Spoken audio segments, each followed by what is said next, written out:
Of confidence, just because when you don't have confidence, you can't do what you do in practices, you can't show your true game. Aggressive, number one. I'm also passive. Third is unpredictable. Rushable and flexible. Calm, aggressive, the same thing. And the last word is gonna be ready. Me as a coach, I like aggressive play style, doing like a lot of response trap, doing transitions between the hard points. Fast, faster, fastest. What's up guys, Ayo Raf. So we're currently going to be going through a pro player's loadout.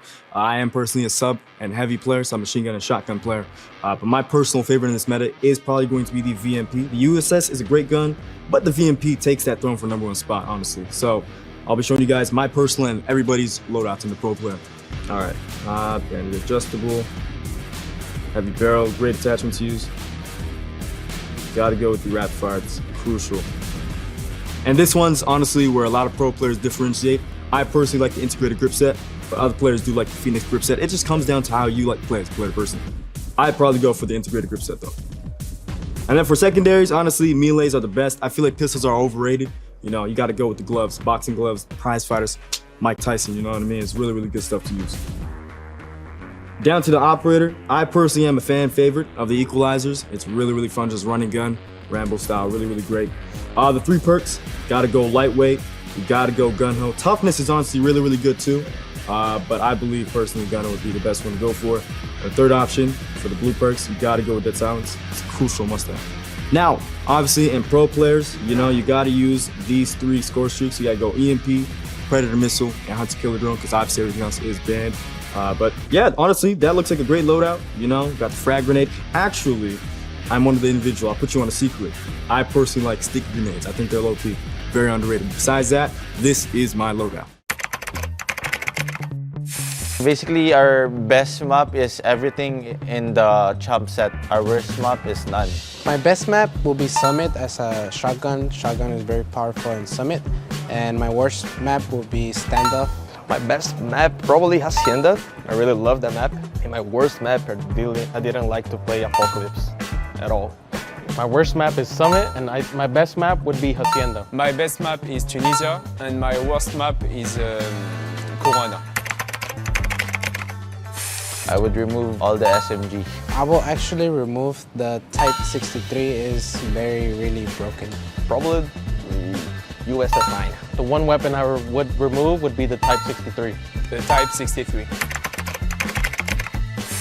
I could say it's fair, but at the same time, type is still overpowered and it can still ruin the experience, just for me. Believe it or not, I think it's really fair this year because there has been a lot of game rules with the updates, the nerfs, the buffs. I believe it's pretty fair this year. Right now, it's really fair for me.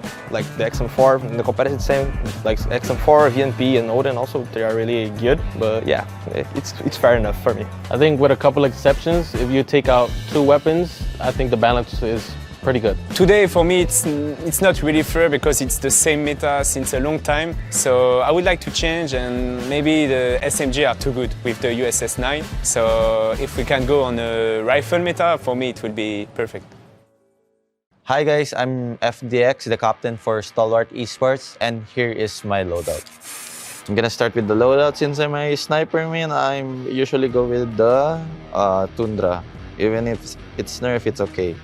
So here's my loadout for it. So I'm gonna first put the muzzle here. As you can see, oh, it's not upgraded, so let's upgrade it first. So muzzle, I usually go with this tactical suppressor just because I don't want to be seen in the map. The barrel, I usually put the one with the fire interval. So here, I recently used this just because some of the attachments are banned.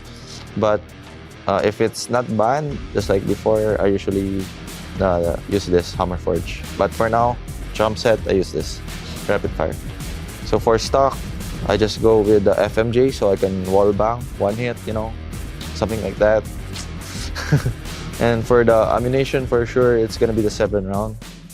Rear grip, it's gonna be the Serpent Ramp, yep, for the ADS. Then we go to the secondary. I go with the gloves. Of course, just gives me the mobility. I usually use gloves just because I'm really into rushing while having a sniper. And if close range, I usually pull out my gloves and just punch them one hit, you know. And here, I play lightweight, then toughness, then dead silence. The lightweight gives me the speed, toughness, just because I don't want the hit flinch for the sniper. For the dead silence, so I could sneak up into the enemy. For my OS, I usually like Annihilator. Yes, this one. Since I'm a long-range person, sniping gives me also a one-shot kill OS. Then just flash. Then for my score streak, it's just the chump set, obviously. The normal one, we just put the EMP in the AV, and it's all done. For those who wants to rush with a sniper, just like in getting that TikTok trend, you know, rushing with sniper, use my loadout. It's very good.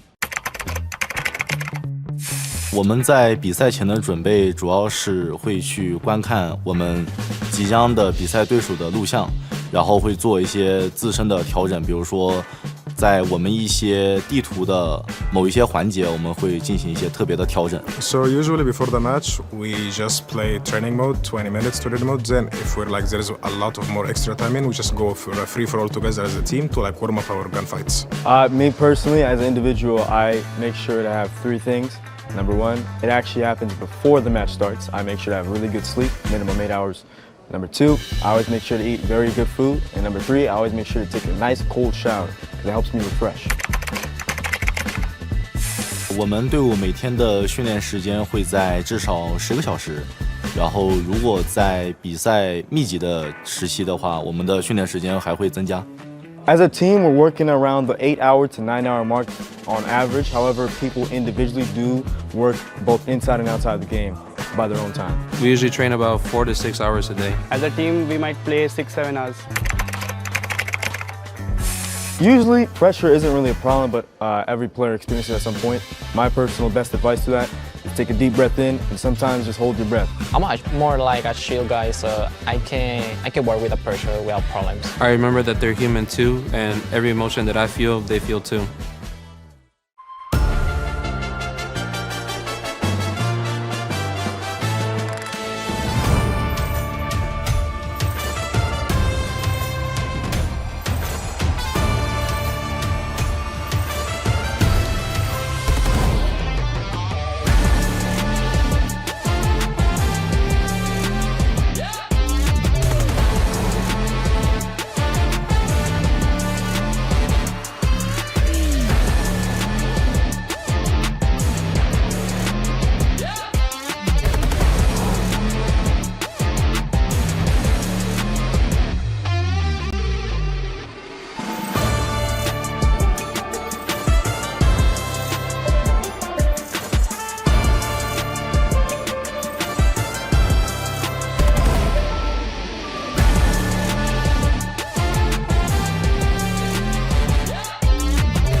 So I would say when it comes to like raging, having a bad mood, it would be Eeyore.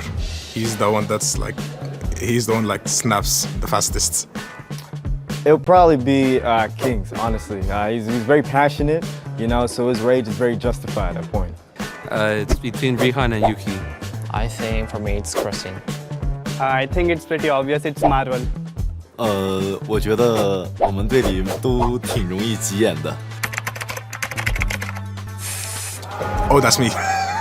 That's me. Yes, that's me. Probably me. I think I have a bad habit of speaking really fast to the point where I just like fumble my words, honestly. So it's a bad habit. BT. Maybe Kings can be Suiwa, I think so. I don't know. I think Suiwa. I think it's Warden. 我们队里面应该是 Zero 的沟通，有的时候他可能会着急，就是也许人在这个位置，他会当时可能被他打掉的第一时间，他会报错别人的位置，就可能比较急，然后有的时候他会说一些就很好玩的话，对。Probably Kings. Honestly, he's somebody who once again takes those 1v1s really passionately, so I think he'll take the trophy on that. Me. I think gonna be Crossing because he doesn't like to lose any game. I think it will be me. 我觉得我们队内1v1最强的选手是 Curly， 而且我觉得所有队伍都应该小心使用了 OnePlus 的 Curly。For Yopi, I chose the emoji muscle because he looks muscular and he likes going to the gym. Then for me, I chose the emoji of a brain just because I think I have a great mental in terms of in-game, outside. I think I have great mental. Susano, I chose a sleeping emoji just because that's what he reminds me of it. So that's why I chose sleeping. For Klo, I put a emoji that is smiling just because this emoji reminds me of him just because he's a chill guy, so he's just a chill guy. That's why I chose this emoji. For Candy, it's pretty straightforward. Every time I see a glasses emoji, I remember him, so that's why I chose glasses. Then for Olea, just to make you guys understand, I chose a heart and a grown person just because the whole team thinks of him as a father and a friend of ours, so that's why I chose it. First off is me, FDX. So I chose this emoji just because I'm always tired and every time I play I just get so tired. Next up is Skurd. I chose this emoji because he's really like an unpredictable guy. So Jai, I picked Cold because he's ice cold. For me, he's really the best in our team. He's our star player. Clove, I chose this emoji just because he always laughs all the time. He's always crazy, gives our energy up and everything. Riff, I chose this emoji for him because he's always like sleeping. For me, I'm tired, but him, he's always sleeping. Palitao, on the other hand, I chose this emoji for him just because he creates a wonderful place for us, for the team. He's basically our coach. Always stay up, creating those great plays just for us to win those trophies. So yeah, that's basically it. I think it's everyone eh. I cannot say. I believe the greatest of all time will be, his name is Sai from Wolves. He has achieved a lot of MVPs. In my opinion, PJ and Unzite are really demons in the game. I think the best tactician player right now is Zai. The best tactician, I think it's Zai. I think the best tactician player in this tournament I've played against, it must have been Susano from Elevate. For sure, it's Lucasin from Galleries. Recently, from recent tournaments, it will be PJ that has, I believe, the best aim. Zai. I think the player that has the best aim would be Lucasin. In my humble opinion, I think Lucasin has the best aim in the game. I've seen his gameplays. I think his aim is really good. I would go with Oling from Q9. Due to trophies and achievements, will be Sai from Wolves. Right now, I'd give it a Zai. I think that gold must be Zai. The greatest, I would say Zai. It's gonna be me in the future.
I mean, it's the best feeling in the world. It's just a step, of course, it's good to win no matter the score. Like if it's 3-2, 3-0, like it doesn't matter. So winning is winning. You've got to dive the point. If you are Amigos, you've got to go forward. Viper finds two, finds another. Jazz with the The emotion is crazy. It's just an insane feeling, to be honest. Nobody expects anything from us. They don't know what we're doing. They have nothing on us, so you don't want to face us because we got Viper. Forward, you've got yourself the trophies. Oh my God! 4 and 5 and 6, and you push and you find everything. I think the style we are playing, like we are adapted to the meta the teams are playing, so that's why I make the top 8 be there. We are ready to play whatever who it takes. But it's just a little tick. That's maybe going to give UMD an opportunity to try and find a flank. Well, it would have if Raph wasn't here. 3 kills.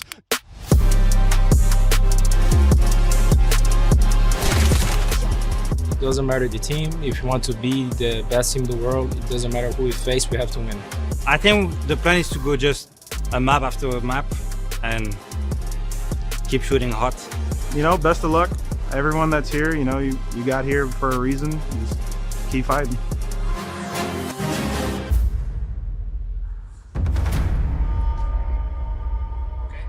All right, we're good? Okay. It's as good as we're going to get. We good? All right, thank you for trying anyway. Yesterday separated belief from reality for our players.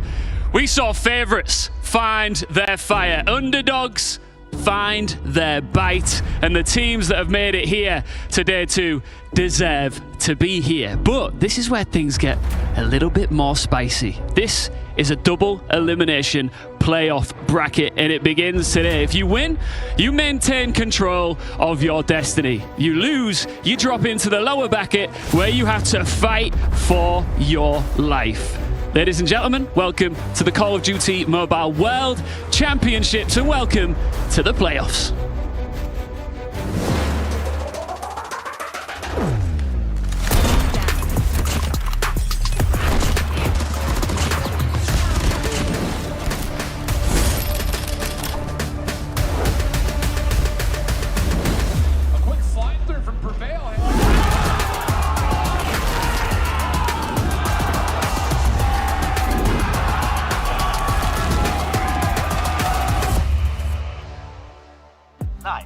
And we are live, ladies and gentlemen. Welcome to day 2 of the 2025 Call of Duty Mobile World Championship. We started with 16 squads. Today, we are down to our final 8. And at the end of tonight, we'll be down to just 3 squads remaining. I'm your host, Chris Bucket, alongside a fantastic desk today. We've got the legends, I Hold Shift and Proper. You guys have been casting this game since the beginning of COD M. The evolution has been in front of us, and we are witnessing some greatness out of China. But before we get into the storylines, we got to talk about this event as a whole. How's Poland been treating you? Poland's been amazing. Seeing all the players just flourish and having a fantastic time just down in the lobby, just chatting with one another. They only get to see these international events realistically once per year, and you can see the love for the esport really come through in all the conversations. Shift, you and I watch a lot of Call of Duty. This may have the best highlights of any broadcast we've done this year. This game continues to just fuel all the energy. And this year for the international competition of World Championships, it feels like there are a lot of opportunities for anyone to come away as a champion by the end of tomorrow. I'm pumped to see how everything shakes out today. It's been really fun because this is a global event. We got people tuning in from Africa, Asia, USA is waking up early to catch this action, and everyone has been chiming in online. If you find a clip better than King's 1v3, 1v2 yesterday, please send it my way. Hit the socials right there. I'm at MLG Puckett on X, and we will keep the discussion going throughout the weekend. But gentlemen, there's a lot of money on the line in this format. It may be the best we've seen in COD M. Double elimination at your World Championship is the dream as a player. Yeah, I know that everybody's been looking for that second life, and it kind of adds that severity to the tournament as well. A lot of people coming into this tournament say that the real tournament does begin right now solely because you could be put backs against the wall just off the opening grid. The thing about it is last time we had a double elimination bracket, guess who won? Tell me. Who? Team that came out of the lower bracket called Tribe Gaming. Oh, wow, that American squad. I'll tell you what, that's one of those things, man. We've been begging for this format to come through. It's really provided the opportunity for teams to learn, grow, adapt, and that's the best thing about it. The best team at the end of the weekend will have felt like they've deserved their Grand Championship, and the teams that may have stumbled a touch have a chance to still provide the opportunity to still battle. Now, I was looking at the Wolves on Wikipedia. They've already banked over $1.2 million, and they are taking the stage. If you win here in the early round, you're guaranteed top 6. That's another $42,500. But you know the Wolves, teams like Elevate, they are gunning for that $350K first place. Yeah, absolutely. I mean, when you're looking at it from the Wolves' perspective, I mean, how much more do you just want to win on the entire year? But for everybody else, like, this is life-changing money. You've been grinding all year long for this exact moment in time. Like you were saying, you got a $20,000 opening match, so you better take it very seriously. We have a loaded talent lineup, and one of the best is out at the wall. Beef Mommy, what's been going on out there? 16 down to 8. And this wall represents all of our fallen soldiers. We only have 4 regions representing day number 2, but the ones who have fallen, that's NA, EU, and Africa, eliminate in the competition. But moving on over here in the brackets, this is what you're going to expect for day number 2. 2 teams from Garena, 2 from LATAM, 1 from India, and man, 3 from China standing strong. Let's see how day number 2 is going to play out. Let's go to the action. It has been a fun group stage, and at the end of it, 2 teams advance out of each of our 4 groups, and this is where they land in our bracket. The big question was, where will OUG land? Will they have to play Q9 in the opening round? They kind of luck out, but you're playing the second best in Garena and Stalwart Esports, right? So Tectonic, one of the greats of the sport, may have his hands full. What do you see in the top half of the bracket, though? This looks like a juggernaut battle for either Elevate, Puck, or Wolves. You got to go through each other to make it to that winner's final. Absolutely. And you got to start off with just Street Gaming, who surprised just about everybody in the building yesterday with their performance versus TLE. But Elevate has to take everybody very seriously. They had a wake-up call versus OUG yesterday in the opening map. But even going in towards the second series, whatever ends up happening with the Wolves and Gallerus matchup, it's shark-infested waters round 1, baby. Alan, you got a dark horse for me? Anyone to cause some upsets in this opening round? I look, there's a lot of buzz surrounding Stalwart Esports. They were in the Snowflake group yesterday. I think OUG has an opportunity to surprise the bracket. I won't say that they have shown enough to be a dark horse to win the whole tournament quite yet, but they can make a lot of noise early. I think there's some vulnerability in that opening matchup between Stalwart and OUG. If you're looking for the cleanest wins, that belongs to Wolves. They went 3-0, 3-1. Their only loss was a DQ because a player naded himself in control. Yeah, so it was a 4-0 they have been series. playing basically perfect in this tournament, and we wonder, can they keep it up the way they did back in 2023? Alan, we got to talk about the history of COD Mobile because there have been some phenomenal performances over time. What does it take to be a world champion? Yeah, it takes a lot, first and foremost, but this is the way I think everyone's got their eyes on when you look at the bracket, is the possibility of another rematch between 2 of the best teams in the world based on what we saw at Call of Duty Mobile Majors this last year, pretty much throughout all of the summer. Wolves versus Q9. They are kind of antitheses of one another, where Wolves have dominated in respawn. They've only lost 2 hard points throughout all of the Call of Duty Mobile Major. Where on the flip side, Q9 have been a search and destroy juggernaut, but have not been able to convert on hard point, especially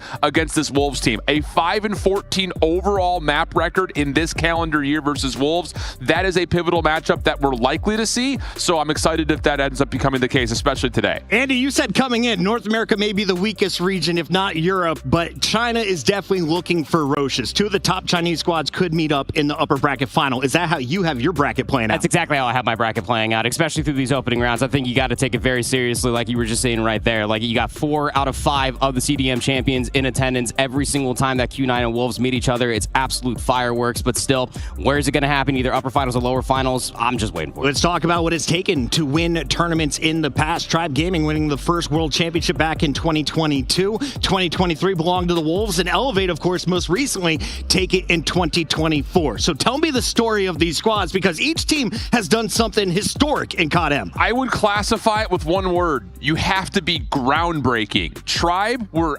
absolute demons when it came to control in 2022, a mode that the East largely ignored as we started to get into it because we had played domination the year before that. Tribe was flawless essentially in their control. You go to the next year, Wolves out of China, everyone was saying they put a lot of investment into search and destroy. Would that be enough to win a championship? They didn't drop a single search map on their way to their first world championship. But you look back to last year, now that everything started to kind of filter, we're playing the same map mode combinations across the globe, we're playing a lot of the same kind of overall weapon metas. How do you beat that? Elevate say, we're not going to play just single tap ARs. We're not going to play just shotguns. We're going to run through you with XM4s and things of the nature. And they played with the speed and ferocity that led to them not dropping a single hard point last year and only dropping one control. So they chose tempo over the ideal weaponry that the rest of the world is going with. Have you seen any off metas that could work out here now that we're in the playoff bracket? You know, what's funny is the one team that was actually going to be correlating that to is OUG. Because when you're looking at a lot of their search and destroy, you're not seeing the traditional double sniper. You're barely even seeing a single sniper. You're seeing solo pull out an AR, an SMG, even Tech pulling out the XM4 to up the ante a little bit on maps like Apocalypse.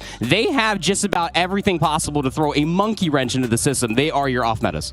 As we take a look at the teams, the three, Tribe is not here, right? So you got Wolves and you've got Elevate. So who has the better chance of going for their second world title? What have you seen from them so far, and what's it going to take to get there, Andy? I'm going to go ahead and give it to Wolves immediately. I think that they are the team that jumped off the page just instantaneously. Everybody was ready to write them off how late they attended the event. They're missing their star player, SMG, that was in attendance for their entire run thus far. But still, I truly do believe that Wolves are going to be the one to get it done. Their hard point yesterday was astounding. And here's a look back at what happened last time around. Walk me through this one, Shift. Yeah, we've got opportunity for revenge in a lot of these games simply due to the fact that last year, I'm really looking at Wolves and Gallerus, an immediate matchup between two of the teams that we figured would be kind of at the top of it. They were playing in the Swiss stage when they had played last year. And then, of course, Elevate Street Gaming. That's one that, again, you could start to get back into the mix of, will we actually see those two powerhouse squads have a chance to square up once again and see who really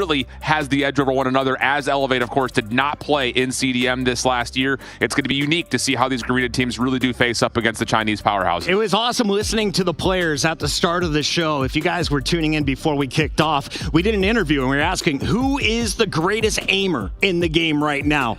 They said it's a guy from Brazil. 3 different folks said it's going to be Lucas Sin. Why is this going to be our player to watch from Gallerus today? If you interviewed me, I would have said the same exact thing. I mean, you go all the way back to when we were playing in Raleigh, the single tap SKS meta, everybody was always going to talk about Lucas in. Every single year, if there's a single tap meta, which go figure there is, he's going to have some of the most raw aim and mechanical skill in the game. And then, of course, when it comes to the GOATs, you can see Gallerus has run into the Wolves in the past, and the man leading the way was Zai, the MVP so far for 2025 throughout the regular season. Expectations for the player that everyone is saying is the GOAT of COD M right now. That's bold, too. I mean, it's not that bold. He's incredible, but it is one of those that I was surprised how convincing all the other players were really with conviction saying that Zai is by far the #1 player in the world. This is the interesting part, though, is take a look at our map mode combinations that we have here. I thought it was, anytime you play China on Summit Hardpoint's a mistake. I think Gallerus have probably learned that lesson. But what we talked about is the search and destroy for Wolves has not been great. Not just in their region, but there's also been vulnerabilities when we see them in the international stage, including this matchup last year across a number of other actual pivotal matchups that they had throughout Swiss and the playoff bracket last year as well. So there are elements to where Gallerus need to show that individual aim capability of Lucasen can stop the power of Wolves' hardpoint, but at the same time, Wolves need to really adapt in the search and destroy if they want to have a chance to run to the grand finals. We'll be diving into that first match in just a moment. Here's a look at your bracket. Andy, walk me through this one. How did our teams get here, and who are your 4 squads to look out for in the opening round? I have a lot of Chinese teams making a very deep run, and they're not going to just be joined by all the Chinese regions as well. I think that Elevate are going to come into this and absolutely shake things up. Whether they make a lower bracket run or not, everything that we got yesterday was a lot of decisiveness from the groups, specifically from Q9 and from Wolves. Elevate also qualifying from the upper side of the bracket. I think that's what you're mostly looking at to end up making a deep run here. Enough chatting here at the desk. It is time to get your playoff started as we send it to the stage with Ian Chambers.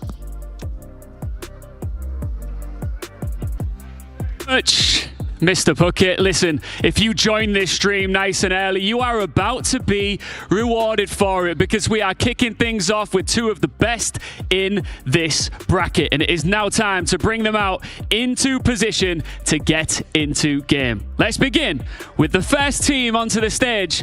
It's Galeris.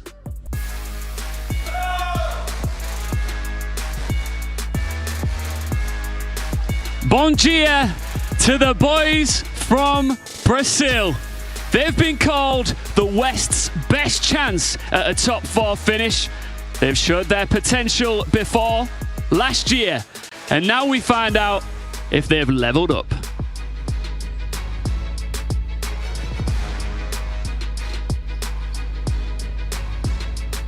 Their opponents, it's Wolves.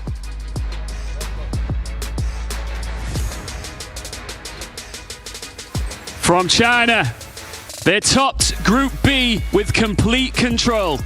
Even down a pack member, they're still settling in and looking every bit still like the favourites.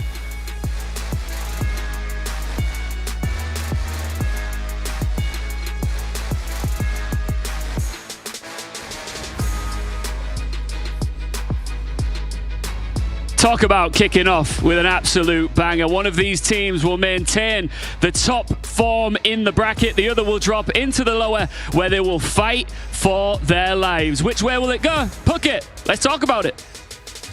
Thank you very much, Ian Chambers. We've got our match ready, and this is a banger. Galeris finishing top 4 last year. Wolves, 2023 World Champions. You've got the GOAT in Zai, but the big storyline for me is the return of the 5th man. King is going to be in the mix, returning from retirement. He was on that World Championship squad. Yep. He has held that trophy. Can he help this team get to the next round? And I remember watching him being able to absolutely dismantle his way to that World Championship trophy lifting. So I think that, yes, he will live up to the expectations, and although Rise is not here, King has been stepping up and absolutely knocking it up. And of course, shout out to Sounds and Win. They were not part of that World Championship squad, but definitely contributing in this tournament. Alan, as you take a look at the Wolves, they are the favorites, but Galeris on the other side, they have been in the huddle. They've got their game plan set. Where can you take games off of Wolves? Where are they vulnerable, if at all? Search. That's the one-word answer. However, there are opportunities to manipulate the respawn map pool to try to find a way to slow down Wolves. I would say first and foremost, if you've done your homework, you don't want to play Wolves on Crossfire Control. You don't want to play them on Summit Hardpoint. So that is what I'm looking at first and foremost. If you're Galeris, had they done their homework? Do they have that locked in to try to get the best map mode combos out of the pool for Wolves? Often when we get to this point, Chris, we say it a lot. You cannot just veto your worst map. You have to be able to flex your map pool to take away your opponent's best. That's going to be a key if Galeris want to slow down this fast Wolves team. Wolves got that gun. They are ready to showcase their skills as they are taking on the best from Brazil and Lucas. And we take a look at the squad. They are locked in. They were the first team into the venue today, Andy. They're ready to grind. Oh, absolutely. I mean, one of the last teams to arrive, one of the first to arrive in the venue multiple days in a row now. They are grind incarnate, always trying to up their ante ever so more, so that way they are always ready for the competition should it meet them. Here's a look at the squad representing Brazil. We have Galeris. Lucas Zid, of course, going to be a key player to look at. He will be your sniper, your one-tap god, Foki. You got Henry Cat, Mihawk, Zeus rounding out the lineup. What do we think of the move that this team made, though? Because Pab Zero, a legendary sniper, was on this squad. Yeah. They bring in Zeus for the World Championship. They have faith that this is their stronger 5-man lineup. Yeah, it's interesting to be sure, because when we started to really turn our attention in towards the Latin American region and Brazil in particular, I think a lot of us were thinking that Lucas and Pabzera as a combined duo were one of the more untouchable sets of players coming out of not just the region, but the hemisphere. In the West, they were looking so good. So I don't know what exactly is in there between them, but whatever it happens to be, it has to be an upgrade. I don't know if we've seen that to this point, though, because they got blown out of the water by Q9. What I love about Lucas Zin, though, is he said, I will be the future GOAT. You need that confidence if you ever want to reach that peak. He has faith in his own control. You got to have faith in your teammates, though. But if you're looking at an individual, they say he has the best shot in the game. So what weapon do I want to make sure he's working with every single game? Oh, it's got to be the Type 19, isn't it? I mean, in between the Type 19 and the Odin, this guy's going to be posted up, holding irons and just watching everybody cross Frost right in front of him so that way he can either walk away with a 2-headshot kill or set up one of his SMGs for an easy cleanup soon afterwards. That would end up being Mihawk to try to push forward to be able to find that elimination. But yeah, Lucozin, it's even more so of just his aiming prowess. It's also his knowledge of the game, for how long he has been there. You talk about the GOAT status. He's been doing it for such a long time. He knows where to be at the right moment to set his team up for success. I just saw a yawn. Wolves gotta wake up. Gallerus is ready for him, and I am told our maps and modes are locked in. So let's take a look at where we'll be playing in this best of 5. For anyone tuning in for the first time, Shift, how does this work? Yeah, so we're going to go through the process of you pick which side you want or which team you want first. You ban out one hardpoint map, you pick one hardpoint map. You ban out one search map, you pick one search map, and then each team takes a turn banning controls until there's one left. Interesting. Crossfire. Crossfire's in the picture. As I'm looking through it, Takeoff was an option. Like, it was up to Gallerus to decide if they wanted to play Crossfire or they wanted to play Takeoff. In their region, they played nothing but Takeoff. Yesterday, they played essentially nothing but Takeoff. They played one Crossfire against Q9, and they got smoked. So I'm confused on this, with Gallerus having the chance to go to Takeoff, where you assume Lucozin could just post up, hold down at the one-tap angles, and dominate, at least you would figure so. I don't love that pick overall for Gallerus. Outside of that, though, I will say they do get a Hacienda in the map pool, which is a huge bonus, simply because Wolves do not look particularly great on that map. Wolves have not been taken to a Game 5. If we go to Coastal Search and Destroy, who's got the edge, Andy? I'm probably still going to give it over towards Wolves. I mean, their best of 5 map set. This is probably the best draw they could possibly give for themselves as far as the veto process is concerned. That map number 2 firing range is what's jumping off the page to me almost immediately. But it's a big if whether or not we end up getting over towards that map number 5. Again, just to echo Alan's point, to see the Crossfire is an anomaly. Combine, you got to try to do whatever it is possible versus this Wolves roster. They got rid of the Summit like Alan really wanted to see, but you still got to face them on their, what is their second best hardpoint map? Yeah. Regionally, who's better at hardpoint? China or LATAM? Tough to say, because as a region, you would say that China is more of a search and destroy region, but Wolves are not that. They are a respawn team, first and foremost. And it's hard to really classify anything in LATAM, because it's just, you're asking me, Chris, what is Gallerus best at? Because the rest of the teams in Latin America are relatively irrelevant when it comes down to the actual significance of being able to take down a Chinese team. And Gallerus don't get touched in their region by anybody. So when you're flawless in every single mode, it is tough to answer. I would say that just generally, though, in this head-to-head matchup, if you're going to win, if you're Gallerus, you have to be able to take the 2 and the 5 and one of the respawns. 2, 5, and one of the respawns. Can you steal Combine? That will be the first question. You can see that our players need a few more moments to get the audio dialed in before we kick this one off. So let's talk about that Combine hardpoint. This is not a map you see in the CDL. So here in COD Mobile, what am I looking out for, Andy? What are the key hills? Where do I get my money 60, if at all? P2 and P3 are your big money rotations. I mean, you can end up turning P4 into an absolute money hill too, but Combine, I would say only one of the hard points is not a virtue for a money hill, and that would of course be P1. It's a very fast-paced map. Operators find a lot of value, especially from the Sparrow and the War Machine. It will be explosive nonetheless. There's a look at Gallerus, the top squad from Brazil, ready to take the stage, but it wasn't an easy road to the World Championship. Let's take a look. We are from Brazil. It's a pleasure to represent Latin, also the region. It's really, really big for me, from my team. It's more than I can put in words. What makes my team unique is the passion, because Brazilian people really love living the moment. The hardest game in our road probably was the final, because it was too pressure, we want too much, and yeah, probably the hardest game. All right, taking home another LATAM championship. After we won the qualifier, it was really good for us, but not too much. Like, the job's done, but not yet, you know? Like, we like to think like step by step. So we can achieve one spot, but we can do more. To our teams in our group, be ready. We are here.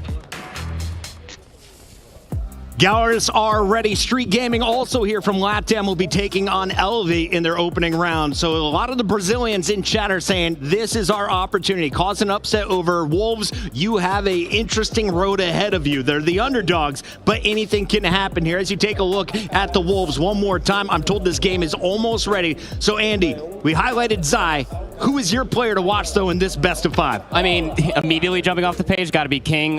Going back and watching a lot of his matches in the group stage, just trying to keep an eye on like how he's fitting into the mold, taking some time away. So my eyes are going to be immediately on to King to see what he can do to really try to help his team and to find success here in this tournament.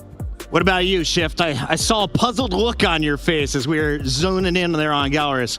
Chris, it's early. I'm over-focused on the map pool.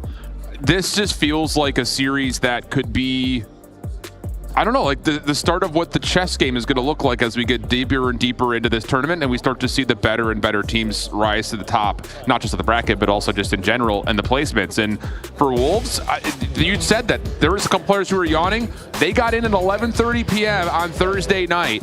They didn't slow down on Friday. They dealt with their group stage, but the jet lag could be an issue, and you cannot afford to come out slow against this Gallerus team on a map that they're also very good at. It's been a near perfect run for the Wolves. Only one loss, and that was a DQ for a self-nade. We jump into a fresh best of 5. This is your playoff bracket. Who locks into the top 6? Who fights for their lives? It's time to find out. Let's take a look. Again, rematch on the line here from last year's Swiss stage.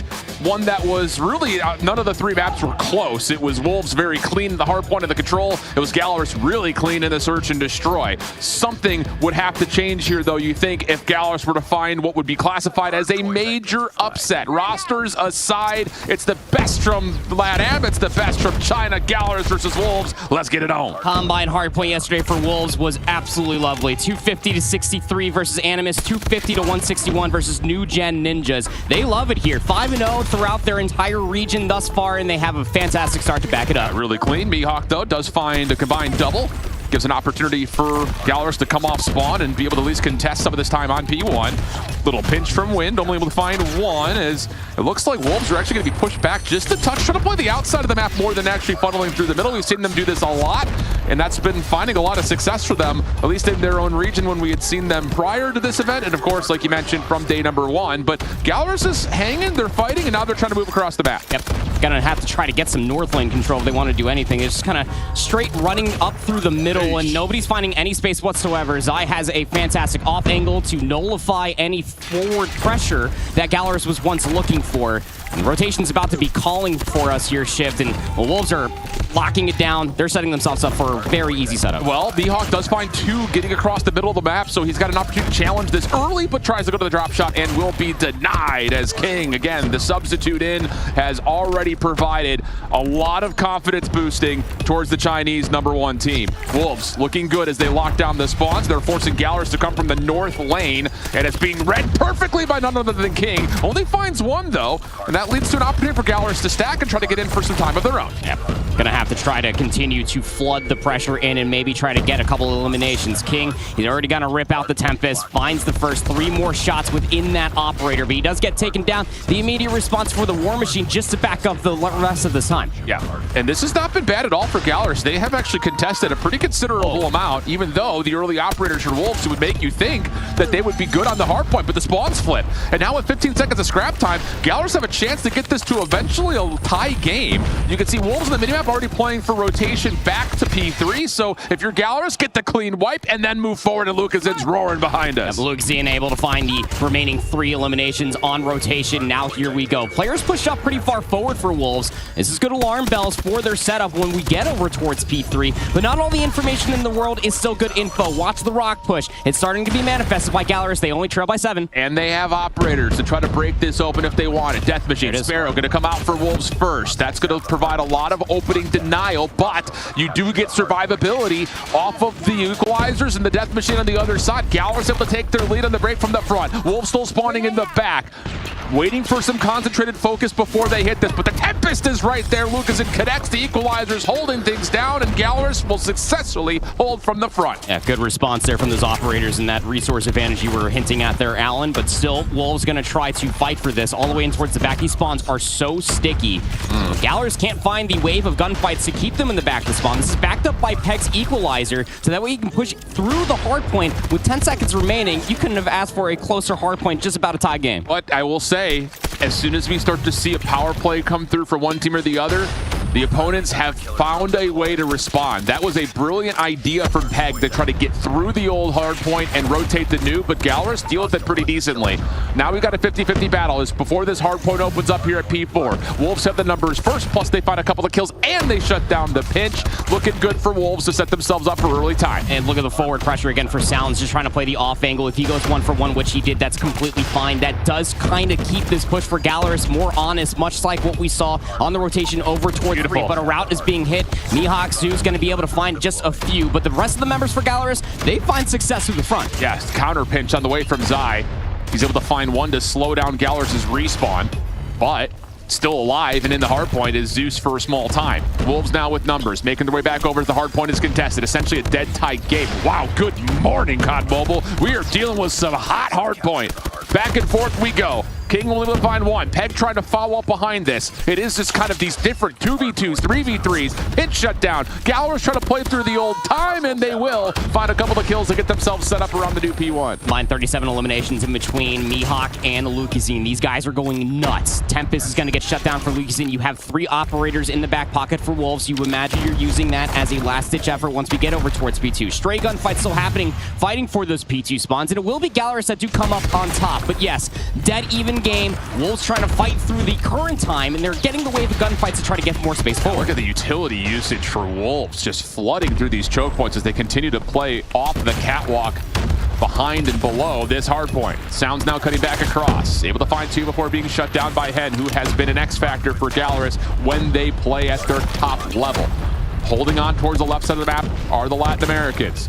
Trades back and forth, again, leaving us to a pretty neutral hard point. Mihawk feeling some pressure, just trying to get some lanes to work with. And it's a bold death machine call, but it provides some breathing room for Gallerus to get themselves set up, get trophies down, and respond to whatever Wolves throw your way. It was in response for Zai using their death machine through P1 to try to push their way forward. So you trade the resource for the resource, and now you have the numbers advantage for the rotation over towards new. Foki rips the equalizer, tries to find a couple spawn kills. Might want that in the back pocket for a moment, depending on how these opening up fights go. But you've got a Sparrow available, and that's exactly called in for Gallerus. Lucas in holding from the interior. Sounds trying to get the War Machine in for the break attempt. A couple of explosive kills do come through. Hen will fall. So it's now into the Tempest as well as with the War Machine. And this is looking good for Wolves. Spawns are still in though, and Mihawk somehow finds 2. Peg trying to follow up. Hitting a different route as he got the equalizers out, and you can spam down the back door. Gallerus are all flooding in from the back though, and are continuing to get better numbers inside. They're hanging on, they're holding on, and they will push Wolves back. Wow, that is an insane wave of gunfights for Gallerus to be able to turn into their favorite spawns. Do flip.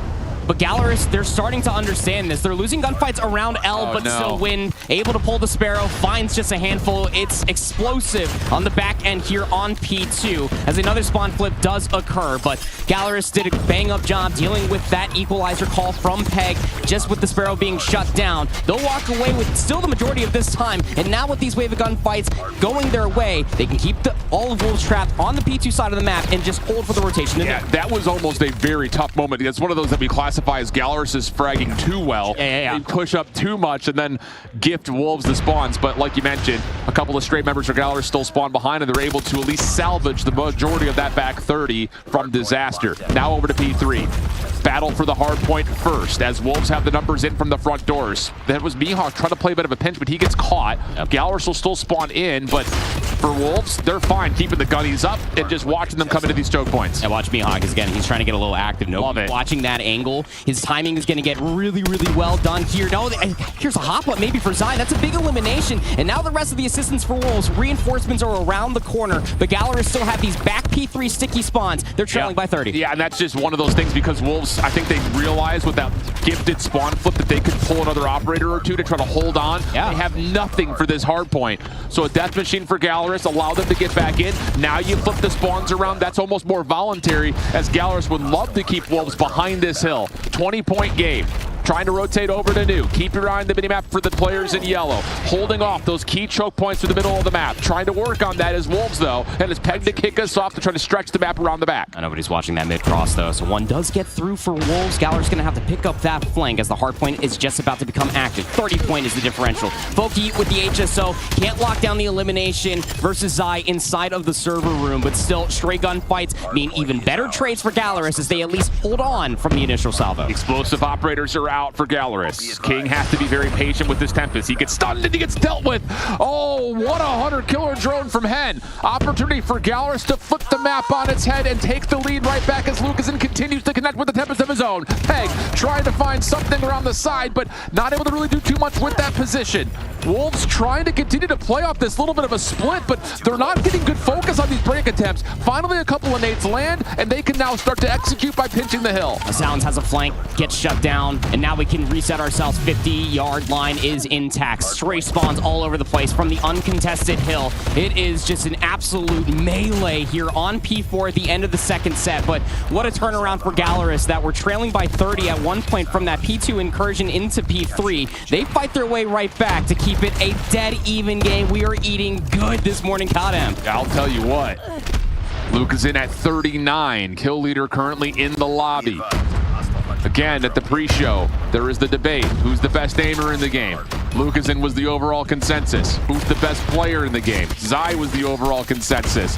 You can only have one king in the mix, and I'm not talking about the substitute for Wolves. Tie game. P1 still open and active for Gallerus, and they were able to lock down the left side of the map as it was being fought for a moment from Wolves. So some moments here where Gallerus could possibly set themselves up for success as we move through the rest of this rotation. Respawn Demons from China forced to be a little humble this morning. 168 still counting up this time, cannot just go over. Gallerus are completely aware of it, but much like in the second set, played for the spawns first and tried to get your nades in towards P1 to keep the time away from Wolves. But the setup is the most important part. They're shutting down any sort of flank opportunities that Wolves were once looking for, and they just have to meet them at the gates now. 4 operators at the ready for Wolves. 2 as the Gallerus try to defend. Roughly a 30-point game. Death Machine out first for Mihawk. King calling in a Pred Missile to try to slow this down. He finds Zeus with it. But now Mihawk has to go quickly, trying to clear up the north side of this P2 hard point. Able to find the first.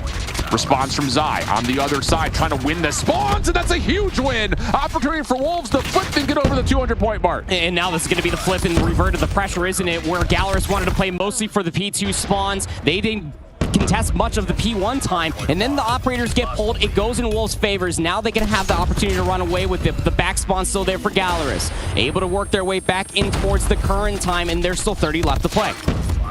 Huge moment here for Gallerus. They have a Tempest available, and they're going to pop it. But Zai holds it down from inside the hill. That could possibly grow this lead to insurmountable outcomes as Gallerus are still spawning behind. Win now taking that position from the front. Trying to hold this was King, but he gets shut down off of his operator. And look at the spawns. Gallerus will find themselves spawning right on top of the new hard point. An opportunity to bring this thing back. Old man Ratai has an EMP. Zai rips his first. This could be the snowball to encapsulate the last 25 for Wolves to finally put Gallerus to rest. EMP is out, but Wolves are a long way away from seeing this hard point. Pred Missile finds one in the back. Backing up to deal with that is Lucasen. Sees his teammate spawn near him, but now you've got Wolves from the front. Oh my goodness, Head finds 2 off screen. Just hanging in a corner. Foki now has the opportunity to pull equalizers to bring this back, and he sees the window to hit the triggers at the perfect moment. Gallerus looking good to get past 200. Holding off 2 different EMPs between Zai and King, and they're still able to anchor the spawns. They're still able to get their operators afoot and keep this in their favor. Still 25 seconds left to play for here on P4, and Gallerus would do well to soak up the rest of it. Zai around the back with the Death Machine. It's a bullet hose. He sees one spawn right in front of him, deals with it in kind. Wolves have flipped the point. Wolves cannot win here. They will get damn close. What do we have available? Nada. Absolutely nothing. This is just raw vanilla COD Mobile. Heading over to P4. King has earned himself back that operator that was initially shut down before. I think he can take a shot with it. But Gallerus are late to the party before the hard point opens. War Machine to start things off here for Sounds. Trophy system not in play to stop that initially. So wow. P4 Wolves, they're going to be able to use the operator's snowball back in towards their favor. They'll close out map number 1, but scary and humbling, I would say, for the Wolves team. Unbelievable start. We got a little late coffee delivery, but I don't know if we need it. Yep, no, I'm good now. My goodness. This is about to be an epic clash. Yeah. And the thing about it is, again, just if you're joining us late or if you were just, getting the sleepy dust out of your eyes, Bobby, looking at you, brother. This is a map series layout that really does set up for what could be an instant classic. You've got 2 hardpoint maps that both teams either would love to see or don't see often, and a search and destroy map pool that has us sitting, oh, okay, could go either way. And I'll tell you what, I think that the opening of this, the first 2.5 rotations where it's just you take 30, we take 30, we're contesting evenly, it's just a back and forth game of tug of war, I think that's going to be the sentiment around this entire best of 5. Can't see it going any other way, man. Again, just the explosivity that came out from Gallerus, specifically from Mihawk. I mean, I go back to last year and I think about how active he was during the R9O meta. And we're seeing it now, especially playing off of the back end of Lukaszyn, just leading the lobby as far as eliminations is concerned. Just got a little away from them there at the end where the death machine gets pulled, one route just gets completely extracted for Wolves. Find those couple of spawn kills, and I mean, once you end up getting those 2 EMPs and can't really do much to contest the back 20 over on P2, there's only so much you can ask for. But 45 and 43 from Sounds, he would be the in-game MVP for Wolves. But Zai, from that poll that we saw there at the end from the Death Machine, 56 and 37. Look at everybody just sharing in the limelight as far as the OBJ time is concerned. Yeah, let's go, dude. I'm so here for this. Yep. And I think the thing about this matchup, and, you know, I would have to have a feeling that those that are very, very passionate COD Mobile competitive followers, you look at just how this year has played out, and you look at what Wolves has done from start to finish in China, dominating in the respawn. And they only dropped 2 hardpoint maps across some of the best teams in the world over the course of about 2.5 months. Yeah. Gallerus yesterday did not show us, I think, enough against Q9 to make us believe that they could hang with the other teams from China, whether that's Wolves or maybe even OUG. Sure. That's a statement. Yes, it is. That's massive, I think, for Gallerus. You can come and say, all right, you know, we dropped it. That was their map pick. We're hanging. Yeah. Let's come back, keep that same energy, and slap them in the face here in the search. You know who shares that sentiment with you? Gallerus, because they were not very happy with how that series versus Q9 went yesterday. I caught up with them in the player lounge and I was asking, I was like, what ended up happening? Because the scoreline was just completely out of this world and not something that I would expect, especially playing Hardpoint versus Q9, the known search and destroy entity coming out from the Chinese region. So I think it is extremely, it's a massive statement. Let's just put it that way for Gallerus that they are here to play. But now the road continues to become a little more windy. Let's just put it that way. Firing range yesterday for Wolves. Search and destroy was the only map 2 they played. They lost a total of 5 rounds in between New Gen Ninjas and Animus, which is quite boasting if you're thinking about it from the New Gen perspective. For that. I think the other thing too here is just kind of looking over these map picks and bans, which I know it's early. We're digging into the nitty gritty. I know there's a couple of you nerds that are awake, ready to hear this information. It's us. It is us. Wolves, Q9, when they play this map, they play it in a way that is very uniquely different than I think a lot of other teams internationally, because it's, I hate to make this sound so like oversimplified, but it's very predictable how they play it.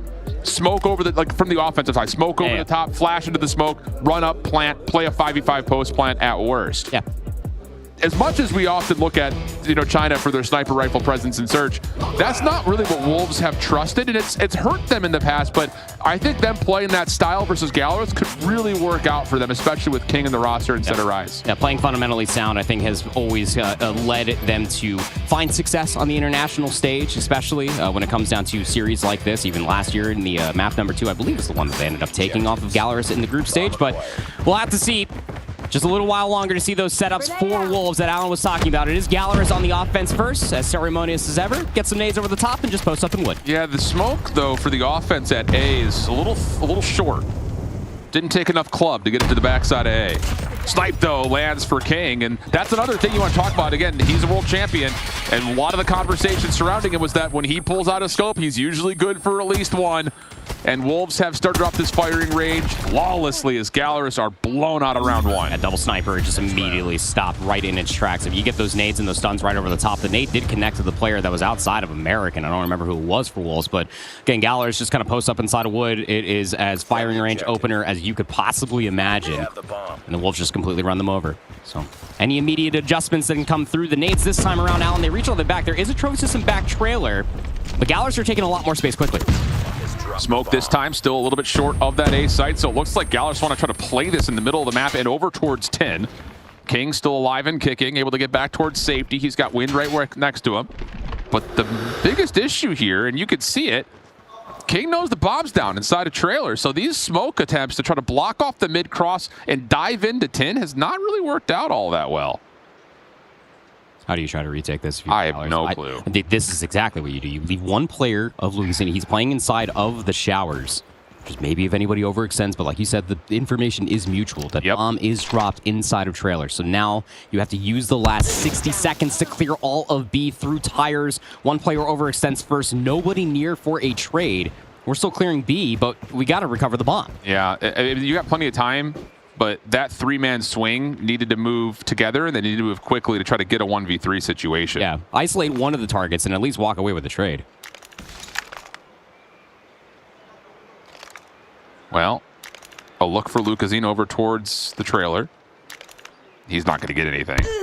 Or elbows. How? Elbows poking. That's a mistake. You've got a crossfire set up in the bomb in front of you, and the substitute in makes a critical misstep.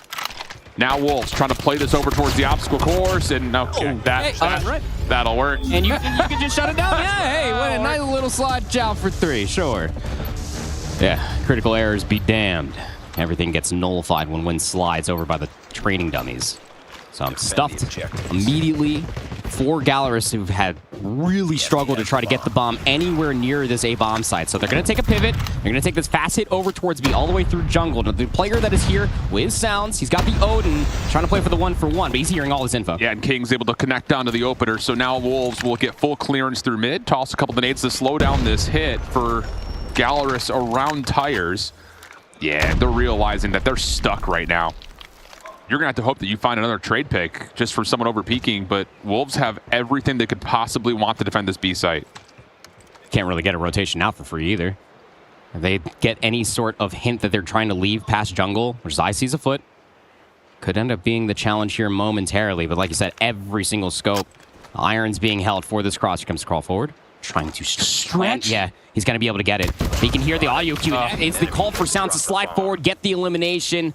Wonderfully executed for Wolves. So patient. That's a little bit of a mistake right there for Gallerus. The stretch is just long enough, but we're not covering fully because mostly you just don't know where Wolves are, so you have to watch everything all at once. And in that sound cue moment, Wolves were able to convert, and likely that means that they will cruise their way to a very quick 3-0 edge. Unless something crazy happens, and, well, doesn't look likely. Yeah, no, the PKM comes in for a little wall spam. Lucasin's going to find a consolation kill, and well, it's just up to Hen. He's got the Odin. Kid is cracked, but in a 1v4 sub 30 seconds, he's trying to get an isolated shell over by tires. He will die, but yeah, just struggling to try to get the bomb fully executed over towards the bomb plant. I mean, that was probably the best look to potentially do it. Like you were saying, if you're going to go for that stretch, you best hope for that slide shot that's going to be coming through from a 2-tap Odin. You better be able to get that elimination before your bomb planter dies. So 3-0 lead here for Wolves. Gallerus gonna throw out these smokes right over the top of A. It looks like a little bit of a lurk to see if they can catch anybody overextending, trying to cause considerable doubt for the Wolves camp. Different setup here for the offense as well. You've got the one same smoke over towards the cross at mid on the mid barrels, but not the same smoke behind A. Nade over the top at B does not land, but it was also not denied by a trophy. Problem is, all of that focus that Gallerus had spent at mid, Wolves say, you're not going to challenge us, we'll challenge you. And Zai gets a first blood and slows down Gallerus a touch, but a follow-up kill does get connected by the Latin Americans, and this is just 1v1s all over the map. Yeah, it's like I was saying at the top of the round. That's the setup. They just wanted to bait all of Wolves to think that they were still trying to slow execute over towards B. Sounds puts himself on the backside of the B bomb site, and they were hoping for the overextension to come through in trailer, which it does. So 3v2. Numbers here for Gallerus, but better be quick to pick up this flank. It's a massive 1v1 if Sounds can pick it up. He's able to connect. King setting up the pitch. All right. Perfect. Just down to one, and whoa, Mihawk has found himself some isolation. Now to the 1v1, and you know exactly where the last player is! Oh. What a set of shots for Mihawk! A huge lifeline to get Gallerus on the board. Chow just came flying out like a wombat. He was able to lock him down. Odin versus the SMG, the VMP, and will walk away with the elimination. That could have got dirty very, very quickly. But finally, Gallerus, they break through the mold. They get on the board. Going to be any signs of light would be nice. Smoke right in front of wood. And it seems like Gallerus are trying to double dip from the previous strategy, but this time they are sending 2 players to throw considerable utility over towards the B site now, Alan, to try to see if they can catch anybody overextending on that side of the map. But Wolves, they're going to adapt and learn what really came back to bite them in the previous round. Not going to give them an inch. Different smoke setup again, though. Has Q9, pardon me, Q9. Wow, it's early. Wolves looking a little bit differently on their defense. Trophy Systems have the member in A feeling comfortable, though.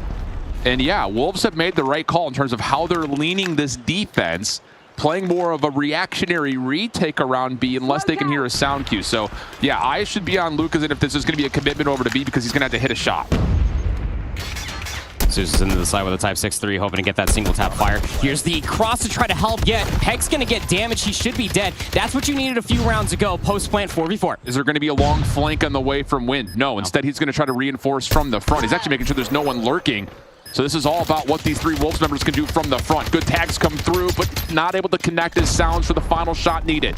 Time ticking, 23 seconds on the clock. Trade still occurring. Wolves have numbers. Can Win get into the mix, though? No, shut down. And how about it? It's just down to Zai. 1v2 situation.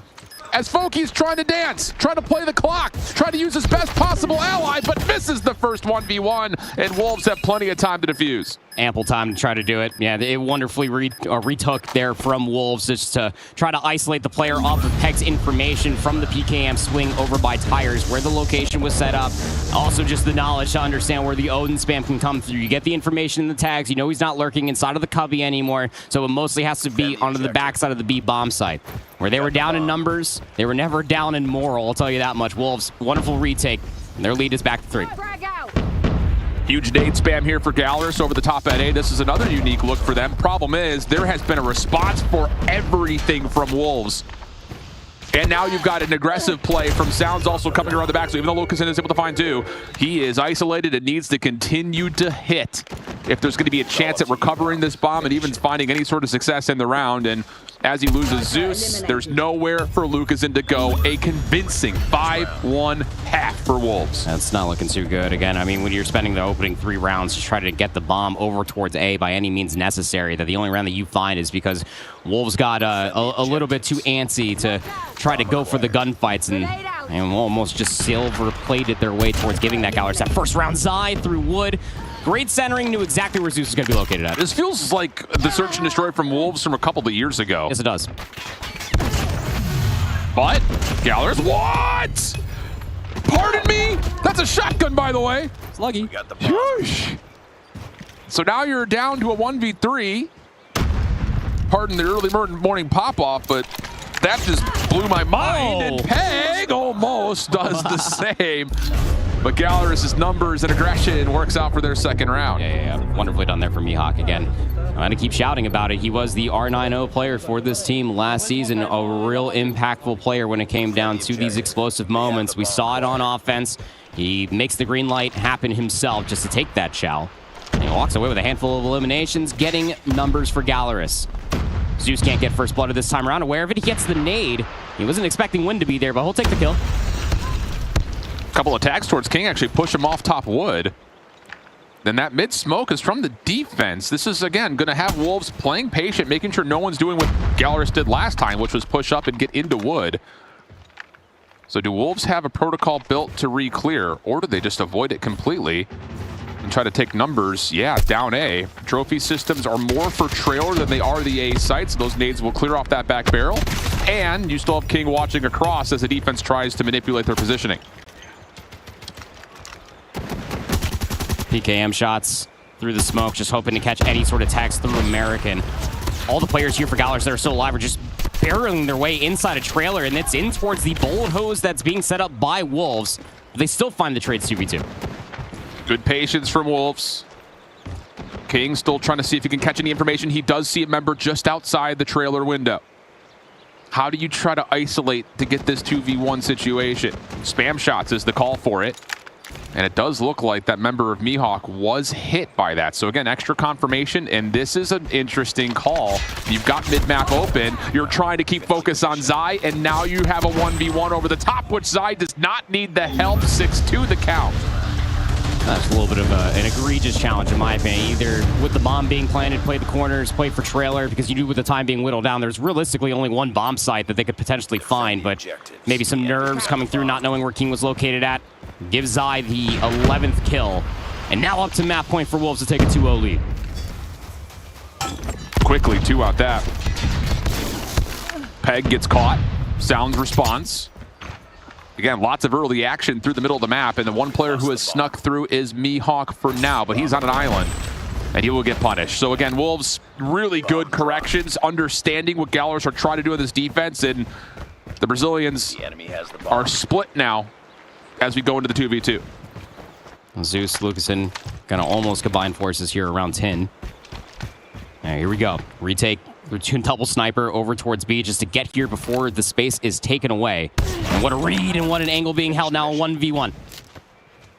Zai on one side, Zeus on the other. Both players see each other, and Zai hits the dirt, doesn't miss a shot, and now Wolves find themselves up comfortably 2-0 in the series. Yeah, I'd say comfortably, because again, you go through, they only lost 5 rounds on firing range yesterday versus both Animus and New Gen Ninjas, and they'll continue on such a streak here with a 7-2 win versus Gallerus, but it's mostly just the offensive rounds. I mean, Gallerus just really struggling to try to find their way forward, and even on the defensive side, just trying to brute force their way through a lot of these different spaces to be able to find positional advantage any way they could possibly do.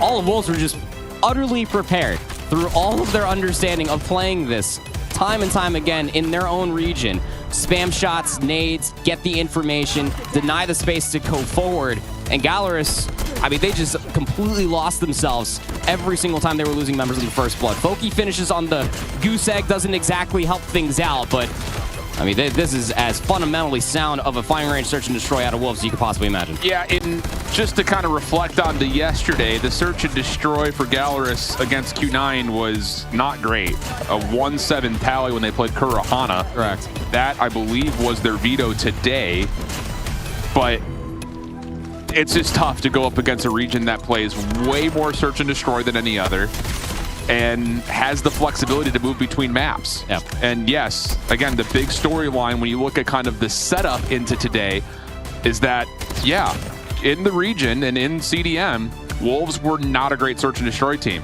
but they're still coming out of the best search and destroy region. And look at the new guy in 6-4 from King with a couple of pivotal snipes, but everyone's, you know, we heard it again at the top of the show. They're labeled GOAT of COD Mobile right now. Zai gets 15. Yep.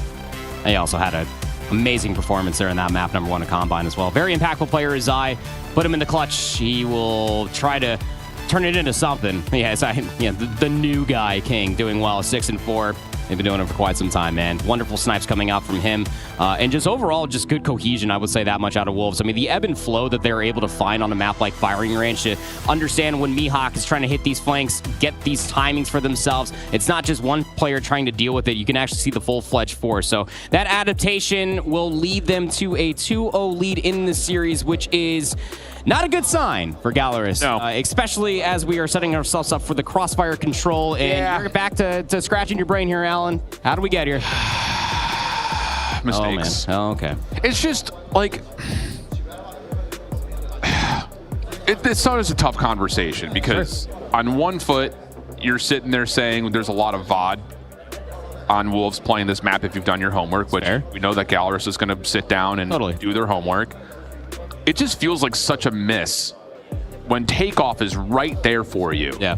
And yeah, like Wolves are not bad at any control map, but they beat the absolute chimneys off of teams when they play Crossfire. Yesterday versus New Gen Ninjas, it only went round 5 in both of their control maps. And they were down. They were down 0-2 in that. They just, exactly. That turned up. And then immediately flipped the pressure for a reverse 3-0 in the control. Like, this is just the respawn demons that you're going to be expecting from the Chinese region out of Wolves. So they're explosive, but they work really well together, and their team shots are absolutely fantastic. Not to mention the operator uses that we got from that map number 1, if you want to add something else. Yeah, I also just feel like comparing Takeoff to Crossfire, sure. You want a map where Foki and Mihawk can be a little bit more free. Sure. I just don't feel like you get that in Crossfire. No. Like, especially I'm thinking about that from the offensive side. To even get across the middle of the map is difficult in the first place. But then even when you do get either towards that cafe area on the right side of the map from the offensive side or up towards kind of that broken building, you're stuck there. Like, that's it. Like, you're playing your life in that environment, and it just doesn't really feel like you're able to really rely on the same kind of pressure that you would get from Lucas on a map like Takeoff. So I hate to make it sound like, you know, give your best player the ball, but give your best player the ball when he's putting up, you know, 46 points a game. You give Curry the rock. And 10 assists with 13 rebounds. Like, yeah. I think it's going to be interesting, too, because like Crossfire, as the maps that we do have in the control mode, is the least offensive converted map, hands down. It's over there, the bus stop, like you were talking about, over by Cafe, just trying to get an SMG in that position to maintain life advantage just across the map. We'll have to see if any of these two teams can crack the code. Wolves on offense first. Yep, good smoke in the middle of the map. Has Wolves already kind of stretching across. Mihawk, whoa, he's able to kind of use the Spidey sense to turn and find one. That clears off any potential threat towards the B zone, but Wolves have stopped some spawn pressure and still have a couple of members alive over towards the A side of the map. That first tick of progress looking pretty good for now. And it will lock. So this little double setup, it's a bit odd to see because you've got defensive players around the area of the zone, but they don't find the angles, and that's going to be 60 seconds for free. Double HSO shotgun, really powerful stuff if you're able to work in tandem with one another. Two trades you come through for Gallerus, that's extra 60 seconds, but about to be coming their way. You don't want to be throwing away more lives as you try to contest this. You need to get forward beyond this B point, too. You cannot just allow Wolves to be hanging around over towards now the prior captured A zone. Nade drops on in. I think King is aware that there is a player nearby. It's Mihawk. Can't get the better of him. Zai trying to do some paper-mache wall working. Not going to work out as Gallerus will respond nicely and now build a bit of a life lead as they move back up across the map. 17 v 15 now, able to nullify that life disadvantage. And there's that space that you wanted down, provided over by the already captured A control zone. Mihawk's going to be the player to try to take more space away, but egregiously will get taken down. So Wolves gonna start working through this map, the already captured A zone. The smoke comes through to try to cover their cross to get inside a deli where Zeus is already located at. And watch the playthrough broken here. They have an opportunity to move up and really funnel this defense across and around the top side of the map, which is not what you want to try to defend this zone. 11 plays 8. Wolves have been clean in this next set of lives, and now they get forward in towards the bus stop and beyond it. The scaling deep is not what you want to see if you're a Gallerus fan. Uh-oh, not good. Lucas does connect onto 2. That keeps safe the play on the back side of the zone, but only down to 4 lives. They have to be perfect. Well, I mean, plenty of time to play TDM here, Alan. Zeus, Lucasen, gonna be able to find a couple of kills. Now no response remaining for Wolves. The trade department, and even soon afterwards, that much better for Gallerus. They're holding on. 4v4. And Sparrow could be just outlasted if Wolves get a read and wait, but wow, a huge threading of the needle up top. Not gonna get the next, but it was close. 2v4. King, Scope, Tempest at the ready. Need to connect somewhere first, though. And you'd like to imagine you're gonna hold on to this going in towards the next one. 20 seconds remaining. And now Gallerus are not going to give you an inch on where they could potentially be located at. Lucasen's going to go for the challenge, takes down Sounds, last alive would be King, and although it would be a heroic montage, yeah, you like to think the flank is going to be coming through. So Gallerus going to hold on with 3 extra lives. The only ticks that were captured was at the A control zone, which was massive to shut down that rotation because those HSO shotgun in tandem was looking rather ferocious. That was a huge save from Lucasen because it got to a point where one more kill for Wolves comes through. They're in your back line, spawn trapping you on really both sides of the map. But now Gallerus committing their early operators to try to get over and through the middle of the map. And honestly, relatively evenly traded. Wolves have not committed ops of their own, so far, shutting down things like the War Machine and Outlast the Death Machine is pretty good news for the defense. It's going to cause a lot of time to just be bled off the clock as this Death Machine doesn't find much of anything at all. Galar is trying to move all the way over towards Broken, and it's a really good call to try to go for the more difficult of the two zones to capture first. Maybe catch Wolves a little bit off guard. They don't really fall for much of anything afterwards. There's a couple good cleanup kills do come through soon afterwards. And now Galars are forced to go back to the old tried and true. Get back over towards his A control zone. Just got to try to clear this building because Peg is waiting for the call. Hello? What am I stepping on? What am I stuck on? Oh, it's a person. Ah, that's the way that goes. Second tick of progress at A is locked. Doesn't look like Wolves are going to have a chance to contest this as they need to deal with an imminent threat. Yeah, in the bus stop in particular, Zeus is found and dealt with. And this Sparrow from Wind is a little... untimely? Yeah. At least Wolves are able to keep the backline safe through Broken. But Galars could just wait for the Sparrow to fade away. Yep. As a big operator, just completely fall by the wayside. That you might need to get over towards this B-zone defense because Galars are starting to get a lot of space forward. Peg, though, getting activated with the shotgun. And a 1v1 versus Mihawk, and the HSO shotguns are all over the kill feed right now. Foki, he's going to rip out the Tempest. He gets swiftly dealt with. And what a life advantage was there for Galars and space being provided for them, completely snuffed out. Trades over at the front of bus, has Gallarus continuing to work through A.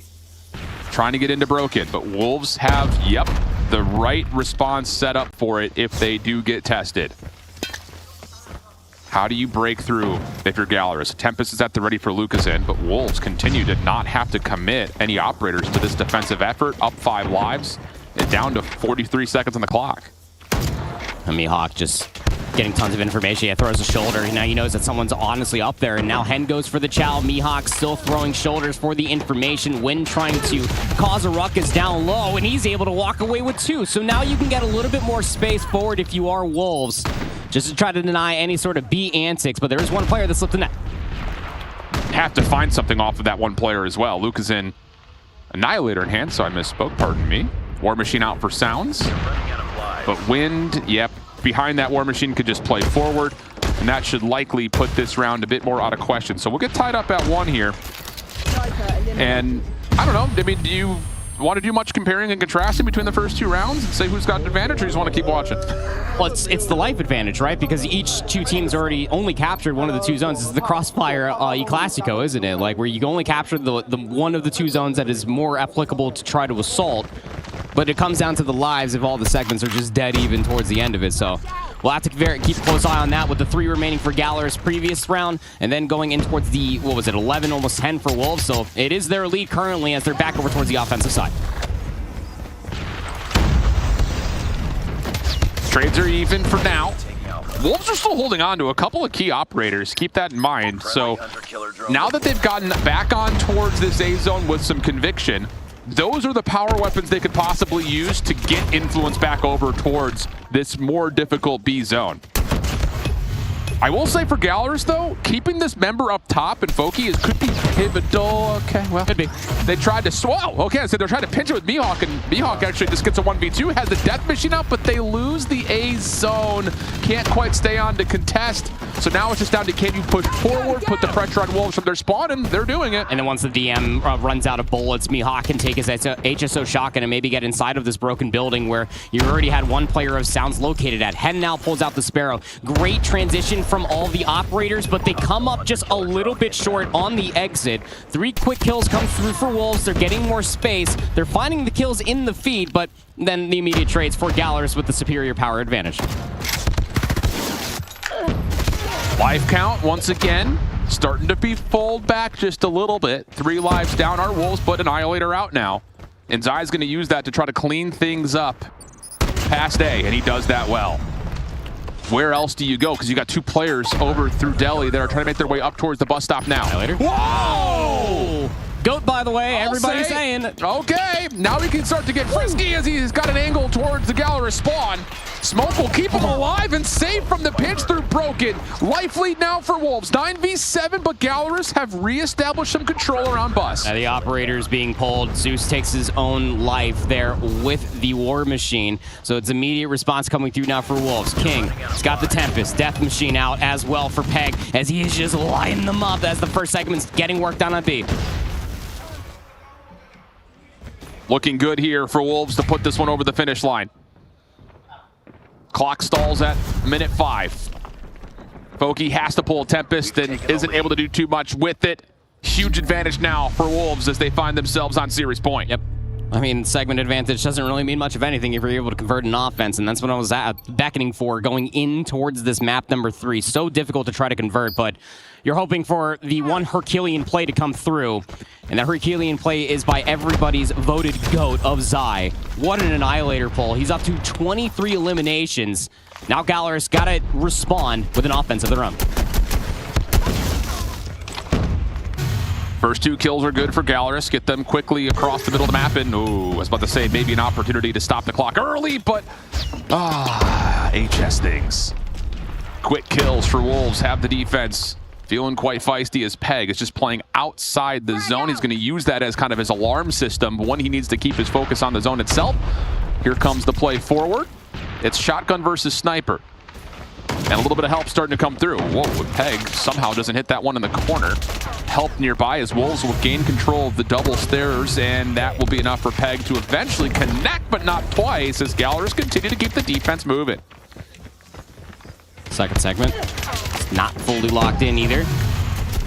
Gallerus, to your point there, able to convert the kills and continue to keep their feet moving forward to try to get inside of the bus stop and maybe try to convert a couple segments over at B to try to put the pressure on Wolves, but it doesn't really work out in their favor. Instead of just getting the extra 60 seconds, they throw so many lives away, Alan, and now they put themselves in even a worse situation, but they're able to turn this into something beautiful. Yeah, put themselves back inside of the bus stop and maybe try to find something with Hen Sparrow. And what I was trying to say is, like, they're keeping the defense mobile. Like, they're moving Wolves between both zones, and that is actually leading to an opportunity here to kind of keep Wolves a little bit more limited in their scope defensively. Follow up here for Foki. He's able to get deep towards shops.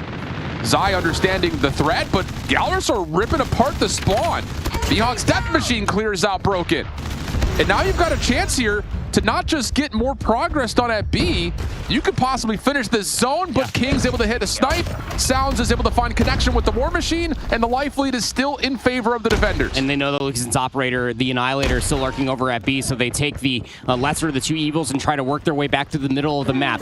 Third segment of day is going to get captured. You still have players for Gallerus lurking inside of the bus station. Second segment locked. Just 90 seconds left to play, and Gallerus are in prime position to respond with an offense. Big moment here for Win. Comes around the corner for one. Not able to connect onto the second. The pistol out is able to reduce this down to a 5v4. But now it's just down to can Gallerus get on the zone to finish the capture, and they do. Last second, they get in, they find the kills they need in low numbers situation, and we're going round 5. And with that conversion on the offense via the segments being captured, that should give Gallerus the defensive favor going in towards this, and they absolutely got it. So where it's already difficult enough to close out a single offense, now Wolves got to do it twice to close out the 3-0, but Gallerus are fighting. Can you slow down this Wolves team? They're trying to do it early, but Peg, doesn't connect. I don't know if the railing blocks the shot or not, but Gallerus had been pushed back for a moment with operators out. They're able to at least somewhat stabilize, but not enough to stop Wolves from getting the first tick, maybe even a second here at A. Luca's in trying to find some success through the middle of the map. Problem is, Broken's becoming a bit of an issue. And that zone of control will likely allow Wolves to get the extra 60, but pause, you've got Foki on a flank with the Tempest, but he misses, and Wolves are gonna get the extra minute. Any barring last bit heroics from Mihawk won't be the case. Yeah, and even the exit eliminations too. This is what plagued Gallerus on the last offense, or the last defense that they did lose, excuse me. But this time around, they're just keeping their positional advantage. Look at where Hen's located at. This is a good crossfire to keep for yourself. Pun absolutely intended. And they're going to be able to find them upon the exit. Zeus for 2. Foki on the last player. Just one more remaining around this broken building. But all the space provided for Gallerus to lock down these lanes. Trades are even. Luca's in. Is this a sniper or is it an SMG? He could use it as either. But Wolves are stabilizing. They're pushing back the defensive force that's trying to make its way over towards the Wolves side of the map. Peg still playing on the A stairs. Good for 1. Sparrow is out right now for Hen, but has not been able to do much besides just slow down Wolves from moving across this position on the previously captured A zone. just hoping for something of these nades. The smokes are going to be dissipating here in a moment. Somebody's got to try to work their way a little bit further forward. Already got inside the parallel broken building. Now all Wolves are in a good enough position. Here comes the smokes right over the top. The execute soon after. Zeus is able to stop at least one member from the Wolves from getting over. So Peg, he's going to have to try to thread the needle, and he gets shut down. Oh, Wind also loses the equalizers. Advantage now to Gallerus as they've completely wiped off this attempt from Wolves. War Machine out for South, but he's by himself, just trying to play his own life, and he doesn't have an angle. So now you've got Gallerus really starting to heat things up. 13 plays 9, still plenty of time for Wolves to reform, but a massive advantage for Gallerus. Wolves went round 5 every single Where are we they going? played yesterday. They get back here again, but this is not looking much better whatsoever until that moment in time. Gallerus throwing lives away. Mihawk has the death machine out, trying to find more than the 32 eliminations he already has in his rally. 9v8 with 20 seconds remaining. Wolves still have a shot. This could be a breakdown, though. Why are we pushing forward? We have Delhi, we had the previously captured A-zone, and we had operators, and now Wolves are starting to come back! Oh, it's a massive breakdown! Can Gallerus hold strong? Tough 1v1! That's Zai hit X with the Annihilator! Oh, but Lucasen responds with one of his own. 6v4, 3 seconds. Wolves didn't get on to stop the clock. Foki stops the initial, and Mihawk there for the follow-up! Gallerus able to bleed the clock dry and take the control. Gallerus here fighting. Vamos rings through the area as they are not done yet, forcing out their map pick for the Hacienda. But what absolute grit was showcased in that offense they needed to respond with. And where the Annihilator for Zai was amazing, and it converted the initial offense that we got to see. Lucasen being able to pull his Annihilator out and just lurking inside a bus, even not finding all the kills, it was the pressure that continuously forced all of Wolves into these very narrow choke points where Mihawk was constantly lurking at, where he was constantly trying to play routes around all these different broken buildings, and that was continuously coming through there in that last defense as well. Wonderfully executed. When they were asked to stand up, they absolutely did with that offense to force a round 5 defense. Best position that they could possibly have put themselves in for Gallerus to stay alive in the best of 5. Unreal. I'm telling you though, Andy, I was about to kick the desk over. That'd be a strong kick. Yes, but legitimately, as soon as you start to get that pushback and Gallerus start to make a move to go even further, we got to hold off, you know, a little bit. You know, we're not. Well, like tempered. Yeah, we're not playing street gaming here. We're playing Wolves. Like we got to lock in. Yeah, the punish game for Wolves has always been amazing, and we're very aware of that. Yeah. Our world champions at the end of the day that are still represented on that squad of Wolves, and you know that they've been able to do it all year long at CDM. You just don't want to give them that inch because they will turn it into a Chinese-sized Walmart. So. Yeah. In the final few moments with Peg with that death machine, thought it was going to be the square peg into the round hole potentially, but not going to be the case at all. 33 and 25 out from Zai, and albeit with the Annihilator heroics, wasn't enough to close it out in 4 rounds. But Mihawk is having himself a great series. The amount of engagements this kid is getting into is absurd. 55 of them here. He's been, I would say, over the last 2.5 years, really stepped up, man. Yes. Yep. As much as the storyline and the spotlight continues to be on Lucasen and his ability to just blow the competition out of the water, Mihawk has really been the reason why the Brazilian teams that he's been on have found success. So. Sure. Great stuff there. And this now resets the entire mentality around this series because now you're going to a Hacienda hardpoint, a map that Wolves have really avoided like the plague in CDM. They only played it twice. They split the difference on it. Gallerus, bigger maps, more wide open, can play more of a macro style game. Correct. And slow down this Wolves team, try to play for spawns maybe a little bit more loosely. And then you look at Coastal, which to be fair is Wolves map selection, but has not been necessarily their greatest map overall in search. It's also not their most played map in search. So there's an opportunity here to set up the narrative for a reverse sweep. Either vetoed or not played yesterday throughout the entirety of the tournament thus far. Gallerus has not played the Hacienda, but like you were saying, I mean, this is a fever dream for them. You know, the Apocalypse obviously getting taken away from Wolves, completely and utterly understanding of what their MO is going to be. Like you were talking about, Alan, get the Odin, get the Type 6-3s in these powerful positions, get Mihawk activated with Foki across the entirety of the map. That is exactly the recipe for success and what the Doctor may have ordered. But this is what we were talking about. You just need to try to take one of these 1 through 3 maps. I didn't think it was going to be the control, to be honest with you, but doing so completely changes the architecture for this best of 5. Like you were saying, the Hacienda right being there, fantastic map mode combination for them all regionally. And what we got to see from the Combine Hardpoint map number 1, Gallerus will not back down from the Respawn Demons at our Wolves. No. This is a fresh series, I think, if you're Gallerus right now. Oh, yeah. That pop-off was immense. They are so locked in now. It's going to feel very fresh. So fresh and so clean. See what we get. I would love to see another moment where we just get Zai versus Lucas, and like we did with the double annihilators right there at the end. Yeah, I would love that. That is cinema. Okay, I mean, we were already eating so good throughout the entirety of this best of 5. Kind of slowed down. I ran out of space on my plate there on the firing range, search and destroy. But man, yeah, give me more of that. I mean, the battling death machines, Mihawk with the HSO shotgun versus Peg getting activated on the map too. Man, we got everything that could be a possibility coming your way here for this map number 4 on Hacienda. It is a classic map here for us as COD fans, but even more so, it is a home away from home when it comes down to this Gallerus roster. They have found so much success on maps such as this. This is Gallerus' map selection, and Wolves decided to start blue? Hardpoint identified. Yes. Okay. Choices are made. Grenade out. Here we go. I'm sure Gallerus is in like, all right, sick, thanks. Opening first blood will go the way of Gallerus. They're also winning window control right now. That is chef's kiss. Absolute chef's kiss from Gallerus. Now they can hold on to the high ground, try to get a read on Peg, who's trying to make a route over towards top side of the map, and well, that's actually well won for the first, but can't get the second. Zeus able to respond, and now you have an opportunity to try to follow up here as we try to reset, and Gallerus will have to try to set themselves up through the middle of the map. Starting on blue side, not too bad, is it? I guess. Able to push their way. Well, you know what? I'm totally blasted.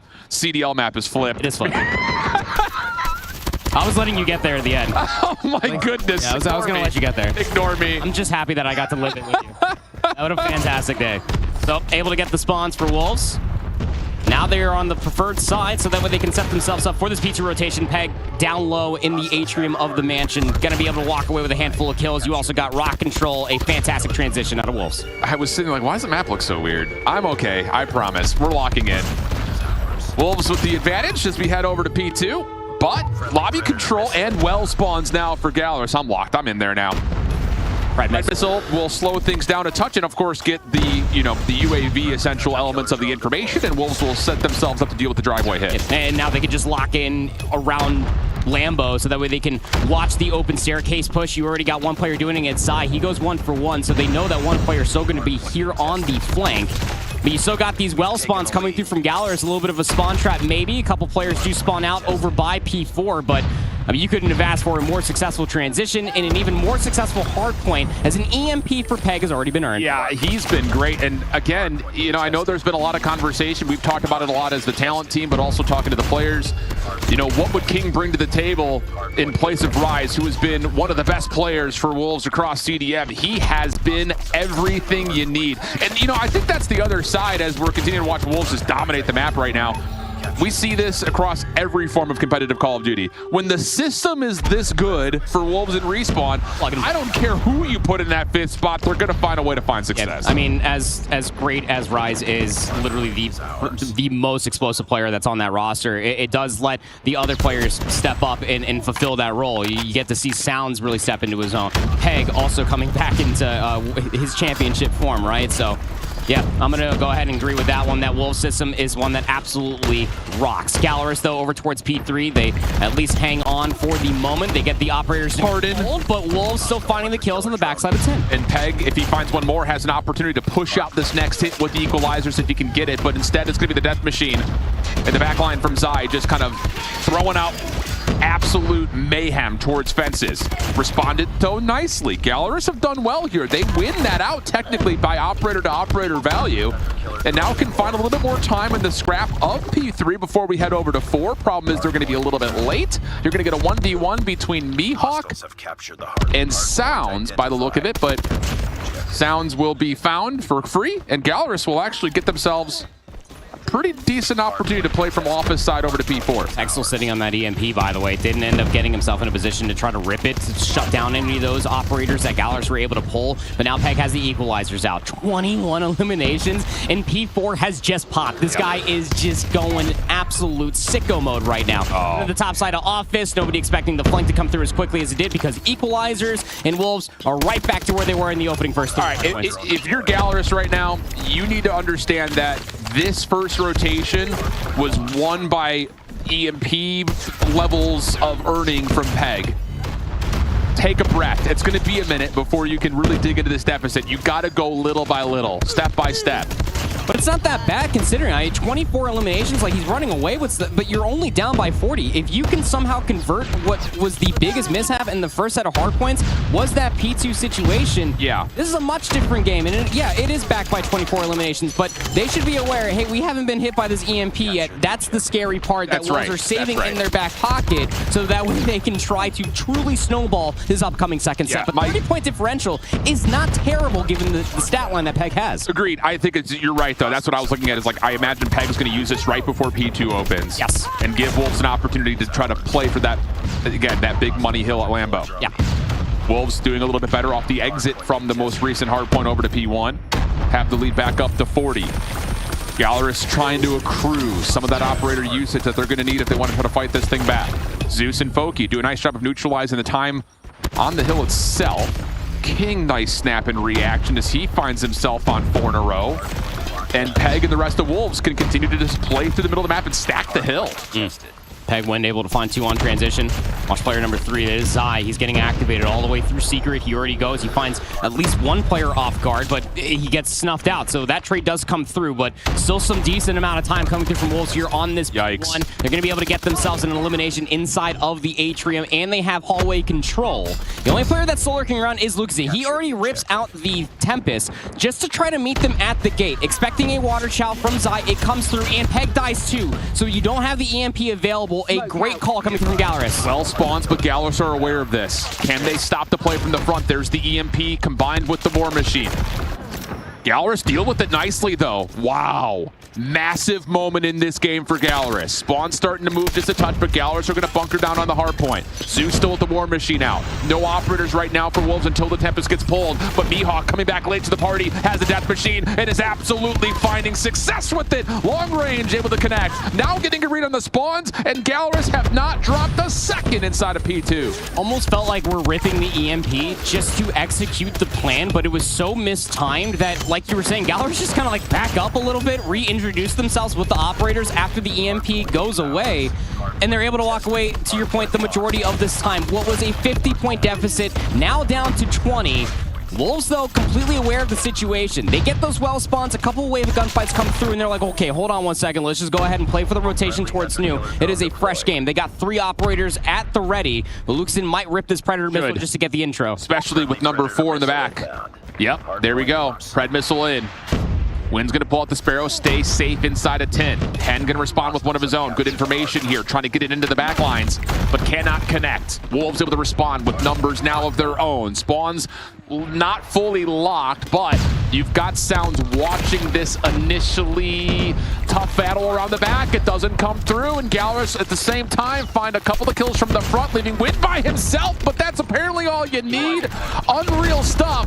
Equalizer, though, for Foki. Cracks back through, and an opportunity with Gallerus for numbers to continue to push forward. You know, Foki hasn't had the sexiest KD ratio throughout the entirety of this series thus far, Alan, but he actually found a massive 1v1 in towards the back, and then the equalizer should have been the real go-ahead, a real walk away with the majority of time here on P3, but Wolves just completely put them back into the ground. They're walking away with a good chunk of time. They're playing for the trades, and they're able to at least maintain this lead. But Gallerus, they're sitting here still chipping away at it. And Wolves got to be aware of it. We got to get back to some fundamental hard point. Remember those 24 eliminations that Peck started with? He slowed down ever so slightly.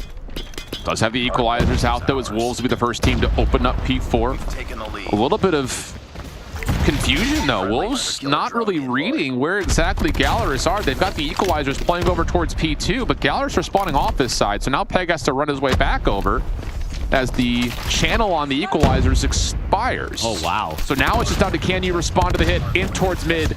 Luca's in for one. Sounds right there in the longer corner, and King watches over the top of Rock, and this has been clean so far from Wolves. Double chow bait and switch, a little bit mistimed there for Gallerus on the initial when it comes down to breaking P4. Very, very difficult to do. And now you got the death machine from Zion towards the back, trying to deal with these players down low inside the office. Does get traded. Hallway control coming through now for Mihawk. Zeus also able to appear, but the hard point's just too far gone at this point. Maybe find any lick of the back 10 seconds, but Wolves right back into that 60-point lead. Yeah, you just need to keep Wolves from stringing scrap to initial here from 4-1. And Mihawk will eventually get back into P4 and clean up some of these Wolves members. Can't deal with Zai at range though.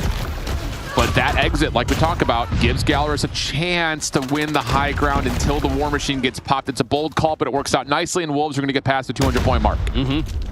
Backwell spawns here, coming through for Gallerus. Not exactly the happiest place to be when you're seeing in sound still has the War Machine, finds the grenade to go through. But still, like you were saying, yeah, gets shut down. So Gallerus have an opportunity to move their way further forward, but they would love to try to get some time here on P1. Wolves are already over the double century mark, and Gallerus effectively need to play this as sound as possible. Hoop sounds, by the way, Predator Missile gets called in, stops that push dead in its tracks. Wolves in prime position to close out this map. Looking good for it. P2 side of the map, though, still in possession of Gallerus as we get underneath 20 seconds on the first hill. Wolves working on it, or at least attempting to move past the fountain, but Gallerus find a string of kills. They're going to get a little bit of time here in the back 10, and also send a couple of members to get over to Lambeau early. They also have well spawns right here, and honestly, there's an opportunity here to just shut down the bottom side of the map and force Gallerus, or force Wolves to play over and up through well and lobby, which is not really where you want to be hitting this P2 from. There's an opportunity here. Hold on a second. You've got a Sparrow out for Hen trying to play forward at tiles, but he gets shut down as a Pred Missile lands on top of his forehead. Spawns are still mixy around the back of P2, but Gallerus are reading it and finding the kills they need. Lucasen has the Tempest. That's enough threat for anybody to try to march their way up through this drive wave, which is already smoked out. Mihawk has more space forward. Foki off the nade is able to find the third. Just two more players remaining and win Sparrow, albeit finding one. Does get shut down in return. Gallerus are still here. 30 seconds left to fight over, and they got to find a swift break. Foki falls. He was a single elimination away from getting the equalizers, but as he drops, Wolves will stabilize and surround the hard point. And now it's desperation time for Gallerus. No operators at the ready. Death Machine for Wolves, trying to defend the hill and put this one well out of reach.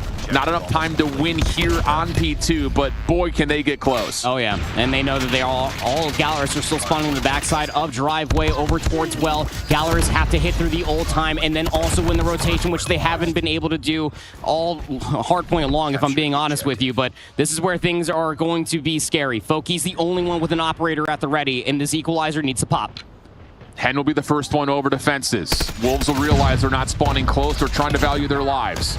Sounds able to connect twice with the War Machine out of nowhere. Trophies. And now you've got Wolves in a chance to just surround, envelop, and hit this all at once. Like you mentioned, no operators for Gallerus. They just have to stay alive inside the hardpoint. But if you wanted to have one member alive and kicking, it's this guy. Lucasen already close to another Tempest as he has been unbelievable in the stretch the last 90 seconds or so, but can't turn that into more as Wind will get a double nade over the top plus a third. Zeus desperately trying to hang out with the War Machine, will find a double of his own, and you got a split spawn situation as Gallerus are able to surround. If you're gonna have Sounds, he's gonna see one more player there for Gallerus right in front of him. Just 5 seconds remaining, and Wolves can close it out here.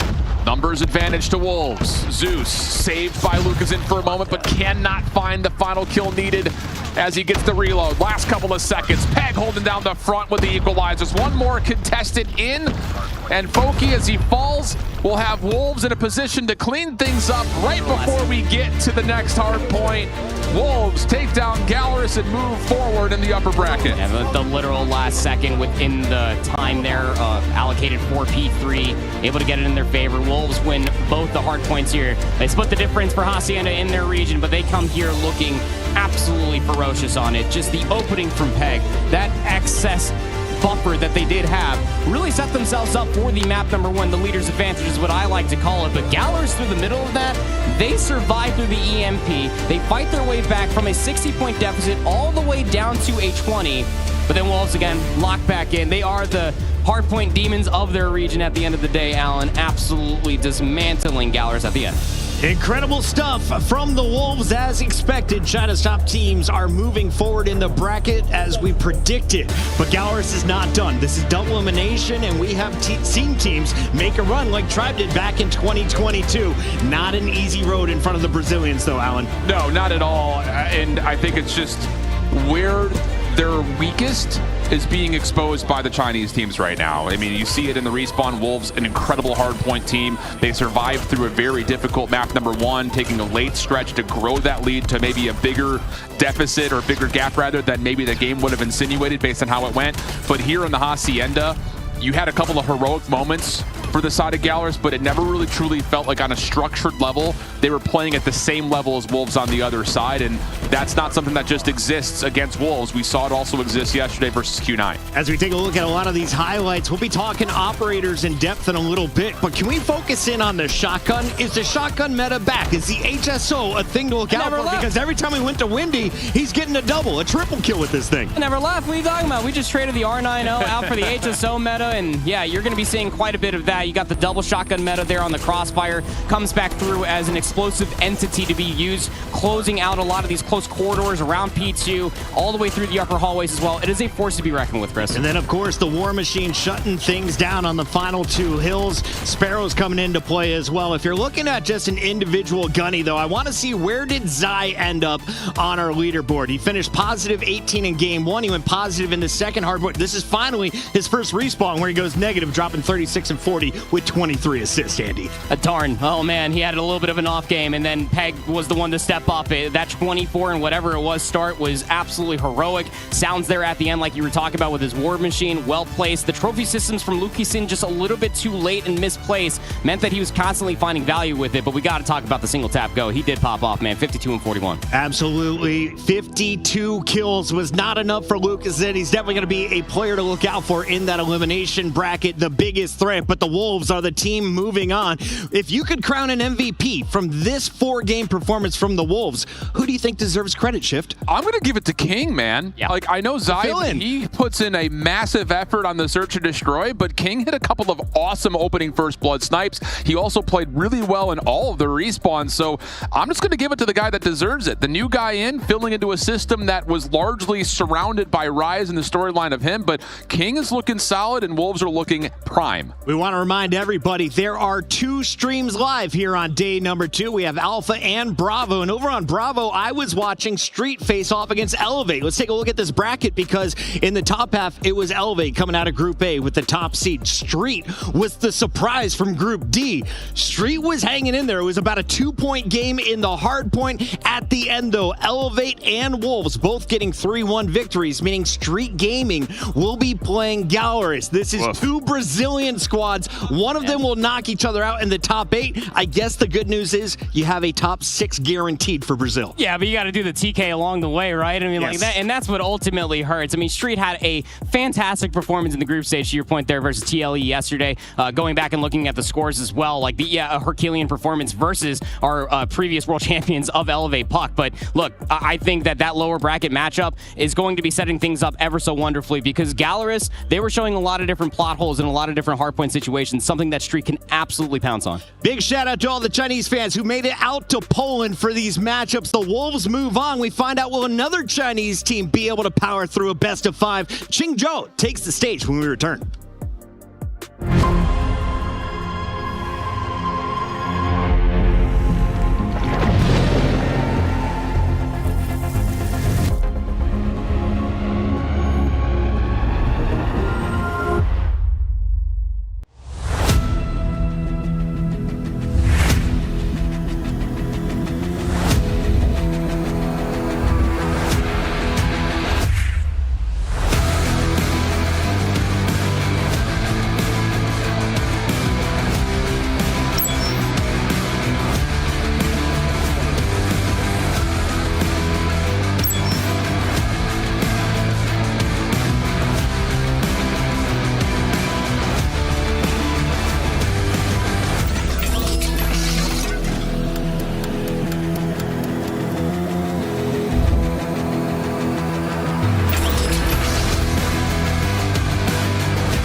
We believe it's in communication because communication is key to like the whole game sections. For me, communication. In my opinion, we need to be a mix like skill and communication.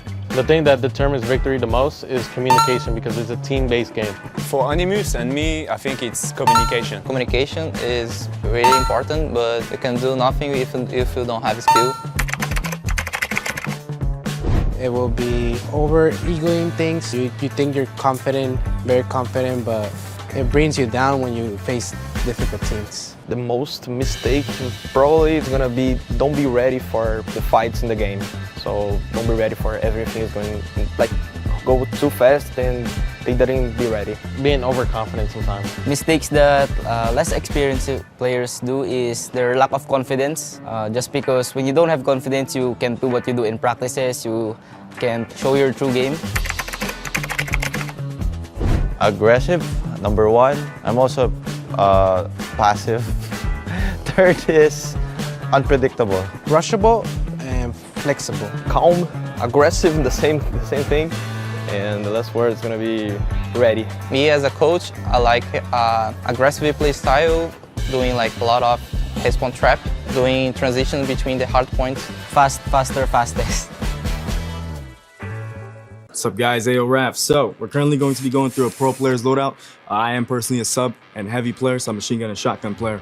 But my personal favorite in this meta is probably going to be the VMP. The USS is a great gun, but the VMP takes that throne for #1 spot, honestly. So I'll be showing you guys my personal and everybody's loadouts in the pro player.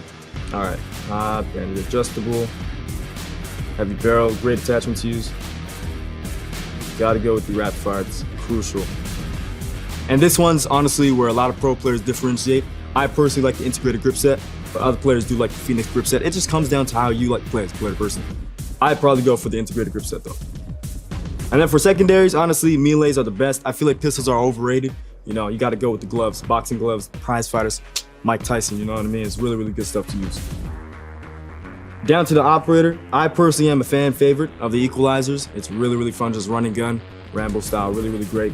The 3 perks, gotta go lightweight, you gotta go gun-ho. Toughness is honestly really, really good too, but I believe personally gun-ho would be the best one to go for. The third option for the blue perks, you gotta go with dead silence. It's a crucial must-have. Now, obviously in pro players, you know, you gotta use these 3 score streaks. You gotta go EMP, Predator Missile, and Hunter Killer Drone, because obviously everything else is banned. But yeah, honestly, that looks like a great loadout. You know, got the frag grenade. Actually, I'm one of the individual. I'll put you on a secret. I personally like sticky grenades. I think they're low-key, very underrated. Besides that, this is my loadout. Basically, our best map is everything in the chump set. Our worst map is none. My best map will be Summit as a shotgun. Shotgun is very powerful in Summit. And my worst map will be Standoff. My best map probably Hacienda. I really love that map. And my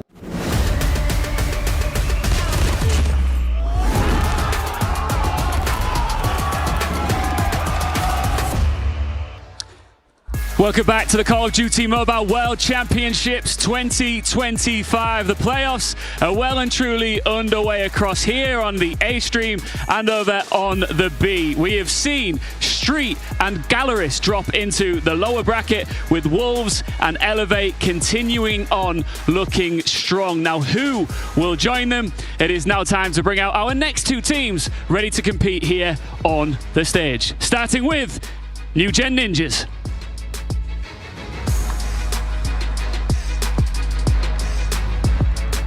Formed literally days before this tournament. Enemies became friends to fight for the same cause, putting India on top.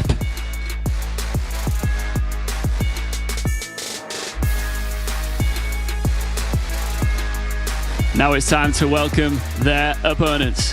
Qingzhou.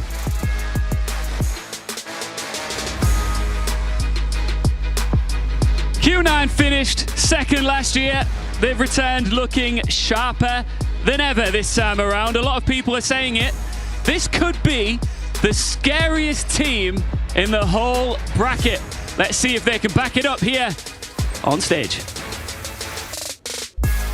The Thank you very much, Ian Chambers. We got our second match of the day ready to go here in Winners Bracket Round 1, and our teams are ready to take the stage. They have not, of course, locked in their map vetoes yet. We have Brody, AK Infinity, and Chris Tunn at the desk. And gentlemen, I'm fired up for this one because Q9 made it to the grand finals last year, but a 4-0 loss really left that bitter taste in their mouth. A lot of people have been talking about it ever since. This is your tournament for redemption. And if you look at the bracket, everyone in chat is saying they have the easiest road to a grand final. There's no easy roads in this World Championships. Let's not get it twisted. But they do have a very, very good chance to get themselves there. And they will want, of course, to get that revenge. And, well, that revenge is actually lining itself up quite nicely with Elevate winning their game in their first winners round.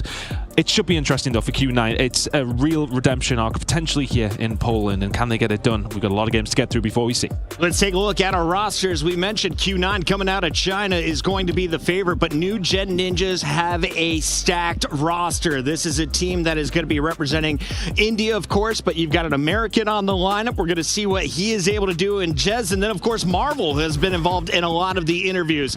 As we take a look at these teams, though, Infinity, walk me through this New Gen squad. Viper, Warden, Fran, who do you have your eyes on today? I mean, for this one, it's incredible, isn't it? I'm really looking forward to Viper and Warden. Go ahead and take it for me. I'll take it. We'll get it figured out. Yeah, no, look, this New Gen Ninjas team, it is very much a last-minute thing, but realistically speaking, it's going to be a difficult task for them. We really didn't know what to see from them, but coming from two very, very solid teams that we really expect would have made runs, they have now amalgamated. They've put themselves together to see what they can do. And we've been chatting to them when we were in the lobby to see how they can really get things going, how they're feeling about their chances. And their attitude towards it is just shoot. Just let's see what we can do. We know how to play this game. And I suppose it's that, I want to say, the no pressure attitude. They're coming into this without the necessary pressure that they would have had if they're on their teams. They're going up against one of the favorites. They will be going into this to see if they can do something. And if they do, it will be a surprise to everybody and to themselves. Mic check, 1 2 1 2. Brody, you with me? Yeah, they tried to silence me, and well, now I'm back. I don't hear myself either. It's all good. I don't I hope the internet hears us, though, and we can see this is the squad. The tall man there, that is Marvel. But if you heard his interview, he said Viper, the player to watch. Viper, the man who went on a 4K to seal their spot in this winner's bracket. Is he going to be the star to look at? And on the other side of the stage, Chris Tunn, who are you expecting to pop off tonight? I mean, it would be for me, Ao Ling. I mean, this guy is just an absolute dynamo. How long we've seen him around in this Q9 team and how long he has been just a stalwart of the scene. He has just got absolutely everything. And I think what a lot of people will point towards with this Q9 team, realistically, is how good their search and destroy is. Conceivably, probably the best search and destroy team on the planet. And that is going to be a huge issue for New Gen Ninja specifically. That is really where they have to look at the rest of their game between these two teams. They are going to have to go in and pretty much win every single one of the respawns. And that is not an easy thing to do against Q9 either. Their search and destroy, though, is very much unparalleled. Shout out to our audio wizards. They just ran a whole new line to Infinity. It's your turn to talk, my guy. Walk me through China's #2 seed. Alrighty, they tried to silence me, and we're back. Yeah, China, Q9, they are here to play after how many second place finishes? Q9, they want a championship under their belt. The closest they've ever gotten, technically speaking, it is a win, was the Snapdragon Mobile Masters in 2024, although it should be said, some of the competition wasn't exactly there. So, yeah, Q9, these are a godlike set of boys. Obviously, they've been through some kind of roster changes throughout the year. They started the year with Sun. They had to trade him out for the newbie on the block, Zero, during CDM. Zero, unfortunately, underage here for the Call of Duty Mobile World Championship. So Cloud has come back from 2024 Q9 to fill that spot. Now I got my brother who's already awake in America tuning in early. We've got some other folks from the CDL world who are tuning into COD Mobile for the first time. So you are watching the winner's bracket. And Ton, there is something special about this game. Not only do you have the best maps of Call of Duty of all time, you've got operators known as specialists back on the PC side of things. So let's talk operators. Yeah, Sparrow, the bow and arrow seems to be the classic that folks are using. We've got equalizers, we've got war machines, death machines. How do the operators have an impact in game modes like Hardpoint that'll kick off the series? I mean, a ginormous impact, right? There's so many times, especially as commentators, if you can see in the codcaster view, when you see the little circle that's beneath each of the players' names, when that lights up, their operator is available. It's like its own economy throughout a game. We get to see it in different hills specifically. A lot of teams will save them for certain moments, for potentially hills that are very difficult to break, or hills that you want to make sure you're able to hold for search and destroy. Not in, of course, but for control, it's massively impactful. I think so many times we talk about that second round, and when that happens, a lot of the teams then start to get a hold of their operators by the time we get to that stage. There's so many crazy plays. I mean, we've seen it years ago, obviously, way back. Black Ops 4 was the last time we had it, of course, in the main CDL era side of things, and we've seen some crazy stuff. We see crazy stuff every single week with COD Mobile. Infinity, does it come down to, like, I guess, strategy on which operators you give to which players? What roles do you think we should expect to be running what? So actually, I think it's kind of map dependent more than anything, right? You know, I think you do expect kind of these mainstay operators, right? You know, Equalizer is probably one of those powerful operators in the game. The Death Machine was kind of a recent addition. You kind of need to have those operators in every single map regardless, and so you kind of give the best players your Death Machines, your Equals, your Sparrows sometimes, and then you'll kind of get these operators that will come out per map. For example, we saw earlier on Combine, that's a map that your Gravity Vortex gun will come out to play because you'll have a lot of these kind of close quarter engagements where you'll have kind of known as area denial, right? People can't get through doorways if there's a big vortex swirling in that doorway. You're not getting through there. It's kind of what the Tempest is also for, which is also kind of recently entered the meta. John, you were mentioning you haven't seen a perfect Annihilator clip. We're looking for a term. I was thinking operator. Maybe the perfect operator is a surgeon. Let's work on that. Chat, if you got something better, let us know as we take a look at our maps and modes for this one. The bans are in, and we know we are going to Summit and Apocalypse for our hard points. Let's start there, Infinity. Do you like the bans that are coming out from both teams? Yeah, I mean, it's kind of difficult, right, to ban against Q9, I'll say. I think in hardpoint it's probably the easiest way to go. Allowing Summit through is a bit of a question mark. You don't play Shine on Summit, is what I've been told. Yeah, I mean, so specifically, I think Wolves are the strongest team on Summit, so you definitely never want to touch Wolves on Summit. Other teams, you can kind of get around it, but I think Q9 of the three Chinese teams here is the easiest team to play on Summit. I still wouldn't do it, and yeah, for that reason, I think it's probably one of the biggest errors here in this map pool. Yeah, I mean, Summit is by far statistically their best map in terms of hardpoint, 5-2 record across the board. I think it's pretty much their only map in hardpoint that they're positive on. So the fact that that slipped through is a bit of a blunder, to be honest with you. I think you got to get rid of that pretty much immediately. Combine in there, they 1-4. Okay, that's probably going to be banned by them. Hacienda 2-2. That's probably going to be banned by the other side, and New-Gen Ninjas. But yeah, Summit being in there is... It might be a comfort pick, right? You are uncomfortable on Combine or Hacienda potentially if you're New-Gen Ninjas. This is a pickup squad, two teams merging, so maybe you're going for something more familiar, but Summit is not going to be an easy route. How do we feel about Apocalypse, though, if we get to a Game 4? Yeah, I think Apocalypse is going to be a little bit easier, yeah, better, but I think it's not a good map for both of these teams. I think, you know, it's kind of difficult to gravitate for New-Gen Ninjas towards either Godlike or Soul, because this effectively is a new team, but they are closer to Soul. Obviously, they got 3 of the players in that team, and Soul were not good on Apocalypse. It also isn't a good map for Q9, though, so I would feel more comfortable if we get to map 4. I will say the one thing about Search and Destroy vetoes in particular as we go further into this series, though, it is almost impossible to veto against Q9 in Search and Destroy, because not only are they great at Search and Destroy, as a matter of fact, they are the best Search and Destroy team in the world, they have a very deep Search and Destroy map pool, so I think it's difficult to veto against them. Doesn't matter what map you want. As this game is kicking off, we got to send it over to Beef Mommy for a quick check-in. What do you got for us, Beef? For our next matchup, China's powerhouse Q9 is going up against India's last hope, New-Gen Ninjas. The art is ready, the players are ready. Let's jump into Summit. On the mic, it's Chris Tunn and Infinity. Well, here we go. Summit taking on the New-Gen Ninjas. My goodness me, how do you make this one work? For New-Gen Ninjas, though, Brody, heading into this one, how are we feeling about their chances? I mean, the answer to that question is the easy one to answer, to be honest with you, but where do they win is kind of where I'm trying to theorize on this one. Where do New-Gen Ninjas win in this series, in this map? I don't know, honestly. I think, you know, again, we talk about kind of Search and Destroy, just generally speaking.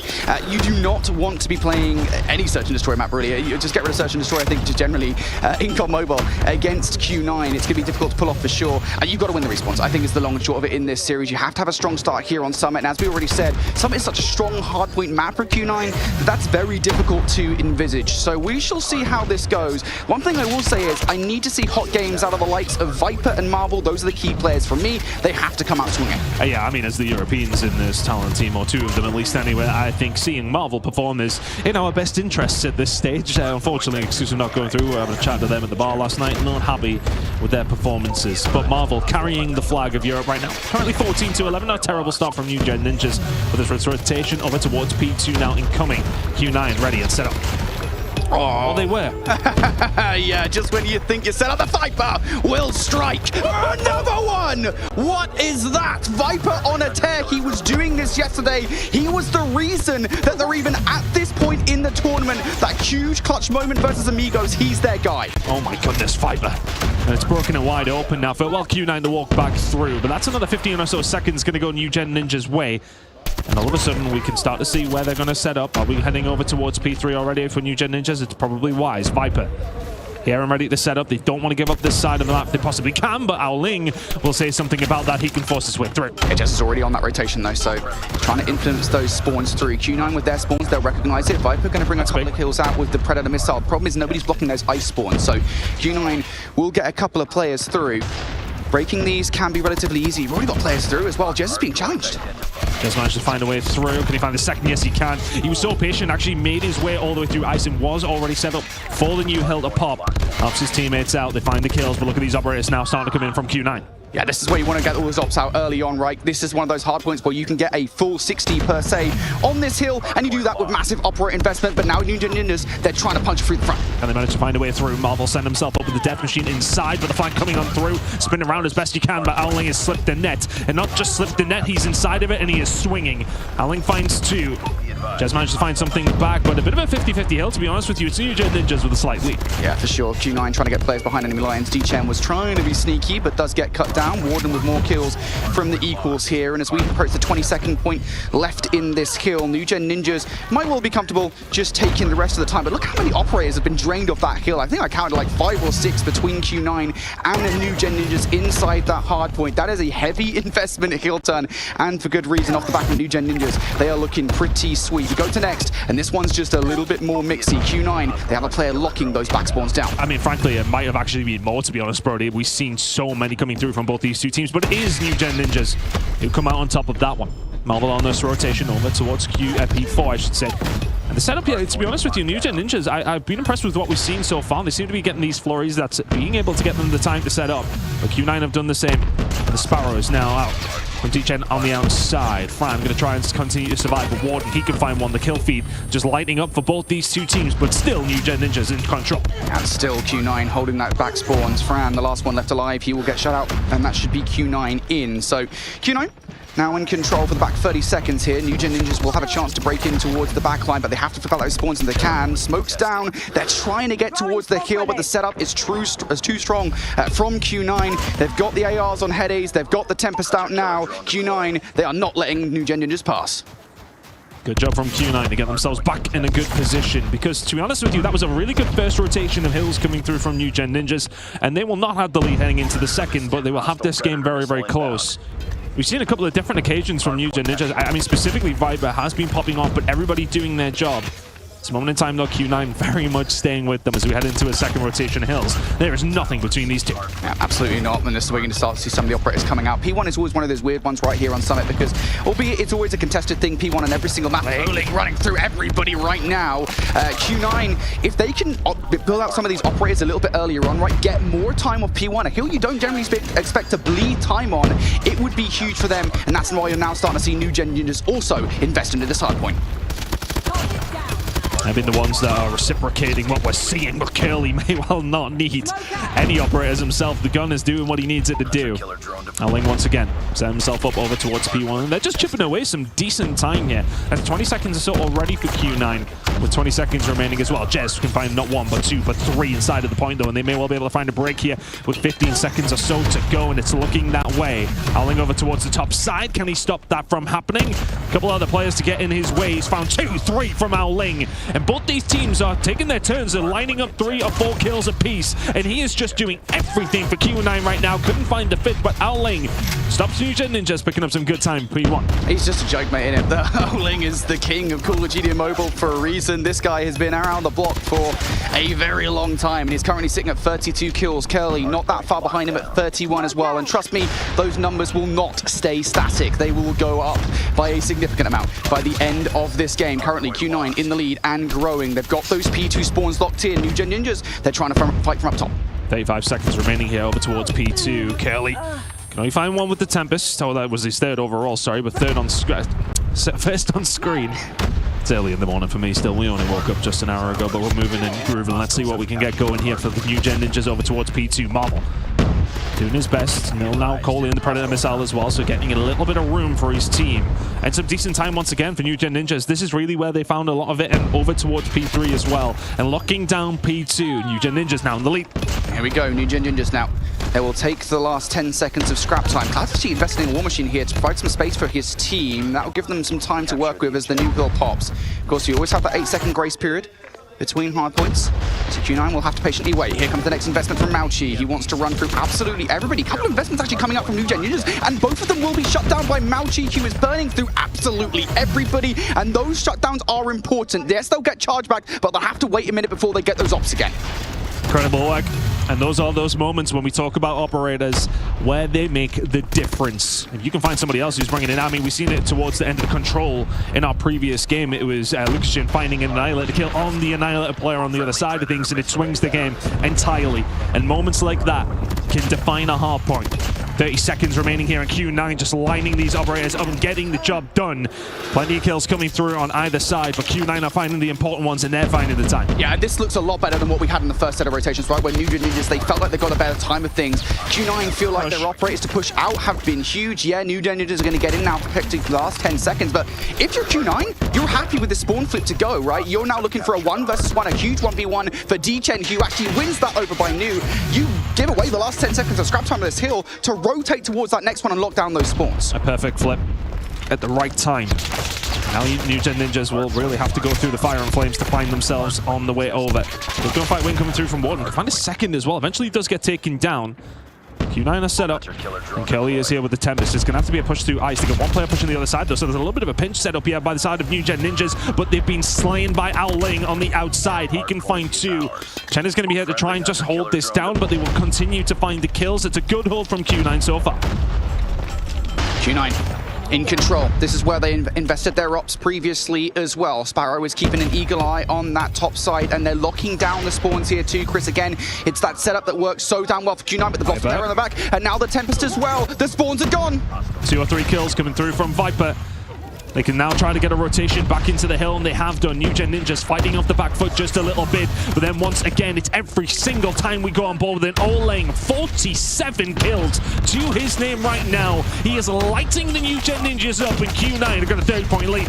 Q9 in control here. It is a tentative advantage here as we go into the third and potentially, probably, the final set of this game. It feels like Q9 have got the better look of heals off the back of Operators, who's pushing New Gen Ninjas out of the hard point. They're going to want to do that again here. They're going to want to steal as much time away on this P1 as possible. I mean, if you look at the slaying game here as well, Q9 have definitely had the moments, I want to say, as far as what you're saying, Owling, Curly, putting these numbers up. But New Gen Ninjas are not far away. When they're getting the opportunity to find points, they are making sure they're efficient, and they're being efficient here with the operators as well. The death machine is out, the equalizer is out. They are holding down P1, and they are chipping away at that Q9 lead. Yeah, it really does feel like both these teams right now are being dogged with their operators, making sure they just use them basically as soon as they get them, more or less, to get as much time away from the opposition. New Gen Ninjas trying to keep their head above the water right now inside P1. 15 seconds left, still kills in favor of New Gen Ninjas. We go towards the next hill though, Ton, and this is where things get mixy. And here we go over towards P2. It has been a good one for the side of New Gen Ninjas. In 5 seconds time, we'll find out how they can do. But after being behind by 20, they pick up some substantial time over towards P1. P2 incoming in 7. And the setup for either one of these two teams is not definitive. Neither team in the best possible spot they could be.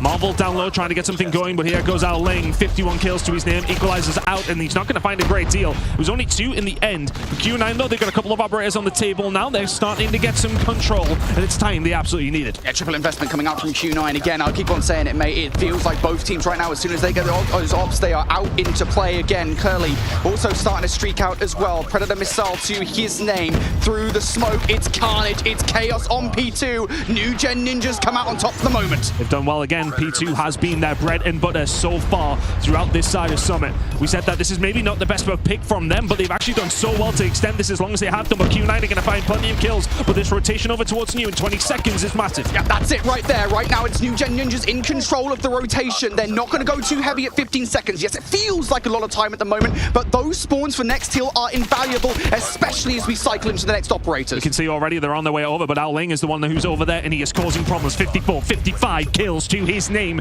and there's that going to be the flip. Not quite. New Gen Ninjas are still going to be here. Ao Ling trying his best to hold it down. He's finding as much as he possibly can. Everybody falling to Ao Ling. The hill will pop 2-3-2. They only need 15. Fran in front is going to find a couple of kills here. New Gen Ninjas are trying to keep the door open, but it's now Cloud with his war machine. He's trying to keep them out. New Gen Ninjas have to fight somehow, some way. They have to find a way through. Jez can find one, but they've all got to go through one door. And who is here? It's nobody but Cloud and Ao Ling, who light it up. Ao Ling with 59 to find map 1 for Q9. Wow. Q9. They meticulously search for every single player that could possibly have gotten through to change those spawns. Jez thought he might have gotten away with it. Marvel thought, hey, I'm here, maybe I can do some damage. No, neither of those players are able to get through, both of them denied. And Q9, they lock out on P3. Man, what a game to open up this series. New Gen Ninjas, how about that, hey? They come into this series, they come into this tournament as a team that, yeah, I know they've got a ton of support. Shout out to the entirety of the Indian Call of Duty mobile community out there, who I know are supporting the boys here at Katowice. But still, I don't think anybody really expected them to be going head-to-head, toe-to-toe with juggernauts like this, and yet still they make it a close game.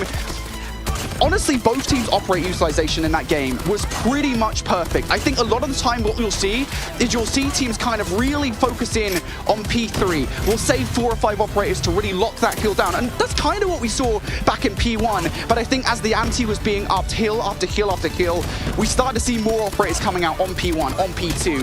And that was much, much better there for New Gen Ninjas. But in the end, it just comes down to one hard point. It just comes down to one rotation. Q9 had that thing on lock.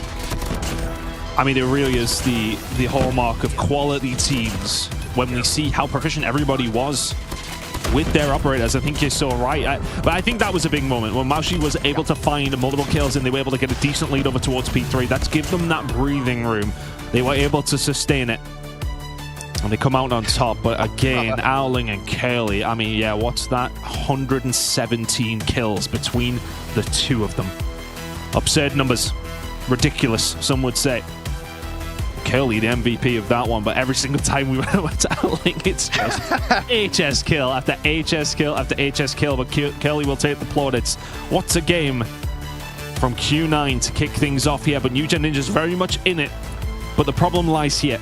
You now move to a search and destroy against Q9, and if you really do want to force it, even just to that map number 5, you're going to have to play another one. This is not necessarily nightmare scenario for New Gen Ninjas, but it puts them massively against the back foot. Yeah, I think the difficult thing is, and this is the kind of the fundamentals of just Call of Duty, doesn't matter if it's mobile or mainline, right? If you're a newer team that doesn't have the strategies locked down, search and destroy is going to be a very difficult thing for you. And that is just the baseline of how Call of Duty works. It's how it's always worked. If you're a team, the most strategy kind of laden game mode of the 3 is always search and destroy. And so that's the thing you're going to struggle with the most if you don't have that on lock. If you're simply relying on fundamentals, S&D is going to be difficult.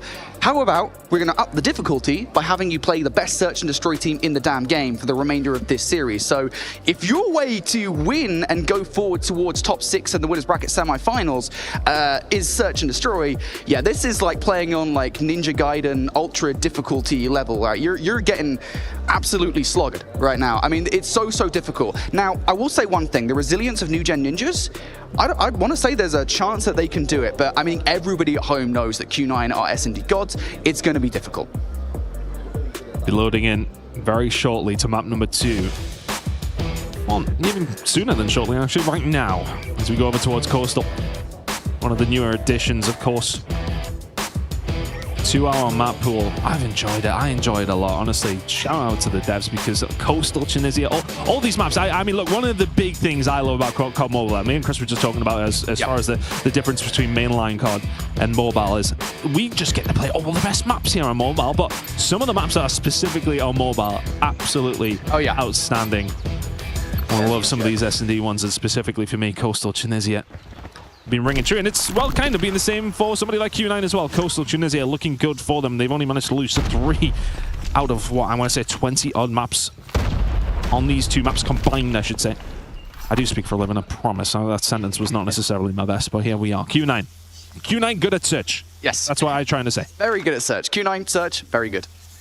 We'll see that here as they wait patiently. Interesting start from Q9, I will say. They completely abandoned the B site. If New Gen Ninjas get that information early on and Warden is kind of edging his way in towards B, they'll recognize, hey, we got a free bomb site and try and transitioning it, but it's where they transition it. If they do try for them on the map, well, there's a nice little trap set between Mauchi and Cloud ready for it if anybody tries that. And it's such a different setup to what you typically see because you would always just stack in towards B, right? But they're going to get caught. Viper will take Cloud out of the equation, and now all of a sudden you're in a little bit more of a difficult scenario. Ling immediately trying to get something going. Viper knows it's going to happen, finds the shot as well. Chen will get rid of Viper, but that's a 1-for-1 that you would have liked to take cleanly. Now a 2 versus 4. Q9 have kind of fallen by the wayside here, but only just for now. Kelly will find one back, 2 versus 3. That's a corner that D-Chen should check. What a surprise. He's not checked that corner. That's crazy.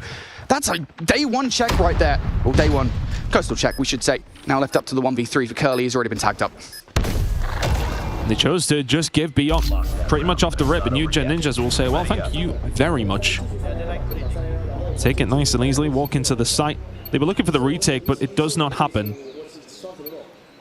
Defend the objectives. Just really crazy play from New Gen Ninjas, and Q9, I think that's the gambit, right? You sometimes make when you give up one of the sites. Happens. D-Chen opening up the first blood here, looking for more snipes. He's going to have to back down, gets tagged. That's now space sport here for New Gen Ninjas. Kelly trying to set himself up. Will manage to find the kill. Warden will find one back, but Q9 in a really good position here. Just hold on to this defensive side. New Gen Ninjas not finding a way through, but Marvel can find one, doesn't find the second. It's a quick round to answer back.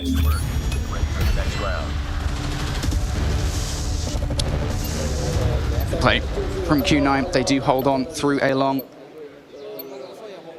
So New Gen Ninjas going to lose that round in the end. Now we go over towards the next round. And oh, snipe off the start from Viper. You normally see a player look down mid to get the information. Rarely do you see a snipe actually pop off for the opening blood. So Mauchi, big player to take off the board. That's a sniper for Q9 out of the round. Advantage New Gen Ninjas now. Ling is here though, ready for the push, and will quite easily take Warden out. Ling does have a little bit of backup here as well in D-Chen, and all of a sudden this is now going to be a hard push. New Gen Ninjas trying to find it on the outside along. I mean, just like that. I tried to pass it over to you to say something, but it just immediately ends. Nice defense here by the side of Q9. New Gen Ninjas have tried their bets over towards A 2 rounds in a row, and it's not working out. Yeah, Q9 just looks so good. And the fact that they didn't win the first blood in that round as well is absolutely insane, by the way. You take a big player like Mauchi off the board, you feel like, hey, that's a lot of space that you buy for the team. And then you still... And another one as well. This time it's Cloud who gets taken down by Marvel. The snipes at the moment for New Gen Ninjas on point. Shouldn't be that much of a surprise if anyone who knows who Marvel and Viper are. Now they're looking for another one, and they're going to get the second kill kit ton. Now they've completely cleared out B. Q9 now have to retake. There's a player in the middle map ready for this transition as well. This site is incredibly difficult to get back into once you've lost it. It seems like Q9 are very willing to give it up, though, right? Multiple occasions, they're just leaving it wide open. And all of a sudden, you're in a little bit of trouble. Maybe they just fancy the flank a little bit more. Check and find Viper. And now Ling may well be the linchpin here for the side of Q9. He's the tip of the spear, but can Mauchi try and find something here?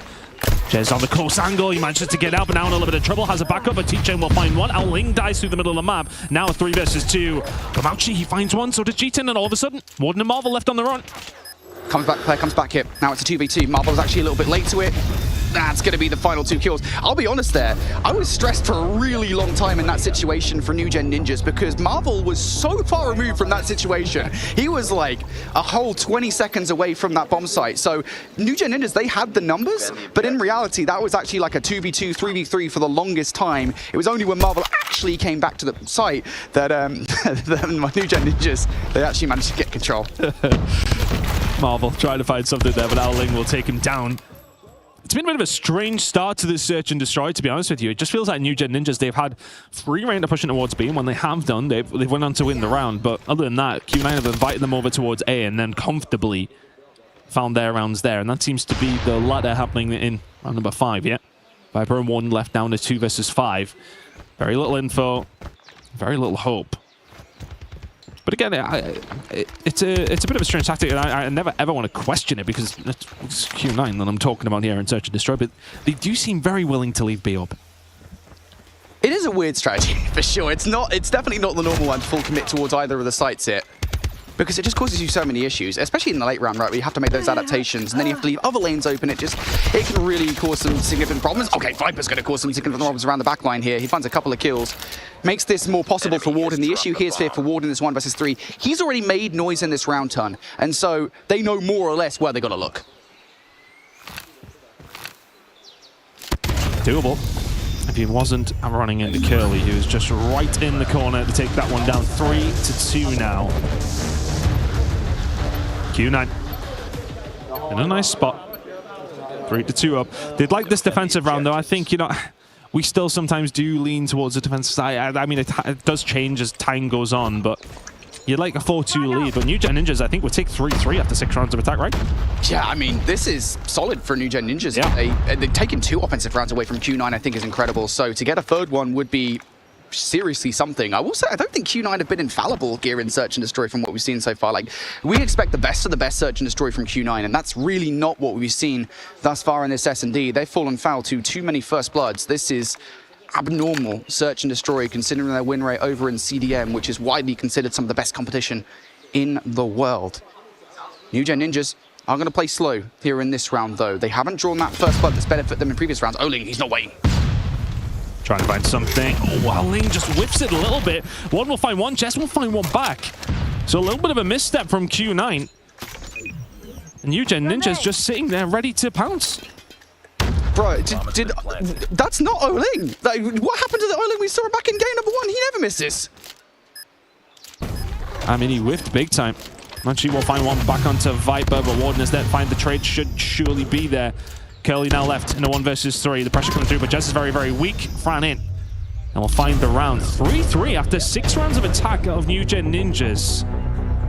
That is a decent return. And I know we're going to question that Ling just not hitting his shot there, but at the same time, it's the fact that they put that pressure in. You've got to say the New Gen Ninjas, they were very patient. Yeah, I just turned around just to make sure we not got the stunt doubles on stage or something. I wasn't entirely sure. Checking Alan wasn't playing instead. Yeah, Alan was playing, mate. I don't think he'd even got a kill right now. Q9, 3-3 now. On towards their offense they go. Once again, they have been first blooded by the snipes of New Gen Ninjas. So this time, it's going to be a B hit from them. I like the setup here from New Gen Ninjas. Got a player inside the bar, got a player watching Warden, keeping an eagle eye on that opening. He has the HSO. He's going to be the biggest issue here. And this is the highlight back from it. I was Viper to kick things off on the rip, my word. Now back into it, Cloud. He'll find one on the Jez, and the attack from Q9 is just so fast. Like, you really can't do anything about it. That is ridiculous from Mao Chi. And now all of a sudden, Marvel left in a 1 versus 4. Yeah, okay, I mean, the shot that Viper hit to kick things off, fantastic. There's nobody left. Q9 have walked in there far too easily. Oh, that's solid, though, from Marvel, isn't it? Oh, Marvel! They've got souls! Not another one. Marvel now down to a 1v2. How on earth has Marvel found that second shot? Ling and Mao Chi are now going to be ready and waiting for him. This is still a tall order from Marvel. A good effort. Mao Chi will find it. Q9 will take a lead. There's been some clips already. Just pure bewilderment is all I've got for that, folks. I tell you what. Defend the objective. These boys have got some snipes. Marvel showing up. Q9 also showing up in that round. Start things strong on the offense. Looks to be aggressive here towards A, but it feels like New Gen Ninja is actually ready for this one. That is some beautiful set nades coming out from New Gen Ninjas. Catches Mauchi, and now all of a sudden, Cloud pushed up, nice and heavy. Warden again. He's been the one that's finding the kills. Alin gets taken down by Fran. And these certain exchanges that become so important just all seem to be going the way of New Gen Ninjas. They're clutching up when they need to. Jez couldn't that time. Curly will find one. Marvel gets in to clean it up, though, 4 apiece. These crucial matchups, these crucial 1v1s are all going New Gen Ninjas' way. And they are winning rounds off the back of it. Brother, I love this New Gen Ninja squad. I want this permanently. This is amazing. Phenomenal play out of them. Their teamwork right now, you would not think these guys have been together for all of a week. Q9 struggling to headbutt their way in what is known to be their entire thing. Search and destroy is their game. I feel like New Gen Ninjas are trying to steal that away from them right now. It's the same setup though here for New Gen. Once again, player inside bar. Warden needs to find some more value from B, but you've lost the first blood, and well, that now splits the map up just a little bit. You've got to try and play a 2 versus X situation on either of these two sites. You can't afford to abandon them at this stage of the round. Look how patient they're being. Expecting the push to come through from one, it doesn't. Q9 ready to just take their time. But they've finally set their sights on a bomb site. Now they're going to be able to find their hits. Yeah, the shot from Marvel rings through, but it doesn't quite land in time. Mauchi will survive it. But they'll get a little bit more information and plenty more here as well, as now New Gen Ninjas is start pushing from behind, but Marvel will find not 1 but 2 here with the sniper. 3 from Marvel, and Fran will pick up the last 2 needed. Phenomenal work from New Gen Ninjas. And the thing is, Q9 were waiting for the push through B, and as soon as they leave, New Gen Ninjas start to make that flank, but Marvel with 3 to hold it down over towards a massive plays. 5-4 New Gen Ninjas. Part of me starting to question where the util is from Q9 though, I'll say, right? I mean, you kind of want some late round util to put a stop to something like that. They don't really use any. I don't know if they even had any in that situation, but still Marvel runs through them. That's just Fran. Once again, now it's aggressive from Q9. They want to set the pace in this round. Kelly. And Chen trying to find a way through. Kelly can find one. Warden finds another, but all these exchanges, it just seems as if New Gen Ninjas are the ones coming out on top. Shots coming in from the middle of the map, and I mean, that just hasn't been cleared. It's 3 kills from Fran. Is the trade going to be there as Warden now will find his way through, misses the first shot, and you will be punished for it. Viper now left in a 1 versus 2. Viper, stay. No need to push. Diamond gets the time and finds the first kill. He is there to pick up the pieces. 5 apiece. 10 search and destroy this one. It feels like neither one of these teams have really got a read on what the other are doing. The New Gen Ninjas are the one who are most of the time coming out on top, but Q9 this time will get it. Yeah, huge round from Q9 as well. I think they needed that to set the pace to actually get some control of this game. It's something that has eluded them so far. Their sniper's normally excellent, and they have been through this game at the first blood. Oh, they're sending it. They're sending it. Jez, no way! He uppercuts one, hooks the other. And Jez finds 2 of the prize fighters. Warden will find another. Ao Ling will fall. What on earth just happened? They tried the smoke play, and they're just in there swinging. Now the issue here is you're looking for snipes. You want to get control of the bomb. You've got control of the bomb site, but you've got no bomb. You've got to exit Cloud. You've got a job to do. Impossible. Absolutely impossible. Not just that round for Warden to try and win, but the fact that we're 6-5 New Gen Ninjas. And it was such an anti-Q9 round. It was the big rush through the middle. They get caught lacking. And this would be an insane scalp for New Gen Ninjas to take. Once Q9's route into this round, it may well be the final one of this search and destroy. What a feat this would be. We were setting this up like it's impossible. New Gen Ninjas trying to pull it off, and the snipes, they've got to be ready for it. Marvel's been so good in this position. He needs to be perfect again. There's Cloud dead, but Ao Ling, he will find it when he needs to. Finds 2 in the entry to the site. Now Q9 have control over towards A. They need to get this bomb down, but do they have the positioning? Yes, they do. Viper will fall. A 4v2. Yeah, Viper taking him out was huge. That was a flanking play that would have blown this entire thing up. Now you've got massive man advantage here. New Gen Ninjas trying to seek their way through. Not going to happen. Ches and Warden can't find a way in. It's all about the 2-piece from Ao Ling on the side, and all of a sudden, we are going to overtime. Q9, through adversity, will find themselves with an extra lifeline. But credit to New Gen Ninjas for shoving it this far as well. To overtime we go. Now back onto the attackers, the New Gen Ninjas, can they find? A lot of look like they were over towards B once again. A did not seem to be working, B was though.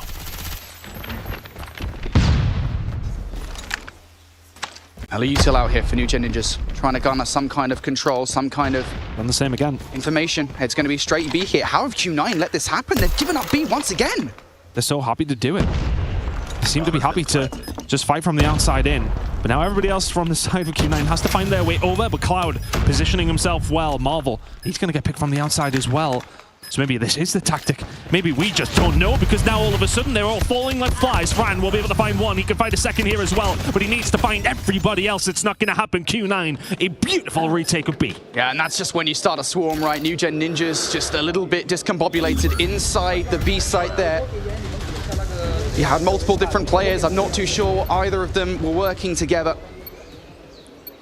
Q9. That's something that's kind of eluded them, right? Their retakes have not been that good so far. We talked about them kind of playing for retakes around B. They've given up the site time and time again.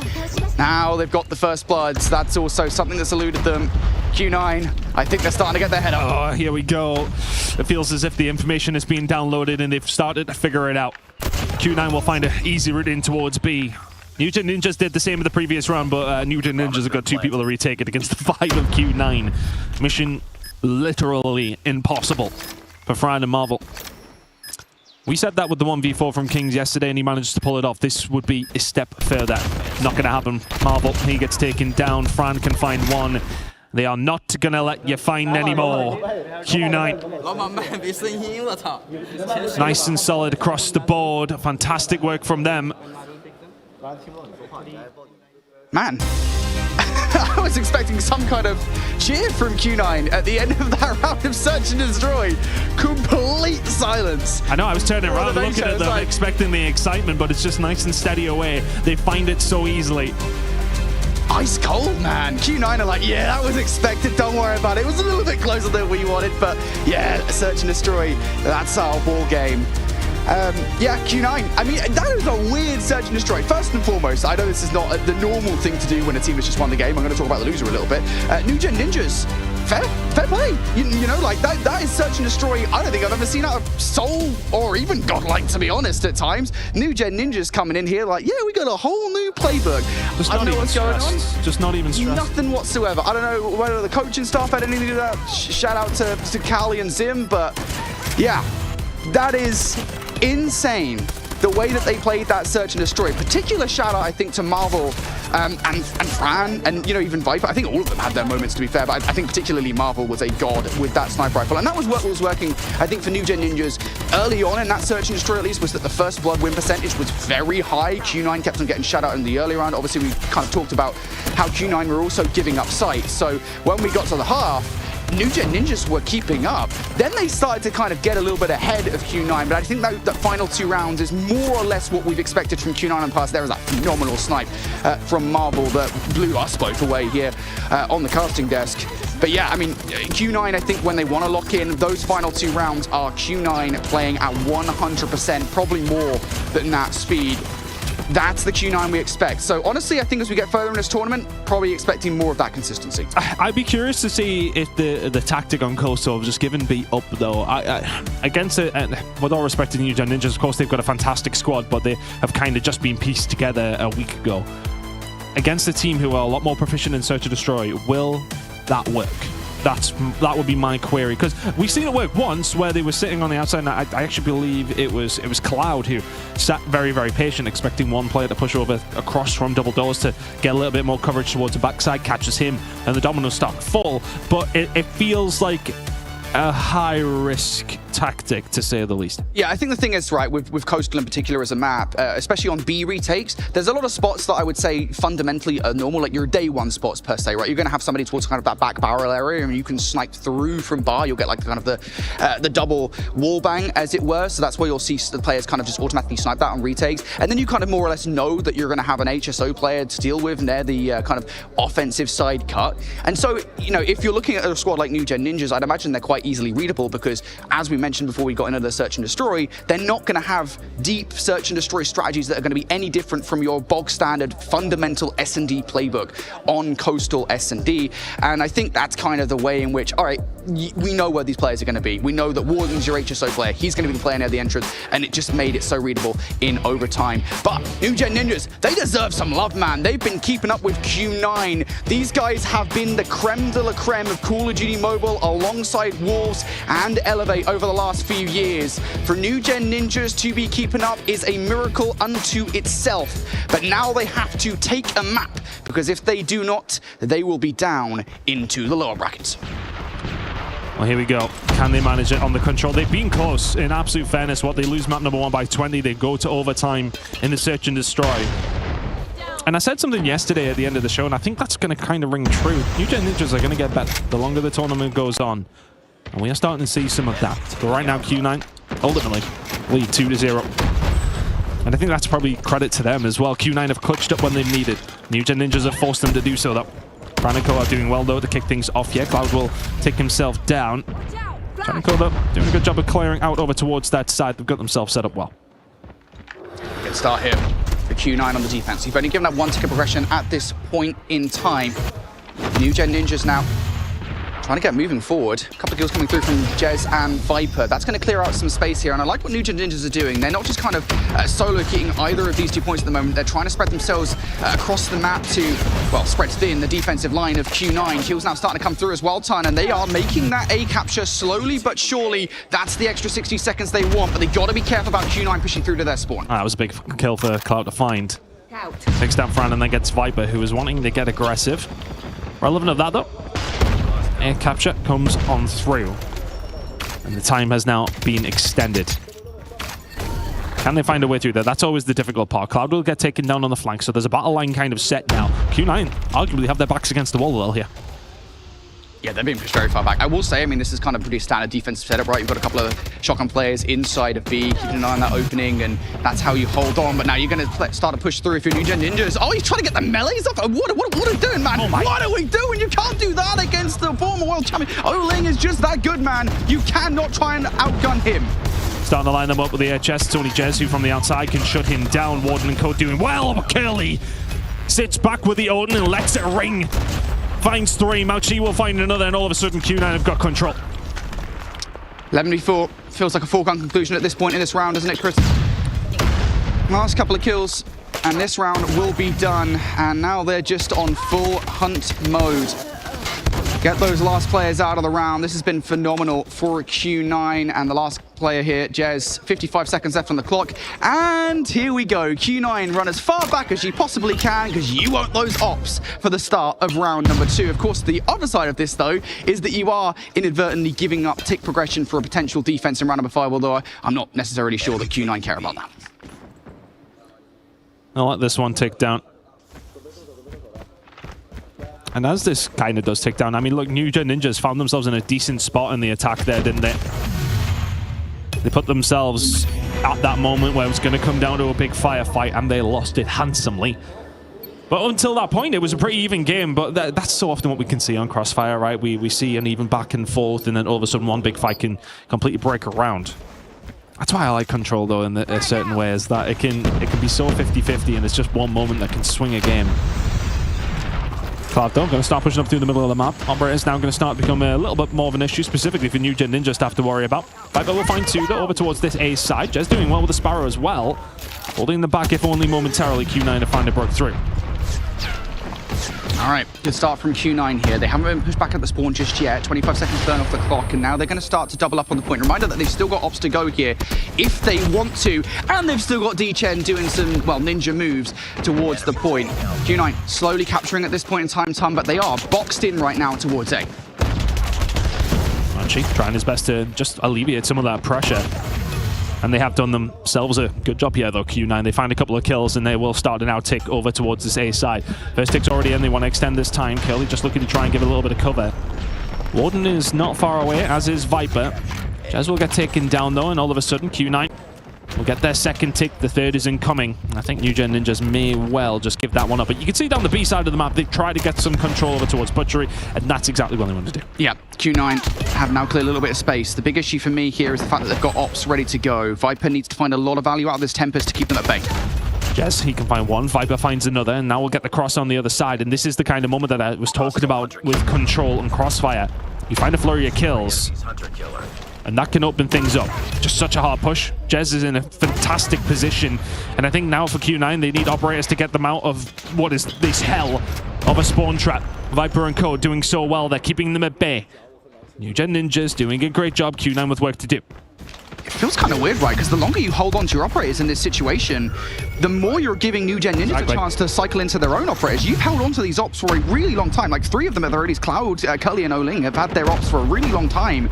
You're in an 8v14, so now you're kind of pressed to use them if you really want to. I would at least get one out right now. They're going to now, though. You would like to think they find a couple of kills just to ease some of that pressure. And now there's going to be time. There's going to be an opportunity to bring them out. They're still on, but there you go. Death Machine is out on the other side of things. Cloud and Co starting to do the work, though. Curly will find a kill, and it's all just broken to absolute chaos. It's an 8 versus 4. New Gen Ninja still in a good position, but Q9 have found their way up the map. Yep, have to find some value out of this Death Machine. Whole players at bay, provide space for your team. You have to find these kills right here, right now. Eyes went risky. Jez will find him. Cloud will fall. 6 versus 3. This is still doable. It's plausible. Chen looking for the kill, and the Warden has to find out great shots. HS now out, heading over towards this B side. A 3 versus 5 doable for Q9 still. Do not be surprised if any of these ops come out in the last 20 seconds here. This is an important round for both of these two teams. Q9, if they're going to hit it, they got to hit it soon. They've not got much time here, Tunt. 10 seconds. They've got to find a touch onto the point as quickly as they can. You can see the operators are starting to be brought in. Mashi's got the Annihilator out. He finds nothing for it. Warden, he'll take him down, make it a 2 versus 5. You don't hit your shots, you don't win the round. New Gen Ninjas find it cleaning. That is a 3-op investment in that round from Q9. They left themselves in an awkward spot. Generally speaking, you see teams swing those ops out at the start of the round, pretty much as soon as you get them.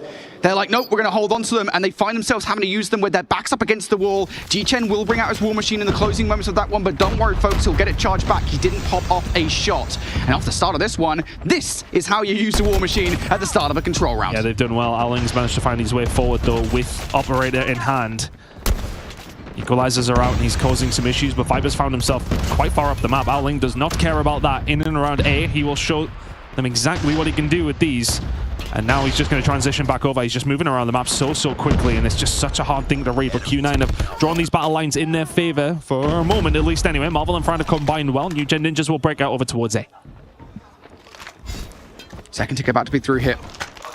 Q9. I don't know if they necessarily want to invest into this point. I don't think there's any real reason to. You're not that far behind. But Jess is actually going to invest a Sparrow here to make a transition. And now all of a sudden, New Gen Ninjas, I was going to say they've got control of bottom X, but now they don't. That was the position you need to cause some problems. And I think that's where they're going to fill the space of Jess. Jess gets taken down almost immediately, though. I feel like you cursed him. Cloud. He'll find the kill and get a little bit of control over towards the A side of the map now. Ling is ready and waiting. China's going to be there for the change, yep, and it's just going to come on through. Warden does have the equalizers out, but Owling's HS may well just be as powerful. Moshi finds one under Jez. They're keeping them at bay here, Q9. That's all they need to do, if only momentarily. Warden can find Owling, though, and he may well just get it going. To be honest with you, Viper finds 2, and here they will go.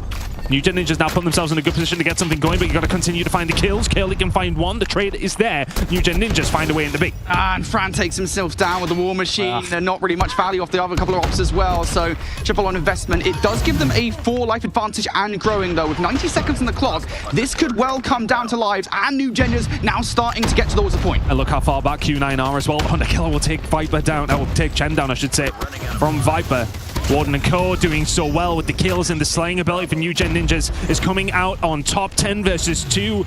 I mean, we picked up Q9 in that previous round, but I'd be surprised to see Owling and Cloud be able to do this. They find the first couple of kills, they will force them away, but it's just so difficult to get this done. A 1 versus 8 for Owling, even somebody of his esteem will struggle with this one. And they're just going to wait. They're just going to chill. One player on the point to slowly capture, provide some issues.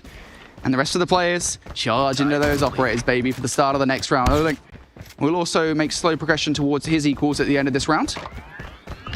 Now a game of hide and seek. Who can be champion? Owling on the hunt for these players. He wants to, in this situation, Ton, take as many of these players out as possible, because if he does so, it's huge. Switches to the MW11 to take Fran down. And yeah, just try and take out these players out before those ops comes through. But he is failing right now. Oling, no. Okay, thank God he threw that thing. I was going to get very stressed there for a second. Yeah, we did have a situation for anybody who is a viewer of the Mobile World Championship. You just can't. It's against the rules. You can't, unfortunately, martyr them, basically.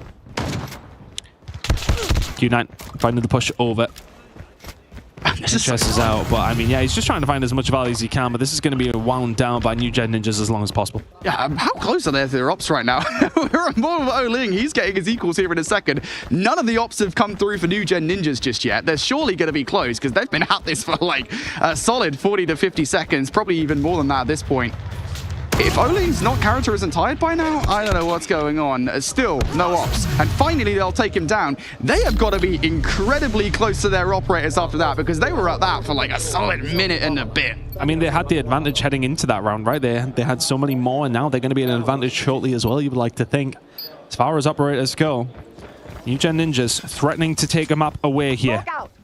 2-1 up, and now onto the defensive side. Q9 have got to pull a rabbit out of the hat, and right now they can't find a kill. Viper, Warden, doing well, forcing them back. And you can't lose these opening gunfights like this. It's going to put you in a tough spot, and not a single kill for Q9 so far. New Gen Ninjas in a really nice spot to close out this control. 2-1 up and cruising right now. Here is why you're one of those operators, folks. They're 2-1 up in this control. You absolutely dominate Q9 at the start of this round. You make an insurmountable advantage in the kills. And, well, there is no way back in, even for a squad as brilliant as Q9. Jez trying to make it worth. We'll only find one, but look at the life discrepancy already in this round, Ton. And that snowball continues to grow. It's a 10 life differential, and I don't think Q9 are getting any better. Yeah, the skies are opening now as well. Q9 really being forced back. They have been able to push themselves up at least over towards A. They're starting to get their operators themselves. Warden will waste his. Curly will find something, but Viper answers back. Tempest will hit. He'll slow them down. But Q9 do have a minor hope in this one. They can get a hold of A, and lives will matter not if they can just wipe them, but Warden's starting to get aggressive. Operators now available for the side of Q9 as well. Nothing available for New Gen Ninjas. Q9 have to be perfect, and everything is being thrown out. Every single op to get multiple value here on this game. With 30 seconds to clock in a 9v17, everything has to hit. It's doable. Equalizers out here from Oling. That's at least 4 dead, and now they're starting to move over towards this B side. The skill feed is just heavy on the Q9 side. Cloud will find one. Warden's the only one who can answer back, but Fran is there alongside of him as well. 3 players up and kicking it now for Q9. And yes, okay, they've made some indents, but the problem is for them, 25 seconds on the clock, 7 versus 11. This is still difficult to do. Absolutely feasible. They pushed New Gen Ninjas all the way back. The kill feed is theirs. They wanted value out of their operators. That's exactly what they've got, and they've got map control as well. If there was ever a time for New Gen Ninjas to feel the key, it's right now. Oling misses the first shot, but his teammates are going to be there to find the second as well, and this kill feed has not been yellow for some time. Maushi now with the Annihilator out. Q9 to pull this one from the fire, and Aoshi is not missing. 4 for the Annihilator, 6 versus 2, and Q9, they may well have done it the hard way, but they've done it. They send it to a round number 5. Oh, God. Uh-oh. I need a shower after that. What was that? A 10 life differential brought down to smithereens. Round 5. But all ops off the table, bar 1 from Jez. New Gen Ninjas, they need to do the exact same thing again, but this time, do not let it slip, and Jez is most certainly not. He is here to play. Oh my word, Jez, now he has the Odin out, and he's trying to keep them away. It's a good push over towards B, almost imminently from New Gen Ninjas, and Q9 answer back. They're going to be able to force them off here as well. Cloud will fall. Well, Cloud will find the kill, I should say, sorry, eventually.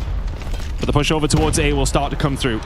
New Gen Ninjas had a good start, but they've been pegged back just a little bit. But A under their control right now. Small life differential. Second ticket is head through by A, and Q9 are not pushing New Gen Ninjas too far back into their spawn at this point in time. There's a chance for them to make some progression. Bit of a gracious push there from D-Gen to try and salvage the A zone. That is not happening. So the extra 60 seconds will be on the board regardless. We sit at 20v20 in lives with over 2 minutes on the clock here.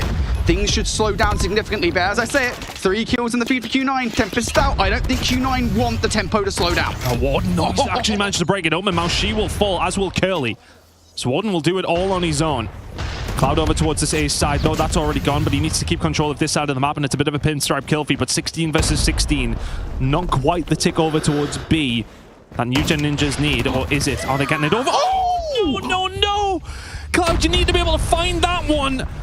Viper with the Tempest will spin, and is that going to be the catalyst that gets things going? 15 versus 15. It's so close in lives. 2 ticks needed for New Gen Ninjas over towards B. And they're starting to make that progress up the map as well. You've got players in towards left, you've got players forward, but Oling, he wants to put a stop to all of this chaos and carnage. Viper still keeping New Gen Ninjas in control of the map and in control of the lives. How is Viper winning some of these gunfights? Curly and Kono have a little bit more control over towards this B side now. New Gen Ninja's going to start looking for a push. Operators are going to be absolutely massive here as well. Fran, the War Machine is out and it's starting to sing. Can he find more than 2? Not quite, but Owling, he'll find his equalizers and he'll try to clear it out here on the point. But Jez is going to jab him in the face to equalize it for very, very little. But now Chen with the War Machines, it's all about the Operators. 7v7. You've got time. Do not push into this if you're Q9. There's a double up investment from Q9. New Gen Ninjas, you can wait this out and wait for the Operators to go away. Play time. That's exactly what Marvel's just done. He's just sniped one player out of the play. New Gen Ninjas, they are playing this absolutely perfectly, Ton.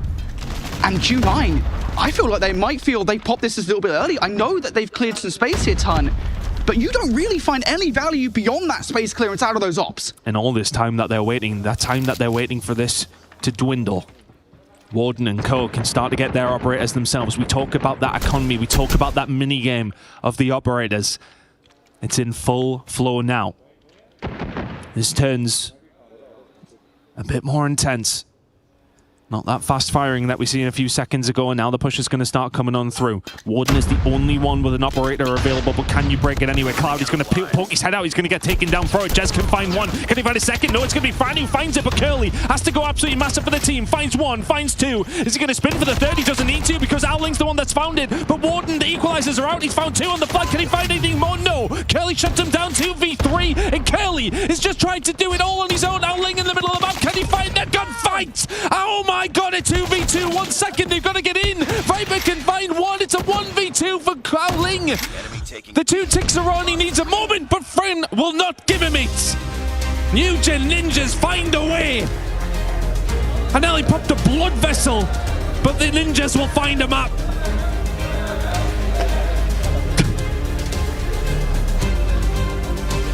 One second on the clock. 1 second to keep your hopes and dreams of being in the winner's bracket alive.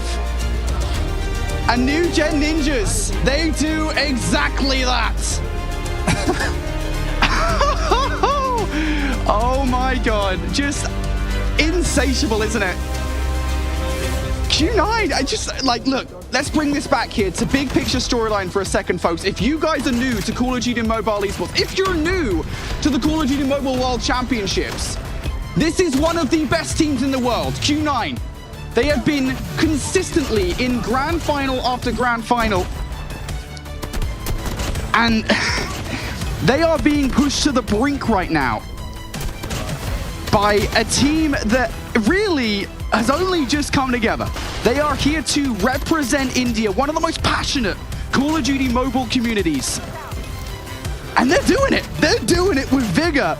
I mean, just an insane game of control from both of these two teams. I just, honestly, the operating usage of both teams. Genuinely, that's probably the best crossfire control I've ever seen. That was ridiculous. So many moments.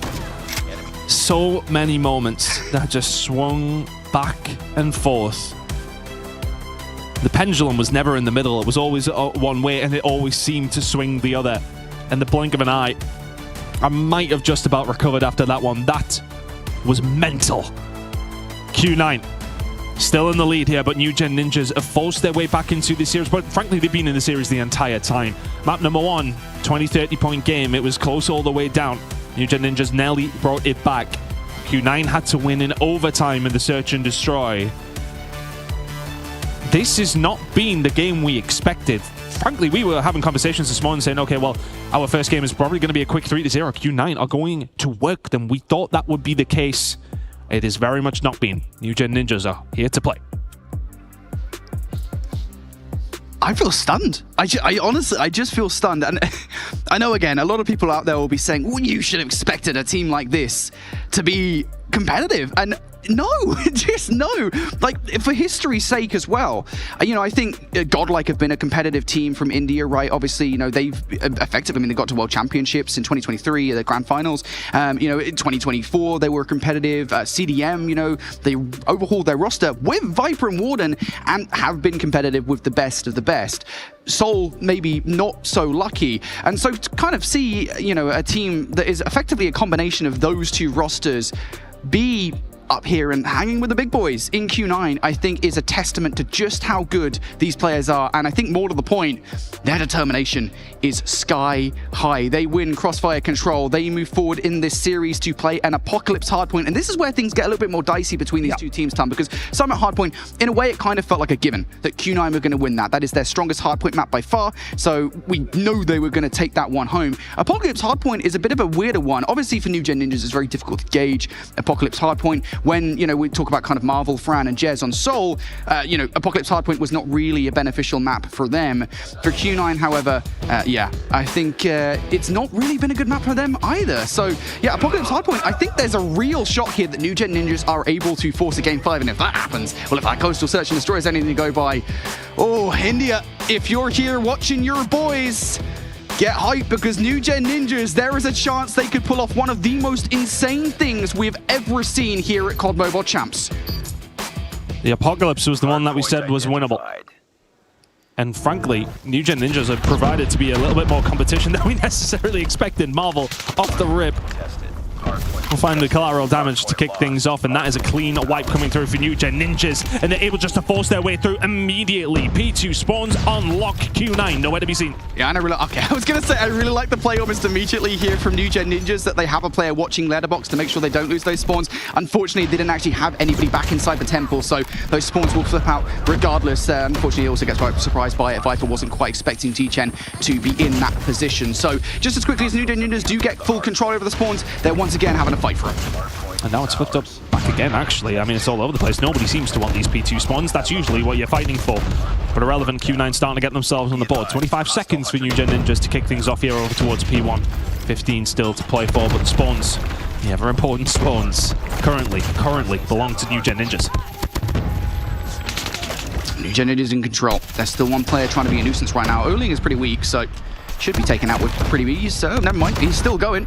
Finally taken down, but he will buy some time for the rest of Q9 to make their way through the front of the hard point. We're going to see Ops relatively soon, and as a matter of fact, that push from Q9 is actually going to force a Predator missile out of Jez. So Q9 making sure utility is gone for New Gen Ninjas is going to make this a little bit more portable, but this is a kill box and a half. It's so difficult to get through this little choke point. And Marvel's been performing admirably. The whole of Europe on this man's back, and he is frying right now up against Chen can find two though.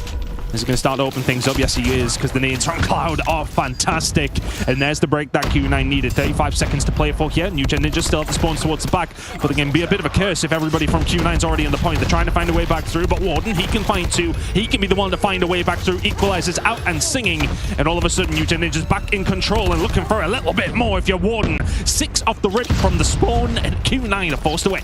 Warden is just that guy, man. A Prodigy. Not too sure about a triple investment with 15 seconds left on the clock, but you know what, Warden, I'll give it to you, mate, because you are beaming right now with 15 kills to your name, and it is reflecting in the scoreline as well. It will be about 80 to 25 or so, give or take, as we get into the third hardpoint rotation here. And, well, Q9, they might well get away with gunfights, but this is a real mixy hardpoint. You're going to see New Gen Ninjas fight for those back spawns here to make sure their spawns for the next hill are in their favor. And they nearly did that successfully. No, they have done that successfully. They get the spawns over towards the backside, so Q9 backs against the wall ever so slightly. Not one mouse. She has the death machine out, though. Starts to send it down this side of the map, but irrelevant of anything else, New Gen Ninjas have not been able to get that much closer.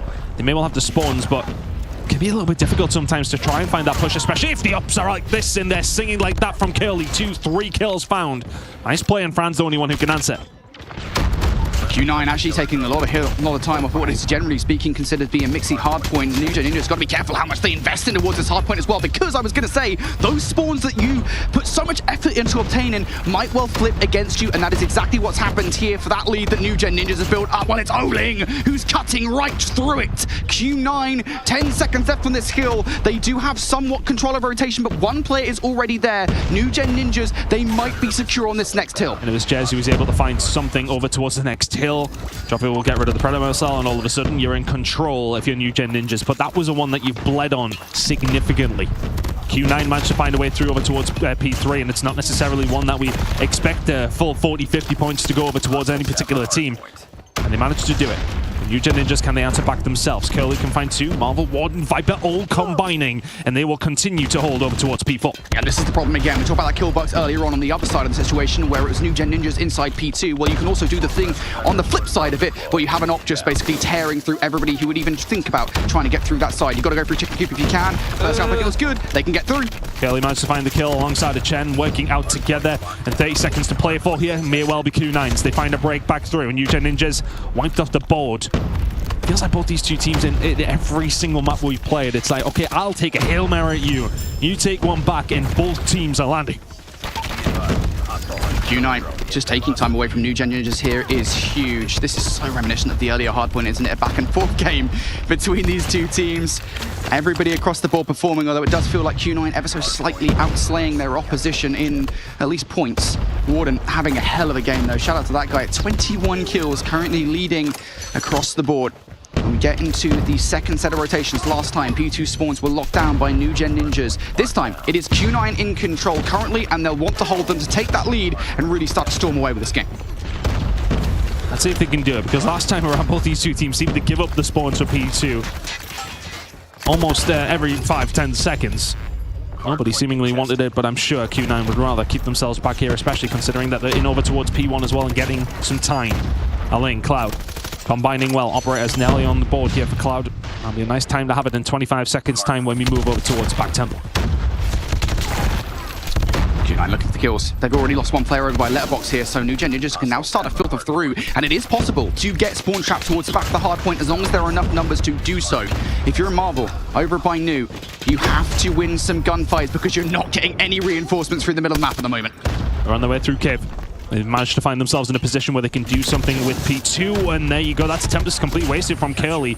Now she can answer back, but everybody else starting to fall on the side of Q9. Is the break going to come through here for New Gen Ninjas? It's looking that way. Spawns over towards the back now are dangerous because Warden, he's got the equalizers out, and now you're going to try and push through that. A very tiny choke point. So difficult for Q9 to do anything. It's a wonderful break from New Gen Ninjas. Yeah, you see Warden now pushing out though towards the back temple. It means that now Q9 going to spawn out on the other side. The read is good from New Gen Ninjas. They left one player behind enemy lines. I think New Gen Ninjas are wise to it, but the kills now starting to come through from Q9. Let's see if Chen can manage to find a way through. The rest of his team trying to come through on the other side, and Chen may well just be the one that pinches in together here. It's going to fall, but it's a lot of a distraction, if anything, and Q9 can find their way through. Curly now setting up towards the back to be the mixy P2. Nobody seemingly want to continue control, but a big investment coming in from Q9, and it has to pay off, and it seems like it is. Machi will find two. Owling and Curly combining on the flank, and that's a wonderful, wonderful hard point from Q9. They find a way back through, but it's only a 20-point game. Yeah, it feels like we're splitting hairs at the moment, doesn't it, Ton? Because, yeah, Q9, they do get through. Big play from Chi-Chen there, distracting New Gen Ninjas while the rest of the team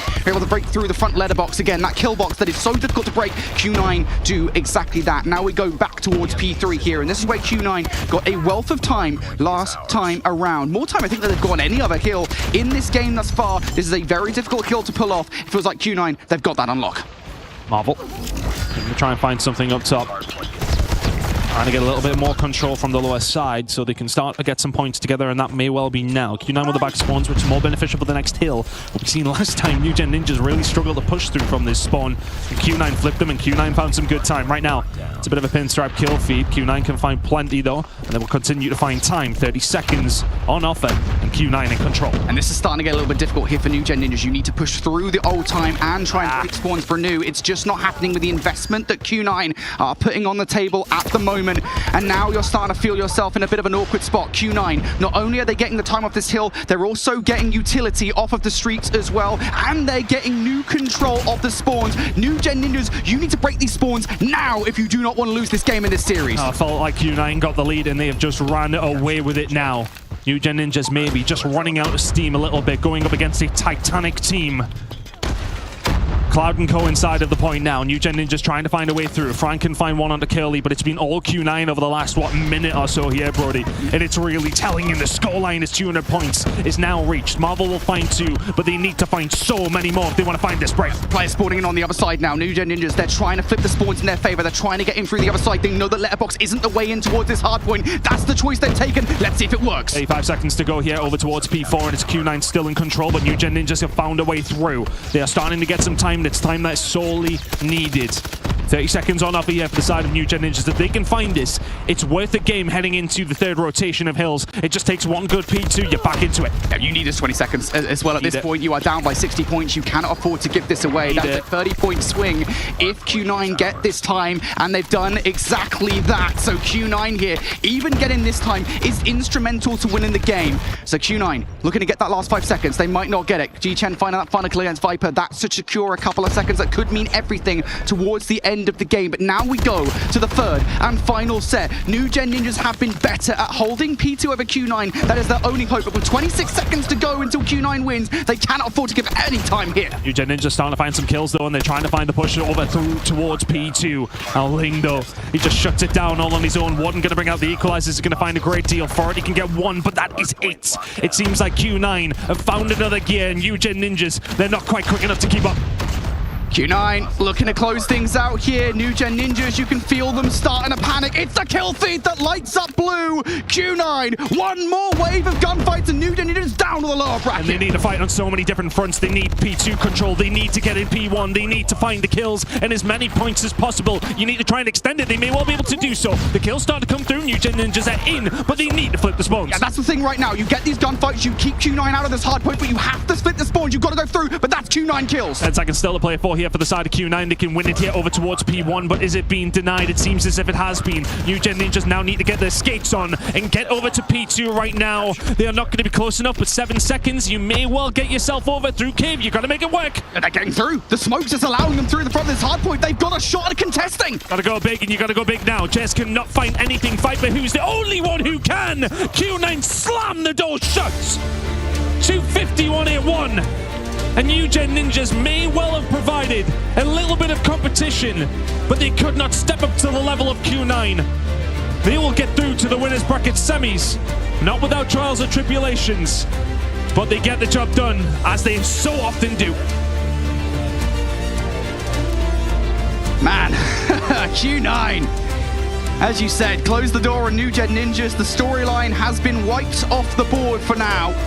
We'll step it aside and maybe hope for some kind of lower bracket run for New Gen Ninjas. But nonetheless, Q9, man, I mean, it's kind of funny, right? Because we kind of talked about Search and Destroy being the lock, right, in this series. It didn't really feel like there were any locks in this series for Q9. Ninja Ninjas were competitive in every single mode, every single map, even won the crossfire control. But I think specifically relating to that hardpoint turn, again, it was just so back and forth. And really what felt like the difference for me were Q9 were able to lock down a couple of hills that, you know, we didn't really see that much from New Gen Ninjas. I think the closest we saw was that P2 at the very beginning of the game from New Gen Ninjas, and that was it. Q9 locking down P3 on the first set. You know, we locking down, I think it was like P4 in the second set, and then we get into that last kind of P2 hold from them at the end. Q9 just felt like when they were actually getting control of the kill, they were finding more value out of their lockdowns. Yeah, I think especially that P3 for me, that was really influential. We so often talk about P2 being that money maker. It never really was for either one of these two teams, but I suppose if you're Q9 and you can just be like, yeah, well, we'll just turn P3 into a money hill now, no problem. What a showdown. New Gen Ninjas keeping it close, but they are now done with this series. They will enter the losers bracket, but the team powering through in our upper bracket, it's Q9 living up to the hype as we take a look at the best moments. So many stars. Ton, did you have an MVP? I think it's hard to say, but I think Curly for me, to be honest. Biggest numbers. I mean, the biggest number in map number 1. Like, we were talking about Oling all the way through it, but realistically speaking, Curly was the guy who was finding the kills when needs be. What a showdown at the end. Q9 powers forward, and we have the winners on the stage with Ian Chambers.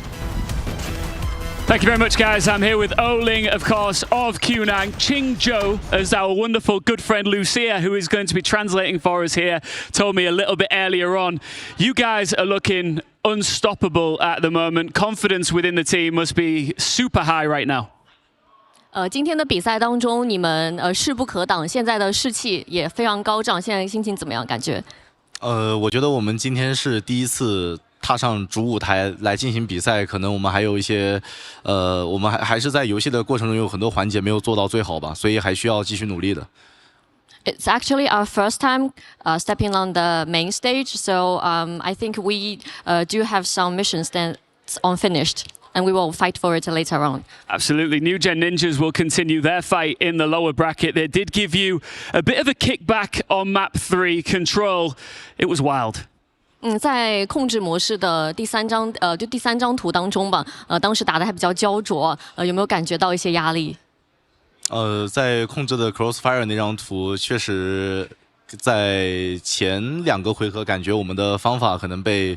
就是没有那么奏效，然后我们临场就是更改了一下我们的节奏，但在最后一个回合还是比较可惜，一个比较极限的人头输掉了，对，比较可惜。Sorry. So for the first 2 rounds, our strategy was not that working at that time, and for the last round, we changed our strategy a little bit, and it's a little bit pity that we lose the last round.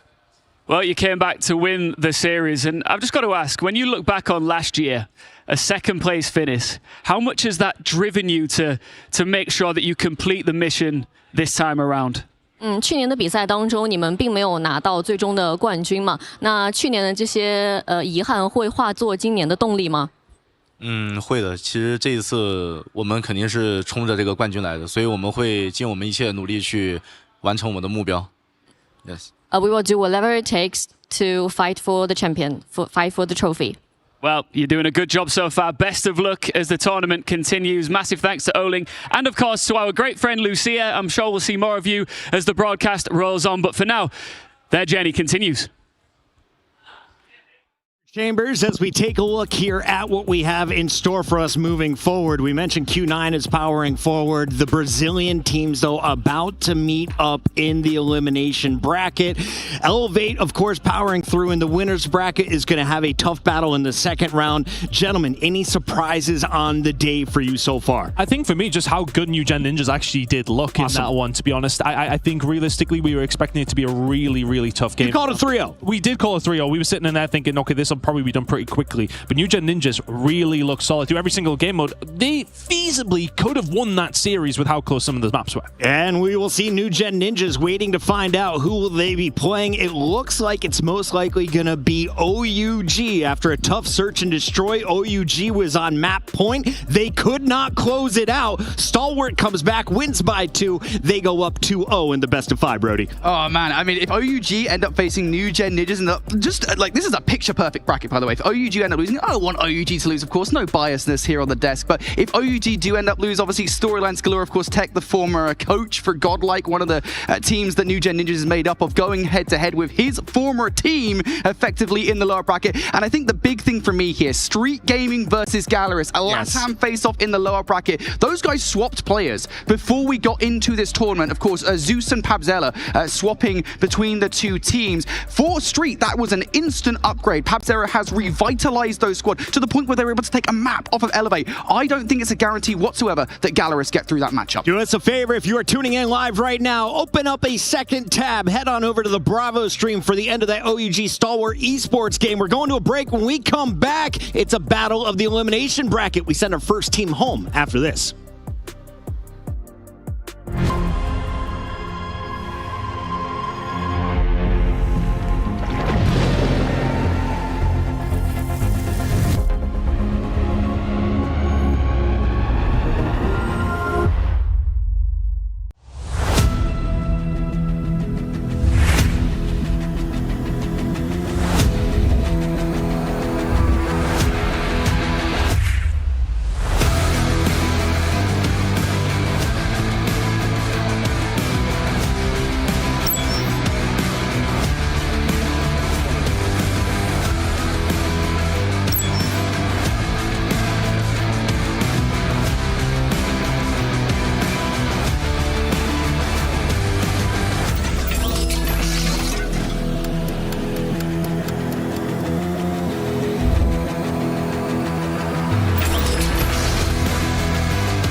Hi guys, I'm FDX, the captain for Stalwart Esports, and here is my loadout.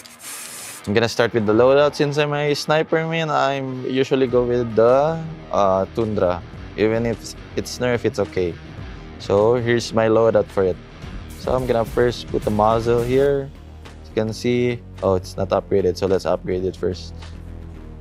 So muzzle, I usually go with this tactical suppressor just because I don't want to be seen in the map. The barrel, I usually put the one with the fire interval.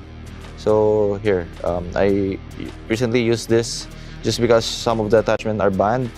But if it's not banned, just like before, I usually use this Hammer Forge. But for now, jump set, I use this rapid fire.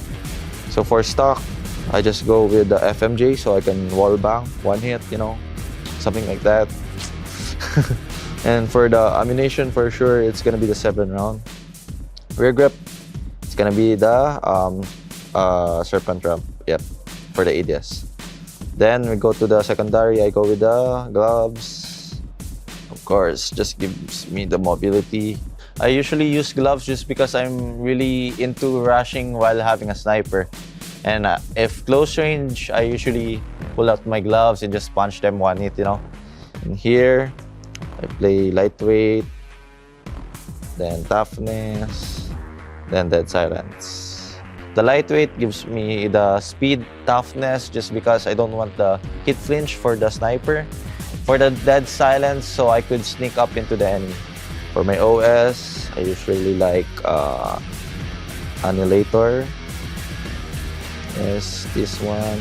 Since I'm a long-range person, sniping gives me also a one-shot kill OS.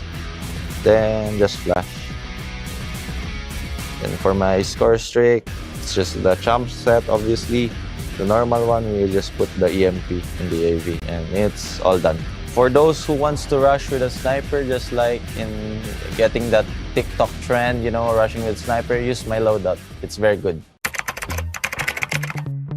我们在比赛前的准备主要是会去观看我们即将的比赛对手的录像，然后会做一些自身的调整，比如说在我们一些地图的某一些环节，我们会进行一些特别的调整。So usually before the match, we just play training mode, 20 minutes training mode. Then if we're like there's a lot of more extra time in, we just go for a free for all together as a team to like warm up our gunfights. Me personally, as an individual, I make sure to have 3 things. Number 1, it actually happens before the match starts. I make sure to have really good sleep, minimum 8 hours. Number 2, I always make sure to eat very good food. And number 3, I always make sure to take a nice cold shower because it helps me refresh. 我们队伍每天的训练时间会在至少10个小时，然后如果在比赛密集的时期的话，我们的训练时间还会增加。As a team, we're working around the 8-hour to 9-hour mark on average. However, people individually do work both inside and outside the game by their own time. We usually train about 4 to 6 hours a day. As a team, we might play 6-7 hours. Usually, pressure isn't really a problem, but every player experiences it at some point. My personal best advice to that is take a deep breath in and sometimes just hold your breath. I'm more like a chill guy, so I can work with the pressure without problems. I remember that they're human too, and every emotion that I feel, they feel too.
So I would say when it comes to like raging, having a bad mood, it would be Eeyore.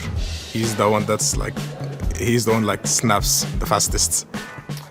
It'll probably be Kings, honestly. He's very passionate, you know, so his rage is very justified at point.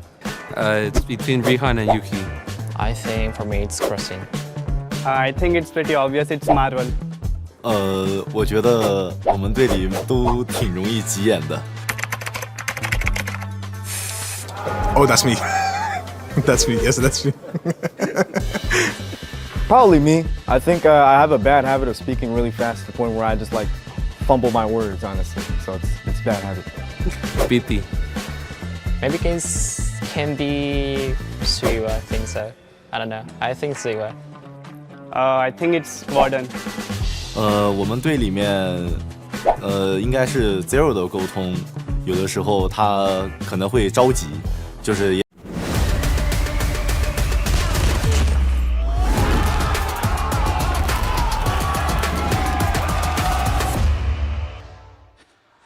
Day 2 of the Call of Duty Mobile World Championships has been all fun and games so far, but I think it's time to turn up the heat a little bit.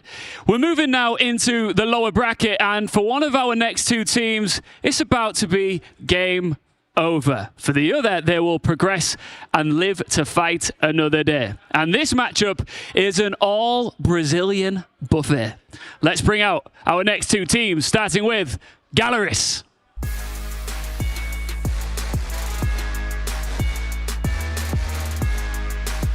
They kicked today off with a tough loss to Wolves, but they're back, rebooted and determined to stay alive here against an opponent that they know very, very well.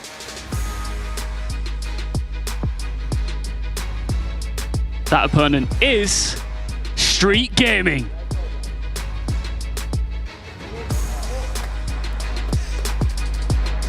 They couldn't raise themselves to Elevate's level earlier on, but they have one last roll of the dice to ensure that this street doesn't lead to a dead end.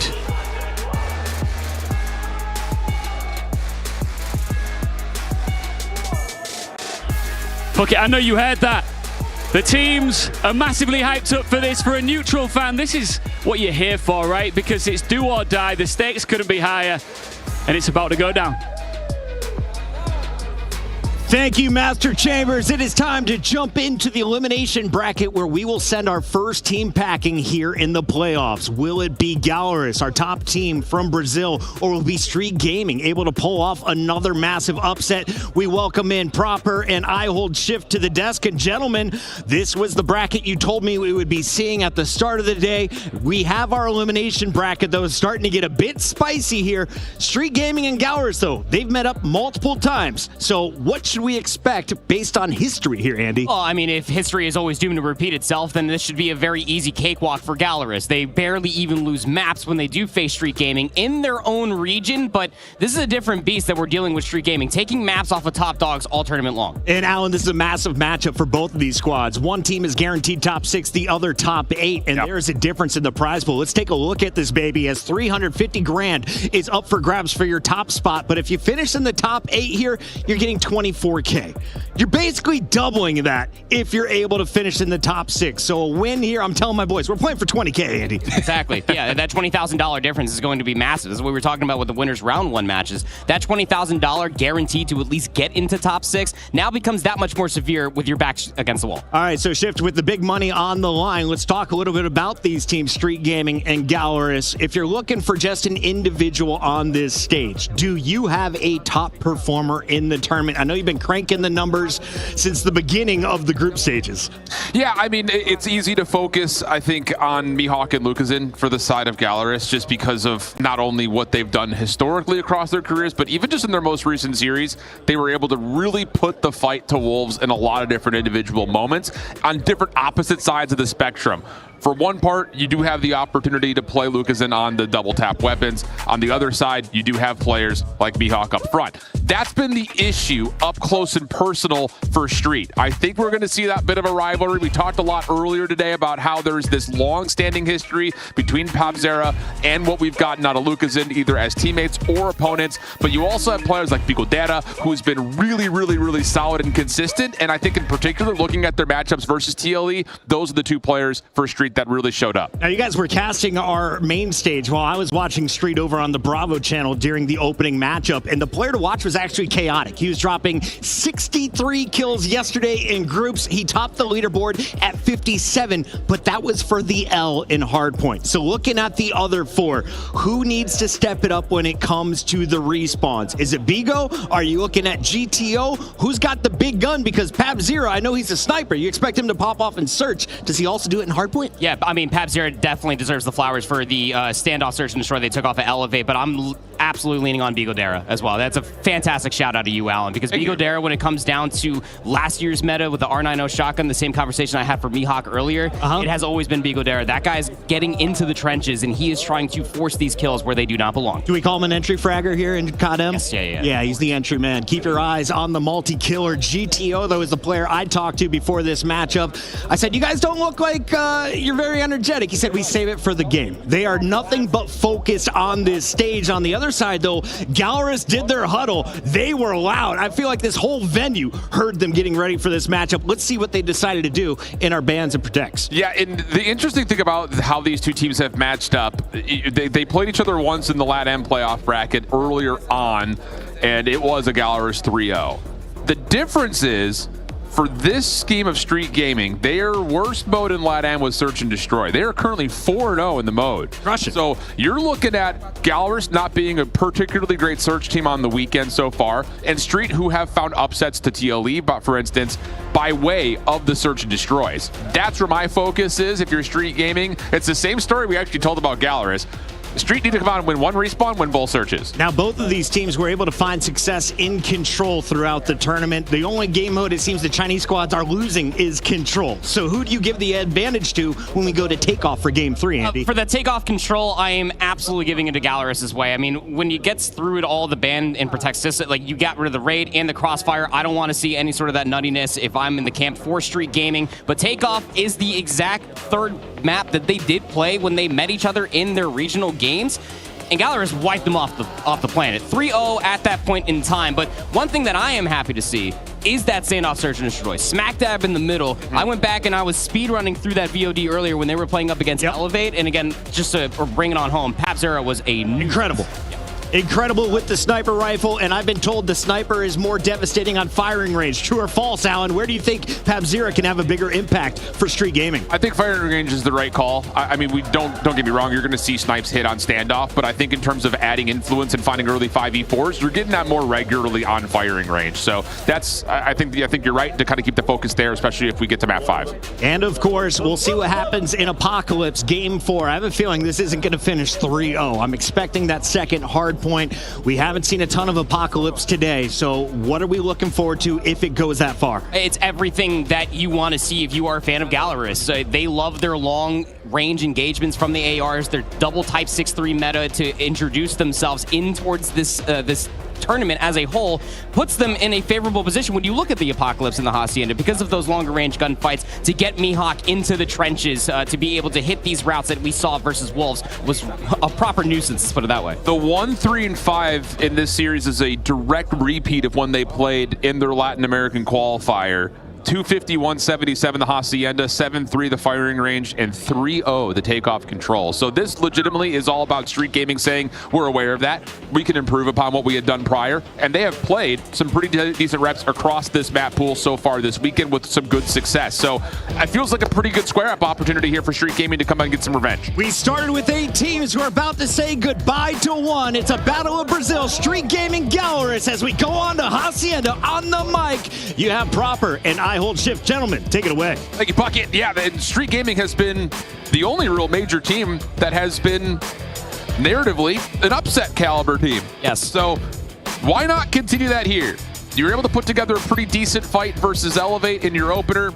In particular, it was on the Hacienda hardpoint, so that's what you're looking at to see if they can try to improve upon that. Take down Gallerist, start this series off on the right foot, and again, build towards revenge against your inter-region counterpart. How about the photo finish that they had in their opening series on Hacienda, the 250 to 248 slobber knocker to start the entire tournament to put them on the map. Street over on the favorite side, or Gallerist, excuse me, on the favorite side of the map to start things off, but for Street, it's all just about getting the upper hallway control, trying to keep things scrappy to generate as much time as possible and then fight for new. Hardpoint contested. A little bit of pause as the smoke will really negate either team from getting onto the zone for now. Gallerist able to step back in though with numbers, finding a couple of kills from the high ground. And it will be Gallerist just kind of hanging on to this line of scrimmage right up and close and personal from window to window as Lucazine steps forward to the next and does get shut down before finding 4 in a row. But again, the numbers are decent, although Street Gaming, nice little resurgence here off their second set of respawns. Will get some time to counteract the 20 of Gallerist and put some pressure across the map. Really good thing to point out is that Lucazine is on that XM4, so he's going to get a little bit more activated. He's going to try to get a little bit more aggressive alongside of his 2 SMGs. There's one player in particular that I really want to point out did struggle versus Wolves earlier, was Foki. He's still sitting on the goose egg currently, but we want to see him try to get a little bit more activated. That's your equalizer player, and quite literally needs to get a hot momentum to try to take more maps off the top teams, and this could be where he could get his footing. Spawns have now flipped. You got the back driveway spawns if you are Street Gaming, but Gallerist quite content to hold this from the front. Maggie gets surprised over on the rock pinch. So Street Gaming will have to try to fight this from driveway and lobby. Gallerist from the front of the hardpoint have gotten their way in, but cannot hold their position. Zeus and Mihawk, the last 2 left alive. Death Machine pulled out, bold calls. The War Machine is also used in combination. The Death Machine shut down, the War Machine staying alive, and for the moment, well, eventually it does get negated, but not before Gallerist can reaffirm some control inside the hardpoint. Very good time being generated here for Gallerist. You couldn't have drawn it up any better. You started off on the better side of the map. You're already at that 60-point threshold. And now we go over towards P3, where a lot of operators are going to start being online. GTO does have his. Street were here first, but not exactly a stellar setup. Nobody was anchoring the spawns towards the back, though they do read it. That could have gotten out of this world very, very quickly. As Gallerist are sort of funneling their way all the way through arches. Oh no. Good job to be able to find the initial gunfights, but then those operators get pulled just in a moment's too late. The Gallerist are starting to poke and prod their way forward. Yeah, Lucazine actually gets a route through top office to block off and stop the reinforcements for Street, allowing Hen's Sparrow to find more value on the hardpoint itself. So Street Gaming, they technically win the first 2 rotations, the P2, P3, but not finding success on actually holding the time until finally we start to get the Tempest online here. GTO will have an opportunity to try to get, again, the proximal spawns faster into the hard point for Street, down about 35 points. You see the response coming through just for the time that needs to be garnered here for Street Gaming. You get the Death Machine plus the equalizers out for Maggie, as well as the Sparrow to be pulled. They used every single operator possible as far as P3 is concerned, so they're going to be lacking going in towards this P4, minus the Hunter-Killer drone and the Pred missile.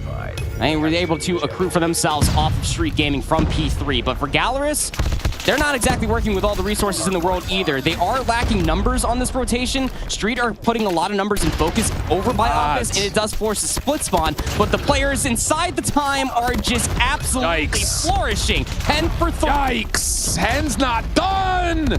Working with Foki, and that's one of those setups that you look back at and you were to take like a pause and just a freeze from the minimap. Street Gaming have a full surround on the hill, but they don't hit it together. Exactly. The timing was not there, and Hen punishes it completely.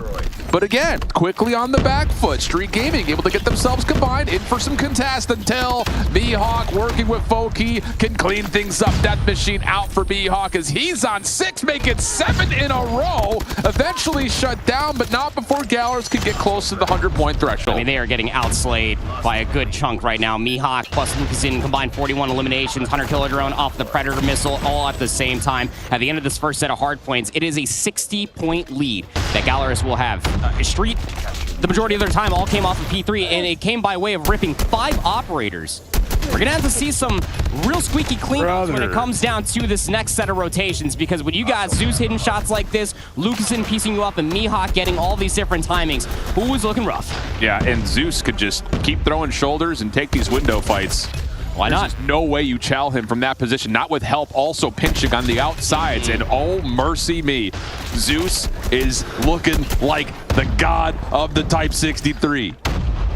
Nice shots here from Gallerus, get them up to almost 70+ points. Street, again, able to at least salvage some time, but it's just not in the convincing fashion that they need to start getting back into this game. War Machine from Zeus does get called out here on P1. They really want to start snowballing this here and maybe try to get any sort of resources out from Street so that way they can continue to lean on what has realistically garnered them such a massive point threshold. It's just all off of their gunnies and execution off of some superior advantages. But Gallerus able to blow them out of the water. Street still reeling, trying to find where they're even located at off of the respawn. Over by well is where they're currently located at, but they're still trailing by that 60-point threshold. They got to turn P2 into a money hill. Yeah, and as the hard point starts to move and just before the P2 opens up, Gallerus will get a couple of members to spawn behind driveway. Street are not in a position to get a read on this nor deal with it quickly. Pinch on the way from the well spawner, but that gets turned around and traded, and now it's just down to can you hold from the front with this Sparrow. Tempest for Lucazin is out. He's able to connect onto one plus chain it to another, so there's an opportunity for Gallerus to continue to reinforce with the proximal spawns unless Street can get the ops of their own to start to land. And Maggie dies. Would have loved to have the equalizer there potentially. Should Trophy. other two operators go awry, and they do, the trophy system just nullifies it,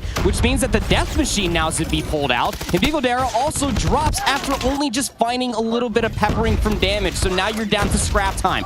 Don't use the equalizer here. You gotta try to save it for the rotation over towards New. But a bang up job once again for Gallerus, holding P2 from the front. Yeah, and you know, we can give a lot of credit to Gallerus for being able to find success from doing that, but they still haven't won a rotation yet. Correct. So, again, that's kind of what we saw when they were playing in their opening matchup today, is decent to contest, but as the game starts to get tight, if we're not winning rotations on bigger maps, that's where their weaknesses are. So let's see if Street could just clean things up a little bit. I think especially zoning off and creating a buffer in front of these hard points as they continue to win spawns. Full equalizer is going to get pulled by Maggie, and then the Predator missile from Zeus calls it out, but it's still space being provided because you know that nobody was inside of office.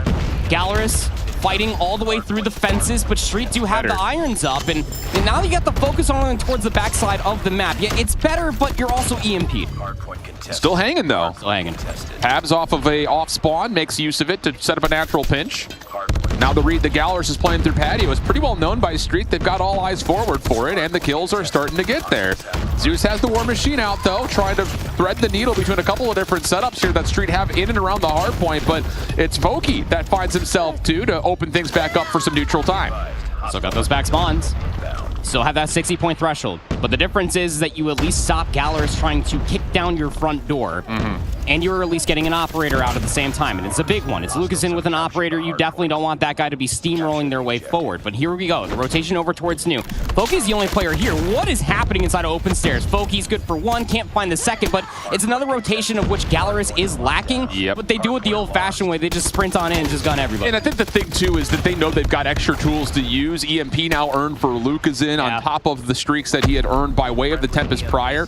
So again, there's advantages that continue to get built, even if it's not necessarily perfect.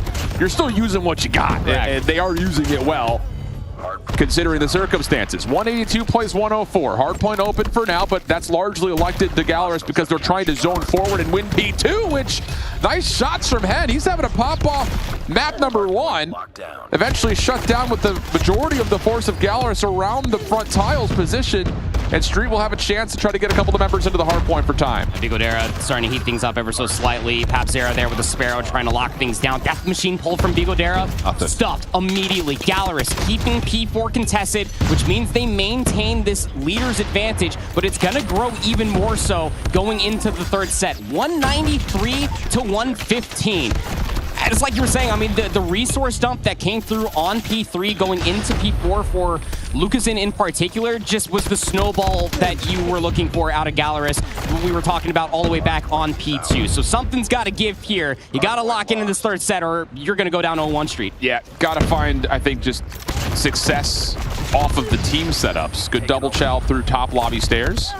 And then a little fall out of the window will work, but only for a small moment. 43 for Lucazin. Are we joking?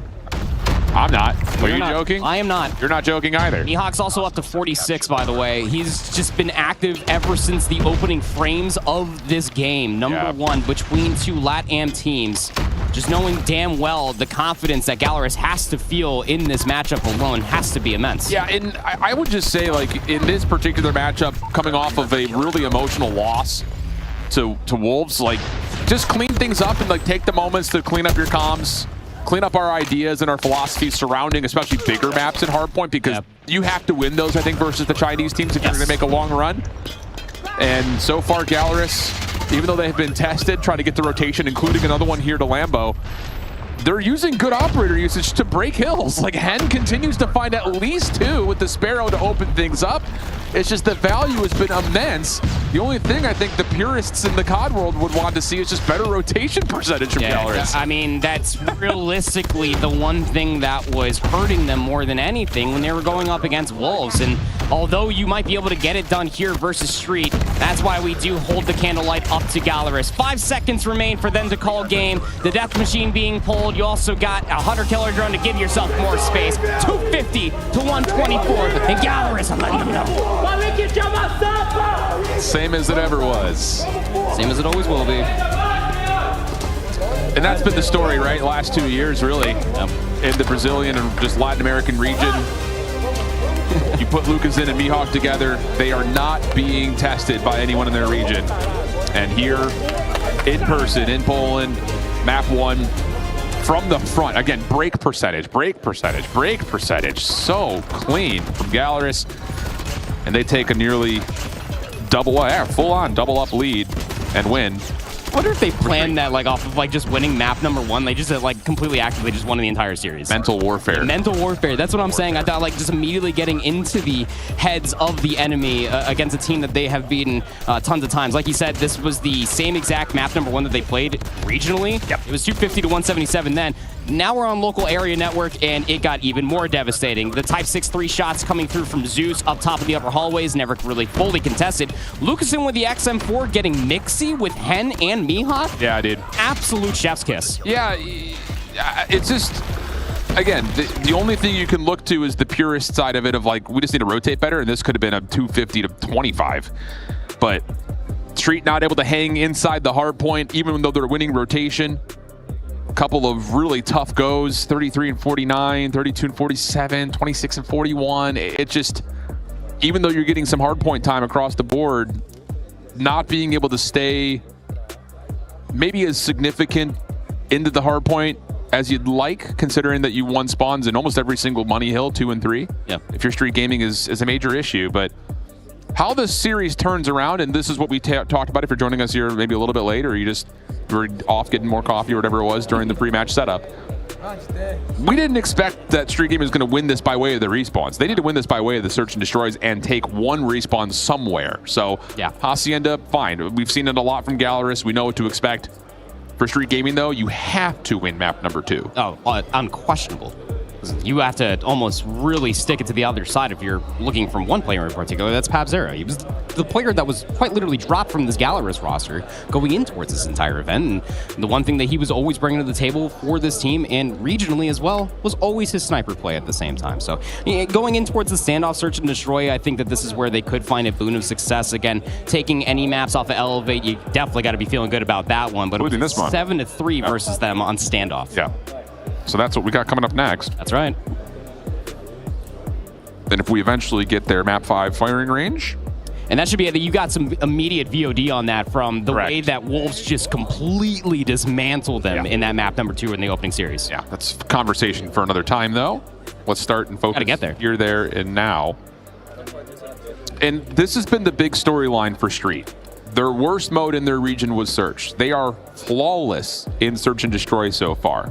Couple of overtime wins, a 9-7 on Coastal versus Stalwart, and an 8-6 overtime win on Kurohana versus TLE. But here on Standoff, 2-0 on it, 7-4 to 7-3 are the 2 different results. So they've been convincing on this map, and that's why we continue to really lean into the fact that they have to win it. But it's who they want it against, too. You know, going in towards that TLE matchup, albeit like North America not exactly like the strongest region ever, but for Search and Destroy, you would expect it to be a little bit more competitive than that. Street did a really good job at just being able to break down and dissect any sort of setups when they were on the offensive side. Elevate, on the other hand, they were just completely setting pace. And that's something that you do have to be aware of when you're thinking of the opposite team for Gallerus, who like to play it slow and methodical. That hesitation did come back to bite them in the rear when it came down to a lot of decision-making in the firing range versus Wolves earlier. But it is standoff, so quicker rotations around back deli to get inside a hostile, or even just to get over towards the A bomb site with a nice little Mihawk shotgun or SMG inside a cube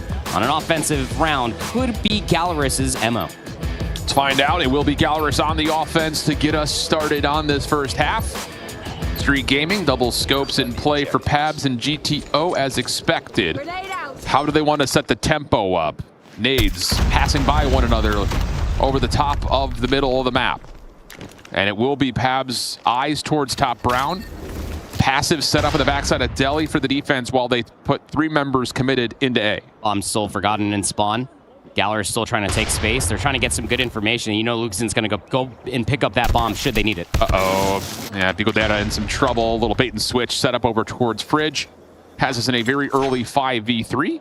Bomb will be collected, and look at how far forward Gallerus have gotten through the middle of the map thanks to that Fridge kill. Follow-up from Zeus is good, and this round is looking pretty comfortable for Gallerus' attack. Yeah, I mean, the smoke's going to dissipate before the bomb fully gets planted, but it may not even matter, does it? I mean, R9? Massive shot coming through, so at least you stopped the bomb from being planted, and you got another isolated gunfight should you want it. Chaotic? Yeah, Chaotic is crushing right now. You doing the thing. You doing that thing. Yeah, so now, if you're looking from Foki and Hen's perspective, like double up together, just try to execute this 2v2, because now routes are being taken. Yeah. Odin out for Hen. Trying to match Chaotic at range if possible, and Maggie has crouched his way into a power position, but Chaotic does get isolated. And now it's just down to the question, where has Maggie gone? And oh, for a second, it looked like maybe Foki had looked towards his direction, but the timing comes through. First shot hits for Maggie, looking for the 1v1 now. And trying to jump over the wall for a moment. There's Foki, who eventually pops out, surprises him, takes the dub, and Gallerus get the opener. And Foki lets him know on the opposite side as well. The double HSO shotgun coming through from Foki and Mihawk means that a lot of aggression will be there, backed by the double sniper. You're gonna have to be aware of that for this opening utility to try to keep them at a distance. They're leaving the bomb again in spawn, trying to get a good feel for the information, but look at the deli push. Yeah, it's all about forward positioning with numbers. Take your odd man advantage in things like a 3v2 somewhere on the map, and then go back and collect the bomb once you have, first blood secured. Not the case here, though. Street Gaming playing a little bit more reserved, not committing members into A, and instead playing more of a fluctuating flex-style defense back towards Grandma's. Smoke there over by the hay bales. And unbeknownst to them, that's not blocking anything, but still have a lot of brown lurking happening. Yeah, Foki's gonna find that first blood, immediately traded 4v4. But the pistol out for Zeus connects. Numbers will stay with Gallerus as Pabzera is not able to get us back to a 3v3 as the shots towards mid-tank miss, and he cannot cleanly get back into Delhi. Lucasen hitting hard with the Tundra, has now gotten this to very comfortable terms for Gallerus, who will not make this more interesting and instead just drop one in the process of getting their second round. Yep, that's right. And again, the way that they're forgetting about the bomb is to try to catch the immediate timing on the cross to either get the information or the initial first blood. 1 for 1 in the center of the map with the HSO shotgun. This time it's a heavy focus over towards A and L, trying to maybe get some courtyard control. And yeah, Chaotic is going to step up with the Odin here at mid-street. Support behind him as GTO has scope out by Delhi, but Chaotic will drop. The double setup at this A defense has also been read by the look of it, as I believe Maggie had been seen on this move over towards the tank. Gallerus trying to isolate best they can. They find Bigodera first. And with that, knowing they've got numbers to play up towards B, it looks like they're just going to continue to try to play their numbers advantage, but Maggie does connect onto Lucasen, and that's going to ring the alarm bells of Gallerus offensively. You lost both your ARs, so now you're down to your HSO shotgun and your 2 snipers, hoping for some clean shots to come through. Zeus looking for the hip fire, but won't find it. Maggie will clean him up. So 3v1 we go now off of Maggie's death. GTO's still alive, and he could actually catch good timing, but he has the wrong read. Or does he? Has both weapons, though. Oh. Slide across. You see him, you think? Yep. Hen Gonna commit for the plant behind this. How do you exit? Okay. Foki's in spawn. Can we swap perspectives, please? Thank you. He's just playing with his food. He knows he's like still hanging around this tank. And I think that's just like the bait for Foki to maybe hit a route. But the problem is that Foki has a shotgun. Oh no, he does have a secondary Tundra, so. Yep. Just throwing shoulders, gloves out, just running. Yeah. Pumping the corner. Oh, jeez. Yeah, says I got help nearby. Let's just go ahead and send it. Keep the aggression up. Nice little movement there at the end, but yeah, it's like you said. I mean, on that cross for Hen, when he was sliding forward, definitely saw the cross there from the sniper rifle, and once he got the bomb planted in that 1v2, just good manipulation around Cube, throwing shoulders and baiting out the inevitability of the pinch. 3-0 for Gallery. Now they got the bomb, and it is an aggressive hit to it. Yeah, but you have a couple of smokes and stuns still available here for the defense playing on this barrel stack wall, but Foki just steps up and goes 1 for 1. That's enough to create space for the bomb to get planted, but without the defensive read through mid, Street will find another elimination, but they can't get through the scope of Lucazin, who continues to dominate mid-map. Tough battle here, which Pabs does find his longtime butt. Maggie traded, and it's just down to Chaotic outside the picture looking in. You got the open for the first, almost the lineup for the second. You got the information. Smoke's gonna come through, does absolutely nothing, and yeah, Hen, he got the read. Gotta play for the clock though, goes for the challenge and is able to take down Chaotic. Some good shots initially, but not enough to walk away with the gunfight win, let alone a round yet. 4-0 opener for Gallery. That's a massively confident way to play that 1v1 from Hen too, knowing, okay, I don't have the ability to play street side against an Odin. Let me just kind of slide back and forth between the bomb heady and the tractor. And that works out to clutch up the round and keep it perfect as mentioned, but this time opening nades do land for Street. Had them in their first 5v4. But, hi, how are you? Foki just taking a look at his kicks, gets a little bit of damage onto another, but no trade initially. The problem is Hen is still feeling it. Takes a 1v2 through Fridge, and numbers back to a 3v2 in favor of Gallers. Yeah, and this is the adjustment for Street, right? Gallers only showed an aggressive hand on that previous round, just a quick execute over towards A, so Street were setting up for maybe that to be the second time of it happening, but it doesn't work out. Gallers go back towards, what was it, like their round 2, where they're just slow poking around the backside of Delhi, causing a lot of distress around L, and catching a lot of players off guard. 2v3, and GTO's getting active. Yeah, this gas pinch is chasing shadows right now. Could be beneficial off the peak, though. Yeah, could be, especially on this crossing ankle. Yep, first shot lands. Second opportunity coming through, but does not land. So we get to the 2v2. Bigodera, not the weapon for the job at the moment, as he's got Lucazin. Yep, that's what you're afraid of. The scope in front of you, a GTO. Catches the angle first, leaving Mihawk to a 1v2. And he's going to get challenged quickly. Nade queued up.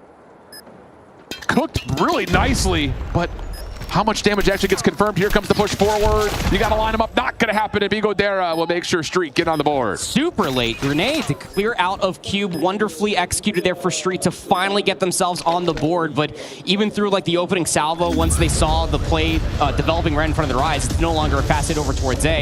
You just have to hope for something to go your way. And to be able to find the timing, like you were talking about the gas pinch, because they went back, collect the bomb. Nobody's watching that pinch anymore. Able to find the timing to peek onto the top side of Bakery and then to go top round. Wonderfully done for Street. Can they find another defensive round? They're going to go to a 2-1-2 split here for the defense for Street. Aggression from Chaotic, but a smoke blossoms right in front of Tractor and may have stolen away an opportunity for her first blood. And that's enough for Gallers to say, whoa, this is different. We got to back up and respect the fact that we do need to look to see if Street are going to push through this A hit. Yeah, the secondary set up to what the aggression was going to look like should they want to do it one more time. Maggie gets first blooded. It's going to cause the defense to be honest as the bomb gets planted here at B. Yeah, and that's not great news right now for Street, because not only do they need to re-clear out Delhi, but look at number 3 in yellow. Zeus is watching the cross from A, so there's no chance for a flank. Everything is technically covered, so you got to hit your shots. Pabzera connects for the first. Numbers now down to a 4v4. How has Bigodera gotten behind this play? This timing's nuts. If he can find the scope of Lucas, it could be massive, but Zeus connects onto 2 on that cross that I was mentioning from before, so it's got to be Pabs, it's got to be Bigodera, 2 of the long-standing members in Brazil trying to stop this post plant setup. Oh, Pabs! How does he hit that? Trade for Mihawk, counteracted by Bigodera to the 1v1, time becoming an issue, and he can't hit through the banister in front of Delhi, a 5-1 half for Galeras. I don't know how Pabzera was able to get that quick swap plus the snap there with the HSO shotgun, but all heroics are for naught after losing Maggie, your B defender, for potentially shutting down what was going to be that quick plant off of the pivot from what was looking over at A. Now you trail by 4 rounds over towards the offense. You got to make some magic happen. First blood for Chaotic. Offense taking their time to spread initially, but Foki has gotten up to only find one. That nade, backside boxes looked like it may have landed, so it's going to slow down Street maybe just a touch. Smoke from barrel side, Zeus in some trouble, able to reset for a moment, but can't turn it into too much. So we've got a 3v2 advantage to Street as they plan over towards A. A little bit of miscommunication looked like from Hen and Lucasen on where they wanted to go. Didn't look like that they were going to be teaming up together, but now they're going to try this gas pinch. They gotta, you would think, have to clear Brown. It's Pabzera made the absolute correct play. Yeah, to stay alive. Post plant set up to lean towards mid.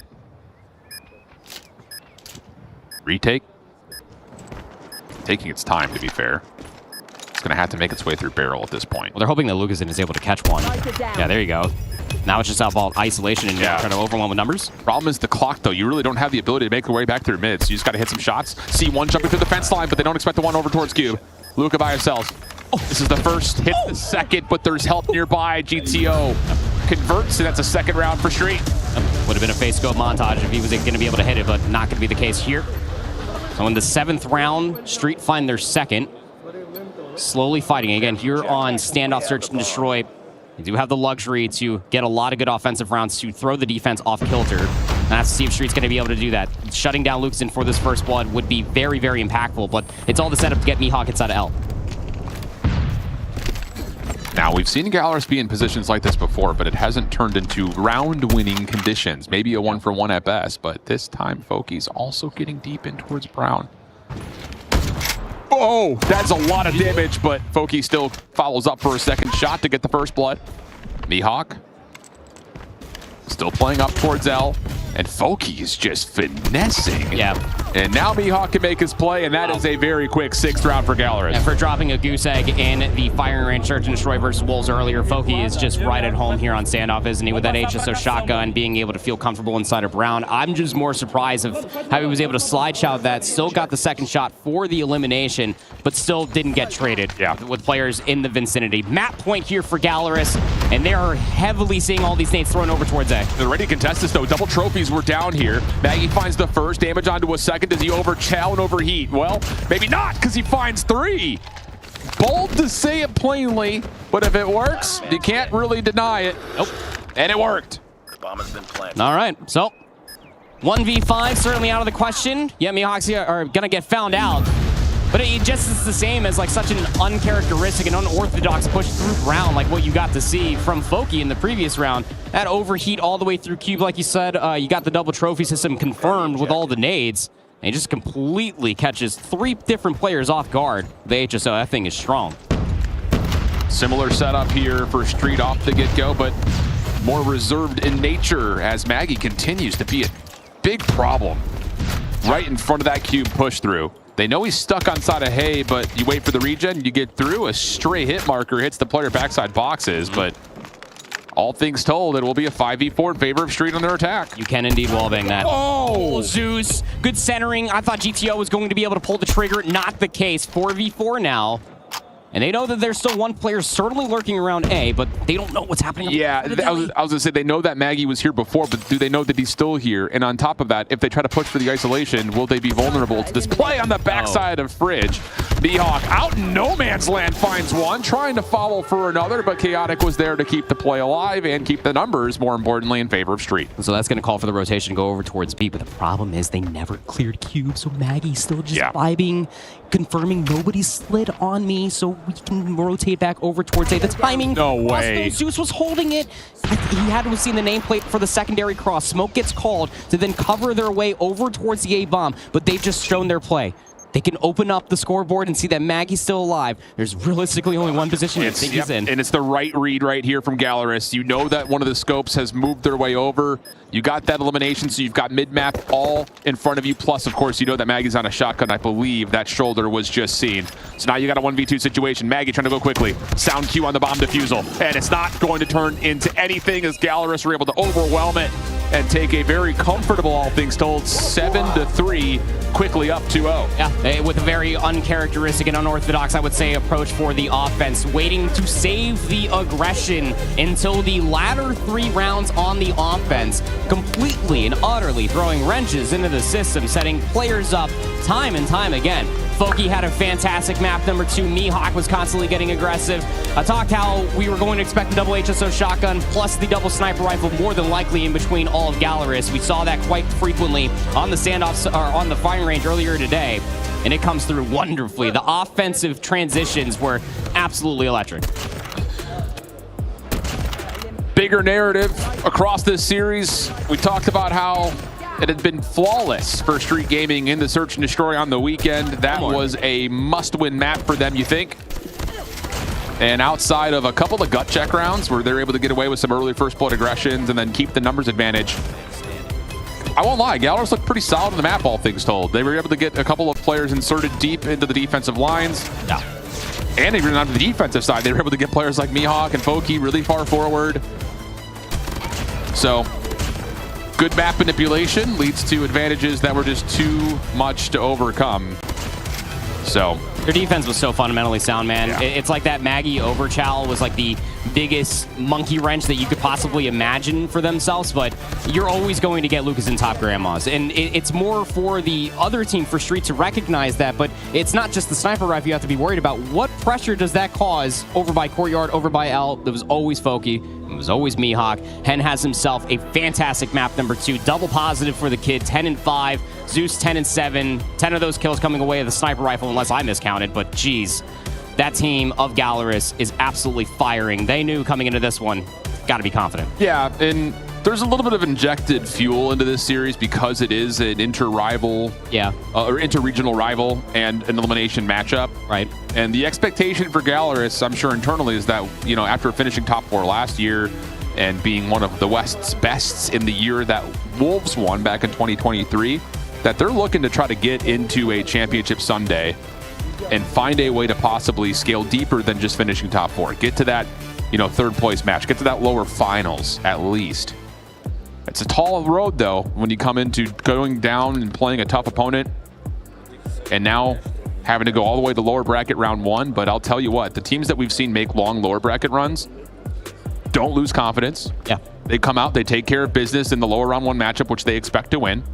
And that just rides them through. Yeah, it really does. So you can only get more and more confident. Yeah. Again, when your backs are against the wall, you've only got so much more left to lose, and it could potentially be a last potential map with your 1+15. You know that everybody wants to be playing a lot more maps and a lot more series on that bad boy, but I mean, when you start getting the confidence of which Lucasen never is lacking, with a win like this, could only skyrocket them that much further. 4 other players on their team like Mihawk, and for Hen as well. Like, this is a very vibey squad. We've seen it so many different years. And this is a team that wants to finally break past that threshold of Gallerus to finally get past top 4. Yeah. And the way to do that for Gallerus is to come out and handle business on takeoff control, which is map number 3, a map that they utilized a lot inside their regional qualifiers, but they've also found good success on here this weekend. To be fair, though, they only played Xochitl and Diavolos on the map, and both of them went round 5. But all in all, the control's been really good. That's just been the best mode so far for Gallerus. Correct. Especially after their win versus Wolves on Crossfire, which both of us were sitting here like, why choose to play them on Crossfire when takeoff is right there? But it wasn't because of their fundamentals. Like it was they were just good. Sheer grit. Sheer grit in that offensive round to be able to convert it as well. I think it's just like the one thing that you never fully expect is the X factor to come through from one of these players of Gallerus to be able to find that multi-kill and set themselves up for an offensive round win on takeoff. It's a little bit more likely to be able to see offensive rounds being converted. However, it's a lot more meticulous when it comes down to finally getting over towards that B control zone. The problem with this is, historically, it was the map 3 that did conclude in the last time they fought interregionally, and Street Gaming didn't take a single round. Yeah. So, trying to build a reverse sweep narrative. difficult, especially considering that map 5 firing range was also part of the picture when they played in the regional qualifier, and it was a very comfortable one for Gallerus then too. They haven't played Apocalypse this weekend. No, they haven't. Yeah, and they haven't. Like neither of the two teams really play a lot based on what we've seen. Yeah, just period. Agreed. But who knows? Could be a wild card. Has to start here though, first and foremost, and it will be Street on the offense to get things kicked off, and eyes towards the high ground play, which Maggie's able to beat Foki. Lucas in, Hen follow up, and oh, the numbers looking good as Gallerus will control some of that side staircase until GTO connects twice with scope. What you're really looking for here as the defensive team, you want to try to get that north side building, that control building in your favor. That is a very powerful position. It's always going to force them to spawn inside a launch, but Street have actually found an avenue to get all the way out past the B control zone. Could be setting up for a scaffolding hold.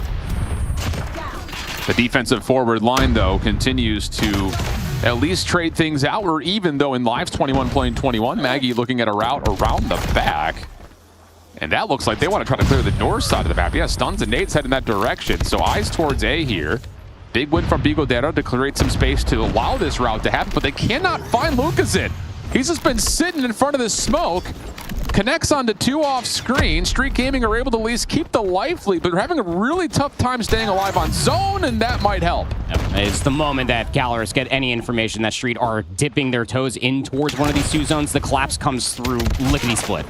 A lot of mid-map control, 50-yard line being held, whatever analogy you would like to use, but regardless, lives may be even, but that clock is looking devastating. Yeah, this is just Gallerus doing the tappers of the Tapperoo, yeah. And the Type 63s is hidden like a freight train as Mihawk pushes forward with some aggression. Life lead now in favor of Gallerus, down to 15 seconds worth of time to play with, as Street will avoid some spawn trap and take their desperation measures over towards B. Gotta hop on the zone, stay on the zone too, because when you look at that clock, man, like, you gotta try to add the 60 seconds, and then maybe you can play a little bit of TDM, but you have no respawns, and realistically, you have no space to try to move forward because control is already gone, and you lost all the space you previously had at B. 2 seconds remain, and in a 2v6, you know that all Gallerus are licking their lips waiting for them that challenge to come through.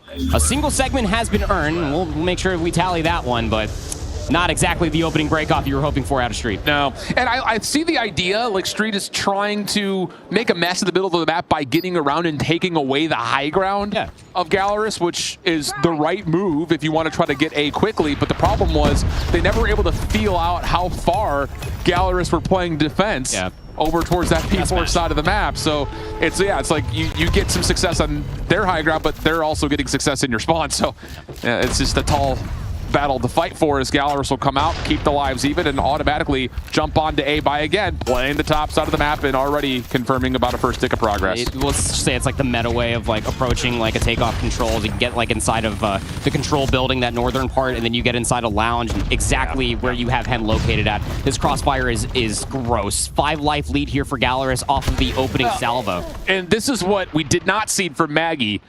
Hen is moving the spawns of Street over and over again to the bottom right corner of the map, which is not where you want to be, because now you have to try to cross into the Type 63s, and this is what happens. Extra 60 on the clock, 5 life advantage, 4 operators for Gallerus. In what is a confidence-boosting round of World Champs, it feels like. Maggie's going to pull out the Sparrow just to try to rectify this opening break-off. Perhaps Zera also ripped as well. I wonder if he's going to get that charge back if he shot any grenades, but it is straight gunfights all over the place. 16v13 right now, and Gallerus are thriving in the chaos. Dude, look at Hen on the minimap, #1 in blue. He just continues to just chill and say, all right, I got you guys spawning bottom right while we capture A. Oh, you guys don't want to rotate around that? I'm just going to go to the bottom right, force you to spawn top right while we capture B. It's just, he is playing field general right now. And it's setting up his teammates to find success with the operators, and then coming off spawn also know where they need to take their battles as they try to approach over towards B, but Chaotic is able to find a couple with the Death Machine, actually make it 4 for the Death Machine. That'll push things down to a 10v6, make it worse than that as the Annihilator's also out, and Street Gaming have some signs of life here defensively late in the round. 90 seconds remain here. Almost everything plus the kitchen sink is being thrown for Street to hold on to this defense and get themselves up on the board. No respawns remaining though, and you have an operator should you want to use it. GTO has the Annihilator out, needs to go huge with it. Does Lucasen try to match and say, I got this? 4v4, GTO. now has a numbers advantage for Street. And you can see the defensive line of scrimmage forward through the middle of the map and on scaffolding. Hunter Killer Drone trying to scout out where exactly this offense is moving. Same can be said for Gallerus' attack as they make their way through Stadium. And has Pen is denied. It's just down to Mihawk. And Lucas who pulls out the Annihilator.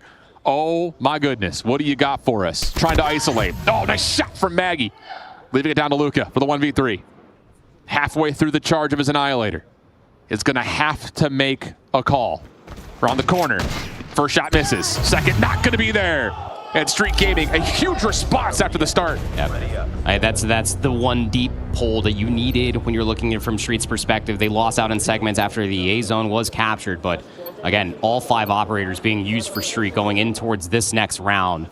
It's going to be pretty gritty. Zeus has the only operator available. It's going to be the War Machine as it ceremoniously is eating nades over the top. There are trophy systems deep, and all of Street are mostly trying to get through inside of launch so that way they can get over to B once again, but that leaves under scaffolding completely vulnerable. Yeah, that was a heck of a setup for Gallerus attempt-wise. If you're going to throw the War Machine over the top, you could send everybody else right up through scaffolding, but Street deal with it really nicely, not just negating the War Machine, but also responding to the forward play from Gallerus defensively. Yep. Problem is, Mihawk, like you mentioned, underneath scaffold is the last agent deep, and will make good on that to at least keep Street away from a numbers concentration type situation. Got space being provided around the back. Watch player number 5 in yellow. He's getting activated. As Maggie, he loses the initial gunfight, which means now his teammates on the B zone are a little bit more vulnerable. He would love to stay on that zone and maybe keep the clock stalled out while your teammates off of the respawn are able to get more space. But again, you got players in such powerful positions that are hurting these Street Gaming members to be spawning in very uncomfortable situations. However, Maggie continues to just force an opening into the mix. Mihawk and Foki, though, take this into a 2-life defensive advantage. The other opponent here for Street Gaming is again the clock, down to 30 seconds to fight, and there's just not much map control here for Street. They do get one member to stop the clock on towards B, but it's very individual, it's very isolated. And the Sparrow for Maggie, try as it may, only finds 2 before being shut down as we continue to look at under 30 on the clock with just 1 member on B. No excess assistance off of the Sparrow. There were kills already coming through. Foki now pulls out the Tempest just to try to find a little bit more value, and he slides into control on the stairs. Now the high ground is all Gallerus. Now he knows where they're spawning, going in towards Lounge. The crossfire has been held, and the lives are depleting. 11 plays 5. Street finding some kills here, though. Can they pull this back? With only 12 seconds on the clock, they're resorting to playing on top of A, and the surround is here for Gallerus. It just comes down to can Street win their gunfights, and there may not be enough numbers to do that on even footing. And that's indeed the case. Gallerus find themselves on series point. Yeah. And even if this next round doesn't even go their way, Gallerus already guaranteed a round 5 defense off of the segments that were not captured by Street Gaming. And again, the double dip for the attempt to try to get out from that B control zone all the way through launch off the opening rip. It didn't work the first time. Would have loved for them to go a little bit more orthodox of a route, but now you have to step up and hold the line for Gallerus just to stay alive in the tournament. Pab's able to find 2 with the War Machine right off the rip. You can see Gallerus were trying to avoid that by playing inside a stadium. Doesn't matter too much, though, as now as the War Machine fades away, Gallerus start to make their move. Largely just playing in front of scaffolding. The long-range battles, though, come away in favor of Street. So numbers advantage starting to amount as Street Gaming's defense is looking good, but look who's gotten through. It's Foki this time, although he gets red. So opportunity for Street to build a major advantage here. Well, you remember the one thing that absolutely plagued their last defense was because Hen got all the way into the top side of Lounge and, like you were calling, was hurting them to spawn in multitude of different angles and unfortunate situations. Mihawk finds 2. Foki's there for the 3rd. Is that enough space to provide themselves to go through scaffolding? You got 2 players on a different mission, though, trying to get over towards B while other players are causing a nuisance inside of control. There are 3 sets of high ground that dominate this map. You control 2 of them, you likely win. And that looks to be kind of the idea behind Gallerus as they continue to try to play through P4. Not going to be allowed to now as Street Gaming have overwhelmed that part of the map, and they have also cleared out the B contested. So now the clock ticks down from 23. Numbers starting to continue to amount for Street, but have they overstayed their welcome close to the Gallerus spawn as we're back to just 2 lives in difference? But the clock is a huge problem right now for Gallerus. And even with the pre-fire, Papzera rips his head clean off of his shoulders. 11 plays up against 15, not enough space to try to get themselves a little bit further forward. It's looking a little desperate now for Gallerus as they're about to be flooding their way out from B because this is going to be well timed now from Zeus. Lucasen has the Annihilator, needs to find value. He can just hold down long lanes if he needs to. Death Machine watching the other side. Mihawk does get punished by Vigo Data. Follow-up from Lucazin is good. 1 second on the clock as the second tick gets confirmed. Also a 9v8. And no one's challing for Street. They're going to chalk and play the map control game with 60 seconds on the clock as the B zone gets captured. Chaotic has his Death Machine ready. Zeus also pulls out the War Machine as well. They're going to try to snowball this off the capture. Hunter Killer Drone trying to chase down one at mid-map. Maggie, good for 2. Sparrow still out for him. That's good for a 3rd. 6v5 situation. No more operators for Galaris. Chaotic has an opportunity to pull one if he needs it, but likely with a 6v4, you don't want to try to invest that and save it for a round 5 situation if you can.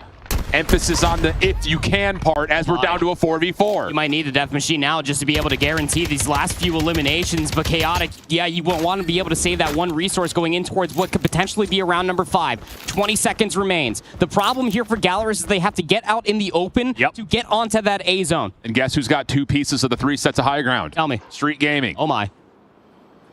Chaotic trying to wrap around the backside of this play. I love this idea, knowing that Galaris has to try to play on the zone. Here's some stuns around the back. GTO able to find the first. Stuns are landing. Here comes that pinch from Chaotic with the Death Machine, and he's able to blend them up. Last second, going to be paused for a moment, but not for long enough. It's going to be a round 5 affair here on Control. Problem is that Street are going to have to win this upcoming offense. With no resources coming in towards the opening engagements, it's going to be difficult, to say the least. Are they going to triple dip now to maybe try to get themselves over towards that B control zone? And it seems to be the answer is yes, but they will have upstairs control and a player lurking inside of control. Lucas in old-fashioned way is able to find himself the first blood plus the extra, and Foki's also holding the angle with the Tempest. Yeah, the breakoffs from the offensive side for Street just have not been there. They've done well to try to get back into the mix and try to win some of those key positions, but this puts so much pressure on the clock right off the get-go. Yes, it does. 4 life edge for Galaris, trying to set a bit of a spawn trap. May have pushed a little bit too far forward, and Lucas in, saying I can handle this by myself. Finds another. Forces the concentrated spawns for Street Gaming to be kind of wide out in the open, and the lifeline continues to build for Galaris. Just so much space underneath scaffolding almost immediately. Just losing those opening gunfights inside of control is just so devastating, and I'm not just talking about the game mode. 22 plays up against 14, now just down to the potential 35 seconds of Street Gaming's tournament life. GTO finds a couple but gets traded out. 20 plays 11, under 30 seconds to fight, and you've got a Death Machine out, and well, the death comes by ways more than just the machines, as it's now a 17v5. A hell of an effort. Street Gaming will come away with this tournament as at least providing a major upset in the group stage, but could not do enough here in playoffs, as Galaris will continue to win out the Latin American region pretty darn convincingly. I'd say 3-0. Galaris move on. They will be able to do that. Another 3-0 versus Street Gaming. The regional matchup always goes Galaris' way. And even on the local area network, who would have thought it happens once again. Galaris did a fantastic job just manipulating that map as a whole. Like we were talking about on both their offenses, like either it was Foki or Hen constantly trying to play for that double ditch effort of high ground that you were wonderfully pointing out there, Alan. But man, Street Gaming should feel proud about this tournament run. Top 8 is where they will finish. 20K richer now goes Galaris. Well, Street Gaming, hey, 2 Latin American teams make it into the playoff bracket. That's not bad. No, it's not bad. Better than most regions that are here, tell you that much. Ouch. Galaris is going to power into our top 6 as we say goodbye to Street Gaming, but you know they will hold their heads tall. 24,000 plus in the bank. Not a bad top 8 finish here, but now you are in the 40 range if you are Galaris, and they are definitely in the running to finish on the podium. They finished top 4, top 3. How far can they go in this tournament, Andy? Hey, with that lower bracket buff plus all of the confidence in the world that Lucazin is already having for himself, who knows? Top 4 last year, could be even a top 3 this. I was asking you guys who would be the standout players as we take a look at some of the highlights. Shift, do you have an MVP? Because after game number 1, I was thinking it's got to be Mihawk.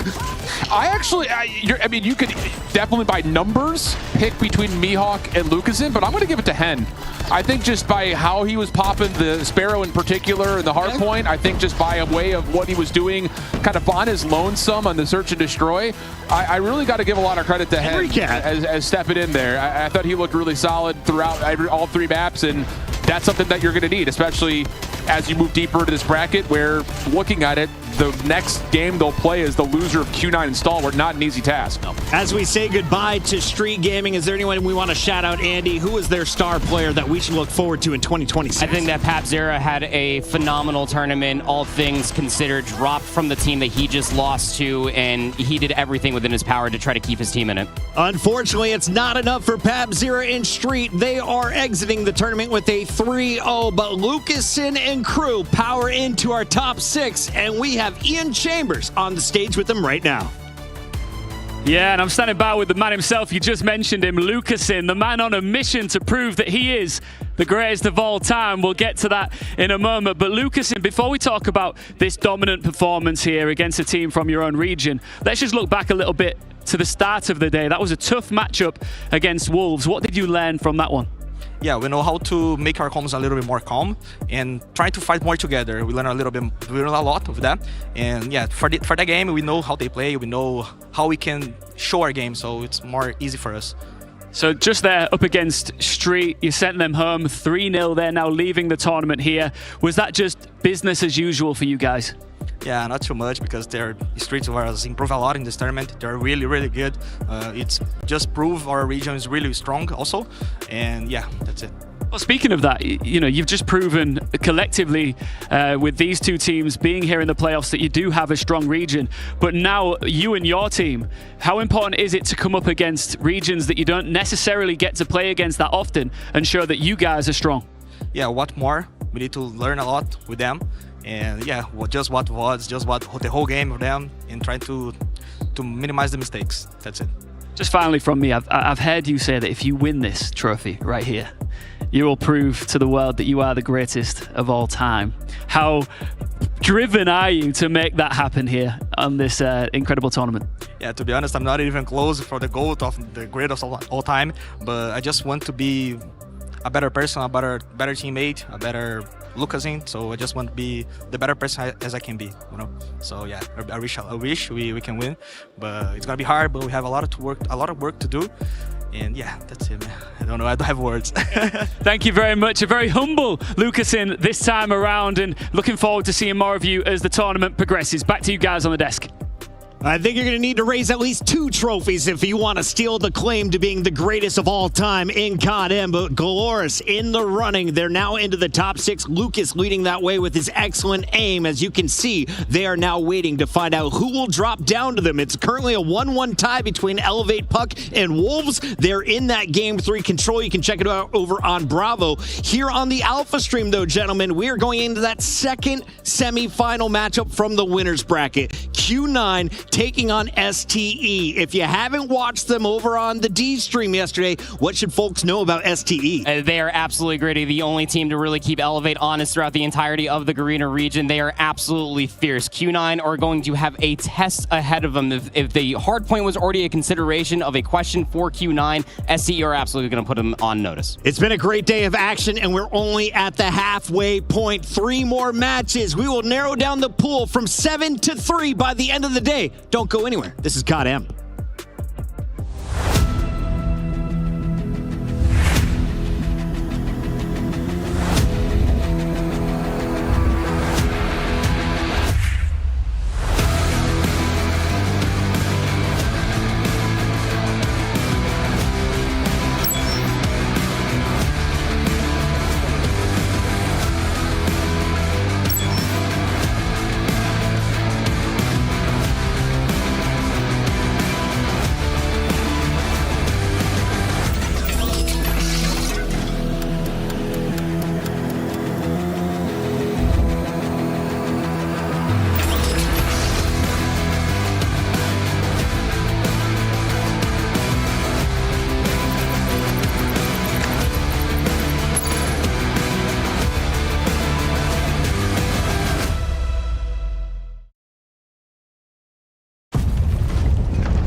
For Yopi, I chose the emoji muscle because he looks muscular and he likes going to the gym. Then for me, I chose the emoji of a brain just because I think I have a great mental in terms of in-game, outside. I think I have great mental. Susano, I chose a sleeping emoji just because that's what he reminds me of it. So that's why I chose sleeping. For Klo, I put a emoji that is smiling just because this emoji reminds me of him just because he's a chill guy. So he's just a chill guy, that's why I chose this emoji. For Candy, it's pretty straightforward. Every time I see a glasses emoji, I remember him, so that's why I chose glasses. Then for Olea, just to make you guys understand, I chose a heart and a grown person just because the whole team thinks of him as a father and a friend of ours, so that's why I chose it.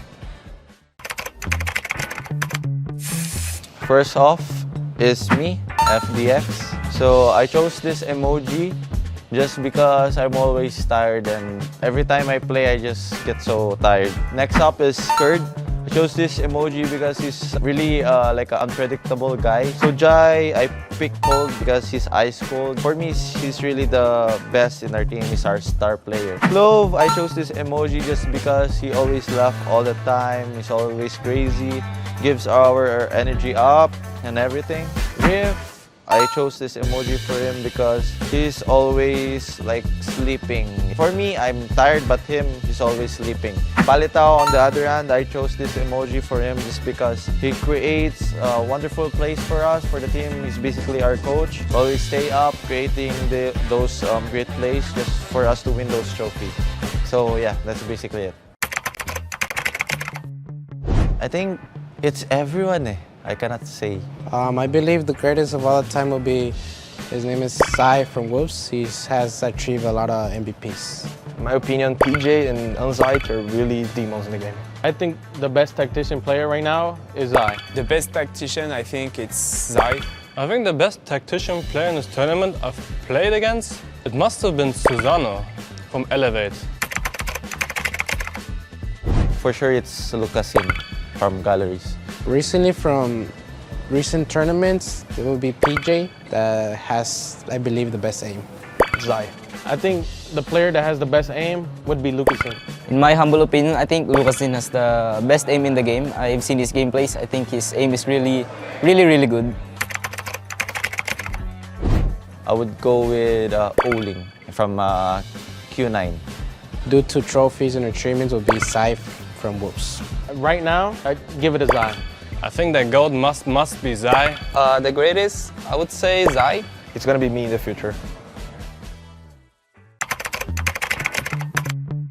We believe it's in communication because communication is key to like the whole game sections. For me, communication. In my opinion, we need to be a mix like skill and communication. The thing that determines victory the most is communication because it's a team-based game. For Animus and me, I think it's communication. Communication is really important, but you can do nothing if you don't have skill. It will be over-egoing things. You think you're confident, very confident, but it brings you down when you face difficult teams. The most mistake probably is gonna be don't be ready for the fights in the game. So don't be ready for everything is going like go too fast and they didn't be ready. Being overconfident sometimes. Mistakes that less experienced players do is their lack of confidence. Just because when you don't have confidence, you can't do what you do in practices, you can't show your true game. Aggressive, number one. I'm also passive. Third is unpredictable. Rushable and flexible. Calm, aggressive, the same thing. And the last word is gonna be ready. Me as a coach, I like aggressive play style, doing like a lot of respawn trap, doing transitions between the hard points. Fast, faster, fastest. What's up guys, AO Raf. So we're currently going to be going through a pro player's loadout. I am personally a sub and heavy player, so I'm a machine gun and shotgun player. But my personal favorite in this meta is probably going to be the VMP. The USS is a great gun, but the VMP takes that throne for #1 spot, honestly. So I'll be showing you guys my personal and everybody's loadouts in the pro player. All right, bandit adjustable, heavy barrel, great attachment to use. Gotta go with the rapid fire. It's crucial. And this one's honestly where a lot of pro players differentiate. I personally like the integrated grip set, but other players do like the Phoenix grip set. It just comes down to how you like to play as a player person. I'd probably go for the integrated grip set though. And then for secondaries, honestly, melees are the best. I feel like pistols are overrated.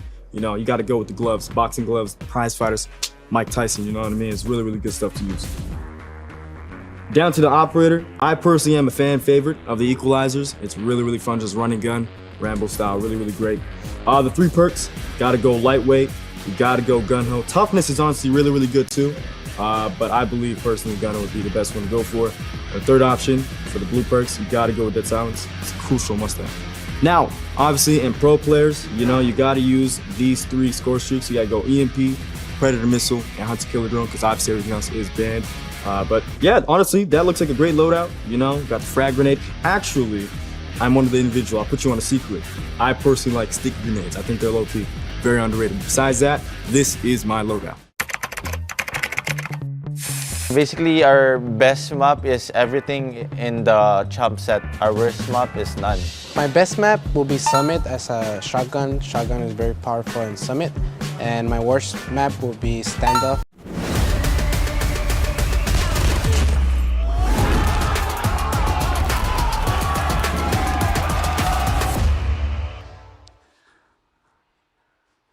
We are halfway through proceedings here for day 2. It's the playoffs of the Call of Duty Mobile World Championships 2025. And we are now moving right back into upper bracket territory. 2 teams that only know how to win as it stands, and it's time to welcome them onto the stage. 2 rivals from the East, starting with Stalwart.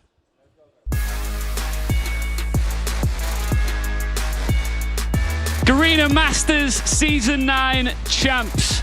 They've already beaten OUG today, but now face their toughest test yet. Can they continue on strong here in the tournament?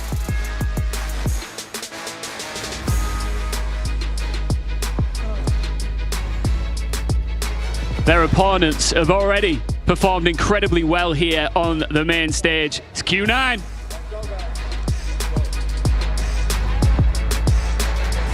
Qingzhou, of course, last year's runners-up, are cooking on gas here in Katowice, stepping back onto the main stage, looking to keep momentum high and not lose control.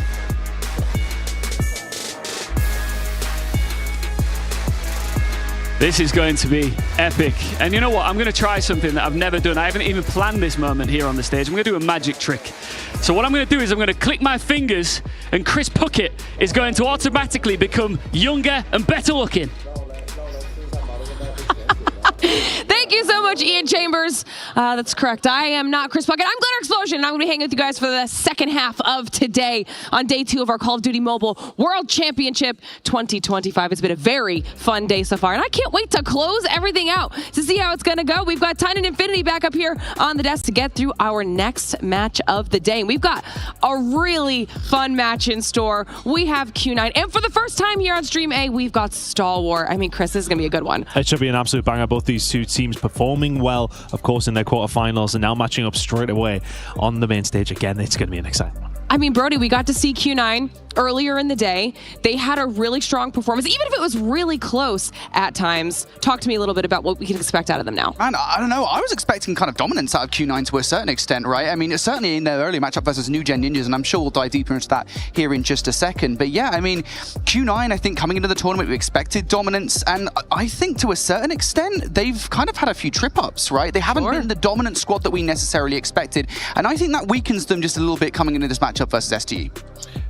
I was just going to say, I just don't know if it's just the overall competition may have well raised. Yeah, I think so. The same question could be asked of Elevate, the same question we asked Q9 of what you just said. Nobody has looked lights out perfect. Well, we're talking about these results. We'll take a look at the bracket so you guys at home can see exactly what we're talking about, because this is where the competition stands as of today. You can see how the upper bracket has gone, where these teams are going to be going when it comes to facing off against each other, and now we are in that Q9 Stalwart Esports matchup in the upper bracket. We have also started to send teams home, and we will continue to do so throughout the rest of the days. That New Gen Ninja squad that Brody was just talking about down there will be facing facing off against OUG. But now we get to start talking about Q9 and what Stalwart Esports can bring to the table here.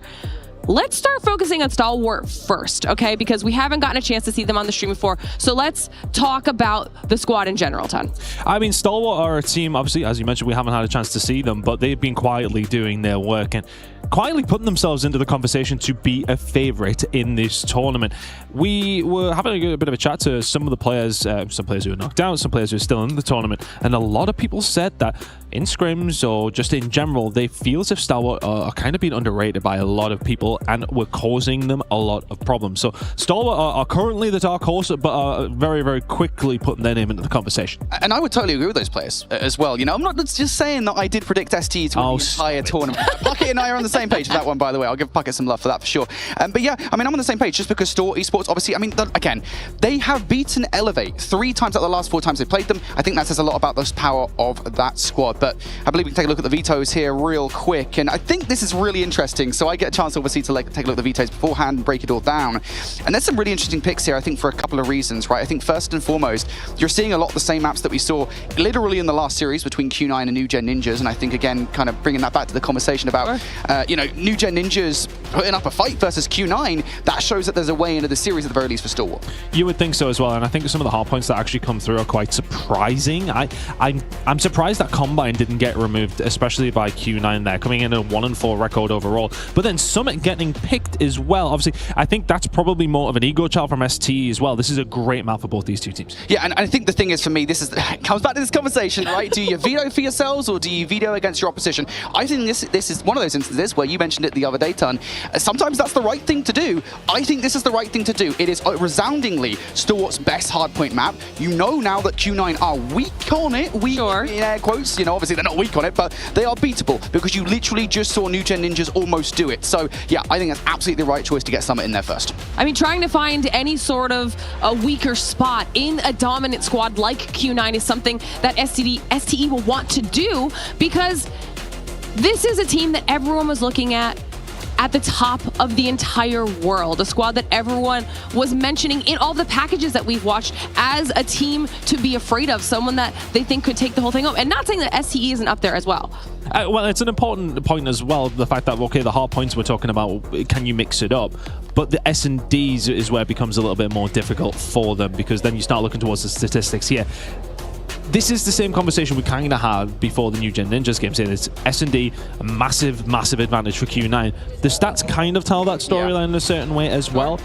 But then back to your point, Lauren, was that we've seen up against New Gen Ninjas is that these teams can be challenged as well. So Coastal and Tunisia are in there, and they're great maps for Q9, but what we've seen out of them beforehand wasn't the perfection of S&D that we were kind of expecting to see. Some opportunity here?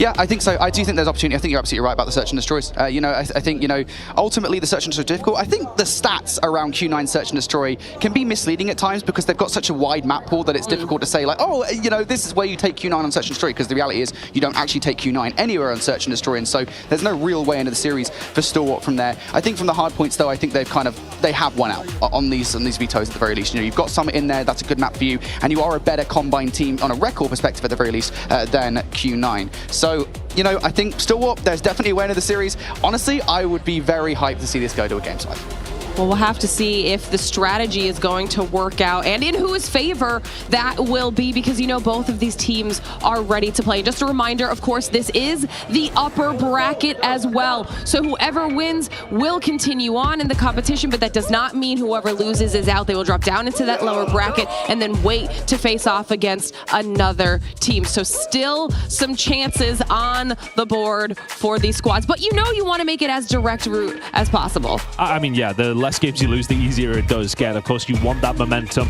coming into a final potentially as well. You have the chance to lose, of course, but yeah, you'd rather do it the perfect way, right? You know, I feel like we might need to get the casters in there for a little hype video like this next time. I think we might. The players just look so cool. We're going in?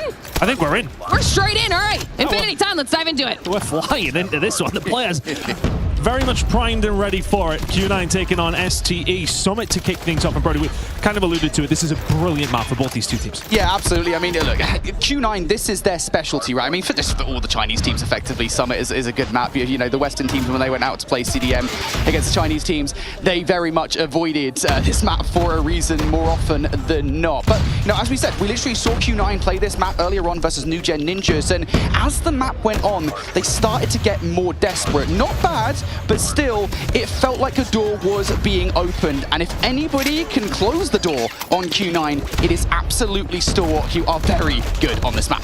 And I think another thing to kind of mention as well, Q9 did well on this Summit. It was a close game, but what they really did well was the usage of the operators. I mean, it's Q9, you do expect that to be the thing, but for STE, they know they're going to have to be on that high level if they want a chance to go in this game. Yeah, and I think the big thing for me, if you're going to focus on any players here, we didn't really get a chance to talk about the players specifically, will be Clove on this map. This man, I will be happy to call the best shotgun player in the world right now. He is insane. Looking over towards Garena Finals, he was beaming Elevate during the upper bracket finals, which they managed to win. He was basically, I'd say like 60%, it's a very specific number, 60% of the reason that he managed to win that game. So keep an eye on for Clove. This is a shotgun map. He's your guy. Pretty even as we head into, well, 40 seconds remaining here over towards P2, and we see the Death Machine coming out from Skid. Trying to get some control of those P3 spawns, as that hill is going to be popping in 30 seconds, but kills starting to come through from ST at just the right time. Ice Push is going to start coming through here from Q9, so they're looking for this rotation as best as they can. But the time and the kills right now going ST's way. ST in control, and I like the usage of all the utility as well right out the gate, right? You get a Predator missile, you bring it down, and you do that for a couple of reasons, right? You don't just do it to kind of maintain control of what is ultimately scrap time, you also do it to make sure that no players have got behind enemy lines, because it's very easy to lose a player here on this game. It's very easy to allow a player in towards those back P3 spawns, so they know nobody's there. Now Q9, they got a break. Actually trying to find a way through. Not really a great deal found with the Death Machine, and right now ST are doing a fantastic job of keeping Q9 at bay. Curly and Owling, they were the heroes of that previous game. Nearly dropping a pair of 60 bombs, and they're starting to bring out their operators here. Now Owling lines up 3, and Chen will find another. So there's the break Q9 needed. We've got a tight game. Q9 are in. I was going to say Clove was behind enemy lines. He was about to flank him, and then almost immediately gets sparrowed out of the play. This is a heavy investment coming out from Q9, and I don't blame them whatsoever. What is that? 3 ops for Q9. They flipped the map in their favor. Now they've got to hold it. Yeah, didn't manage to make much of that one, though, if you're Curly. Cloud over towards the backside. The War Machine starting to sing through into this point. Reef trying his best to answer back, but Cloud will find another. There's 3 on the board for Q9 and getting some good timing. The thing is, at Q9, every single time that they're using their operators, they seem to use them in numbers and just make sure they get the most out of them every single time. Okay, they might not be bottom like 6 kills with a War Machine or something along those lines, but in a combined effort, they're finding wipes and finding time because of it. Well, ultimately, I mean, if you are using your ops, as long as you actually manage to convert that time in your favor, we always talk about those swings, right? If you're going to convert that into 40 points and an 80-point swing, well, I mean, that's exactly what you want to see if you're a Q9. So well done. Now we look over towards the rotation. Not only do they get that time, they're also cleaning house on the rotation as well, and they've lost the battle for those spawns. This is where things get sticky for Stalwart. Close eye spawn starting to come in, though, and Reef and Co trying to come through the double door around the front, and they are just being slain left, right, and center. Q9 with a bit of a slow start from 2 to 3, but since they broke through over towards P3, they have been lights out, and nobody from STE is getting on the board. This was a close game. It's starting to get a little bit scary as nobody on STE can manage to find a kill. Curly will be the first one to fall. Reef managed to find something there, but who is there? It's Owling as per usual. Chen and Co combining well, and Q9 are running away. Oh no, this is not what happened earlier on versus New Gen Ninjas, is it? Q9 starting to storm their way through this game, and now Stalwart, I mean, you start getting to the point here with 10 seconds left on this hard point that you're like, well, 10 seconds is a lot of time, right? When you're down by 60, 70 points, that time can kind of get you within touching distance again with that kind of swing methodology of Q9. So yeah, you've got to try and fight for every single scrap of time you can. This second set needs to be consistently better, and some of your best players, FDX right now, not hitting double digits, Reef barely hitting double digits. Well, you got to try and pick things up a little bit if you're Stalwart. Yeah, that whole hill has just blown this game wide open in the sense of that STE are nowhere near it. Q9 finding so much time, but Jahai and Co can try and find something to get themselves back into this game. Clove can find at least 2 with the Tempest. Make it 3. Cove accurate. Trying to get the cuts as well, and maybe just starting to think about P3 rotation, but we're still got 30 seconds over towards P1. Yeah, and I think it does say something about the position of Stalwart right now in this game, that you are starting to see the War Machine and the Tempest out on P1. And, you know, we talk about that desperation that we saw between Q9 and New Gen Ninjas earlier on. Well, you're now starting to see that from Stalwart now. At this point in the game, they are trying to hold on. They are trying to close that deficit, and every single time that they do, well, I mean, they're either the gunnies of Q9 or, well, more specifically, the HSO of Oling. Q9 are walking away with this game, and I still better hope they don't start sprinting. I mean, Oling, 31 kills to his name. We are a rotation in a hill through the entirety of Summit.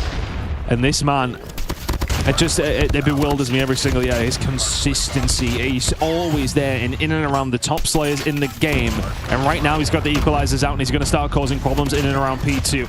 He can find one. He's going to start thinking about spawns. He's not even thinking about P2. They've got those spawns, and it's all Owling. And once again, Q9 are bringing out a few different operators at the same time, trying to make sure they can do as much as possible with them. Owling will find more and more and more, and everybody on STE will start to fall. Owling, the Reaper of Summit.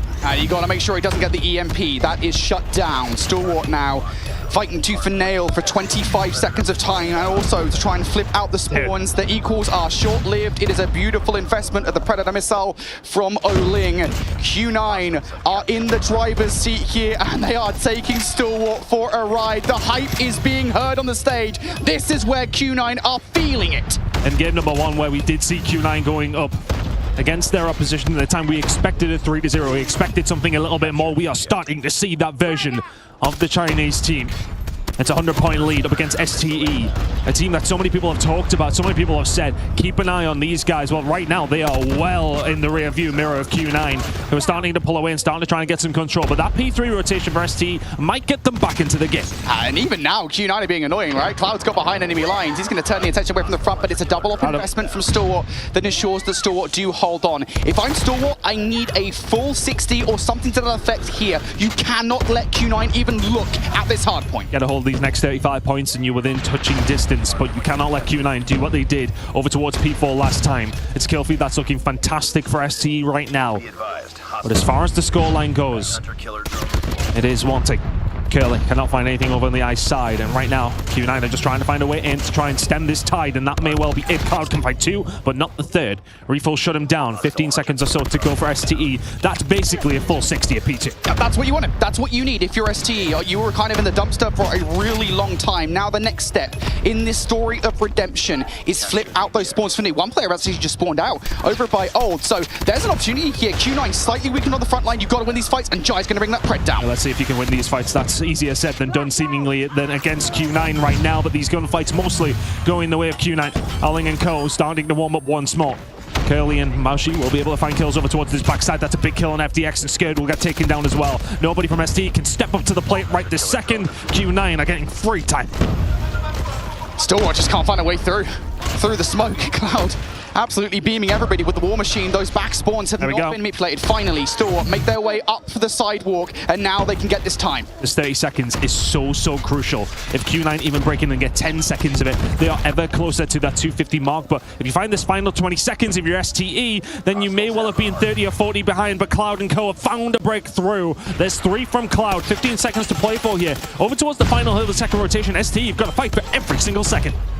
You got to go for this 10. You cannot give this 10 away, and D-Chen's there. Good on them. Reef with a double. That will give Stalwart the remaining time. And honestly, the lead is not as big as it once was, right? We were at one point looking at a 100-point deficit. Now it's down to 80, but Q9 just 27 points away. This could be it. And they know that's all they need to do is keep them off the point.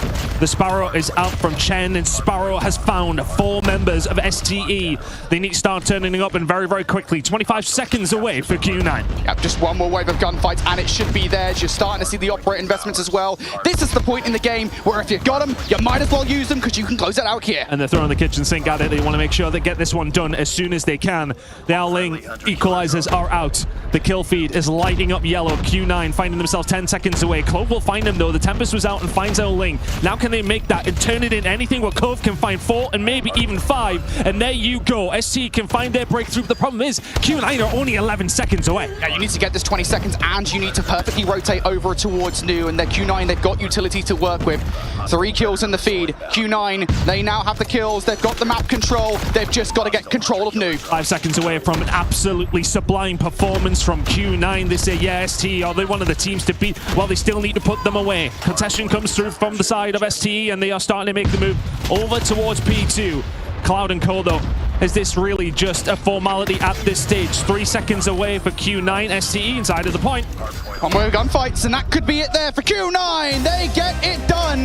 We asked, where was the hype during the series earlier? I think they might have been reserving it. That's the Q9 we wanted to see. And that is a statement start to this series. We talked about this potentially going the distance. Well, I feel like from a theory crafting perspective, Store had to win that map, and they don't. Q9 take it away, and their general in Owling has letting STE know about that one. Incredible performance from Q9, and all I would kind of say about that, it was clean. I mean, everything they needed to do, they did it almost perfectly. It's hard always to be perfect in a hard point, but in the sense of that, every single time there was an investment, they made it at the right time. The returns on those investments were tenfold every single time. And it just felt like they were on another level in that map, and that's not what we expected. We thought ST would come into this and bring the heat, but they very much got frozen out on Summit. Q9 find themselves in the lead.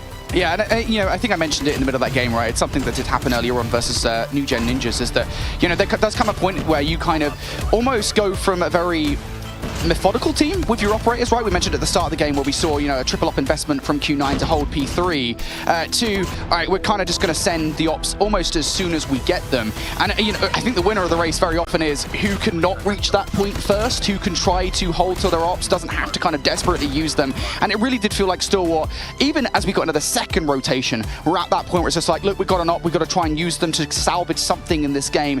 And it started to become just a tad more messy. We look over towards the scoreboards at the end of that one, and something we really haven't got a chance to touch on is the reason that Stalwart was so transformative in Garena Masters Season 9 and Garena Finals is the fact that you add the likes of Jai and Reef, and you kind of expect generational performances out of those players. I think particularly the former, and albeit Jai was definitely keeping up an almost double negative KD from Reef is certainly not helpful. Shout out to Globe though, he was certainly in the conversation at 45 and 38.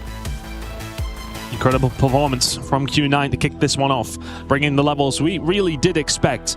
Now for the players on your screen in STE, what's the plan after that one? Because now you're heading into a search and destroy, backs against the wall. But what I will say, for all we built Q9 up as this enigmatic monster who really cannot be dethroned in search and destroy, they got pushed to the limits before up against the New Gen Ninjas, and Stalwart will take some confidence from that. Yeah, definitely. I think for sure, right? I mean, Stalwart will be happy going into this coastal search and destroy, obviously, to a certain extent. They won't be happy with the fact that they did end up losing that hard point, but I do think Stalwart are definitely up against it. Yes, obviously, Q9, you know, they didn't have the best time versus New Gen Ninjas, albeit they kind of got it done in overtime. They stepped things up in the last couple of rounds. They also stacked up against Stalwart for a couple of reasons here. First of all, this is not one of their better maps, ultimately. This isn't a good search and destroy map for Stalwart, despite the fact that they are ultimately a good search and destroy team. And secondarily, I mean, even this weekend, it hasn't been that good of a map for them. They played against Street. In fact, the only map I believe they lost in their group was versus Street Gaming, and they lost it in overtime 7-9 on Coastal Search and Destroy. So going into map number 2 ton, odds stacked against you, yeah, you'll have some confidence, but how far does that really go when you're going up against Q9? It's a difficult start when you're the ones who pick that hard point and you get beaten like that to then go into the opposition, search and destroy. That opposition being Q9, that opposition being the best S&D team in the game. You're going on to their map pick. It's a tough one. But I think maybe SGE, if they've had time to do some VOD, they would have seen some maybe gaps in Q9's defense.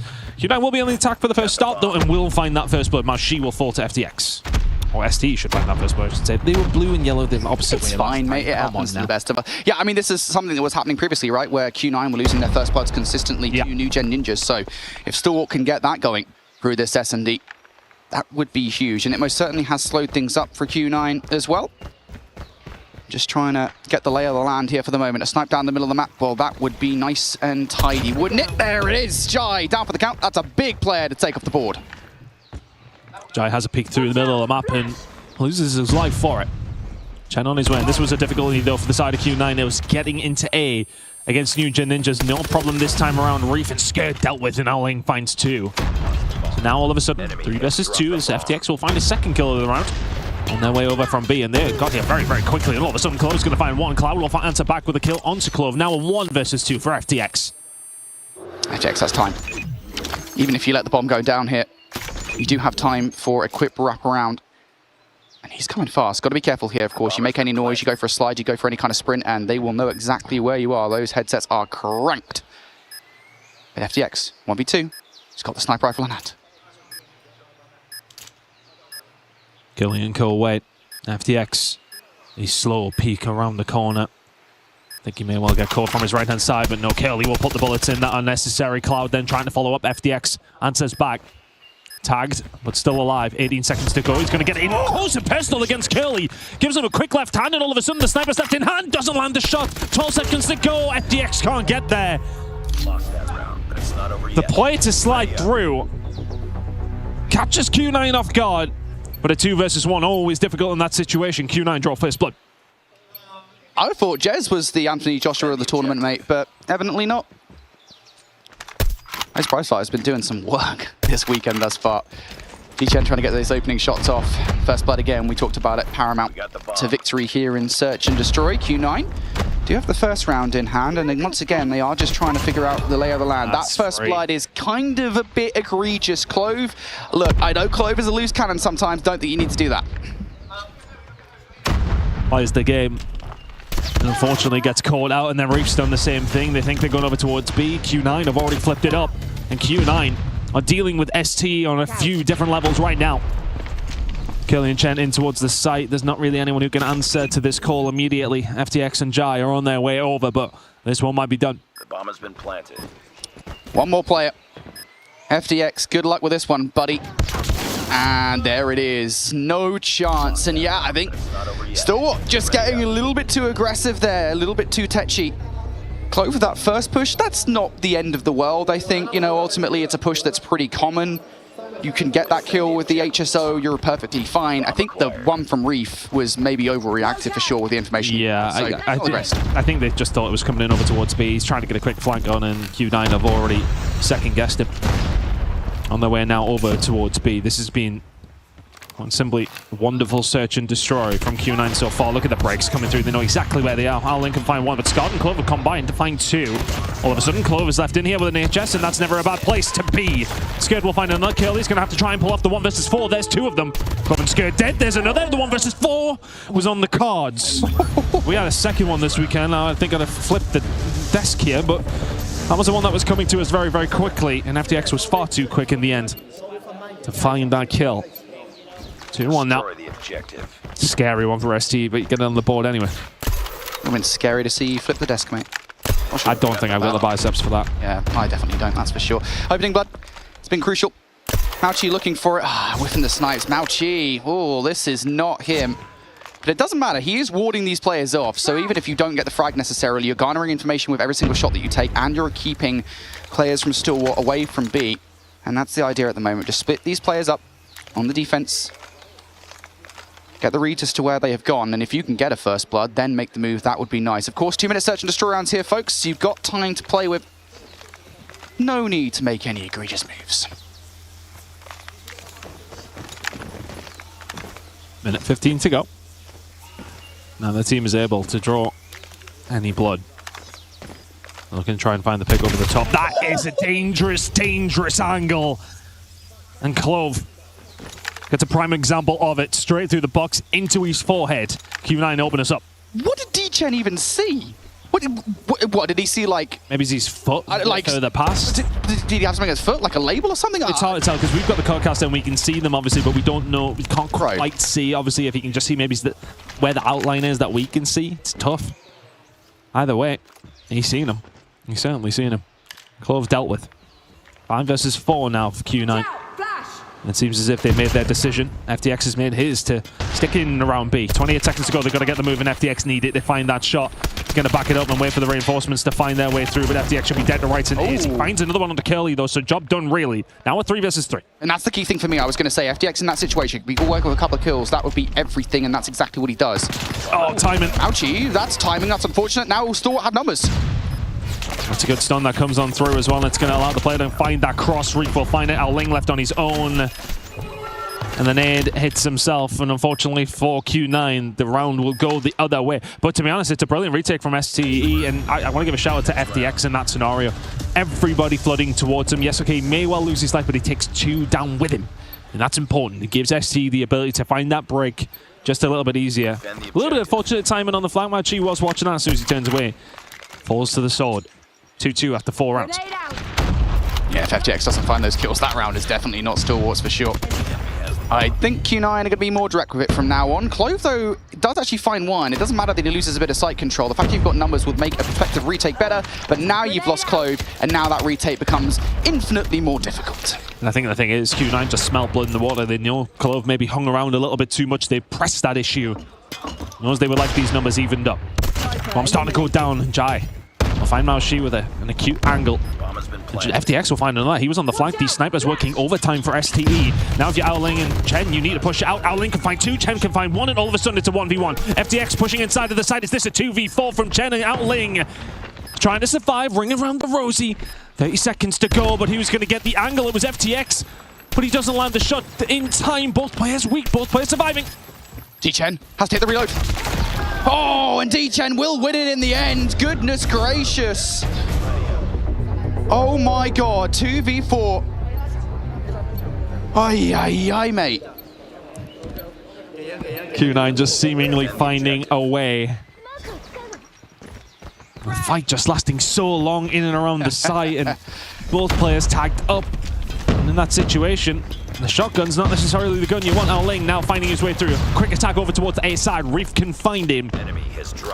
Scared now trying to survive, and he will continue to do so. This is going to be a quick round of relevant of what happens in STE. Just like that, we'll tie things up 3-piece. And that's probably the most convincing round we've seen from Stalwart, right? So many of those rounds have come down to, maybe apart from round number 1, some clutch situations, 1v1s, 2v2s, retakes galore. That round was just Q9, we're going to hit B, and Stalwart were ready for it that time around. So now Stalwart on the offense here. Curious to see what they fancy for these pushes. This defensive setup for Q9, super aggressive. Oh, they've got aggressive, but he wouldn't have expected this acute angle. Ao Ling will find 1. Reef has done extremely well to answer back and get out. So even the odds, and the information will be there from STE. There was a lot of players over towards this A side. Just a little flare with each other over towards B as well. Clove and Cloud both taking bullets along the way.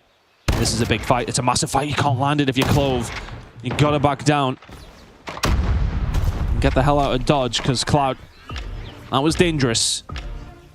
4 versus 4 still. But lines are being drawn. STE starting to make their decision. It's not the end of the world if Q9 don't find another frag in this situation. You've garnered information. Of course, that little look that D-Chen got. Knows his players hit. Also has a sniper in hand. Oh, Chen. Oh, he's rechecked it, but he just gets the information. The slightest of shoulders. And Mao Chi is here to help along. He may well be in a bit of trouble, but does get some good timing. It's just perfect, but Jai will find him back. Brilliant shot. It's taken down, and he has Clove on the flank. The pinch comes in. Beautiful work from ST to find that break. Now Cloud left in a 1 versus 2, and Jai will find them 3 in the round from Jai. And a lead for Stalwart. Beautiful teamwork from Stalwart. Again, just the ability to play numbers in that situation, put the numbers back in your favor, and regain site control. Q9 now down in this game. They played aggressive last round. They're actually going to go for the exact same setup once again here. They've double trophied it down A long. That's not where Stalwart are coming from, though. It's a bit of an off angle being played right now from Cloud. He makes his position known, but no value for it. And that was an angle that Cloud was playing in their previous game, allowing them to get a hold of that B control. He'll wait for the exit, and then Q9 will use their numbers to retake. Those numbers don't exist. It's a 4 versus 4, but Chen will find 1. FTX will get taken down. So the 3 players of STE like fish in a barrel inside a B, but the fish bite back. Curly will be able to find one. Can you find anything else though? If you're STE, Scared, he's going to be taken down. It was Cove actually scared towards the back. Eventually will fall, and the retake comes through from Q9. They're so willing to give B up, and they say, yeah, it's fine, because our retakes are absolutely superb every single time they managed it. And the thing is, at first, it didn't really feel they were fully giving it up, right? They had somebody at the bar, as you said. Cloud was making sure he was watching it. And as a matter of fact, Cloud was actually removed from that situation. I think it was the fact that there was a sniper towards the back line that actually managed to get some value before getting the hell out of dodge that kept Q9 in that round and made the retake plausible. Of course, then it was just down on the teamwork. And I'll tell you what, folks, Q9, they've got that in spades. Different look, though, this time from Q9. Just a 3-stack more reserved on towards A. Still, I think what Q9 have done in the last couple of rounds is throwing them off ever so slightly.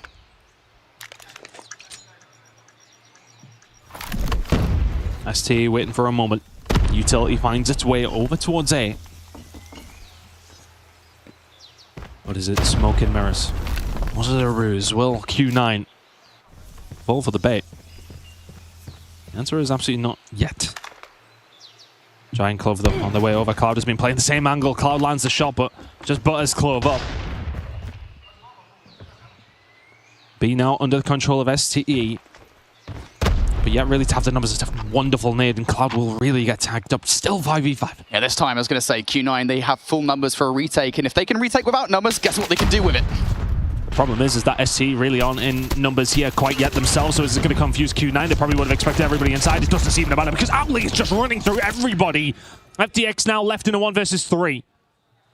Nearly pulled off a crazy, crazy one beforehand on the other side if you're Q9, but FTX in this scenario, it's so difficult, can find one, but the trade's always going to be there. 5-4 to Q9. Yeah, FTX in a very awkward spot there, right? 40 seconds on the clock. If you had a little bit more, you might have been able to rotate away, of course, but you also can't do that without making noise that then those last remaining players on Q9 would have heard. So his only realistic option is to reach out. So the problem that they had there was that they got B control, but only 2 of them. The other players are still through the middle of the map. So when you get that control, Q9 start to collapse, and it all was a bit awkward. It's a bit awkward now for ST. They've just lost first blood. Reef will fall. Q9, it feels like the beginning and middle of these games are quite close, and then they find another gear. But now it's been found by STE. Now left in a 2, now left in a 2 versus 2. Now left in a 1 versus 1. All of a sudden, Mauchi against Clove. The big gunfight's going to come through. Is the XM4? Is it going to be the HSO? They're back on down, but is the chase on? Oh, Clove, no. No. Oh, Clove! Oh boy, if he was a cat, I think that would have been like 7 of his lives gone. Clove gets away. He'll hit the regen. Mauchi. Now the game of cat and mouse begins. But he's given up that side. And all of a sudden, B is now entirely open. And really, if I'm preferring to be anybody in this scenario, I'm the player who's planting a B with the HSO in his hand. Mauchi will start to find his way over. Huge round for ST to try and find if Q9 can get it. They are 1 round away from going 2-0 up. Mauchi trying to find the angle. Clove playing the corner. Listening for the cues, listening for the sounds. The slide there from Mauchi. He's going to start getting aggressive. The first shot is whiffed. He needs to find the second and does. An ever important round for STE, and Clove will find it. Now I'm going to take you somewhere, folks. Imagine... Like on like a little date? Yeah, sure. Do you want to go on a date? Nope. All right, fair enough. I'm going to take you somewhere, folks. Just imagine for a second the alternate timeline in which that 1 versus 1 earlier on does go Q9's way. Clove definitely doesn't get away with that, and we would be looking, well, at a control right now. But no, doesn't happen. 5-5. Q9. Now have to relax for a second. You've got all the utility in the middle of the map. Smoke down. Q9, once again, they love this triple stack on towards the side. They absolutely love playing reserve, just as far away from B as humanly possible. Everything on Cloud, albeit it is a slightly altered position. This time he's keeping himself towards the back, watching that point of ingress. ST, ready for it. Giant, a bit of an off angle though, and he's caught 2. He does eventually fall. 2 players fall on both sides. It's now 3 versus 3. Now you gotta retrieve that bomb. Mauchi knows. The enemy has the bomb. Oh, so much information. So much information is being gained from Q9, and Mauchi holds his angle, holds his trigger, and now is just going to start to create chaos, but they're actually starting to go hunting for him. Mauchi's going to have to run away, but he needs some help from the rest of his team. He's going to get away as well. But now they've lost that information. And ST can freely make their way over towards B, but Q9 know that that's exactly what they were going to be trying to do. The jig is up, but it is getting first ones here for your STE. That bomb should be able to go down. Should be able to go down. The problem is Q9 have been gods at retaking B. I would not trust them to not get back in towards the site. Every point of ingress is being watched. Q9, though, they know how to break any setup on this site. They're ready for it. I think Mauchi maybe want to run across. D-Chan and Cloud are here as well. Just looking to try and find a pick. Can they try and find the first one? Yes, they can. Reef will be the first one to drop. Clove needs to go massive, as does FTX, and yet to find a kill, but FTX can find one, Clove can find the other, but it's the 1v2 on the cards. No, it is not. It's not from D-Chen, and STE take the lead 6-5. Oh boy, Q9. They try to get into sight. They've been successful on it over and over again, and when it matters, Stalwart, they deny. Good play from STE. They hold on. They refuse to let that site go. And now I think they're going to have a second win. It is a confident push through A-Long. Oh, this is really just going to all be on D-Chen. He can find the first blood as well, and they're going to challenge him as well. Again, it's a risky scenario. But he will find that first blood, and Q9, they were behind and managed to send this to an overtime in their previous matchup. And now they're here in numbers. The shots from Mauchi are good. Not quite good enough to find the kill. A minute and a half to go. STE are down in numbers. And this is one of those awkward situations, right? You've burned like 40 seconds off the clock here. Granted, this is COD Mobile, so you've got time to make something happen, but you kind of have to reset yourselves fully, right? It's like, look, we were going for an A, and that has now disappeared. So now you're going to have to take a 3 versus 2 in towards B. Again, Q9 have changed their setup ever so slightly. This is a much more forwards-facing setup. Do Stalwart expect this? That's the question for me. Getting through this is going to be so tough when Cloud and Curly are staring you down. I mean, STE have made so much noise, and it's actually going to be Curly and Cloud to make the push, and Reef says, thank you very much. They walk into him, but Owling will even the odds. 3 versus 3. Into the site you go if you're STE, but Q9 ready and waiting once again. Owling, he's already got 15 kills to his name. Well, he wants to add some more. The general of Q9 looking to try and find some picks, but that bomb, of course, is down. Scared will find another one, but we deemed Q9 maybe to be undefeatable in Search and Destroy, so surely something's up their sleeve. D-Chen can find one, he gets taken down. It's all on Owling, and STE find the Search and Destroy. 7-5 on their best map. STE saying, nah, we've got a series on our hands. They tie it up. This one's anyone's game. Those retakes were the issue for Stalwart. Time and time again, every single time that Stalwart got control of the B site, they would lose it to Q9. I love that, by the way. We're mogging for the cameras apparently now. The Riz of the players is upgrading over time, but yes, the retakes were an issue. Consistently for Stalwart, they would get into the site, they would get the bomb down, and Q9, just like they did, as you said, versus New Gen Ninjas, they would be more than happy to retake from the back foot. But as we got into those final couple of rounds, Stalwart, they seem to have adapted. They seem to be able to win these fights, be it in even in kind of 2v3s, 1v2s. Like, Stalwart, once they adapted, once they got around Q9's retakes, that was their game. I think as well, like a crucial point in that final round was Q9 having the numbers, having the bodies inside of B, and maybe that's why they only send one player there, because they make stupid decisions like they did. They pushed out, and well, okay, they don't know that there's as many players there as there is, but they're hearing the noise. They've got to take that into consideration, that there is as many as ST players pushing through the archway. They push through and get punished for it big time. A Search and Destroy goes the way of Stalwart. That is a massive scalp for them to take, in the same sense that Q9 took Summit off them as well. The odds have now been evened. STE take the coastal, Search and Destroy, and we head into control, all tied up.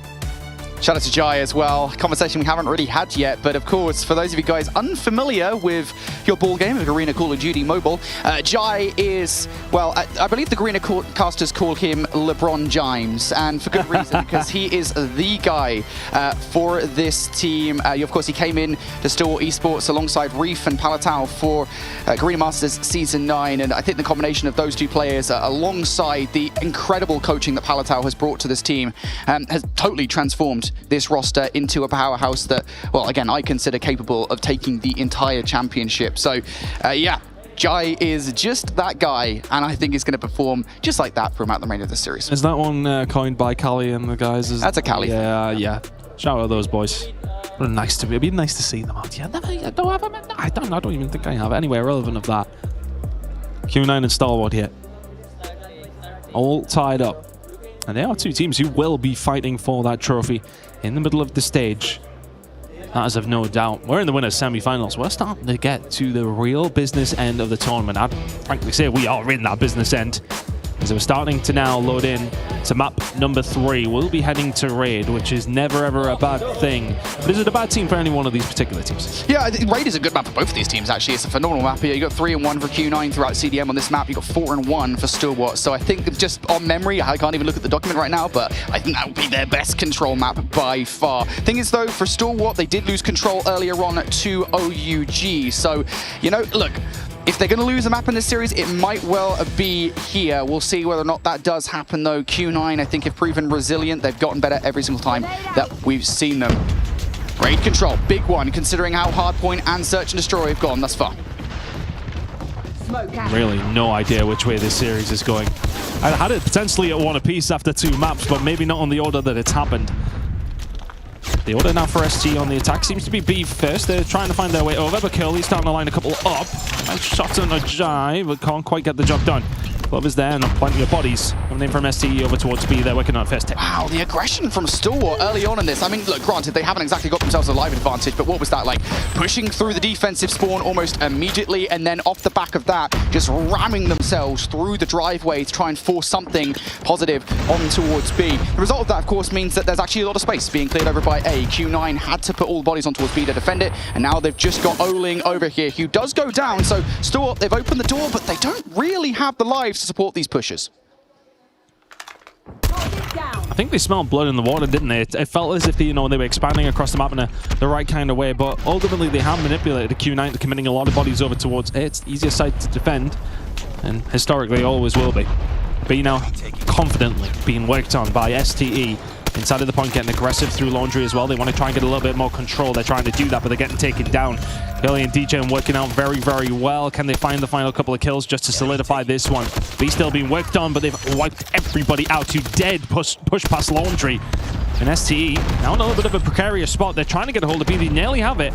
But Q9, well, they felt the threat and didn't quite push all the way through. STE eventually get a hold of B, but cost them a few lives. Yeah, I was going to say, at the very least, Oling does walk away with a couple of frags there. So Q9 not in the worst position here as we look towards the rotation towards A. The only thing I want to see Q9 do is push up the map a little bit more. Try to cause some spawn mayhem for Stalwart. Trading at the moment, though, in a 12 versus 10 with just over a minute on the clock. Stalwart still trying to force things through that Laundry side, and it just isn't happening when Malchi's here. Operator starting to come into the equation, and Curly typically does not miss with this Tempest. There's 2. They're going to try and just put that pressure on. 11 versus 5 now. ST started to fall by the wayside in this round. It was a nice start from them, but sacrificing too many lives on a couple of wayward pushes. 10 versus 3 feels implausible, and it feels that way now, especially in a 9 versus 2. And again, it felt like a nice start from ST, but it almost felt like they wanted to bite off more than they could potentially chew. When they're on B, they want to expand, which is all very well, but you need to be able to do it and then actually win your gunfights, and they just didn't. Yeah, I think the thing is for Stalwart right at the start of this round, it's just like, look, let's set the pace early on. Let's really catch Q9 off guard. Let's work off the momentum off of our last map win, and that really will carry us through. That's not happening here right now. Stalwart, of course, down in a 1 versus 9. Skurd desperately trying to hunt down these players that are once again charging it up, folks. If you're wondering what the hell is happening here, why aren't Q9 taking Skurd down and ending the round? Well, it's because there isn't really a reason to. Skurd isn't on either point. He's hunting for other players, and Q9, well, the longer they stay in this round, the more likely they are to start the next one with those operators. I think, if you start the next round with a War Machine, for example, I mean, that's a huge, it shuts down anything like what Stalwart were trying to do in that beginning of that round. So, yep, Q9, they're going to get a couple more ops out of that. Stalwart, or at least close progression to those ops. Stalwart, not the greatest start for them. No, it had some threat of being a decent start. They found a couple of opening kills. They got themselves onto the point, but easier said than done to go to that next level and be able to find those expansive kills and really secure things a little cleaner. Probably able to find the opening kill, briefly find the on to Owling. It seems as if A is potentially on the cards for Q9. They're slowly and methodically making their way. Stalwart. Gotta expect that. Yeah, I was gonna say, Malchi. Did not look towards the money window in time, and Skird will take him down. Q9 at the moment still focused, I was going to say, but Reef is blowing things up. What the hell? Going to get shut down for the final kill, but FTX is there for the trade. And yeah, that one investment of the Sparrow coming out from Reef, that is fully going to regain map control for ST, and now in that position again. 6 life differential. How much do you actually want to invest to operators now? And, you know, it's just so awkward with the operator situation. You don't really want to invest at this point now. I mean, they will be putting them to the sword, though. Look at the position that ST have got them in. This is not where Q9 want to be. It's not where anyone wants to be. Clove starting to line them up. He's found a couple already, looking to just try and put them to the sword. 22 versus 12. It's a monumental lead for STE, and it all comes off the back of that Sparrow play. Comes through, they find the kills, they push them back, and they punish them. 21-8. This round should be STE's come thick or thin. Q9 with one last desperate attempt over towards B. It's not looking like it's going to work out. This would be quite something if they even get out of their spawn at this stage. Clove finally goes down. 6 in a row, last 4 lives. Can anybody from Q9 do anything here? 1 second. We're going to see a player, I think, touch on towards B potentially, and well, that's going to be it. They will get off. So yeah, big round for Stalwart for a couple of reasons. You mentioned Reef, of course, making sure that round was actually a victory, 100% down to his play, but also because of what happened in the previous round, right, where Q9 were able to charge into their operators. Yeah, they'll have them for that entirety of the round number 2, but now Stalwart will have operators of their own, and Q9 did not really gain any advantage off of that operator charge. So yeah, Stalwart, good round from them. They got to fire back now. Let's see if they can. That's the kind of round you want, just to re-establish a little bit of control. But I think something important that you kind of mentioned for Q9, once as soon as they got put back into that corner, they're not really going to bring anything out of the table. So I think they know, unless they find an immediate breakout, they're not going to use their operators, they're not going to throw their resources away. And now they're starting to bring those resources to the table. Now Chi, now with the Annihilator out, holding down the angles. Q9 looking good on the defensive side here as STE, trying to find a way through and struggling to do so. Well, they are going to get a wave of gunfights here, Ton. So STE, they're trying to get out. Investment coming out from FTX now as well with the Annihilator. This could be everything. He needs to find more kills with it, and Cloud as well on the other side.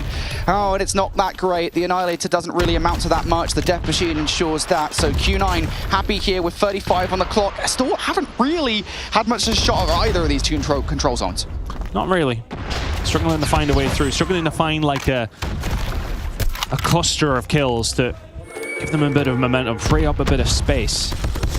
Looks as if they are now going to roll the dice and have a little look over towards A. STE on their way, but Q9 seemingly ready for it. The smoke is going to give them a decent amount of cover, and they actually may well catch them out. Great snap by Curly on the Clove. They can find a little bit here, ST, but for the most part, the defensive side have been so dominant. Now we find out if you D-Chen, but Clove can answer back. There just really hasn't been an attacking play to write home about. Full stop for any of these 3 rounds. Yeah, 1 second on the clock. Last-ditch effort once again. This time it's still in that situation, and that's just not going to happen. Okay, never mind. Close now, back on the point. Just really trying to keep this round alive here. Desperation, you can really smell it through the screen, and it's just not going to happen. Yeah, good round for Q9. Again, they just completely shut Stalwart out. I don't think Stalwart even had one real good look at either of those control zones. We saw one investment coming out with the Annihilator, and that was almost immediately countered by the Death Machine from Q9. So Q9, really good ops in that round. Very good control of the map. One more round, they take a lead. Elevate winning their game over on Stream B 3-2. And this one is shaping up to potentially be something along those lines as well. Into the 4th round.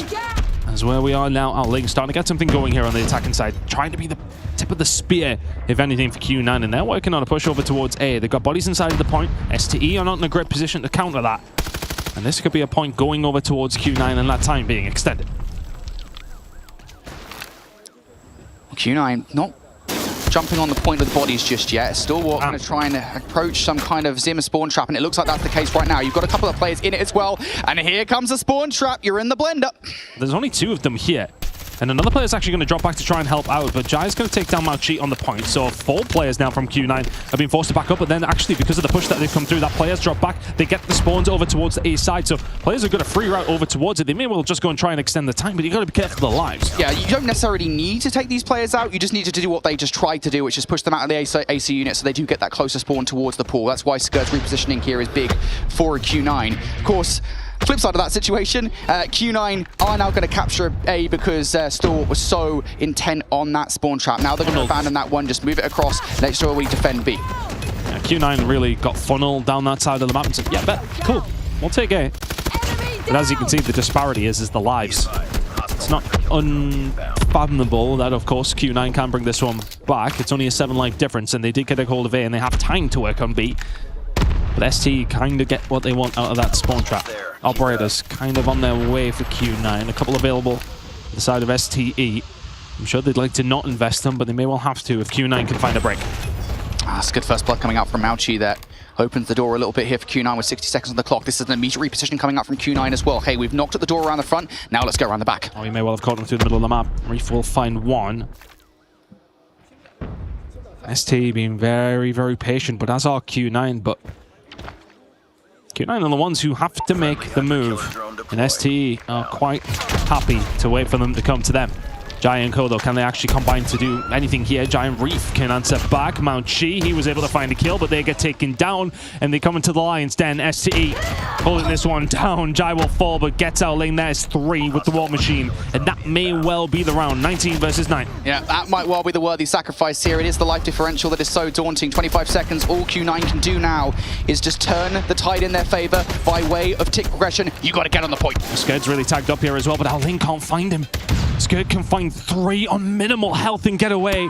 Cloud should be able to pick this one up, but Skird continues to survive. Eventually, he'll get rid, and now the battle lines are being drawn a little bit further up for Q9. 5 seconds, you've got to find the push. Mauchi can find 2. Onto the point they go. 5 versus 12, but this is doable. They need to find 1 wave of kills, and this point will go very, very quickly. 5 versus 11, investment coming in from Q9, but as is from STE. Q9 still a chance to do this. Yeah, the Death Machine is gone. Now the Annihilator out as well. You can still do this, but now players on the point. Stalwart, they're trying to defend it down to the last 3. 3 versus 7, 2 versus 7. It becomes a little bit more difficult, but Mauchi, the Annihilator is out. A player slides by, a player takes down his teammate. We're left now in a 1 versus 4. There's 3 from Mauchi. Does he find the 4th Mauchi? 1 versus 3, 1 second to go. Contestation comes through, and the Annihilator player may well have given him a chance, but it's a difficult one to pull off. He finds another, and Scared will be there. Oh my word, Mauchi. He had the Predator missile in his back pocket. I thought for a second he was going to get around the corner. The Predator missile was going to come down. The Hunter Killer drone was in the air ton. Oh, my giddy aunt. Mauchi was a moment away from pulling off one of the most insane plays ever. And oh, Q9 open up this round with an explosion. Stalwart, get out of your spawn, kids. Oh, they're really going to struggle to do that now. Ao Ling. The defensive side goes over towards Q9. Defense has won every single round out of the 4 that we've seen. That extra tick, I believe it was over towards A that they got a hold of, and then a tick over towards B would have made the difference. Maybe even the tick that you managed to get towards the end of Yangchi might have helped as well. D-Chen, now War Machine out. ST gone. 26 versus 19. That life advantage for Q9 right out of the gate is a substantial one. It's the same situation as before, right? It just feels like Q9 are more assertive in their defense, that STE never really get much of a chance at either of the points, but now maybe they will. War Machine doesn't amount to that much. Now they've got to go, but it's just towards the blender. It's hard to find a way through. It's a horrible little head glitch to try and get around. And Cloud's on his way through the middle of the back map as well. And the Odin out. And the Odin firing bullets in every single direction. Clove actually going to find a couple there, though, and then maybe be able to get something going. Curly, yeah, cleans it up, as they so often do. 20 versus 10. SC are seemingly desperate. And why wouldn't you be with these lives, this disadvantage that you now have? They can't even get a touch. They won't even get a tick unless they can produce an absolute miracle. Q9 forced that round number 5 to go all the way and then body STE on it. 3-2 Q9, 2-1 Q9. They find themselves in the lead in this series again. And when it comes to the crunch, they just seem to find a way. It may well have been a tight control, but really, was it? I mean, I think, yeah, that is one of the more misleading 3-2 scorelines, right? Sometimes you get those, right? We always talk about the misleading 3-0s. It's like, well, yeah, it was a 3-0, but also, yeah, all the maps were close, all the rounds were close. Sometimes we get those. Yeah, that was a misleading 3-2, you have to feel, because I think, you know, every single time that we saw Q9 on the defense, they were dominable. I mean, it really were. And you know what's funny, actually, is you brought it up as we got into the final round. Well, maybe if Stalwart had a tick or two, they might have got defense around number 5. Cast your mind back to round number 1, right, where we had that 9 versus 1, and we saw, I believe it was, I don't know who it was, to be fair, in the 1 versus 9, desperately trying to stop Q9 from charging to the operators by playing that cat and mouse game with all 5 players. Well, if that player had jumped straight on towards A instead and forced Q9 to try and stop him, that would have been a tick. Like, I don't think Q9 would have immediately tried to go for that kill. They probably would have allowed a tick or two through. So yeah, small decisions like that can come back to bite you in the end, although hindsight is perfect, or whatever the phrase is. I don't know. A wonderful thing. Yeah, wonderful thing, that's the one. Regardless, STE, I think, you know, just again, not able to get out of their spawn when they're on their offenses. Q9 really know how to drill the screws in. I mean, this was nearly one of the best players of all time in Call of Duty Mobile. Just like every direction, bang, bang, bang, bang. 4 different kills with the Annihilator comes through in the blink of an eye. Mao Chi nearly pulled off one of the Call of Duty Mobile moments, and it would have been a place to do it. But a 2-1 lead now for Q9. And heading into a hard point, they find themselves with the lead.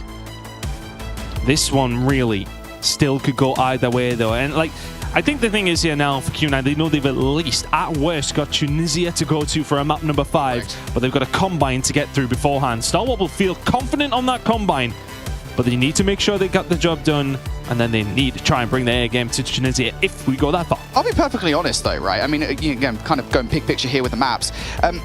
I don't necessarily know if the Tunisia matters that much, and I know that feels like a really wild thing to say, but we literally just saw a Coastal Search and Destroy earlier that Stalwart were able to take it away from Q9. Coastal, of course, 6-on-2 on it back in CDM. It's a very strong map for them. I don't know if there's anywhere that they go that they are 100% safe on Search and Destroy against this Stalwart roster, especially the way that Q9 are playing today in S&D.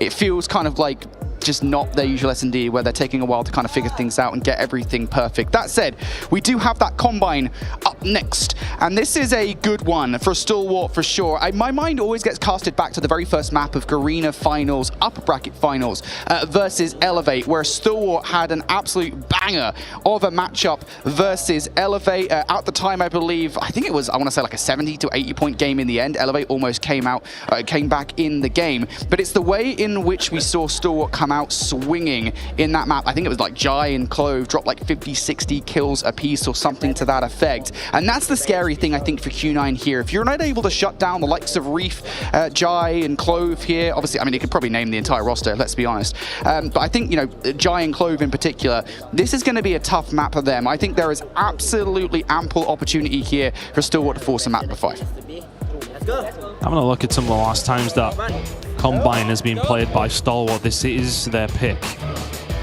They actually managed to play it over their last 2 games, beating OUG 250 to 131. And then the real stinger, and I've just had it on my screen and I've entirely lost, but I will find out in a second. There you go, that was it. It was a 250 to 47 against Street. STE, like Combine, is kind of my point I'm trying to make here. Now let's see if they can force that map number 5. I feel as if this series is at the moments that makes it deserve it. When we go to the barn burner that is Combine, it is just an absolute ruckus on every single occasion, and who's going to actually thrive in that chaos? ST will fancy themselves. Q9 happy to join the pie. This is a big map for both of these two teams, obviously for Q9 to win the series. Stalwart, though, they've been so successful on this map, and a lot of that comes down very often to the amount of time they're actually able to convert away from P1. It's very easy to lose track of P1 on this map mode combination, so for Stalwart, just try and get another kill if you can and get Q9 out of it. That's a solid start, though, from Oling. If there's anybody you want to shut down on this map for Q9, it is that man. I mean, just how well he plays with the HS, I mean, consistently going to be a problem on Combine, right? Finding those angles, finding those choke points, and just finding everybody on STE. There's 4 in a row from Aling. You can make it 5. You know what? 6 is about to follow as well. You're already dead.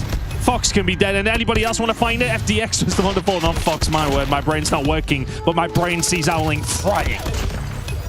I was going to say, he will open the door there. Oling picking up those kills mean that Q9 will be able to flip the spawns in their favor. They get 40 seconds off of P1. That's what Stalwart normally do. And now they have control of P2. The one positive here for Stalwart, they get away with gunfights, they get Q9 into those back spawns. This could be a good hill for them. It feels as if Q9 have come into this one with a real bit of momentum after that control.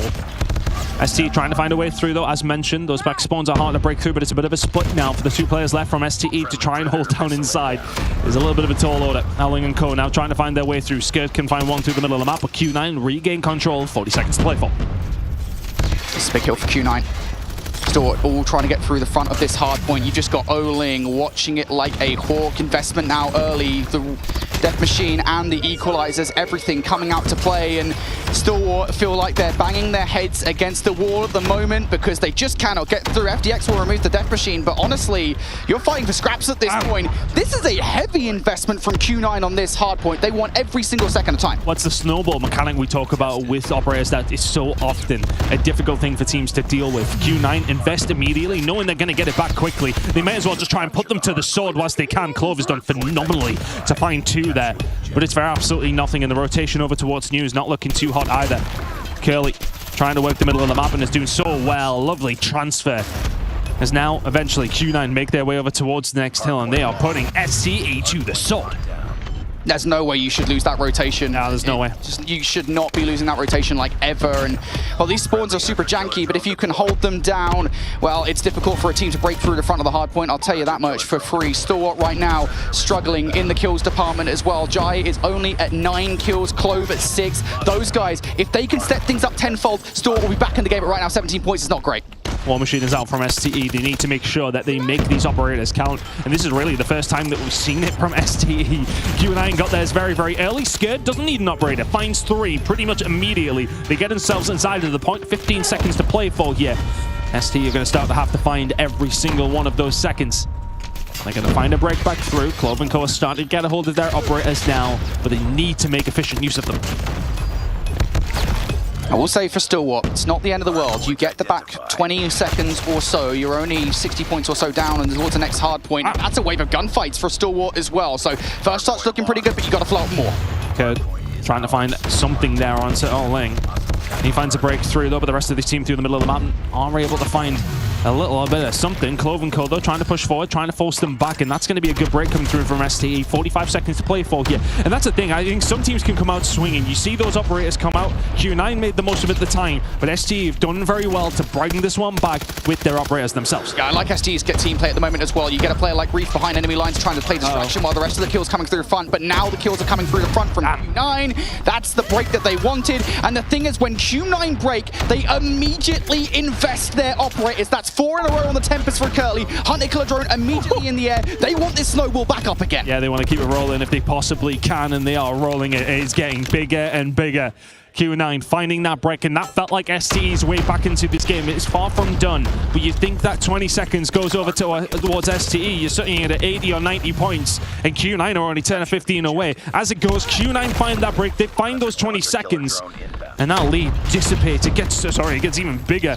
The hope dissipates, if anything, from STE. Q9, hell of a lead heading into the second rotation. Yeah, to be getting that second rotation, the one thing Stalwart cannot allow here is that 40-point lead that Q9 built up off the back of this hill to begin with. You cannot give away 40 points on P1. You can't just solo focus on New, and well, I think Oling absolutely can do that. Efforts to try and flip out the spawns already, because that's what Oling did last time, but they will go all right. Stalwart, finally, wave of gunfights, finally, P1 control, finally, P2 spawns, all of that has to stay in place. Q9 looking to put themselves and cement themselves into that top 3. Oling, he just can't do anything wrong right now. Everything he seems to touch, well, dies if you're STE, but if it turns to anything, it's gold for Q9. Curly continuing his sprees as well. Everybody on Q9 is pitching in. This is a phenomenal amount of time over towards P1. Heading over towards P2, though. STE are stuck in those back spawns, but they are going to be the first ones there. They're going to have to defend with their backs against the wall. Got to hold on here. This has to be a full 60. You cannot even let Q9 look at this hard point, and you will be the first team to touch. But now it is time for Q9. They're going to get over here, Ton. They're going to cause some carnage.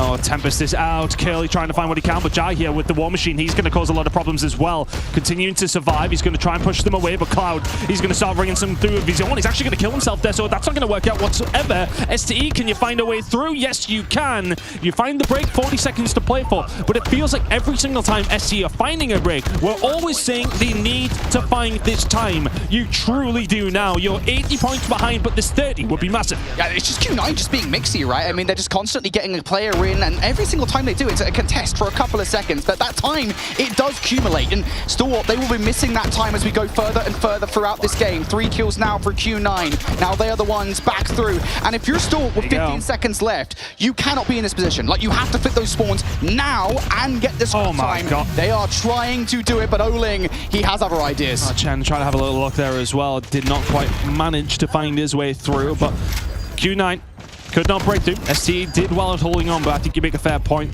The problem is that they need every single second they can possibly get in the rotation over towards the next hill, but that's a problem for another day. That other day has arrived, and that other day has a new dawn by the looks of things for STE. They're starting to find the kills. They're starting to find the transition. Can they find the break?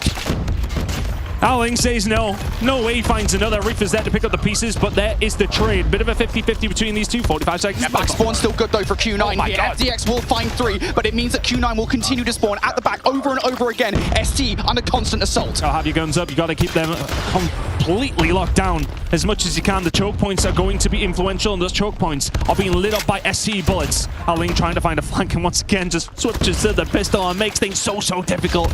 Jai is the only one who can find anything. Owling now out with the equalizers. The break will come through. Q9 were too close. ST could not deal with them. That's a big shutdown though. The equals are out of the play for the moment here. So Stalwart, they've got a path to the rotation.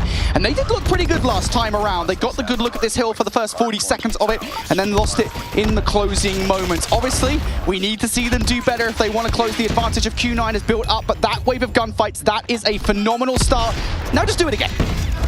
Managed to really have a better time of things on this second rotation, haven't they? They did well at P2. They managed to break through at P3 and limited the damage.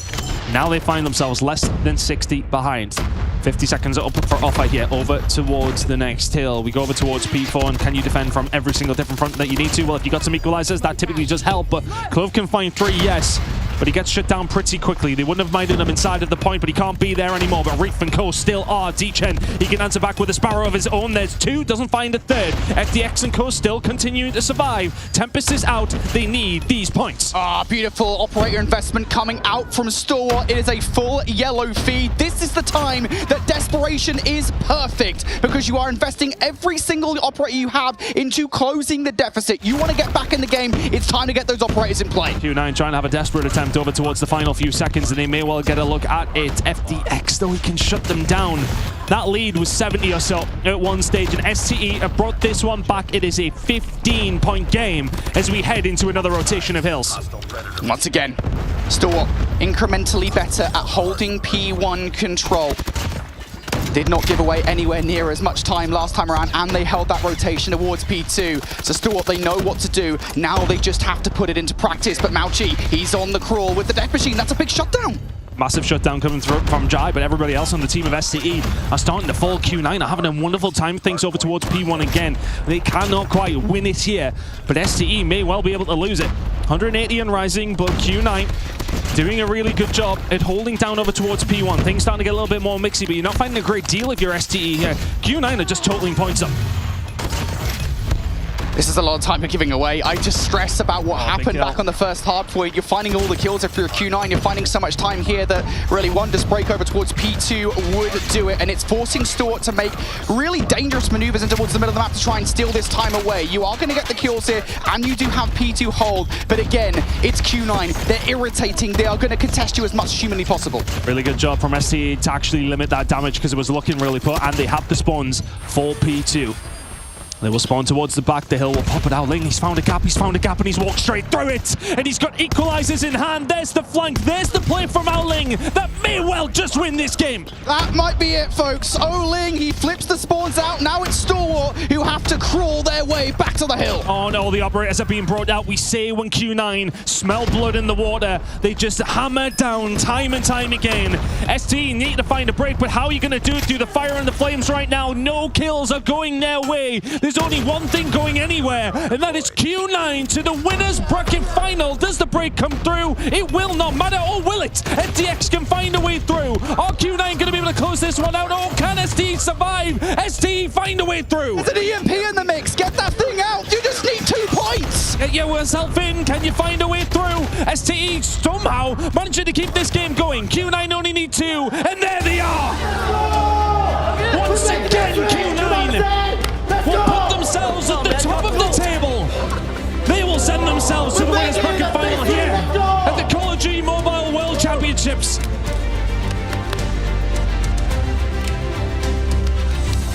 Oh my God, son. Q9. What a blitzing start to the final hardpoint of that series. What was the deficit? Like 80, 90 points, something like that, but maybe I'm exaggerating, I don't know, but it certainly felt like Q9 were in the driver's seat, and I think, you know, again, it often comes down to one small thing, and we'll get to that at the end. A small thing. It was a pretty big play from Oling to flip those spawns out, but I think, you know, again, it started so strong. 40 points on the first hardpoint. Phenomenal. That rarely ever happens on a mixing map like Combine. To then immediately flip out the spawns in their favor to get the better of P2. It just goes to show you how good of a roster Q9 are. If their entire tagline this tournament is seconds no more, they are on the path to proving, yeah, this is our time. We want to win the championship. The fact that this is the type of matchup we're getting in the bracket stage of the competition is insane. And this kind of goes back to something you guys were talking about before we even got into this. Q9 are winning, but these other teams are making it hard for them. This isn't as dominant as they want to be, but when they figure it out at the right time, they are absolutely unstoppable. I mean, it just feels as if when they're on top, it doesn't feel like they can do anything wrong. But then I think that's a lot of credit as well towards other teams who can be put behind by so much. I mean, we've seen it on a couple of different occasions. Map number 1, Q9, they kind of did blow them out of the water a little bit, but ST did start to bring it back a little. ST, again, they were, what, 90 or so down at one stage? Yeah. They brought it back to 10 points. But I think the big problem, if we're going to specifically talk about map number 4, is that P1. They let so much time go over because the problem is that they know they need to keep a hold of P2 rotation, but because they're so far behind, they need to stop them again. It is that double-edged sword that really does belong to Hardpoint time and time again, but Hardpoint belongs to Oling. 53 kills. And the most important ones were those final ones with the equalizer, that flank round behind, perfection from Oling. I mean, you talk about that P1, right, Tana? It's the fact that you have such brilliant roaming presence on a map, any map really, for a Q9. I mean, yeah, Oling with the HSO on a map like Combine, he is unstoppable. You mentioned it there with a phenomenal performance from him, 53 kills, but also Mao Chi, who often does go understated on this roster, 48 kills, him and Curly. It's a phenomenal presence for Q9. You ain't stopping him, P1. Well, we've got Ian Chambers standing by with our winners. Let's see how they're feeling after making their way into that winners finals. You just said it yourself, 48 kills, MVP Mauchi standing here to my right alongside the lovely Lucia who will be translating for us here. Let's just start off, Mauchi, with your performance. You were on smoke out there. You must be delighted with the way you're playing. 今天的话先聊一下你个人的表现吧。觉得自己今天的表现怎么样？我感觉今天的压力没压力吧，只能说。I feel no pressure in today's game. Well, that's for sure, because you are now in the top 3, so the pressure is off for now. You're not playing perfectly. Look, your performances have been outstanding, but there's still room for improvement going into the winners final. What will you be preparing before then? 今天的表现，觉得自己还需要有一些提升的点嘛，因为马上就要来到最后胜决的比赛当中了。还要自己调整一下吧。第一场可能打得不是很好吧。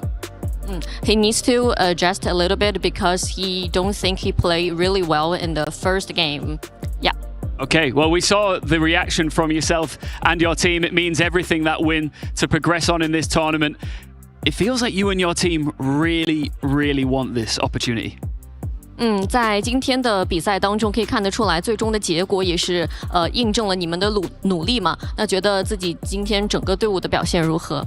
我感觉今天我们整个队第一场表现不是很好吧，但是这一场我感觉表现得很好。For the performance today, he thinks that his team didn't actually play well as they expected for the first game, and this game they really killed it. Yeah, they did. Just finally, Elevate up next in the winners final. What do you think of them as a team and your next opponent? 接下来的比赛当中会遇到 ELV 吗？你觉得他们是一个什么样的对手呢？我感觉他们还是比较强吧，但是我感觉我们会更强。I think they're really strong, but he believes that Q9 is stronger. Good stuff. Well, Q9 take another step towards potentially lifting this trophy tomorrow. But for now, from Lucia, from me, and the MVP, it's back to the desk. We are definitely in store for some very exciting matches as we get to those latter stages in the competition. Don't forget, this was an upper bracket match as well. So STE is still in it, okay? But it's not time for us to watch them play just yet because we have to find out who they're going to be facing off against. And before we can even get to that, there are some lower bracket matches that are going to be determining a lot of that. I'm excited to look at this. Obviously, you can see that reflected in the upper bracket. Elevate versus Q9 is going to be insane, Chris. I mean, yeah, that's just... I mean, it's kind of as advertised. I think that's what a lot of us probably thought was going to be the winners bracket final. I think it was always between Elevate and Wolves. But for me, I think it was always Q9 once we see this lower bracket that they were going to be the team to get through to this. But by the way, bang. I mean, that'll be insane. It's obviously a repeat of our grand final last year. Yes. That's what you want to see in the winners bracket final. That's exactly what I was just going to say. Yeah, that is the rematch, of course. Last year, it was Elevate who basically swept through Q9. I think Q9 will put up more of a fight this time. I think, Q9 have been improving every single time we've seen them in this tournament. And Elevate, they've shown weakness. Granted, they've gone through the best teams, but still, there have been moments, especially in their hard point, where they've looked beatable. I mean, Wolves did go down into that lower bracket because of Elevate, so that's going to be a big matchup we'll be wanting to see, and they're going to be finding out who they play off against with our next matchup. That's going to be between New Gen and OUG, and we're going to be finding out who will come out on top of that at the end of this break, so don't go anywhere.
Basically, our best map is everything in the chump set. Our worst map is none. My best map will be Summit as a shotgun. Shotgun is very powerful in Summit. And my worst map will be Standoff.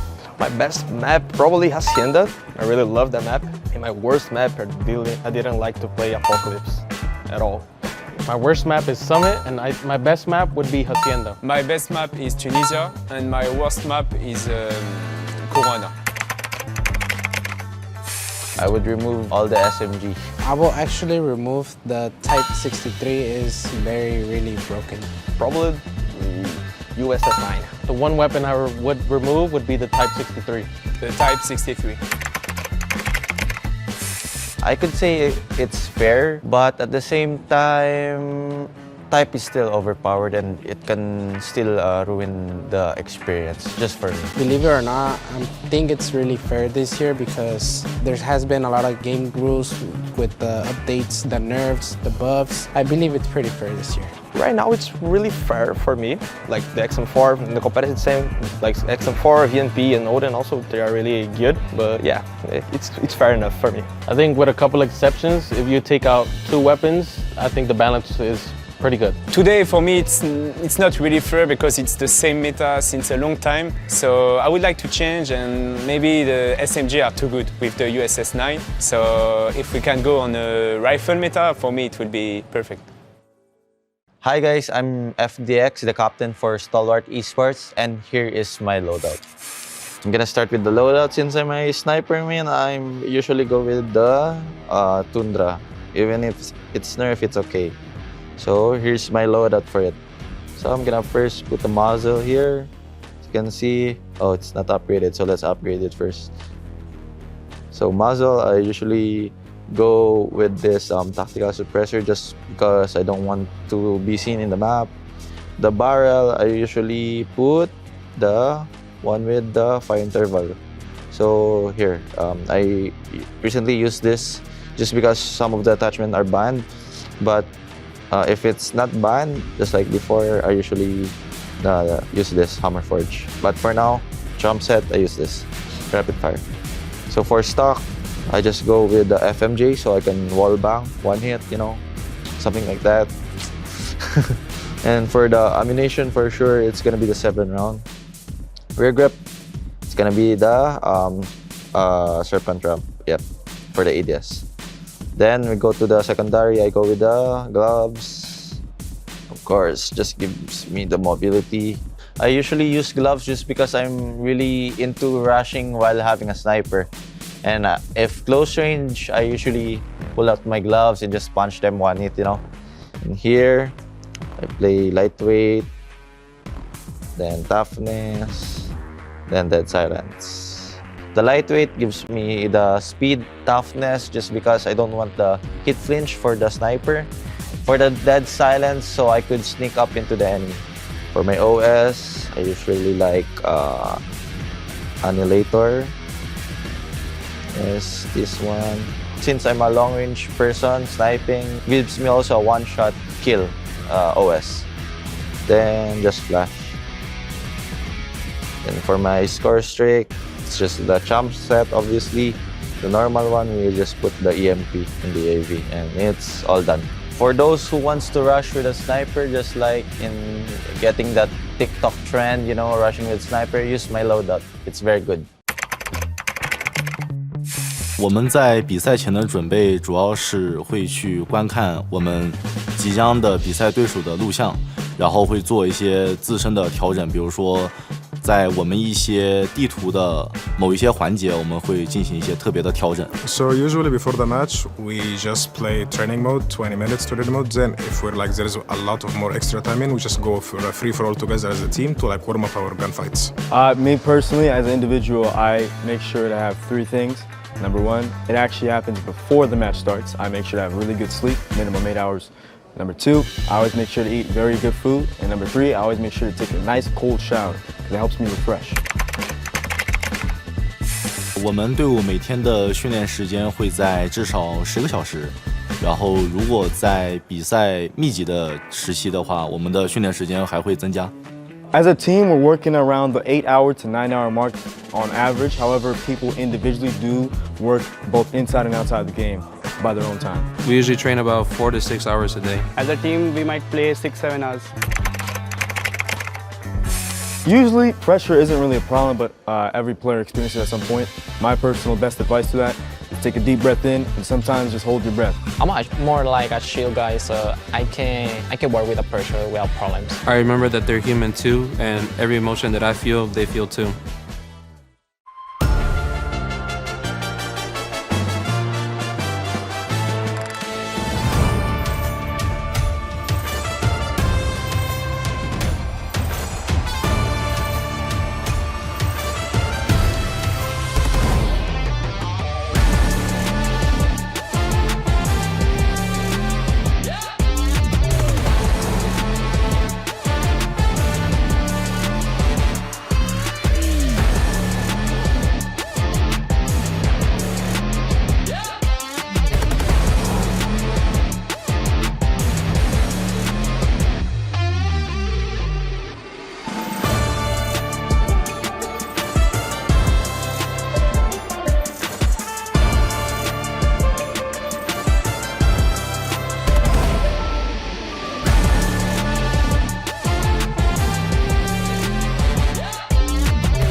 So I would say when it comes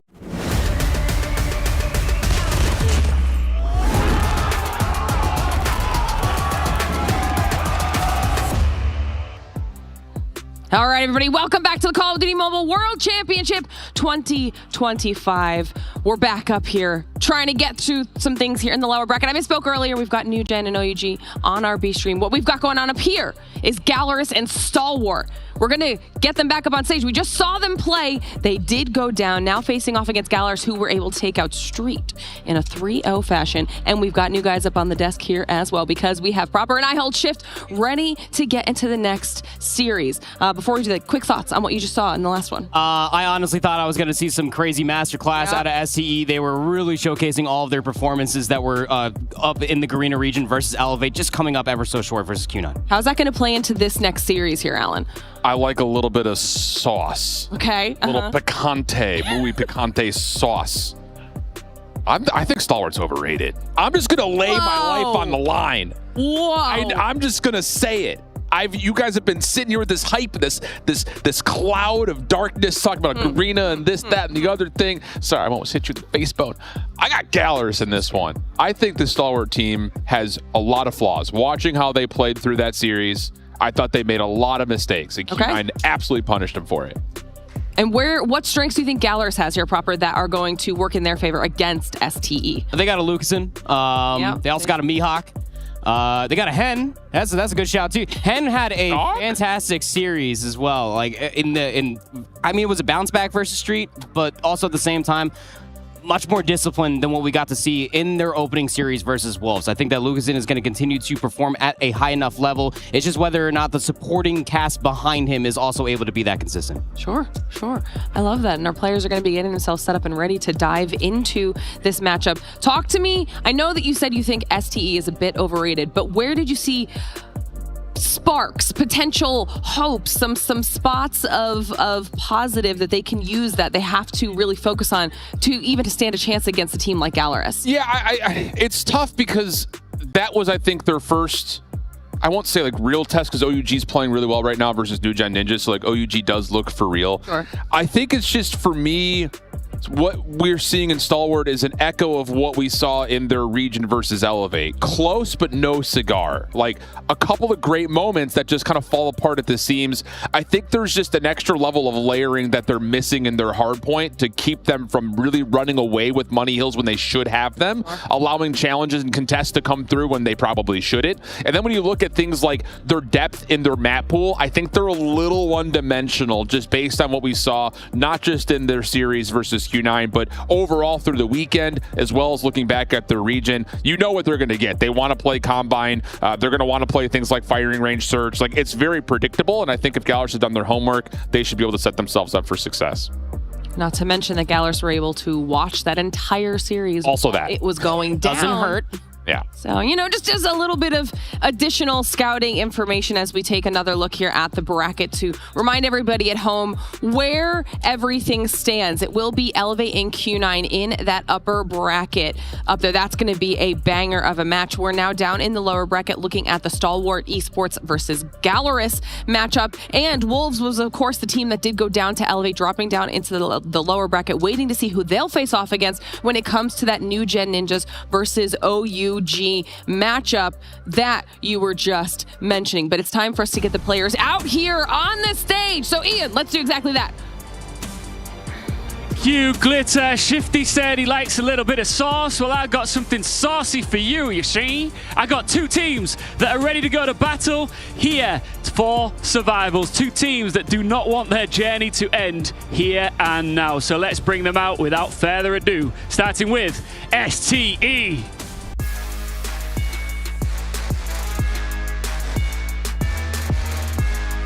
Right back on stage after a brutal encounter with Q9. They must now bounce back and bring it. If they want to survive, they've got to pull things together. We know they've got the quality, but do they have the courage? Their opponents, let's bring them out. It's Gallerus.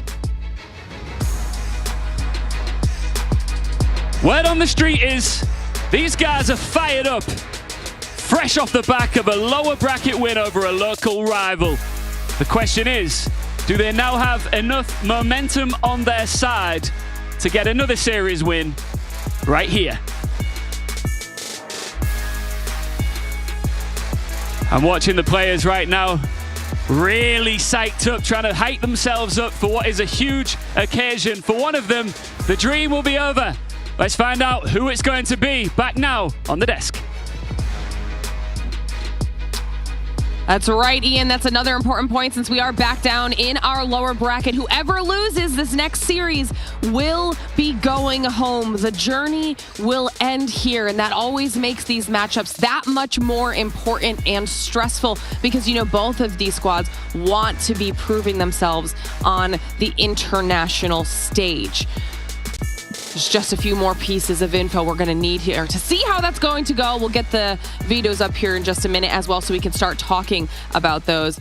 There is just a certain level of swagger that Gallerus has they bring to the table here, Proper. Yeah, they sure do. And again, it's Lucas. And when you were playing with him, the confidence that he oozes is amazing. And he also is very humble. That interview that he was able to have walking away from that Street G matchup was absolutely insane. As we get the best of 5 map set, Summit Apocalypse, as far as hardpoints are concerned, not expecting the Summit to end up being chosen, but the Slums being banned away.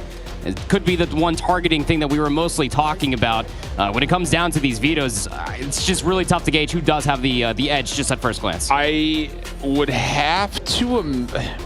I'm confused by these vetoes. You typically are. Break it down for me. What's confusing? I don't know if I've ever seen Gallerus play Summit. Flat out. It's been a long time, I fear. I mean, they didn't play it in their region, and as far as I know, they haven't played it this weekend.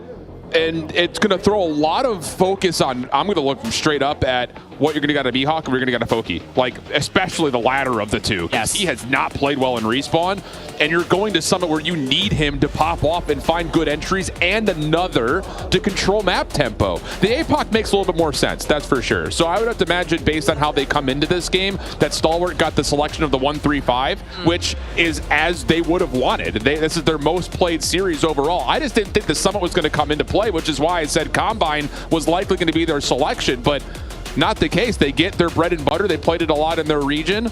They also have a raid, which they played a ton in Garena, and they've got a firing range, which they've played a ton in the region and this weekend. So Stalwart have what they want in terms of the map pool. Gallerus won't be mad about raid or firing range, don't get me wrong, and they're going to love the Apocalypse, but I don't know if I've ever seen them play a Summit in real time. I feel like the last time I saw Lucasen spawning into a Summit, I think we were in Raleigh. Oh, wow. It's been a real long time. It's just, for all intents and purposes, the way that we've been talking about this Gallerus team is that they like to keep you at an arm's reach. They love their Type 63s, and Odin where it's necessary. Summit calls for these very close range and snappy engagements. So yeah, Alan's absolutely right to bring a focal point to Mihawk, who's having a great tournament so far. But Foki versus Wolves, when the matchup is that much faster, doesn't really produce as many kills as we got to see versus Street Gaming. But off of that confidence boost, getting that W underneath his belt, maybe that could help out things.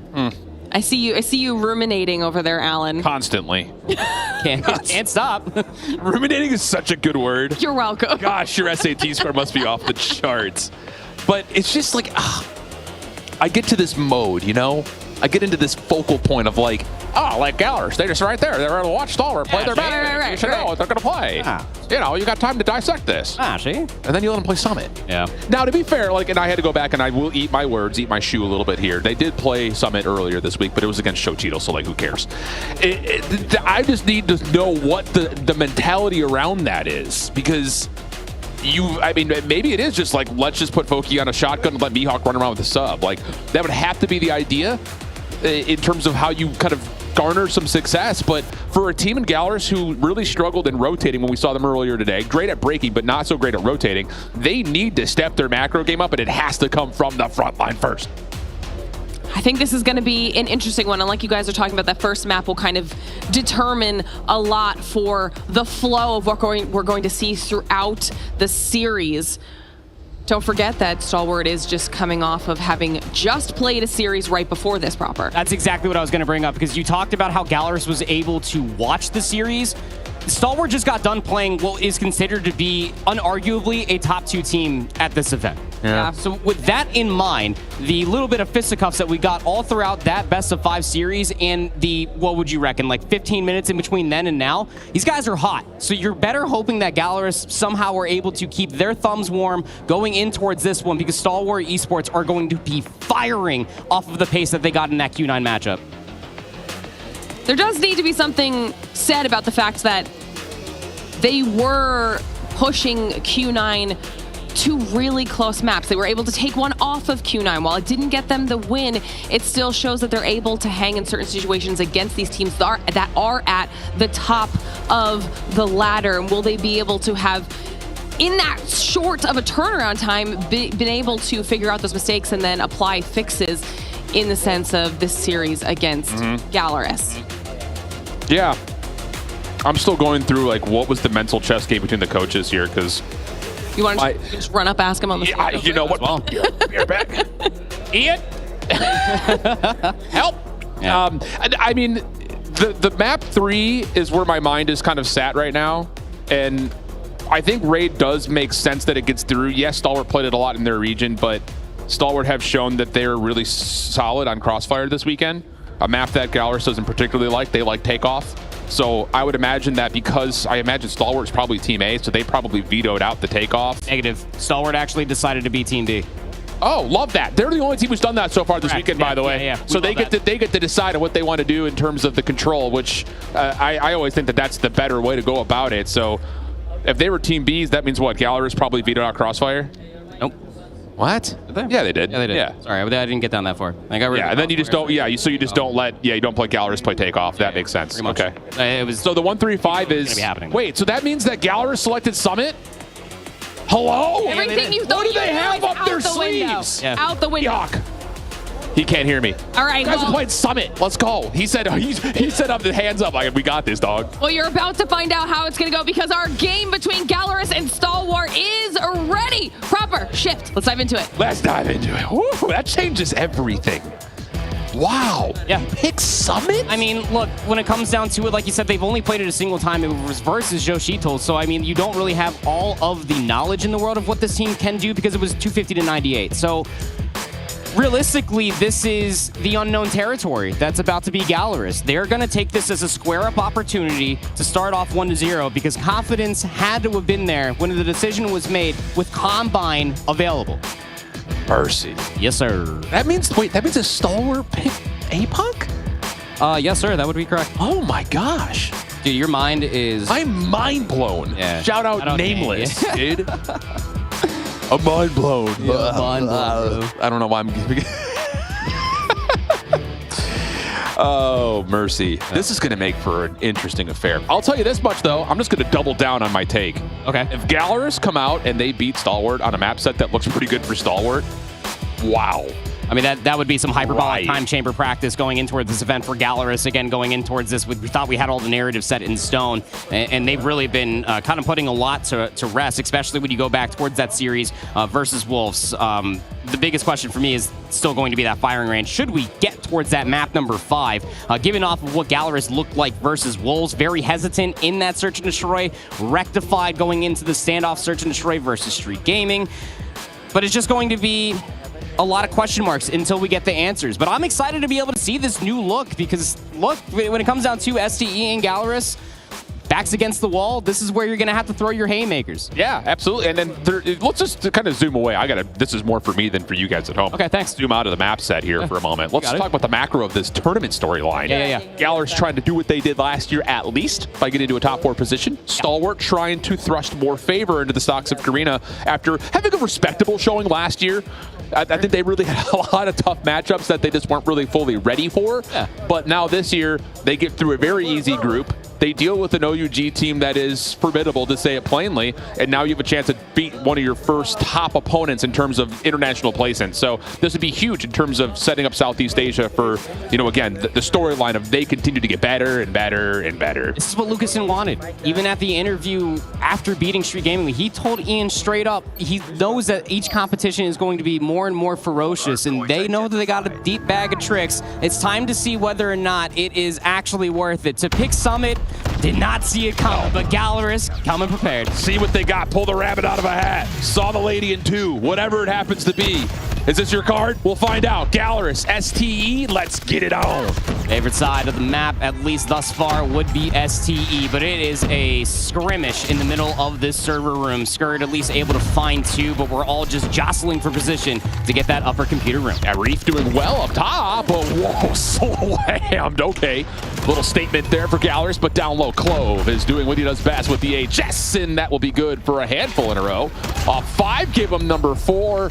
Now an opportunity to jump straight into an early Pred missile, and Stalwart are having their way early with 30 plus on P1. No, I mean, Clove with an HSO shotgun, that's going to be your immediate 1v1 versus Mihawk to try to find a lot of value up close and personal, while the rest of the ARs are trying to lock down these longer lines of sights. XM4 in hand for Lucasen, looking comfortable with it in the previous series, but this is a very demanding 37 points that SCE have already garnered on P1 alone. It's not even just what's happening on the objective. I really challenge you all at home just to keep your eye on the minimap and watch these little pinches develop for Stalwart. Reef has done a really nice job of finding opportunities to get around the play and let his team focus from the front while he hits it from either the side or from the back. 38-13, Galler stabilizing a touch over the top of the early time at P2, but we already have Clove on a Tempest, and woo! Able to lock things down nicely as lightning strikes not just twice, but 3 times. And Stalwart will have an opportunity to stabilize the spawns as they reapproach the hill. Yeah, I mean, Hen was really trying his best to be that route man, like you were saying, that Reef was finding a lot of value with on that P1 area, but late to the rotation, per usual, are Gallerus. Zeus there to be able to go on a force spree, traded Lucasen there to keep the kill feed favorable for the boys in blue. This back 20 seconds would keep things dead even. Jai's gonna pull out the War Machine before P3 pops, just trying to find these spawn kills, but late off the ski lift spawn, now you got players into the backline. Mihawk finds 2, that means the spawn should flip. What a play for Mihawk. Was red, but still gets 2. Stun slowing things down just a touch, and honestly, if Mihawk gets a read that this is gonna be a full-on flood past P2, this would be a great time for a death machine, and he's gonna hit that. And why not? So now you can lock down the left lane, keep your teammates focused on the mid alleyway as well as over towards Snow. You have all the ops out right now for Gallerus. They're trying to snowball this map early. Only one that's left is Lucasen, and that's a Tempest. He could find value with it, but turning this into a full 60 would be massive, but nobody's watching the backside of the ski lift over towards the backside of the spawns. That should anchor things out, and it sure will. So now Gallerus from the outside looking in. Wow. Last player inside the time. Lucasen will pull out the Tempest just to keep his team in it. Goes on a force spree, and the spawns flip again. Yeah, it's going to be a swap on the scoreboard as well. Lead switch going into Gallerus' favor. Foki misses out in the opener. Wow. Follow-up from Mihawk, though, still strong. This shotgun is something, I'll tell you what. Streaks available for Lucasen, so you can sit here a little bit longer to soak up every single second if you're Gallerus, and then use those streaks on rotation, which as they start to make their way out, Foki finds 2. He's having a good start here to this one, and a chance to start to make a motion, as there will be a possible spawn flip. Indeed the case. Gallerus will spawn by Snowpath. Combined 30 kills in between the 2 players you want to see really have pop-off performances. That's not named Lucasen, Mihawk, and Foki. Skirt, Death Machine out. Already inside of P4, knows that the spawns back could end up being under threat, and Zeus is trying to enact that for his teammate, but Jai, FDX, do a good enough job just to anchor on the back. Lucasen does call the Pred missile in, but Skirt still has the Death Machine out. Finally loses its charge. But Stalwart have themselves in the setup that they want. Next hit attempt for Gallerus. Largely going to have to come right through the middle of the map, and well, the Skirt is right here saying thank you very much. Already has an EMP charge, and Stalwart looking good to switch the lead back into their name. An EMP is going to be really nice to have going in towards the second set, especially with how Gallerus just completely resource dumped all of P2. They won't be able to get away with that, but he rips the EMP towards the back end of P4, trying to trade full 60 for full 60. It's a Summit Masterclass. Yeah, looking good for it right now with Stalwart. Smoke will make its way into P4 for the time being, but boxing gloves for Reef will work out as Clove on the kill feed will find a handful, and Stalwart will charge their way through P4, find themselves roughly about a 30-point lead as we head back over to P1. A little bit of mix fest over the top of PCs for now, which Gallerus are thriving in at the moment. They'll have all 5 up, ready to go as we open the new hill. Got that 30 plus or 30-ish lead, and That's going to be a good buffer to have for yourself if you are SDE. That's that 30 points that they were able to garner off of P1 is the only difference maker at the end of that first set. Reef here with the Sparrow, going to be able to lock down 2 eliminations, trying to help his teammate get up top server to maybe get on the favorite side of the map. But Gallerus are doing a bang-up job cycling out these HSO shotguns in such annoying corners. Yeah, this is a great way to kind of get this game back to level. As we opened it up, Stalwart did a really nice job in the first 30 to 40 seconds on P1, and Gallerus are responding in kind here in our second rotation. Hen, backside towards the Cubby, trying to survive, play his life, wait for help. Clove, shotgun, only gets a chunk of one, doesn't finish the elimination, even though Jai's going to find 2 with the nade. It's enough for Gallerus to continue to soak a little bit more time and get us back to within 30 points. Already got players lurking over by P2 for STE. So they're fighting through the old time. Scrappy gunfights there on the exit. Foki finds kill number 20. Equalizer's now going to be popped just to try to roll their way in towards this area. He's going to drop down inside P1. He needs to find the value with it. There's the first. Good read on where the spawns are as well, so he should be able to find a couple more. Nice job from Foki. Wow. And lock down this play over towards the bottom side at P2. And if you can hold U-Haul here with a shotgun or equalizers to make a difference, it puts so much pressure on Stalwart, who find themselves funneling right into a waiting War Machine. Hen behind the play. They have an opportunity to set up a bit of a pinch as B-Hawk hits the other side, but Stalwart survive, and they find their way in with 35 still to fight. Utilizing 2 operators just to try to fight for the initial time. It does work out for Gallerus, but those are 2 heavy-hitting operators you might need if you lose this rotation over towards New. Agreed. Players are already threatening it. It's Reef, the route man, looking to get paid once again. Equalizers out for FDX off the gut. This might be too soon, though, for Stalwart to try to hit this route. Agreed. Yes, you have Reef opening up space on the catwalk, but now the threat's established. You've got Foki and Lucasin just taking a 2v5 essentially, and Gallerus will stabilize while ultimately not really getting off the time, all things told. So 153 plays 115, lead to Stalwart, but set up for Gallerus looking strong over towards the third. And you get the Death Machine and the Equalizer out. So you go in towards this with a slight resource advantage. It's only a Tempest on the board right now for Lucasin, but you won't need to call that should you anchor out these spawns. It's the only thing that went awry on the last set of hills. Lucasin's actually going to go and pop it after the initial 10 seconds already goes through. Yeah, and he can watch this cross as he just continues to slide the corner. Skurd around the back, trying to move some spawns around. Clove sneaks in but cannot find the elimination until Reef follows up on that position, and he's going to find 3. Gallerus will be pushed out. Stalwart now a chance to blow the lid off this game as the Pred Missile only finds 1. Follow-up play does allow some contest for a moment to come through for Gallerus, but you still have to get FDX out of the corner, and you never put Baby in a corner. Able to find the first damage onto the second, followed up by Stalwart, who's looking good to finish off the scrap. Yep, sure are. And every single time they get another 15, 20 seconds traded for the 40, the leader's advantage is always going to be felt for Gallerus. The lead now up to 50. Stray gunfights trying to find exits here on P3. One player already past P2 to try to put it under threat, and it is FDX. Completely unnoticed.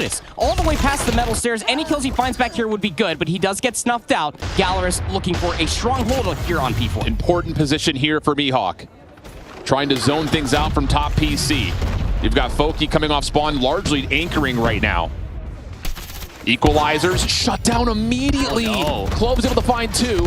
Zeus trying to lock the spawns, but that will be enough to move them there with that elimination from Jai. Gallerus have to try to survive from inside the hard point and around from Snow. FDX trying to move around the hard point, but ultimately dealt with. And Gallerus have stabilized for a moment, but now you've got ops out for Stalwart, and that's even enough to neutralize the time and flip it. Just the threat from the Tempest alone. Jai's going to be waiting just to make sure that this back 20 seconds would be secured if you even need it. Starting to get some streaks. Sparrow also pulled out from Hen. Shut down after he finds the initial kill on the FDX. Skurd, Death Machine here for the back 20 seconds. Might be overkill, but at this point, when you got a 50-plus point lead, all these gunfights off of the spawn flip that comes through could set yourself up to get into P1 to close the game. Yeah, Skurd's got another Death Machine out. Low on HP, but the job has been done in terms of finding breaks at 3, and then again, slipping the spawns and really coming away with the benefit of a lot of the time at 4. So it's desperation hour here for Gallerus early. Again, the question marks surrounding not only allowing this map to get into the pool, but to select it against Stalwart, who had played this map quite often, is very questionable, to say it very plainly. Yeah, the goal, I'm sure, is what SDE's coaching staff is looking at when Gallerus ended up picking this, because again, coming off of that matchup versus Q9, these gunnies are going to be hot. Gallerus really need to start leaning in and finding that extra gear. Death Machine going to be pulled here from Mihawk. He's up to 45 eliminations. Lucasen already dies, and there's no more space to be provided up top inside a server. Mihawk is just forced to play inside the time because they cannot afford to give any more up to SCE for free. Yeah, have to just dance as much as you possibly can. Able to get one, help over the top, not there, and that'll be enough for Stalwart to get a couple extra seconds on P1. And every second that they find between now and P2 is enough to likely win the game.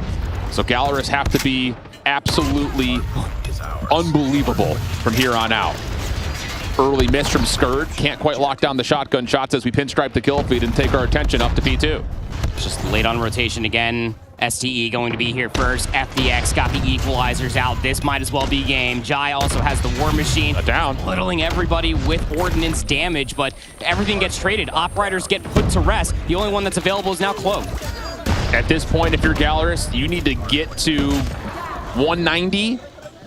Really, let's be honest, you got to get to 200. There's just no way you're actually going to get a full 60 on P3. So you've got to get to 200 plus. So far, so good. Yeah. But that's clearing the field of all operators for now. It will eventually turn to an economy of operators that Stalwart will have a benefit on. So you got to start getting some streaks here for Gallerus, because even though they're chewing this one back, you have to be perfect as you rotate the new. Foki had the equalizers. He rips them for the back 20 seconds. Players have already slipped the net for SCE. They love themselves a good win in a little bit of a rout. FDX gets taken down, and now it's back by Lucasen here with the Tempest. Finds himself. Got to shell. Got to shell. Got to get on towards the time. 248, 249. Nobody's challing quite yet, but the contest comes through. The game's still not over. 210 to 248. Over to new. Late towards the rotation. They have the back spawn. Clove is here. Clove is here. Can they open up the hard point with 2 seconds of time? Mihawk shuts down the front. They're going to realize that Cloud is there, and they're able to find the elimination. You got one player still spawning in the back. Mihawk deals with it. Skurd shut down from the front.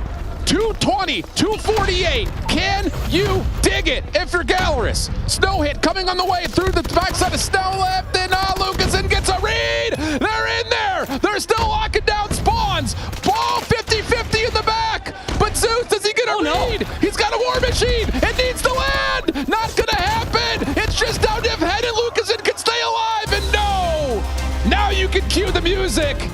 Stalwart take map 1. Ooh, so close to the pre-fire of the music, but it was looking like it was all but over right then and there. Last minute, second contest comes through, excuse me, and then the rotation over towards P3 was actually there for Gallerus. It's the only time we actually saw them on the rotation over towards New First was on the first P3 and then the last P3. If they were able to find that success continuously through all these hard points, we'd be talking about a completely different game at the 230-5 to 250 scoreline. It's just you cannot wait that long to at least be pressured out to have these Herculean moments. Regardless, SCE built themselves that 30-ish point lead and really maintained it all throughout this game. Their resource advantage always was surely felt ever since the resource dump did come through from Gallerus in the opening P3. A bold strategy to start things off on a map that Stalwart, I'm sure, is sitting there saying, are we dreaming? Summit hardpoint selected by our opponents? Yeah. Oh, right. And they make good use on it. A lot of it, I think, just coming out of what Skurd was able to find with a handful of very valuable death machines. Clove as well, the shotgun had the better of Foki and Mihawk for a number of times that he needed to show up at. And for Stalwart, just winning out on the 50-50 hills more often than your opponent on a map like Summit, where you often trade, 45s on P3, P4. That's a recipe for success, and it works out for it. Yeah, it sure does. And that came through in the opening set of hardpoints, too. You got that 60, got a little bit of rye there at the end for the side of Gallerus, but immediately in response over by P4. It's just the capability for this SCE team to continuously up the ante in this series is always going to be beckoning whether or not Gallerus can truly hang with the pace when it is set that high. And yeah, Mihawk and Lucasen, we always expect them to be able to find those eliminations. Foki had himself a real good start, but it just wasn't enough in the end for a team of Stalwart Esports who played this map mode combination so darn much and put themselves in a superior position so early on just to be able to contest the time whenever it was required to be able to close out the game eventually. But a lot closer, I'm sure, than what they wanted. You saw the elation on their faces the moment that we finally got out of that map, like it's finally over, because they almost scammed it. Hey, win's a win. A dub is a dub. Of the tournament, my friend. Win is a win. Running out of wind. Oh, well, he plays on Wolves. It's true. He's got to find a second win, too. I'll say that. Oh, my. Easy wordplay from my duo here. Now we take the focus into search. And still, throughout this series, there are a number of questions in terms of like, really, we picked these? Yeah. Tunisia coming up. Stalwarts map selection. Not crazy to think, but it is still one that Gallerus had played in their region just a bit. Not super often, but just a bit. And more importantly, you still have a firing range in the mix here. So if you're Gallerus, you would love to take map number 2. Their search and destroy this weekend has been okay, but you can rely a little bit more on your control, which has been great for you to extend this series. You still have an APOC that's coming up. There's a lot of opportunities, what I'm getting at here. And for both these two teams, it is, you know, kind of, if you want to make it past the top 4, you need to show us something to search and destroy. I tell you who. Search and destroy, go figure, does in fact win you championships. Shout out. Yeah, Tunisia was played versus Elevate in that upper finals in the Garena Masters, but it's the only one of the very few maps that they were actually able to take. So here we go. As far as Tunisia is concerned, gonna get a lot of HSO presence as far as Winery is concerned. There's still so much time left on the clock, and the utility barely finds much of anything, but over challenge comes through from Mihawk. Clove was expecting it. That's been an identity crisis for Gallerus, especially from the defensive side. We saw it with even when they played firing range, just trying to get forward, trying to get aggressive, and getting punished for it. Lucas in responds! Woo! Okay. Quick hitter for 2. Make it 3. Yo! Give him the ace! Oh, mercy! Holy cow! Now, we're talking about identity crisis. The one thing still remains: single tap, go. Defend the objectives. Challenging one by one like that with a sniper in his hand. We kidding? You kidding? So now, kind of shoves a lot of honesty for SCE, because Mihawk now has that information that there could be a player constantly playing for that challenge, but he still finds us, and now Winery's just away the confidence on this. And this is the thing, is you can just insert Foki here, and he's good for a 1-for-1, so yep, go ahead. Rotate one over back to mid. Keep your eyes and focus purely on if you see anything as a potential indication of an execute to the other side of the map. And Lucazin is just going to get to work trying to hit some wall bangs. This guy's done his homework. Nerdy. Yeah, I mean, with Foki, especially in that position, the bomb decides to execute. He could actually catch a timing that if he finds that elimination, the bomb would drop and he would get it. Jai's going to find that first blood finally there onto Hen. That's one of the B defenders, so they're going to take that as an opportunity to make this plat execute come through. Lucason's still over here. Got that ace in the first round. He's under a lot of pressure. Yeah, just backs away. Trust that your defense can respond with some nades to slow this down, get the rotation in particular. Foki trying to play around the back.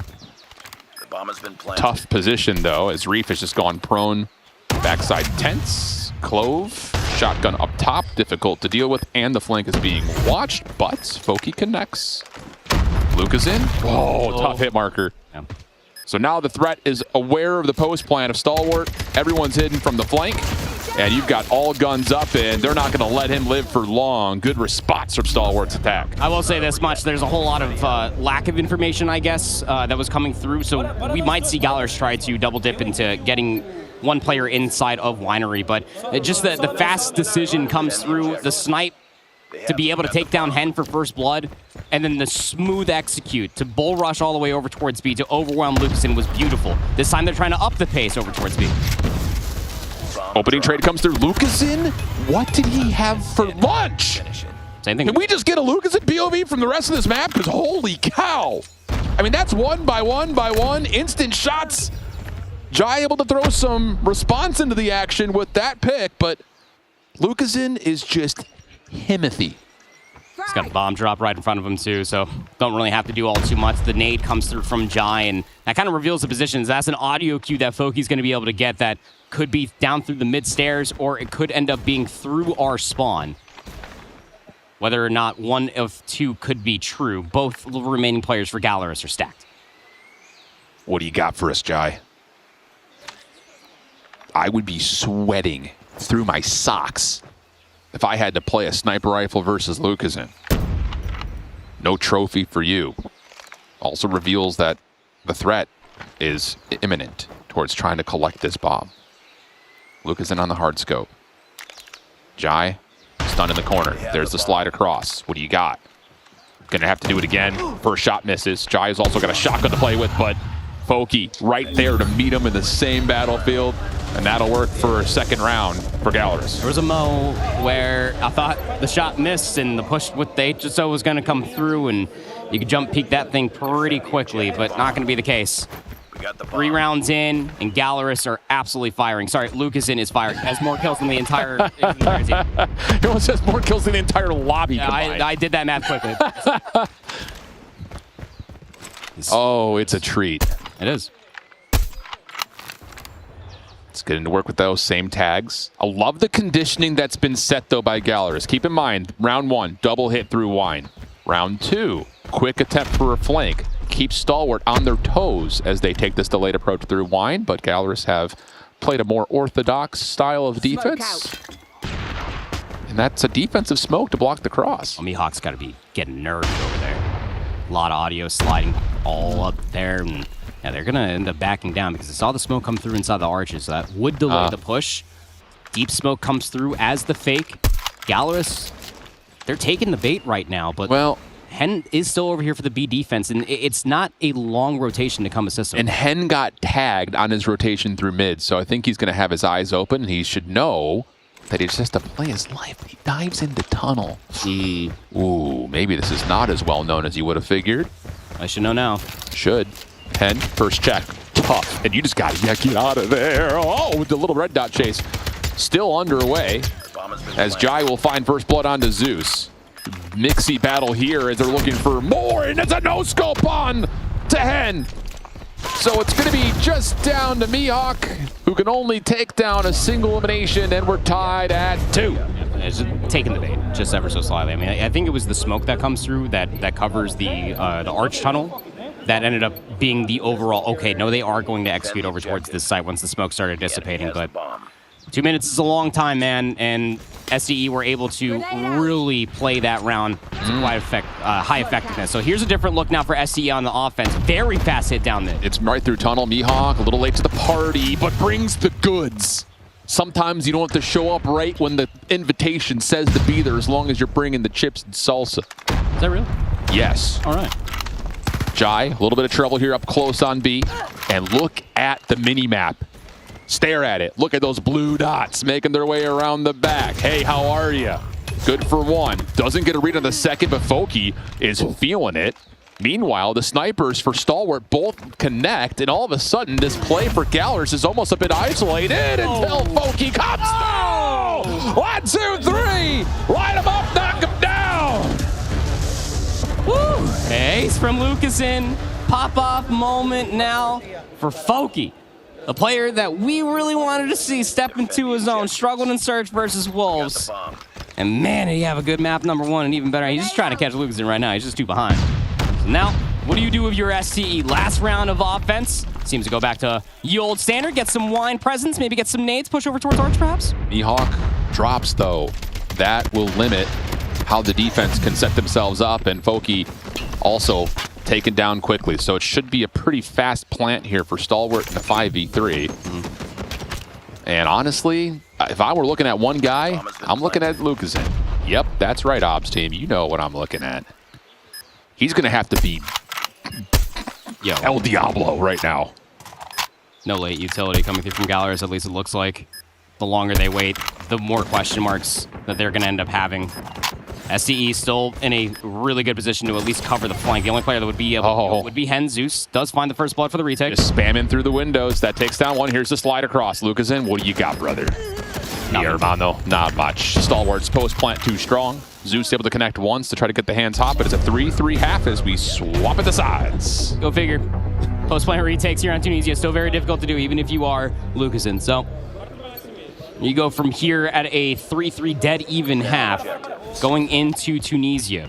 I'm looking at Clove to constantly be that real thorn in the side with his HSO shotgun, just always lurking in a lot of different locations, keeping Galaris honest. But we've seen this from Galaris. They're very okay to leave the bomb and spawn, just to play for a good timing, and it garners the first blood. Yeah, that's just not showing a lot of nade presence early towards A, and so Stalwart are like, let me take a look. Well, that's going to cost you. It sure does. Early 5v4. Focus up towards mid, and Foki gets a little bit baited right there as Jai is there to cover his other defender. That's good for a couple, but Mihawk says bet. Or whatever the Portuguese equivalent would be. I say bet. They have the bomb. Bomb now recovered. But look, FDX. Yeah, he's going to end up getting the isolated 1v1. If he's going to be able to get the kill, would have been something. But Lucasen will take him down in return. But now the bomb's pancake over towards your spawn. Skurd just going to completely give it up just to try to play for the rewrap over towards B. While Mihawk and Hen go for the chase. Tons of time on the clock, so there's a lot of opportunity and option for how Gallerus decide to play this 2v1. Rather for Skurd, he's just trying to beat some timing, and I don't believe he sees that. Still behind the play, but I don't think he knows that he is chasing footsteps right now. Oh, he is chasing Ghost hard right now. There is no way that he would know. I mean, he did clear all of B. It would be astonishing if it was down that site. There's the information. Oh, and Hen, good timing right there, has the gun up, playing the corner on the entryway, take the first opening offense. But it's one of those gambles that when you leave the bomb and spawn like that and you got to go back for it because you don't have any arch presence and it's just an isolated player trying to make that play of Lucasen, as good as he is, he will get isolated and traded out. So almost a real scary thing, but Gallerus are right back into the lead. Okay. Maybe he's born with it, maybe it's Maybelline. Definitely born with it. Definitely born with it. Dude, Gallerus are swarming, my guy. I'm liking this tempered aggression that we're starting to see. And yeah, Chai's like, there's more than one there. I'm not interested. Yep. So we'll rotate the bomb to B. Possibility to trap the offense here with that long route coming from FDX. Full coverage around the bomb site. Nade is going to land inside a tunnel ever so slightly, but it's not going to connect with anything. This nade will definitely. That will. Doesn't stop the plant, though. Reset now coming through. 2v2 on the bottom side at B. 1v2 the other directions. Lucasen has been aware of the threat, but Chai connects through tents. Voki just going to play a corner. And the defense is going to try to take the 3v2. At least that's the idea. Stalwart taking their time, seeing if they can find something from FDX, but he gets tagged through the wall. Now the hit from the front needs to start to produce. Read for the opener. Shot over the top for Jai, doesn't land. And that's the end of that opportunity for the retake. Gallerus get to 5. Yep, getting loud, get their 5th round and marching their way closer towards a tied-up series. It's exactly what you want to see from Gallerus, but SCE are starting to get a little creative as far as their opening roles are concerned. We'll have to see if they can catch any good timing up through mid to stop this very aggressive Gallerus team from running them over. The bomb gets picked up initially, you know what that means from Gallerus. They're going to execute a site pretty quickly. Lucasen hoping for a challenge. Again, no nades, much like you were saying. Yep. Hoping for somebody to challenge, but it's not going to come through. Fool me once, shame on me. Fool me twice. Still shame on me. Still shame on me. Yeah, still shame on me.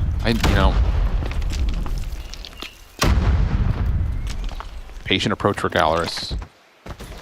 Feeling things out as they make their way through plants and up into the entrance to be. Deep smoke blocks the sniper angle.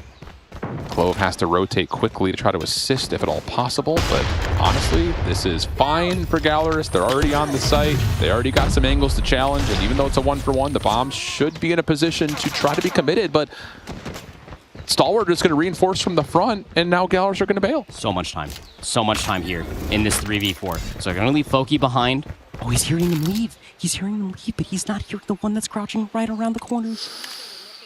Oh. Hello? Time. FDX stuck. And he's going to get isolated here. Should. Finding so much time. So here comes the rest of the help. Hen thinking about the plant and backs off. Now it's just down to can you connect 1v2. Stalwart trying to surround. Still time to play with this and isolate the angle. He catches info onto 1. And he's going to try to trust the scope. Does not see Skurd walking his way up ramp, and Stalwart bring us back to within 1. All right. So Stalwart keeping themselves in the game 1 round at a time. Only trail by 1 now. They're just supposed to come through all off of the innate. I'm pretty confident saying that Lucasen did drop a trophy there inside the arches, so that was probably the giveaway that somebody was lurking over there. So leaving the bomb back in spawn, nades up through mid. Gallerus looking for about a double chow through mid just for that first blood, but it is a heavy stack on the A defense. More wallbang attempts, just looking mostly, I would imagine, for information with those hit markers, but nothing going to connect initially. Luca's in on the other side, though, does find one. Jai somehow, some way connects, and we're going to go for it before. Holy cow. Bomb going to get collected. Numbers advantage now for Gallerus, made even worse. Clove is pretty committed to having to play in this position. Not much space to work with, and he's going to try to run it down and see if he can catch one off guard, which he does. But now the difficult part, 1v2 with the shotgun, has to re-enter A. Yeah, especially with Lukeson having a sniper. You know, he's going to be well-trained over towards the arches. And Hen's going to go back and at least secure the flank. Yeah, Lucason's going to be watching this. Over-under on him hitting this first shot? Under. I'm taking the over, dude. He's hitting it for sure. Maybe. Clove has got himself into a pretty good spot. A couple of shots come through. Switch the weapons. 1v1. Luke is in up top. Trying to make the 180 hero play. Oh, mercy. Somehow Clove just gets into the mix, finds his way to arches, and then jumble the weapons for the 1v2. Does hit the shot. Lands right in his knee. Yeah. Right or ankle. The old hit marker. And then the swap to the HSO, all off of having the secondary weapon from one of his fallen comrades. That was your best bet to be able to clutch that round, young man. He's able to do it, keep things interesting, and around 11 we go. Trophy down at mid. Stalwart just taking a quick look. But meanwhile, Gallerus have fully stacked and flooded with utility, but that smoke doesn't really cover the full crossing angle. So info is also gathered here by Stalwart. And Gallerus are trying to take the fight to him. They're not trying to play for the plant. They're trying to fight him on the backside of the site, and that's not going to work out as Jai starts to heat things up for two, and Stalwart take the edge. PKM is a dirty weapon, man. The nade gets the confirmation, and it just ADS, spam out, and just get all of the damage plus eliminations. Nice little three-piece to start that, or stop the round right before it even started. So Clove now is up to 13. What do you do now if you're Gallerus? You've been stuffed on the past several attempts. And it seems like we're just going to go back towards a good old default. Get some information with these nades over top of A, lurk inside a line, maybe delay hit through arches, but no information for SCE is all of the information that this is a default.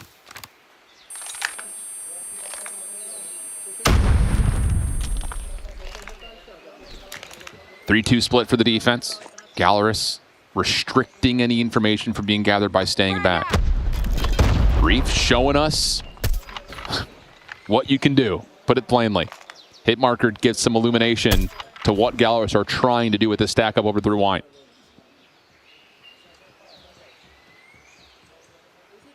Hoping for somebody to overextend here. SCE aren't going to give you that for free. And Gallerus don't want to give away a free blood either. Oh, and Lucasen connects. And now you could try to flood this because you're going to have to move this defense around. And Lucasen is just continuing to hit shots. Here comes the fall down from top. Wine, no worries, no problems. Just up to skirt, nowhere to go. Tied at 6. How about a little bit of extra surge for you? Strap yourselves in, everybody watching. We are about to be on a wild ride. Overtime. We'll end up seeing the two teams swap sides once again. So Gallerus back over towards the defense. They love having Lucasen over towards that B-bomb site, looking for the information. Stalwart, aggression, through middle, maybe could pivot over towards Arch because it's only two players just rushing down the gut, and Clove finds the first blood for free. Okay, looking for more. Hit marker is going to connect. Penn is able to find one to at least trade out his life, but the shotgun continues to deal some serious damage. And that will likely be enough for this round as Zeus will be left by himself for a 1v3. He's got the shotgun too here, Alan. On the A-bomb side for this retake. Finds a type 6-3. But he's got a, whatever player he challenges first, if he doesn't rip it, it's all but over.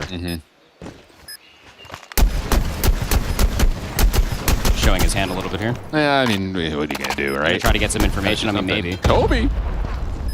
Doesn't quite land. Stun over the top. Pardon me, smoke. So they get a little bit of space to work with, but Stalwart, they're going to play this, very, very restrained. No reason to give anything away. Stalwart will take the edge. Okay. Now we go back over towards the opposite side again. SC had a really good offensive half. It was a 3-3 half into another 3-3 half, but being able to claw their way back from a 5-3 deficit into this moment in time. Lucasen's up to 16 eliminations.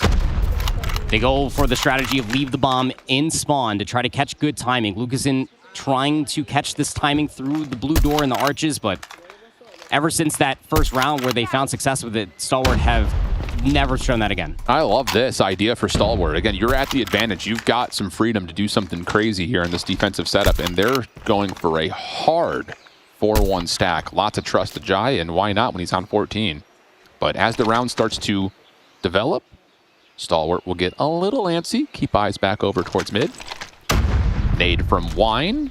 We'll have Stalwart inching back over towards an A stack. And now it's time to start making some moves for Gallerus with 60 seconds on the clock. Probably going to be a hard pivot to pick up that bomb and then just flood through the arches. Late nade comes through towards the middle of the map, does not connect on the FDX. So they don't even get any information off their util. Cooking a nade is Hen, going back down towards the center of the map. And that one doesn't hit anything either. So it's still a lack of knowledge for Gallerus on how to try to assault this site, but the time is whittling down. Hen now has the bomb. It's got to be A. It looks like it will be, but all of that nade conditioning through mid does have Stalwart, again, just kind of wiggling back and forth, playing the backside of the site. They are playing for contact, not kills necessarily on the A site, but Skirt gets picked. Underneath, though, how about Cloven Reef still hanging onto the front doors? Gallerus cannot get in. It's just going to be down to what Zeus can find. Not a lot of time to really make much motion happen as he's in a 1v3. Type 63 out. FDX still playing deep.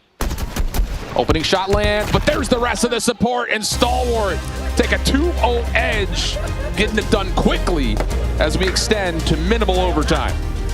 Only takes the extra 2 to close things out for Stalwart Esports. They now have themselves that 2-0 lead, and yeah, I mean, as fundamentally sound as you could possibly imagine, and you feel that that hesitation for Gallerus really encapsulate in that final search and destroy round. Mostly being the decision to slide out, leaving one player to dry when you're challenging underneath that scaffolding. If it all happens at the same time, and you're able to at least overwhelm that player, play for the trade, and then look forward over towards arches because that back CT area was already smoked off, you would have been completely fine to be able to take that 2v2, 3v2 down low. Lucasen had the ace. I think he dropped somewhere near about 19, if not 20 kills. It didn't matter much, if anything, at the end, because SDE now lead 2-0. Yeah. And it's just, we'll reflect back on it, I'm telling you. Yeah. When you not just allow your opponent's best hardpoint map to stay in the pool, but you pick it as map 1, and then they get to go to their search pick. I mean, look, the news doesn't get much better than that for Stalwart, especially considering that the raid is coming up next, which they have shown quite a bit on. More importantly is that you just keep Gallerus off of their best control. So again, just the trends of how the picks and the bans went in the map selection definitely gives some favor to Stalwart just in general. But, and it is a big but, I cannot lie for all you 90s fans out there. You win this control, you're on an APOC, which you would figure the ARs would start to really cook, especially how they're playing right now, and then you're on firing range, which is your map selection. So I would say that this series is far from over. 2-0 is a little deceiving due to the fact that it was a 15-point hard point and an extra innings search and destroy. I mean, a 15-point ending there in the hard point because we finally got to see the hard-studded setup of Gallerus of backs against the wall. But yeah, I mean, even in the search and destroy too, like you can't have asked for a closer series by scoreline and by definition alone. Though these two teams have been pressured their entire year so far to meet in this exact moment. But now we've got to load into that raid control. I mean, 16 kills from Lucasen is nuts. 5 of those came through in the first round of regulation. But this 2-0 scoreline is not what Gallerus was drawing up when they were doing whatever it was for this best-of-5 veto process. Still completely confused about the summit choice. But the Apocalypse, again, is what they're mostly trying to play for down in the future. So that way they could try to put themselves in a position to try to get the series rolling. I will say this much, because they are playing really, really well. Yeah. They're not hesitant as much through the majority of those rounds of what we saw versus Wolves on that firing range search and destroy. And they are playing with a certain amount of tempered aggression of what we got to see on that summit hardpoint. It's just piecing it all together, man. Yeah. We're going to have some time here to kind of chat as Mihawk was about to join us on the desk for a second. He just ran up and I think he's looking for the bathroom. It's not up here, tell you what. But it may give an opportunity for Gallerus to bust out their inner Kurt Signetti and coach themselves into this series. If you caught that reference, wow, we're best friends. Robber's got no idea. Not a Scooby, mate. Not a Scooby. Oh, but seriously, this is one of those that it is going to be map by map, which is, I hate myself for saying It's going to be round by round. I mean, like, Yeah. how many more cliches you want to hit on the caster desk here, buddy? Legitimately. Like, yeah, it has to be round by round and map by map because all these split-second decisions in control, saving operators for that round 5, saving it for the most perfect moment, isn't always going to garner you a map win. It's being, I guess, out of the realm of what your opponent is going to expect. And we have seen that from this Gallerist team back on Crossfire versus Wolves, being able to take opportunities out of thin air, specifically with Lucasine. He's going to spawn into this one with the Annihilator, I'm sure, but the problem is that you go in towards raid where I wouldn't say the HSO shotgun is null and void, but you're not going to find that double shotgun hit that we got on Crossfire. Yeah, for sure. At this stage of the tournament, I think anything is winnable. Yeah. I'm not just saying that just because I went all in on Gallerist winning here, but taking a look, we do also have, of course, multiple matches that had been happening at one point in time, and we have not heard much about what's going on with the New Gen Ninjas and OUG game. So with that and with this small break, we'll throw things back over to Beef Mama to give us an update of what's going on the second stream. Two different storylines so far in day number 2. Upper bracket finals, Elevate and Q9. They're going to be going up against each other. Haven't lost at all in this competition. But on the other hand, take a look at the bottom. We got teams at the brink of elimination. This is day number 2, baby. I can't wait for the action. So you see it down there, OUG get past New Gen Ninjas. So we've got all 3 Chinese representatives making it into the top 6. And of course, the big news is that Wolves OUG, that's been a saucy series when they've played at CDM. So I wouldn't rule anyone away from what that could look like as we eventually get there. Mihawk for free? No chance. The vibes up there is crazy. Dogs out, ready to slay out. I mean, yeah, get that fan on there, too. Dude. I can't, dude. Oh, brother. Production's going in on it, too. That's insane. Oh, man. World Championships, Saturdays, Sundays. It's always so fun when the COD mobile community gets together. You never know what's going to happen. Kind of like a box of chocolates. Never know what you're going to get. Mihawk goes so rogue, bro. He really does. Whatever he wants, he gets. Apparently. I did not make that rule up, but apparently he got his bathroom break and he came flying back over here. And the reason why he was so fast is because he had just the best grip possible on the floor. Oh, man. I love mobile gamers, dude. These guys are nuts. Gallers are looking locked, though. They're sitting there chatting even probably about that first round strategy, even trying to play a couple rounds down the line. And I know that that's something that Lucasine really does pride himself off of when it comes down to this team, is the over-preparation, trying to get these guys within the right headspace for a couple rounds down the line, thinking a few steps ahead. Fist bumps are out. Loadouts are being selected. Is this where the story ends for you, Gallerist? I don't think it is. I don't think it is. I mean, whatever it's going to be, if this ends up being a 3-0, it's going to be real tight, man. Yeah. You know, it's going to be real tight. Real competitive series so far. Gallerist with their biggest test yet on the day ever since Winners Round 1, a wake-up call versus Wolves. And now backs truly against the elimination wall. They have to win raid control. Hell of a start here for Stalwart, able to find a 4-for-2 opening exchange. Lucasine still sniping, keeping the hand hot. As FDX will be trying to do the same thing, but is playing this scope in Zig, aka he's got the prize fighters out. Reef watching his cross, is trying to keep him alive, and whoa, there we go, diving on into the action. Gallerist stabilizing though as Mihawk and Zeus catch 3 in the middle of the map. Will go to the Latin Americans. Yeah, I mean, hey, even though you can't get away with 2 shotguns, even a single one like Mihawk with the SMG in his hand, like, still just as deadly. Being able to get themselves that 3 life advantage for Stalwart, though, that's where you're going to be leaning in towards your immediate win condition, is just constantly playing out these trades. Mihawk at money window.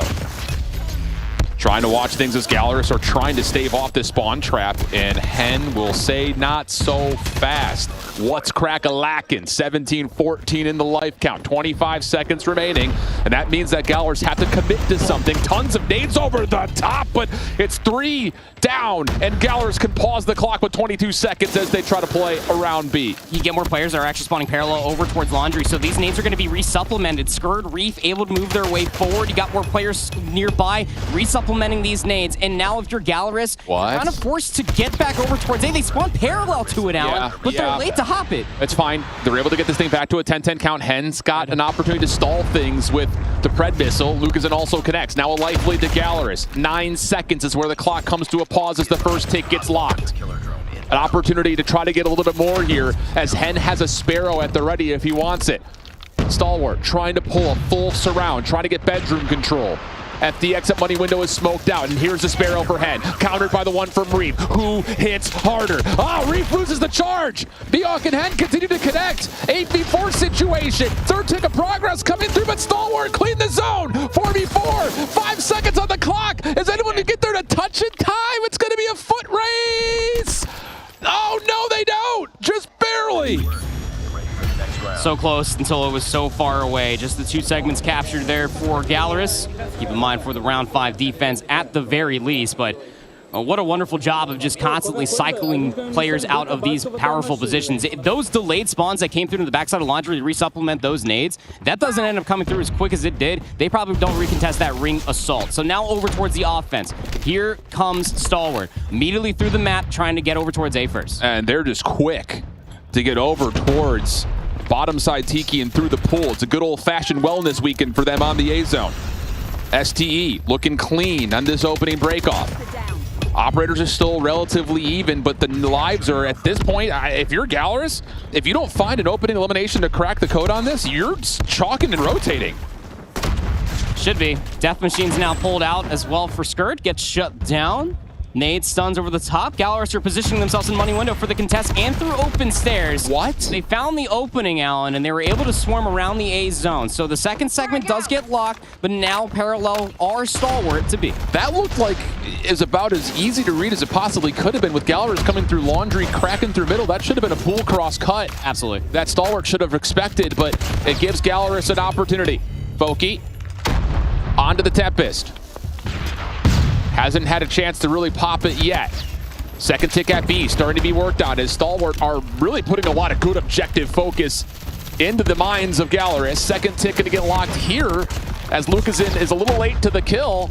Even though we're tied in lives, major opportunity for Stalwart to extend the clock. Yeah, I mean, pick your poison here. You got players already lurking around Tiki, which FDX, he pulls the Annihilator to be able to win the 1v1. Knows that there's another player inside a money window, and who else is it but the Annihilator player himself of Lucasin to shut down the opposite side. No third segment being worked on quite yet, but positioning being taken by Stalwart to get back over towards A. Hawk has to win this 1v1.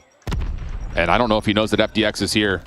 Oh, and how about a little left right? But did they know that Foki has taken that same position? Focus is over towards A.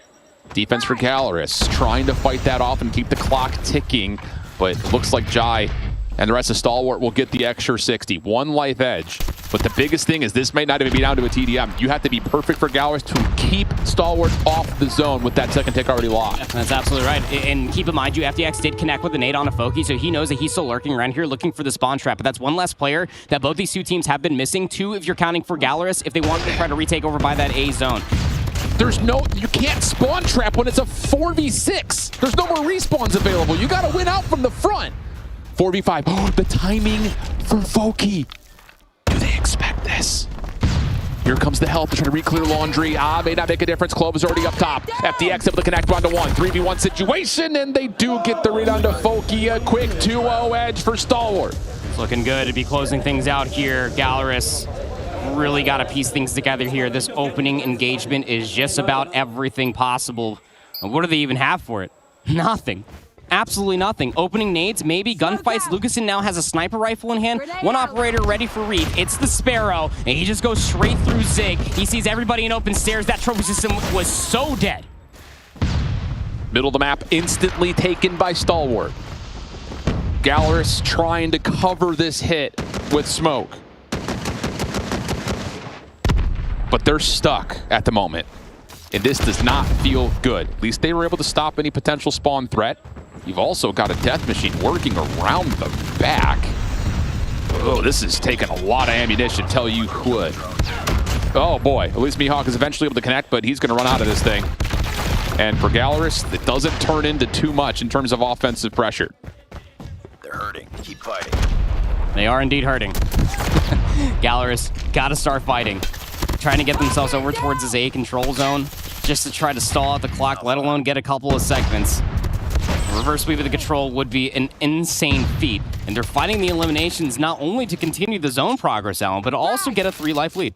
And they have operators in rotation. They're holding on to them just in case these players over by jungle lose their lives. I mean, this would be wicked. Not talking about the one with Gwenda. Talking about what we got out of the Latin Americans. Foki, Tempest in hand. 2 other operators. How do you set this up with plenty of time on the clock? You have to be efficient. You would love to be able to hold on to these ops for the next round if you can get there.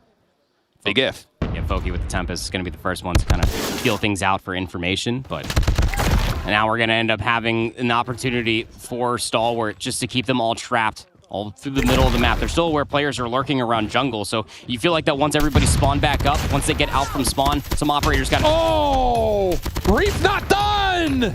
Huge for Stalwart. Still a 1-life edge, though, for Galaris. 60 seconds. But a pop-off moment likely living a little rent-free in the minds of Galaris as Reef is not done. Eventually shut down by the Sparrow, but you have to pull the options to see another round if you're Galaris. And they very well may have created the opportunity to do so, but it's expensive. There's only one player on the capture. Hunter Killer Drone will keep that one player weak, forced to jump out. Hen now dead, so the zone won't be working on the progress anymore. Galaris only lead by a single life, but this Sparrow is threatening for Reef. The smoke comes through over by pillars. Now he knows where to be throwing these bolts. Stalwart are just hurtling around the backside of Laundry. They don't want this flank to be coming through, but Mihawk does find timing for at least one. FDX is going to try to call game here with the Annihilator out. Hits onto one and another. Now Stalwart with the life edge and the clock in their favor. Reef trying to also hit hard. And this has been a masterclass from Stalwart. 4v3. Last chance for Galaris to try to stay alive in this tournament, and Clove is not going to let it happen. Bang. Done. No problem. Stalwart 3-0 and wave goodbye to the Latin Americans. It was so competitive until it wasn't. Until we got into the raid control, Galaris were fighting hard. From so many different opportunities, from so many different situations.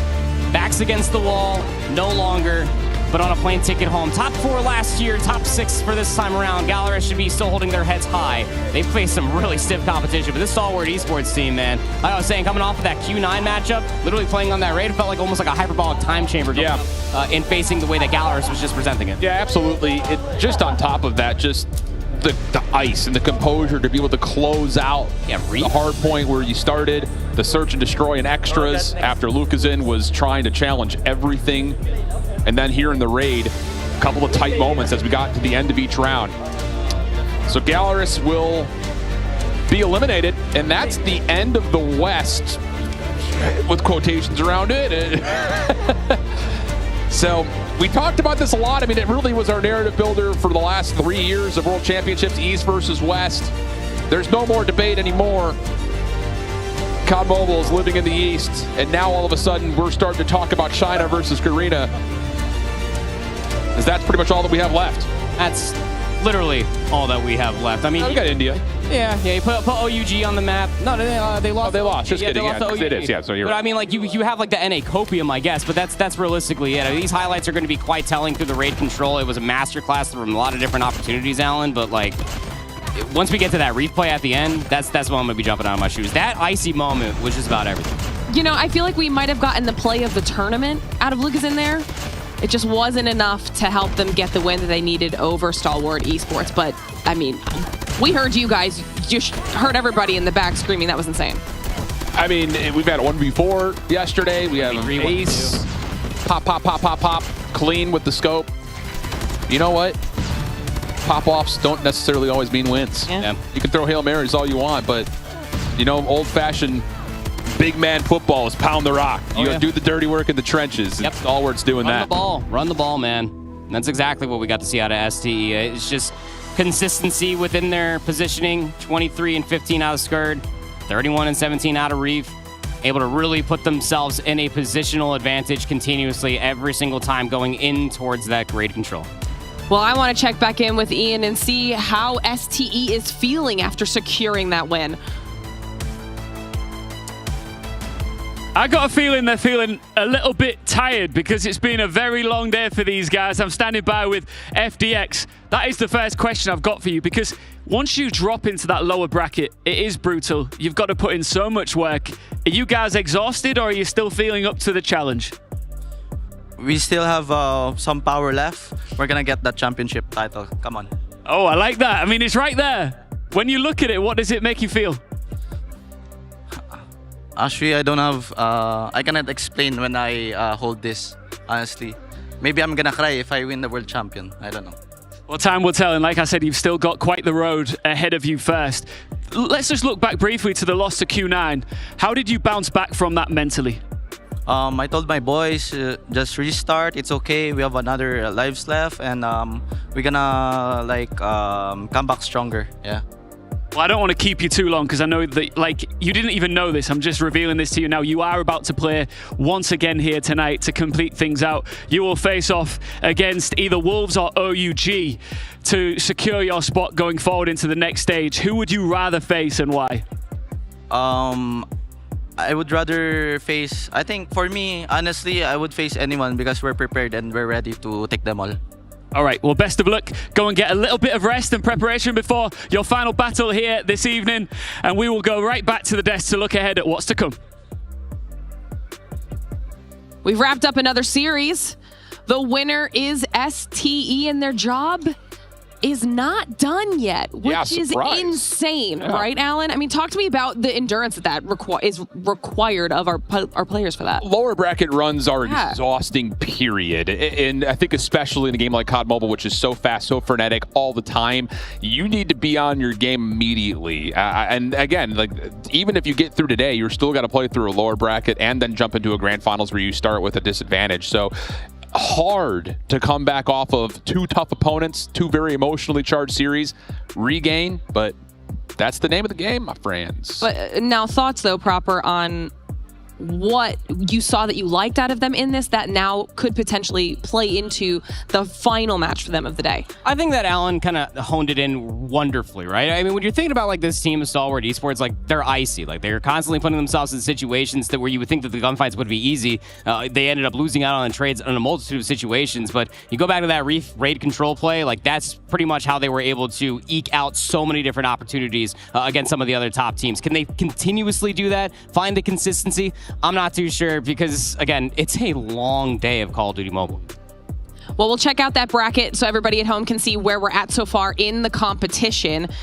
So you can see exactly what I'm talking about. Now, early in the day, it was Q9 that secured that spot in our winners finals. That will be happening tomorrow to kick off the day. What we're going to be focusing on here to close out the day will be that lower bracket. We just got the 3-0 out of Stalwart Esports over Galaris, which means they have to now wait to see who they'll be facing off against. Will it be Wolves or OUG? That matchup is happening right now on Stream B. Okay. Yeah. I see what we're going to wait for the winner there, and then whoever wins will then face off against STE. Got you. Yeah. I forgot we got a little staggered right there. I got all mixed up. I've been discombobulated. That's what I'm here for. I mean, You're recombobulated. Is that a thing? Can I be recombobulated? Well, now you've got it all figured out. So that's where we're at, which means that's the final match for Stream B today. So if you guys want to head on over there and check that out and see how that goes, and then the final match on Stream A will be here when we get that winner. So still a few more things to finish off the second day of our Call of Duty Mobile World Championships here in 2025 proper. So like you know, Alan was just mentioning before, this is truly a really long and arduous run. I would say. I mean, even after all the groups having to play an extra match yesterday, going in towards this one, if you do it through the winner's bracket, like you're in a better position to potentially close things out in a shorter day to make top 3 if your name is Elevate. But hey, look, at the end of it, I think that you're happier to get to find the reps on LAN. Sure. But begrudgingly so. Yeah, begrudgingly so, without question. I mean, this is a full slate of matches. Yep. And as we get into the teeth of this competition, where I think all of us would have expected looking at the 8 teams who made it, we're really looking at 6. Now we're in that ball game, and there is no such thing as freebie anywhere. So, yeah, if you're Stalwart, you know, get your yoga sculpt and your infrared sauna and your massage is going. Right? Get yourself a spa day, because you better be ready and refreshed for whoever comes out of this series. I mean, luckily we'll start a little bit later tomorrow so they can get a nice, night's long rest in, sleep in, prepare for tomorrow for whoever wins, that is, making their way through. But I do want to check back in on our graffiti wall, how things have been going. So Beef Mommy, tell me what's going on. Countdown, toss. Back here at the Graffiti 3.0, and we got another set of matches. And of course, this one is a little bit more heartbreaking, as Galoris going to be crossed off by Clove of STE as they move forward in the lower bracket run. Of course, it's not over yet. As they're waiting for Wolves and OUG and their team, man, this is going to be crazy. Back to you guys. Was it Chris and Brody who were saying they wanted to not see any hearts on the graffiti wall? Now I'm seeing hearts on the graffiti at the very wall. least. The teams are too wholesome to be stopped.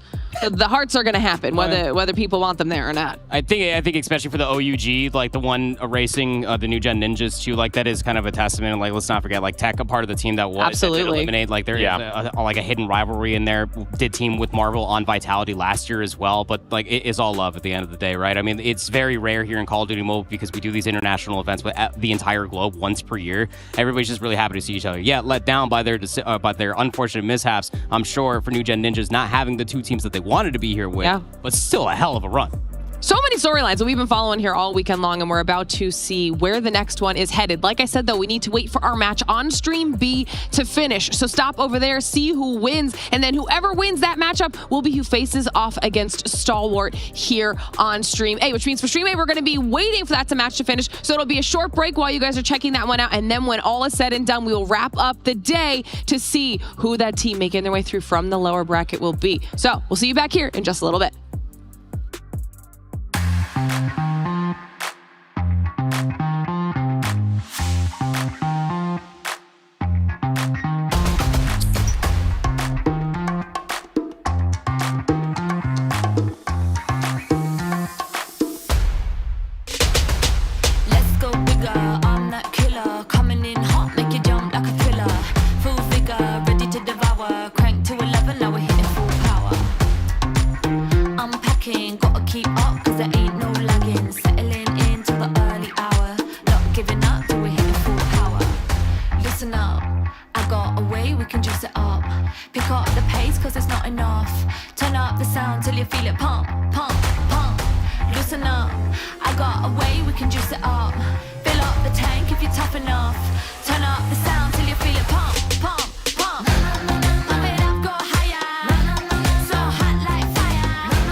Can't lose face cause I'm coming in heavy. No filler, top of the tower. Crank to 11, now we're hitting full power. Beat slapping, gotta keep up cause there ain't no lagging. Settling into the early hour. Not giving up till we're hitting full power. Listen up, I got a way we can juice it up. Pick up the pace cause it's not enough. Turn up the sound till you feel it pump, pump, pump. Listen up, I got a way we can juice it up. Fill up the tank if you're tough enough. Turn up the sound till you feel it pump, pump, pump. Pump it up, go higher. So hot like fire. Pull it up, reload. Turn it up, full power. Pump it up, go higher. So hot like fire. Pull it up, reload. Power up. La la la la la la la la la la la la la.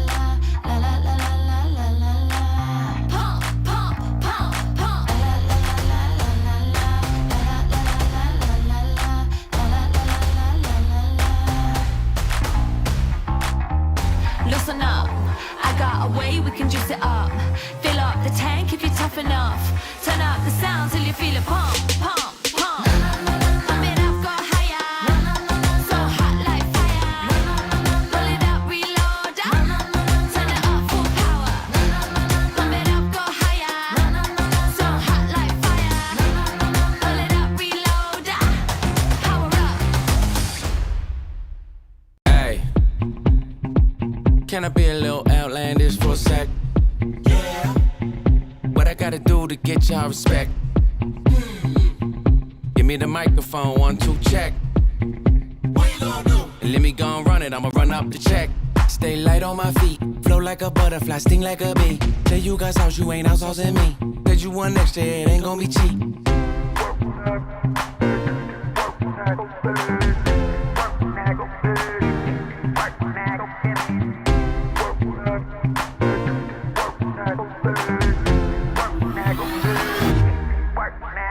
Say what? We ain't gonna do a little this, do a little that, get a little crazy. Say what? Everybody wanna get busy, get steady like it's titanium. Say what? Finna go all out.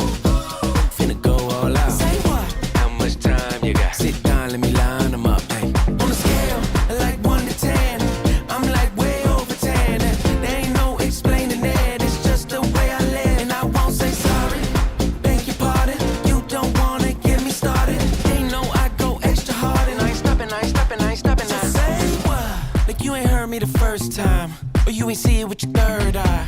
I'm always ready like every time. Show and tell 'em my preferred style. I like jeans with a little bit of rip in the denim. Shows you how long I've been in 'em. Back and forth, I ain't gotta tell 'em. Take this work, now go sell it.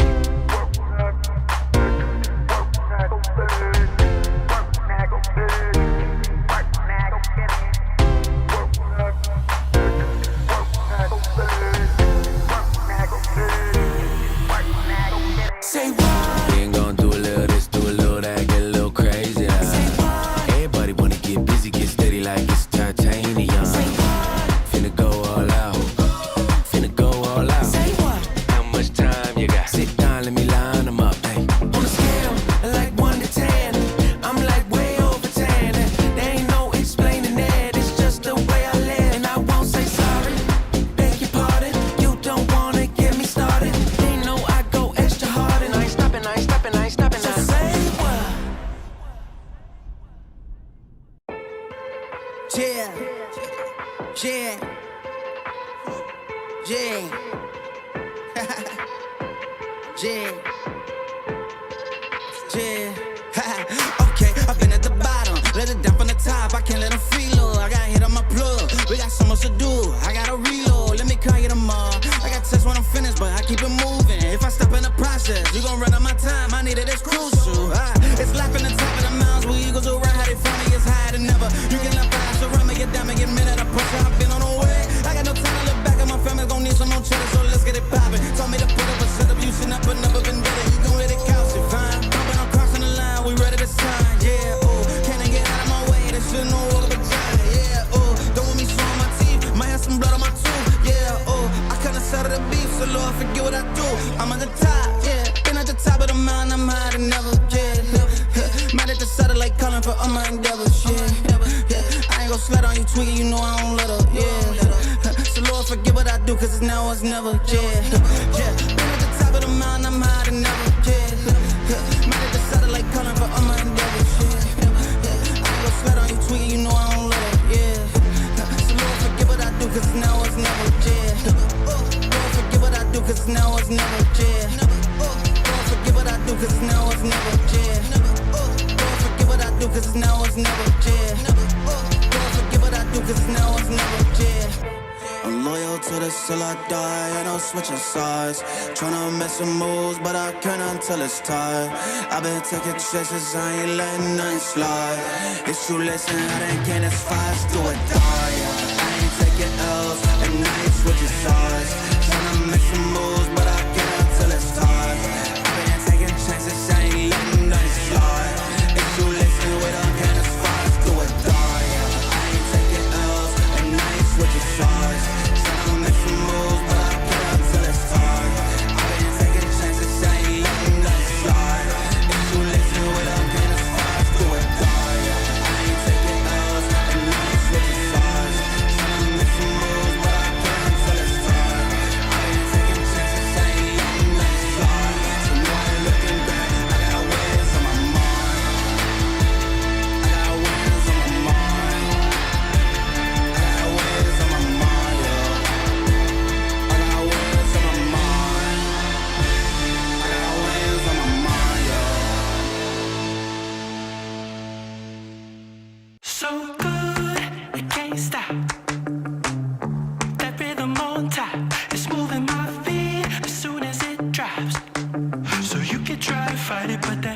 don't stop.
it's game time. Gotta get bands in the late night.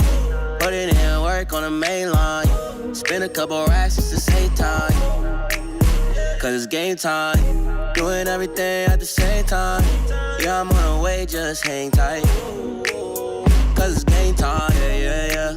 Whoa, whoa, whoa. Spit too much on the wrist on me. Man upstairs, never disarm me.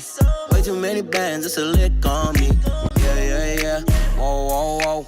Take it easy, baby. If you need a baby, I be singing songs like I'ma need a baker. I'ma need a baker for when I'm cooking, baby. Cause it's game time. Gotta get bands in the late night. Put it in work on the main line. Spend a couple racks just to save time. Cause it's game time. Doing everything at the same time. Yeah, I'm on the way, just hang tight. Cause it's game time. Yeah. Whoa, whoa, whoa. Yeah, I'm ballin', finna go pro. Yeah, I'm kicking it in a dojo. Make a movie, get a GoPro. Yeah. Whoa, whoa, whoa. All my goals, I'ma hit them all. Mama told me go hard. Now I'm outside finna ball. Cause it's game time. Gotta get bands in the late night. Put it in work on the main line. Spend a couple racks just to save time. Cause it's game time. Doing everything at the same time. Yeah, I'm on the way, just hang tight. Cause it's game time. Cause it's game time. Cause it's game time. You can hang tight. Cause it's game time.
myself slipping. Everything's static. My body can't map it. I need you to breathe for me. Breathe for me. You take my breath away. So breathe for me. Breathe for me. Breathe for me. You take my breath away. So breathe for me.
yeah, we outside. This the game everybody waiting for.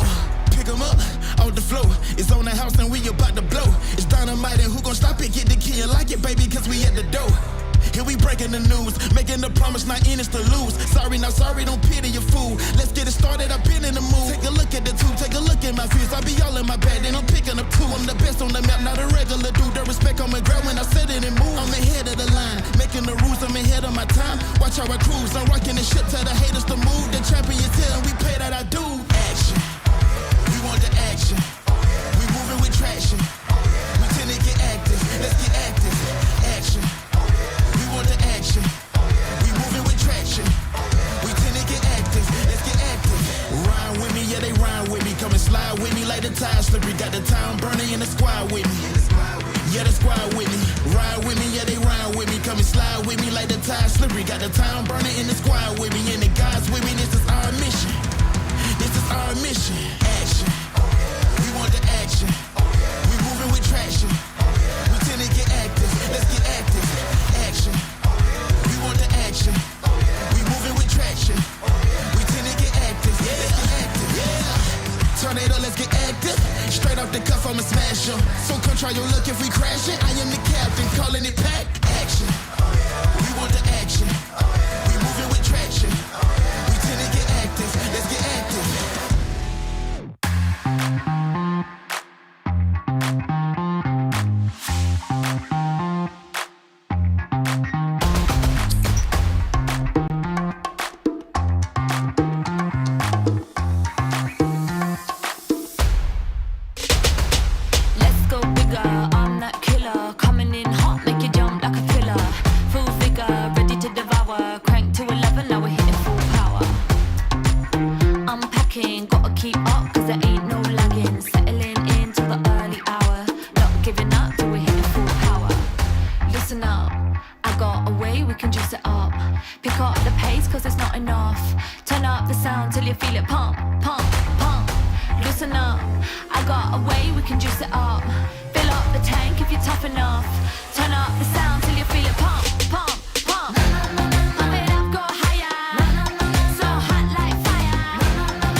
Can't lose face cause I'm coming in heavy.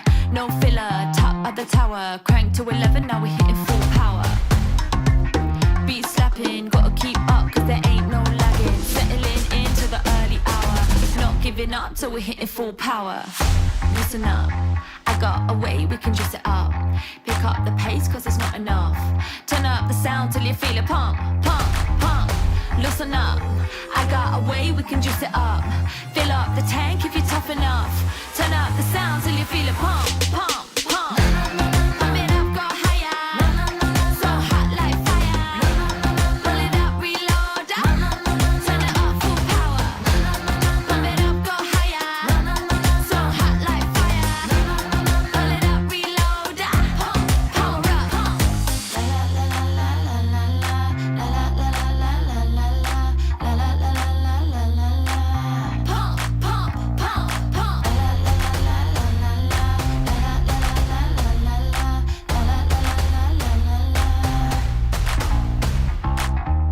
Listen up, I got a way we can juice it up. Fill up the tank if you're tough enough. Turn up the sound till you feel it pump, pump, pump. Pump it up, go higher. So hot like fire. Pull it up, reload. Turn it up, full power. Pump it up, go higher. So hot like fire. Pull it up, reload. Power up. Hey, can I be a little outlandish for a sec? Yeah. What I gotta do to get y'all respect? Give me the microphone, 1, 2, check. What you gonna do? And let me go and run it, I'ma run up the check. Stay light on my feet, flow like a butterfly, sting like a bee. Tell you guys how you ain't outsourcing me. Said you want extra, it ain't gonna be cheap.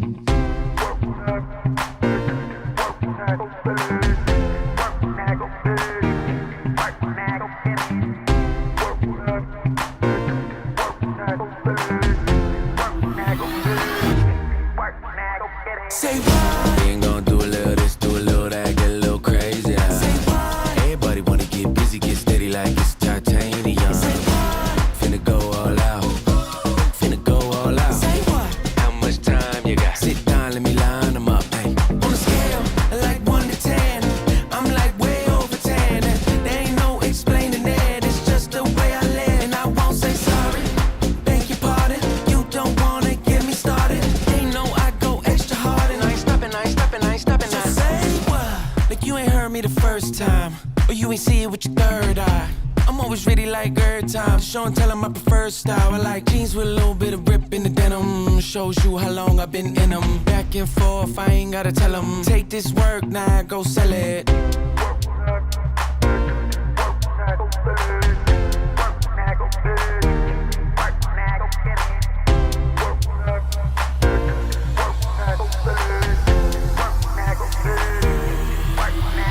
Say what? We ain't gonna do a little this, do a little that, get a little crazy. Say what? Everybody wanna get busy, get steady like it's titanium. Say what? Finna go all out. Finna go all out. Say what? How much time you got? Sit down, let me line them up. Hey. On a scale, like 1 to 10, I'm like way over 10. There ain't no explaining it, it's just the way I live. And I won't say sorry, beg your pardon. You don't wanna get me started. They know I go extra hard and I ain't stopping, I ain't stopping, I ain't stopping. So say what? Yeah. Yeah. Yeah. Yeah. Yeah. Okay, I've been at the bottom, let it down from the top. I can't let them freeload. I got hit on my plug. We got so much to do. I gotta reload. Let me call you tomorrow. I got tests when I'm finished, but I keep it moving. If I stop in the process, you gon' run out my time. I need it, it's crucial. It's laughing the top of the mountains where eagles will run. How they find me is higher than ever. You can let fire surround me, get down, get mad at the pressure. I've been on the way. I got no time to look back at my family. Gon' need some more cheddar, so let's get it poppin'. Told me to put up a setup, you should not put never been better. You gon' let it count, you fine. Bumpin', I'm crossing the line, we ready to sign. Yeah, oh, can't get out of my way. They shouldn't know what I'm trying. Yeah, oh, don't want me swallowing my teeth. Might have some blood on my tooth. Yeah, oh, I kinda settle the beef, so Lord forget what I do. I'm at the top, yeah. Been at the top of the mountain, I'm higher than ever. Yeah, mad at the satellite calling for all my endeavors. Yeah, I ain't gon' slut on you, tweaking, you know I don't let up. Yeah, so Lord forget what I do, cause it's now or it's never. Yeah, been at the top of the mountain, I'm higher than ever. Yeah, mad at the satellite calling for all my endeavors. Yeah, I ain't gon' slut on you, tweaking, you know I don't let up. Yeah, so Lord forget what I do, cause it's now or it's never. Yeah, Lord forget what I do, cause it's now or it's never. Yeah, Lord forget what I do, cause it's now or it's never. Yeah, Lord forget what I do, cause it's now or it's never. Yeah, Lord forget what I do, cause it's now or it's never. Yeah. I'm loyal to the till I die, I don't switching sides. Tryna make some moves, but I can't until it's time. I've been taking chances, I ain't letting nothing slide. It's too late, and I didn't get as fast, do or die. I ain't taking L's, and I ain't switching sides. Tryna make some moves, but I can't until it's time. I've been taking chances, I ain't letting nothing slide. It's too late, and we don't get as fast, do or die. I ain't taking L's, and I ain't switching sides. Tryna make some moves, but I can't until it's time. I've been taking chances, I ain't letting nothing slide. It's too late, and we don't get as fast, do or die. I ain't taking L's, and I ain't switching sides. Tryna make some moves, but I can't until it's time. I've been taking chances, I ain't letting nothing slide. So now I'm looking back, I got wins on my mind. I got wins on my mind. I got wins on my mind, yo. I got wins on my mind. I got wins on my mind, yo. So good, it can't stop. That rhythm on top, it's moving my feet as soon as it drops. So you can try to fight it, but that music don't stop.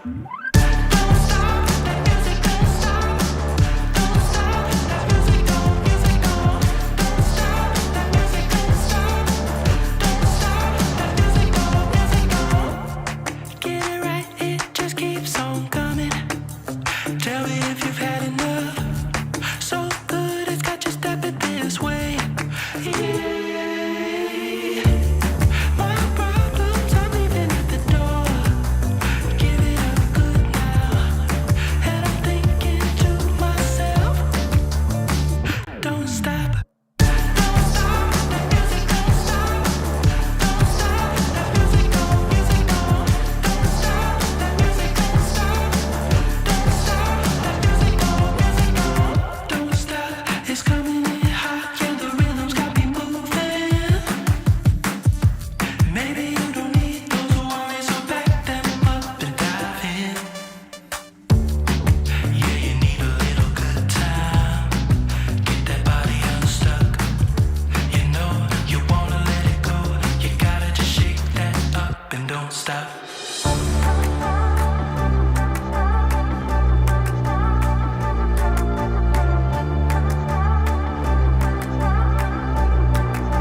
It's an illusion.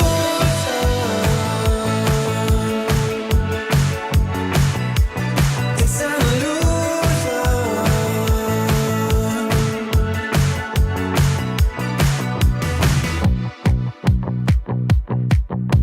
It's not about the money, not the time. Heavy is the price you pay. You know you had it coming all your life. Everybody knows your name. Taking it one step at a time. I might be wrong, but don't think twice. It's an illusion.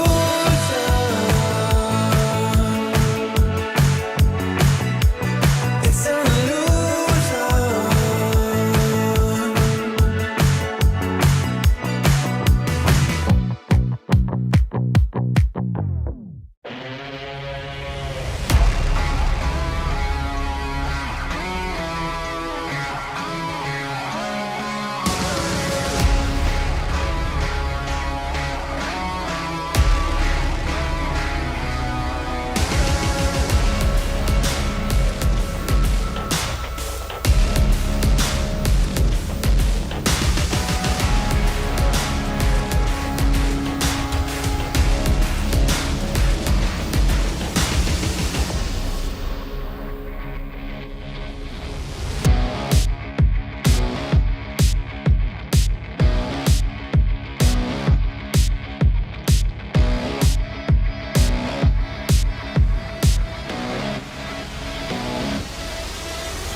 Right now I need it. Yeah, it's game time. Gotta get bands in the late night. Put it in work on the main line. Spend a couple racks just to save time. Cause it's game time. Doing everything at the same time. Yeah, I'm on the way, just hang tight. Cause it's game time. Yeah. Whoa, whoa, whoa. Spent too much on the wrist on me. Man upstairs, never disarm me. Way too many bands, it's a lick on me. Yeah. Whoa, whoa, whoa. Take it easy, baby. If you need a baby, I be singing songs like I'ma need a baker. I'ma need a baker for what I'm cooking, baby. Cause it's game time. Gotta get bands in the late night. Put it in work on the main line. Spend a couple racks just to save time. Cause it's game time. Doing everything at the same time. Yeah, I'm on the way, just hang tight. Cause it's game time. Yeah. Whoa, whoa, whoa. Yeah, I'm ballin', finna go pro. Yeah, I'm kicking it in a dojo. Make a movie, get a GoPro. Yeah. Whoa, whoa, whoa. All my goals, I'ma hit them all. Mama told me go hard. Now I'm outside finna ball. Cause cause it's game time. Gotta get bands in the late night. Put it in work on the main line. Spend a couple racks just to save time. Cause it's game time. Doing everything at the same time. Yeah, I'm on the way, just hang tight. Cause it's game time. Cause it's game time. Cause it's game time. You can hang tight. Yeah. Cause it's game time.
We breathe without thinking. It's automatic, like a pendulum swinging. But I feel myself slipping. Everything's static. My body can't map it. I need you to breathe for me. Breathe for me. You take my breath away. So breathe for me. Breathe for me. Breathe for me. You take my breath away. So breathe for me.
and out. In and out. Breathe for me. You take my breath away. I need you to breathe for me. Breathe for me. You take my breath away. So breathe for me. Breathe for me.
Yeah, because although you have not lost, it's definitely not the place that you wanted to be at, right? You wanted to go against Elevate on the winner bracket. You wanted to defeat them and hopefully never see them again, or if you do, to be in the grand finals. Unfortunately enough for the side of Wolves, that's just not it. That's not the case. That's not what they have in front of them.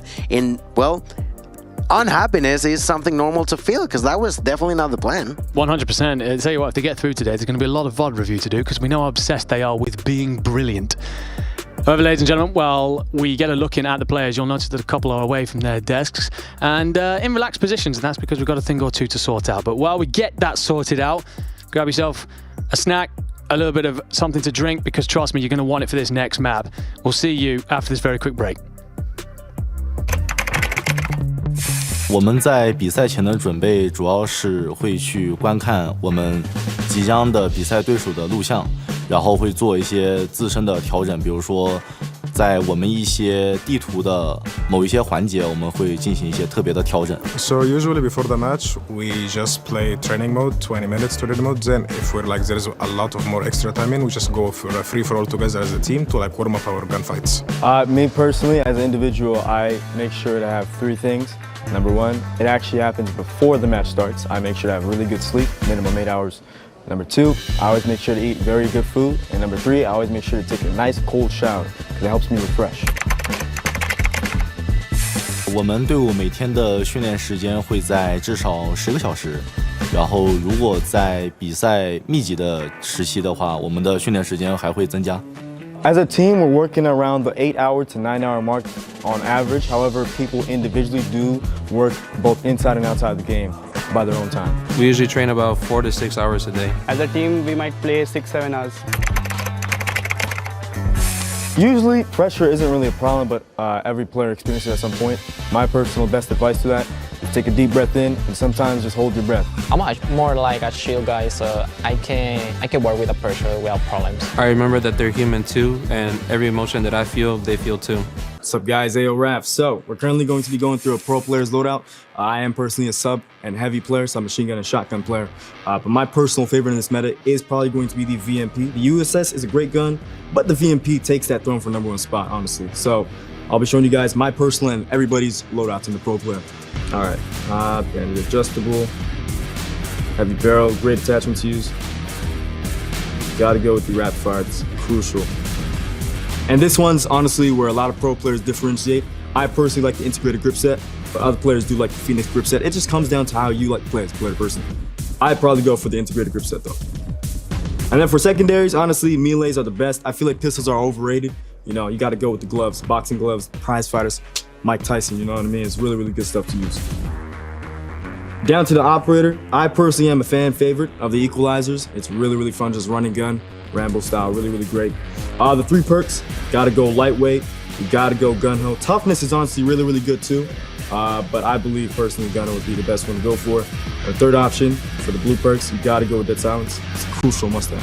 Now, obviously in pro players, you know, you gotta use these 3 score streaks. You gotta go EMP, Predator Missile, and Hunter Killer Drone, because obviously everything else is banned.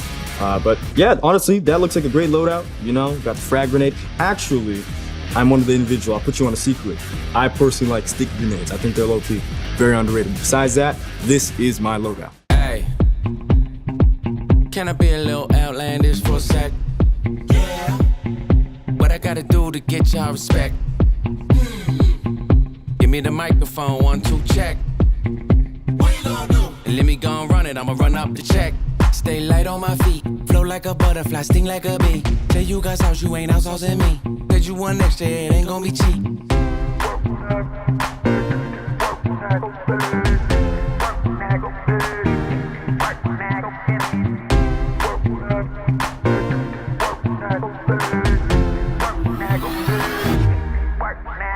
Say what? We ain't gonna do a little this, do a little that, get a little crazy. Say what? Everybody wanna get busy, get steady like it's titanium. Say what? Finna go all out.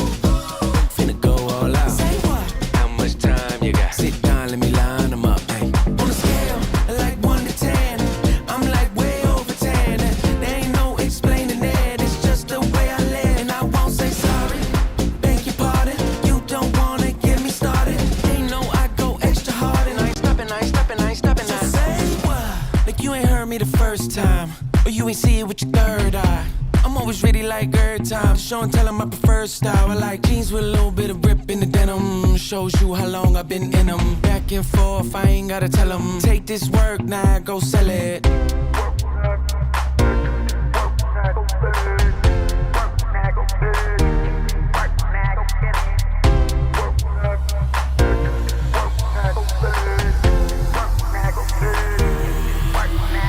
Say what? We ain't gonna do a little this, do a little that, get a little crazy. Say what? Everybody wanna get busy, get steady like it's titanium. Say what? Finna go all out. Finna go all out. Say what? How much time you got? Sit down, let me line them up. Hey. On a scale, like 1 to 10, I'm like way over 10. There ain't no explaining it, it's just the way. For one last time, ladies and gentlemen, welcome back to Stream B. We've got ourselves a Game 5 between Wolves and OUG, a $12,500 difference in prize pool for whoever makes it through, an opportunity to guarantee at least top 4 and to face Stalwart Esports to claim more here in Katowice. It's been a hell of a series. I'd hate there to be a loser, but there must be one victor, and we will find them on standoff. We told you how this map works. You know how this map works. There will be snipers, there will be shotguns, there will be superstars, there will be plenty of storylines. Let's settle them as we break off into map 1. No more time to waste. Let's go straight into business, ladies and gentlemen. As we know, this is map number 5. This is Wolves and OG. That's the first blood going in favor of Wolves. Cartels falls to the ground, and immediately they try to go for the trade. Let's see if they can do it. That's a good hiding spot. There's 2 players in. He's going to call out for backup. Backup is about to be coming. A good nade is going to be thrown, and it's going to connect, but not quite going to find a kill, very unfortunately, for the side of OG. We'll give up information at the very least. Tectonic aware that a couple of players on the outside of gas. Does this mean you can squeeze towards A? That's a perfect grenade from Zai to find Rav. And look at that bomb move very quickly. These are the adjustments we talk about when it comes to Wolves. They get that information or a numbers advantage. They execute on it immediately, like a hive mind. And Zai's going to peer over the middle. And while there's plenty of damage being handed out by both sides, no one else dies. That doesn't last for very long. Solo with the shotgun up close. Wind will be the first victim. Peg's trying to play with the PKM, doesn't get there. Zai though does find Solo. 3-2 in Wolves' favor.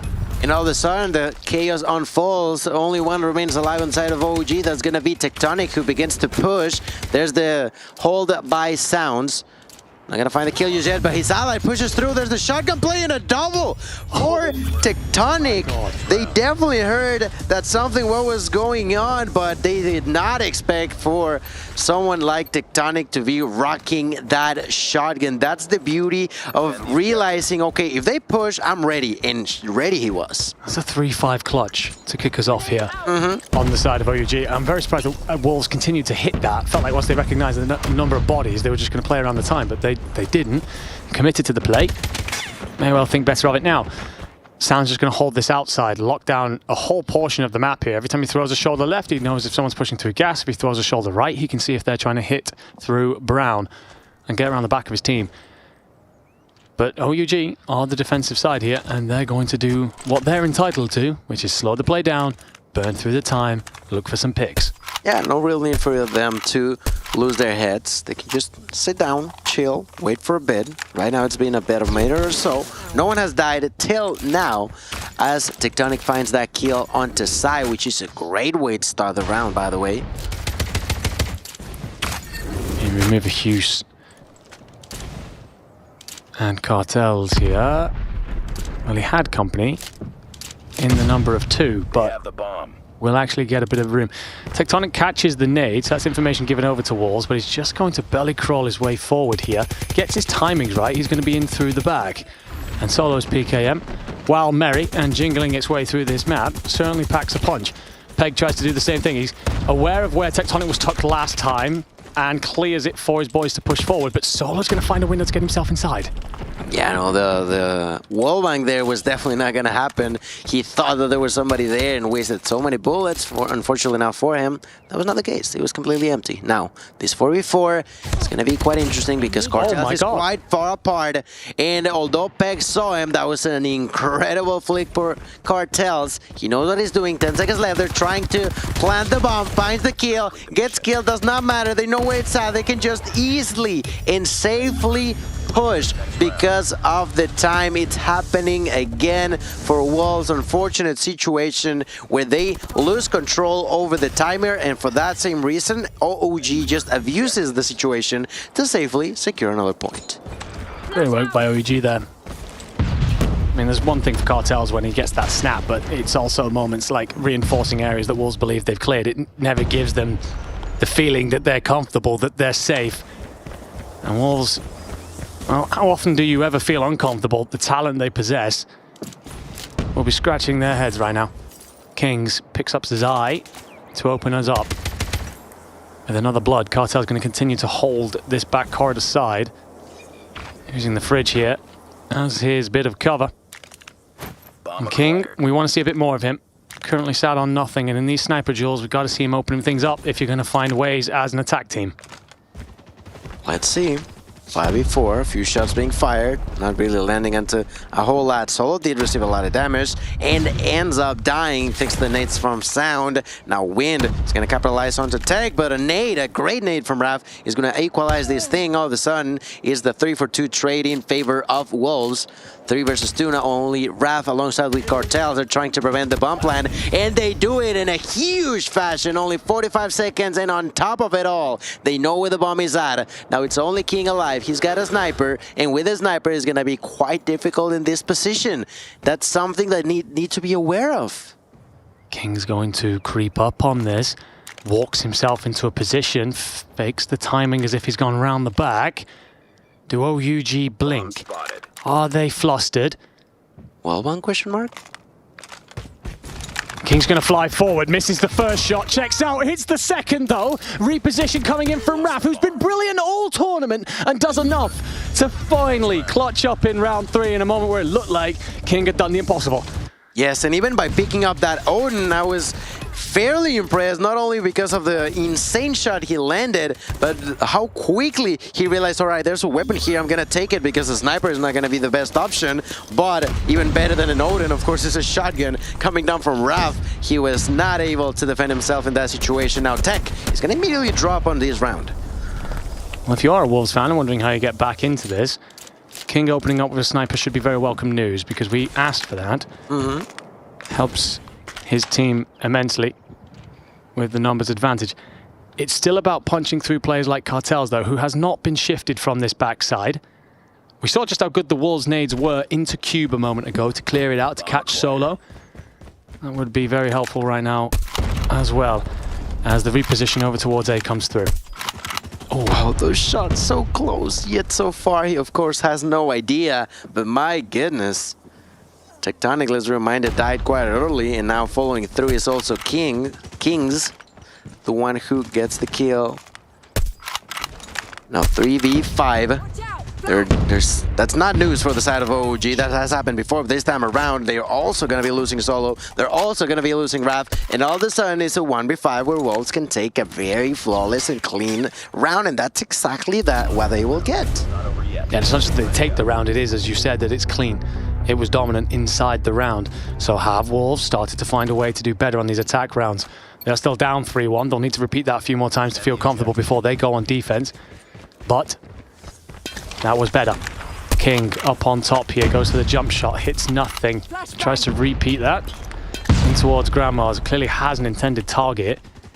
OUG though will return to their positions. 2 players tucked up towards Cube. 1 through the middle overwatching the B-bomb, and 2 in that back corridor. I'd say other than the player who tends to stand Grandma's, it's very little of an adjustment. And although a lot of teams, a lot of the times, definitely rush in a lot when it comes down to the offensive side here on stand-up. Oh my god. It's the second time that we've seen that, by the way. They're just a millimeter away from hitting that shot, but not quite. Unfortunate for them. But yes, a lot of the times, a lot of teams go for the offense quite aggressively here on stand-up. This time around, Wolves playing a lot for the picks. It has worked once, but outside of that, although they've had advantages, they end up losing rounds. And like you mentioned, they need to avoid getting too far back in this first half. Solo gets caught out by Peg. It's the double chow that actually comes through for Wolves. Does enough to bait out the shot that's missed. Trade, pinstripe. 3-3 then. However, what that has handed to Wolves is the bomb site and plenty of space. Cartels could be the difference maker. Huge fight here in the backline. Sounds just about stays up. Throws a little bit of a shake. Bomb going down, and Cartels wins the fight though with the headshot. 2v3. The problem for Wolves is, well, you should have been trapped in, but Cartels backs off and allows Wolves a post-plant position. The Cartels factor is crazy. It is just crazy. You can never say that OUG is done if Cartels is alive. Right now at 3v2, it's not the greatest for Wolves, but at least they have planted the bomb. King with a sniper shot onto Tectonic. Less than 20 seconds left. Sai missing that shot does not matter. Why? Because the timer is still ticking. Kings takes the knock, but immediately the trade back by King. Now 1v1, Cartel. King and Cartel. He's trying to defuse. He's trying to bait him out. What he doesn't know is that the bait is not going to land. Because generally, I don't even think he had an audio cue. He was just slowly walking by, and he knew where he was going to be. that moment there where Cartels gets the kill, for me, he's got to push up into their backline. It then doesn't allow Wolves out, or at the very least, he potentially picks up a kill and makes the situation even better. The fact that Wolves are allowed to back off with their 2 snipers just made the retake so hard for OUG.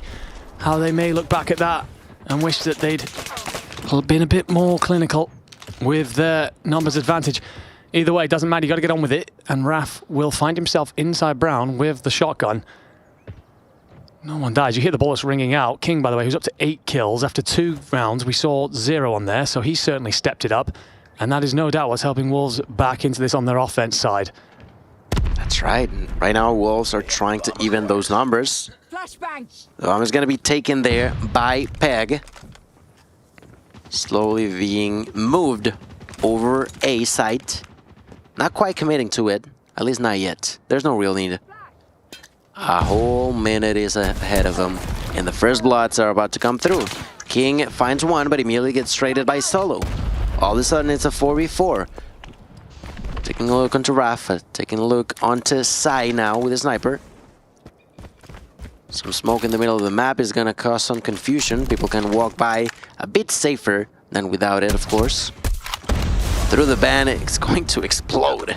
And that's a kill going for Win, but it made a trade back by the hands of Tectonic. It's a 3v3. Win manages to slip by the van, finds one. The cover from Tectonic wasn't there, sorry, from Cartels wasn't there, and it got even worse as Zai was there to protect his brother and pick off the player. Bomb goes down for Zai. Raf's going to creep. Do you read the play to your left? The answer's no. So after being 3-0 down, I was very worried for Wolves. ROUG about to claim this upset. However, they answer back with 3 rounds in a row. The adjustments come in, the players that we asked to step up do, and we're tied at the half. That's exactly why I said this map was going to be completely unpredictable. Would I have expected a 3-0 lead for OG? No. Would I have expected Wolf to then tie it up 3-4-3? No, too. It is just so crazy to see that these teams are taking it a single step at a time. And there's the first blood, to no one's surprise, in the hands of Cartels, and continues to push in. Look how deep they are onto enemy's territory. It's an extremely different strategy to anything we saw from Wolves. The aggression from OUG, it's not just in the respawns. Wild. They love it in the S&D too. Sometimes for better, sometimes for worse. Better is certainly the name here as Tectonic gets the bomb down. King does pick up Solo, but Raf finds Win to maintain the numbers advantage, and then also reads the play in through the back. So OUG show their first hand here. The first page of their book on standoff on offense, and that is to be very quick through gas. Get themselves into that beat bomb. Now it's about what else do you possess, because Wolves will adjust for that. They'll understand that that's something that could come through. Do you keep them on their toes? Well, no, it looks like very aggressive, this time straight through Brown. Oh my goodness, and this time is working to perfection in favor of Wolves. They immediately take 3 kills, and only Cartels and Kings are going to survive. They could try to come up with something, but that is just atrocious news for the side of OUG. And that's the type of risks that you can encounter, you know? When you are not only getting into enemy's face, you're pretty much giving them a kiss in the cheek. Well, they can't just turn their fist into your face and be the one who punch back. And that's exactly what Wolves did in this round, as they are trying to once more even things out, and they have a perfect opportunity to do so. I think it's one of the things that make Wolves one of the best teams in the world. They can match aggression with aggression when needed. They're very happy to play their opponent's game at times because they're just as good at it as anyone else in the world. What you've got here, though, is still a 3v5. Wolves have decided to back off. Happy to let you try and plant. If you do get the bomb down, we'll just overwhelm. Or even better yet, Zai will find King's forehead through the pipe and make it ever sweeter. Cartels in the 1v5. I don't really fancy your chances, and for good reason. So 4-4 then, 1 apiece. Nothing to split these two teams, whether it be on offense or on defense. We've seen 2 very different plays come out of OUG here, but both have relied on aggression. Yes. I wonder if this is where we start to see something a bit more patient. I don't know. I wouldn't be surprised if they continue to be aggressive. Look at them go, throwing a lot of things, but okay, according to the minimap, they're not going to be crossing as many lines as before. They definitely did go ahead and try to position themselves in quite a spot. Look at Solo, already trying to push with a shotgun, not going to pay off as he gets sniped. Same thing for Cartels. Atrocious start of a round yet again for OG. It felt like they were neither here nor there. It was kind of aggressive, kind of passive. And the problem is that leaves you in no man's land. Yes. And Wolves smoke you for it. So they're going to have to slow this down now. They won't be left with much of a choice. Nade's going to go over here towards Cube. I mean, it doesn't connect either. What you'd have done for it, I mean, just a bit of information. A kill would have been icing, really. Kings will hear the nade, but it misses. Checks out towards the bomb. Sees Zai, and Zai says, shoot what you want, brother. I don't want to fight you. I just need to know you're there. He would have picked that kill. Really, really good momentum shift for OG. Unfortunately not for Kings. That's just not going to be the case. He knows that they're there, but he knows that if he goes forward, he's going to be exposing himself way too much. It is not the safe bet to do. And for that same reason, you said it yourself, are they going to calm down? They definitely did slow things down, but they are still trying to be as quote-unquote fast as possible. What you were hoping, I guess, is to drag more bodies over towards A to let your two teammates hit B. That never comes through. Wolves don't fall for it. And Kings left now in a 1v4. Will retrieve the bomb, but that will signal towards the push forward. Gets you a kill if you're Kings. What more can you do here realistically? The answer's probably going to be very little with 8 seconds on the clock, and it's nothing as Win shoots you in the back. So a great answer. The one concerning thing for me there is, as we said, OUG kind of pushed, kind of didn't. You can't have that indecisiveness. It's got to be a clean, consistent rollout, and OUG, you're going to have to figure it out in this next one.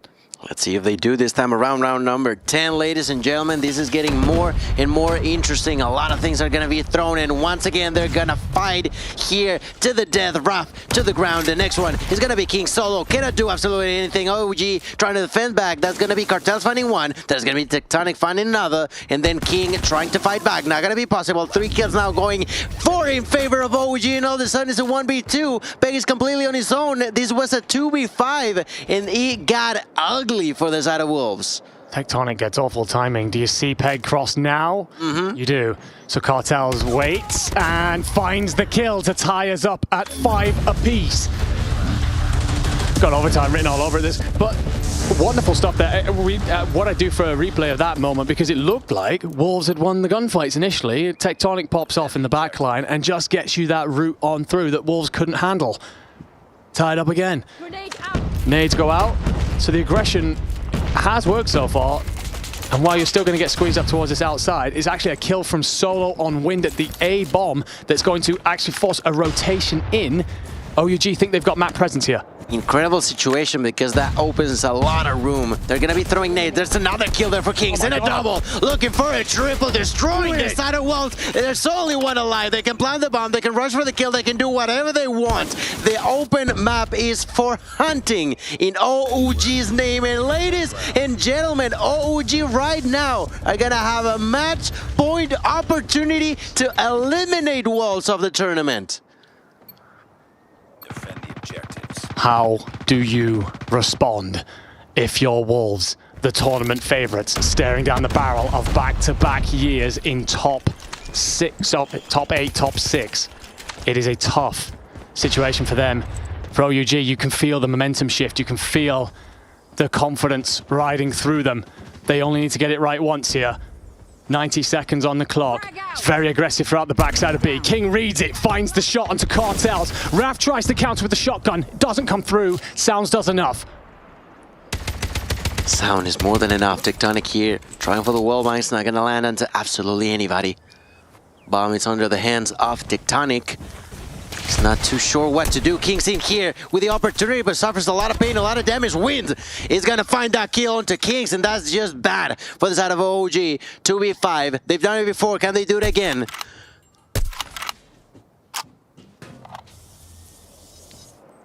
You slow things down if you're OUG. Recognizing you don't want to force this.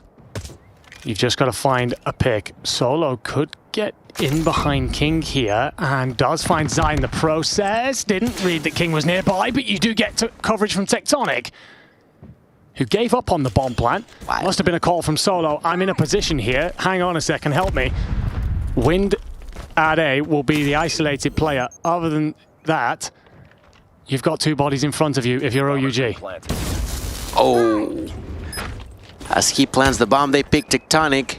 All of a sudden, that got bad for the side of OG. 35 seconds. He tries to reposition and he's doing well, but is he gonna be late? He definitely is going to be late. There's not enough time. It was way too difficult. Good effort on OG's side, but Enigma were once again jumping onto the OT territory. I've been blessed with some incredible games on the B stream through this week. 250, 249s, that is plural, and multiple overtimes. Let's get it then. The Wolves will attack first. It was even when they played this. The early rounds were a struggle, but they made the adjustments to count.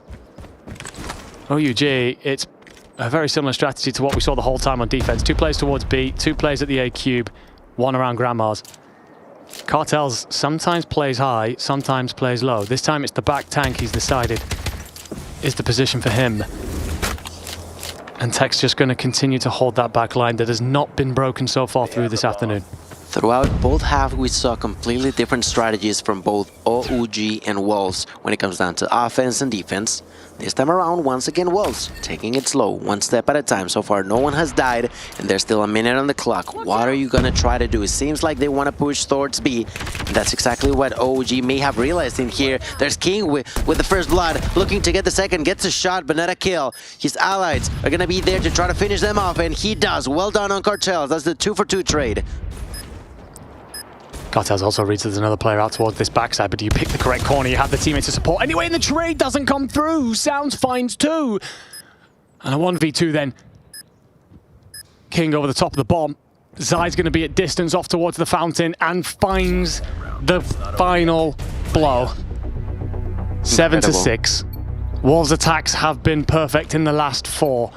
OUG, it's been a mixed bag in their recent run, but they're going to have to make it work now. It was crazy. It was crazy. The fact that Sounds was not traded was incredible news for Wolves, and that's a big part of why what happened. They are going to immediately go for a push. Wind, Bang, King, all of them getting a kill. There's only 2 alive. Only a 3-for-1 trade. That's super bad for the side of OG. They're trying to go for more. The action never stops. They are trying to back out, but is it too late? I feel like it is. It's a 4v2.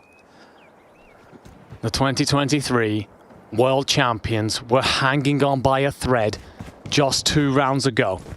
Now, they've got themselves in a position to punch their ticket to the next round. The resilience they have shown is truly other level. And there goes Kings, leaving just Tectonic by the fountain to hold his own, and he will not. The returning retired King, who wants to reclaim his throne, will finish it off here in what has been a, quite frankly, ridiculous series in Poland. Ridiculous is... Oh my goodness. I cannot believe what just happened. And just as you mentioned, the 2023 champions, they had their backs against the wall and they managed to tie it up. They managed to get an advantage. They managed to get the victory. Solo in here, nearly throwing a wall down. He's not happy about what happened, but he's not sad, you know? He's not crushed. It's understandable. They gave their best. They just showed us how well they're made of. They come in short, but what a show they provided in the way. Oh, 100% OUG have been incredible entertainment, both inside the venue and on the main stream. It's a tough game to look at, to be fair. If you are solo, 4-12 is just a rough stat line. But it's not on that. It's a case of 2 great teams squaring up, separated by fine threads. A couple of moments where play calls come in that we applauded. A couple of play calls came in that we were unsure of. I think there, OUG, while we've asked for them to fully commit to either the aggression or...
So I would say when it comes to like raging, having a bad mood, it would be Eeyore.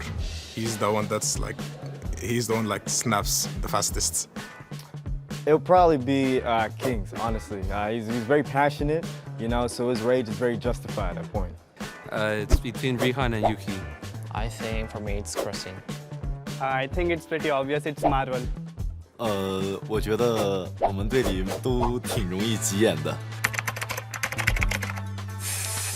Oh, that's me. That's me. Yes, that's me. Probably me. I think I have a bad habit of speaking really fast to the point where I just like fumble my words, honestly. So it's a bad habit. BT. Maybe Kings can be Suiwa, I think so. I don't know. I think Suiwa. I think it's Warden. 我们队里面应该是 Zero 的沟通，有的时候他可能会着急，就是也许人在这个位置，他会当时可能被他打掉的第一时间，他会报错别人的位置，就可能比较急，然后有的时候他会说一些就很好玩的话，对。Probably Kings. Honestly, he's somebody who once again takes those 1v1s really passionately, so I think he'll take the trophy on that. Me. I think it might be Crossing because he doesn't like to lose any game. I think it will be me. 我觉得我们队内1v1最强的选手是 Curly， 而且我觉得所有队伍都应该小心使用了 OnePlus 的 Curly。For Yopi, I chose the emoji muscle because he looks muscular and he likes going to the gym. Then for me, I chose the emoji of a brain just because I think I have a great mental in terms of in-game, outside. I think I have great mental. Susano, I chose a sleeping emoji just because that's what he reminds me of it. So that's why I chose sleeping. For Klo, I put a emoji that is smiling just because this emoji reminds me of him just because he's a chill guy, so he's just a chill guy. That's why I chose this emoji. For Candy, it's pretty straightforward. Every time I see a glasses emoji, I remember him, so that's why I chose glasses. Then for Oleya, just to make you guys understand, I chose a heart and a grown person just because the whole team thinks of him as a father and a friend of ours, so that's why I chose it.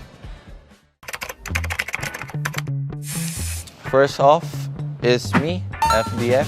So I chose this emoji just because I'm always tired and every time I play I just get so tired. Next up is Curd. I chose this emoji because he's really like an unpredictable guy. So Jai, I picked Cold because he's ice cold. For me, he's really the best in our team. He's our star player. Clove, I chose this emoji just because he always laughs all the time. He's always crazy. Gives our energy up and everything. Riff, I chose this emoji for him because he's always like sleeping. For me, I'm tired, but him, he's always sleeping. Palitao, on the other hand, I chose this emoji for him just because he creates a wonderful place for us, for the team. He's basically our coach. Always stay up, creating those great plays just for us to win those trophies. So yeah, that's basically it. I think it's everyone. I cannot say. I believe the greatest of all time will be, his name is Sai from Wolves. He has achieved a lot of MVPs. In my opinion, PJ and Unzite are really demons in the game. I think the best tactician player right now is Zai. The best tactician, I think it's Zai. I think the best tactician player in this tournament I've played against, it must have been Susano from Elevate.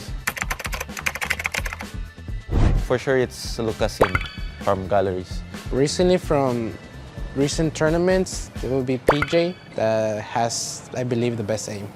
Zai. I think the player that has the best aim would be Lucasin. In my humble opinion, I think Lucasin has the best aim in the game. I've seen his gameplays. I think his aim is really good. I would go with Oling from Q9. Due to trophies and achievements, will be Sai from Wolves. Right now, I'd give it a Zai. I think the gold must be Zai. The greatest, I would say Zai. It's gonna be me in the future.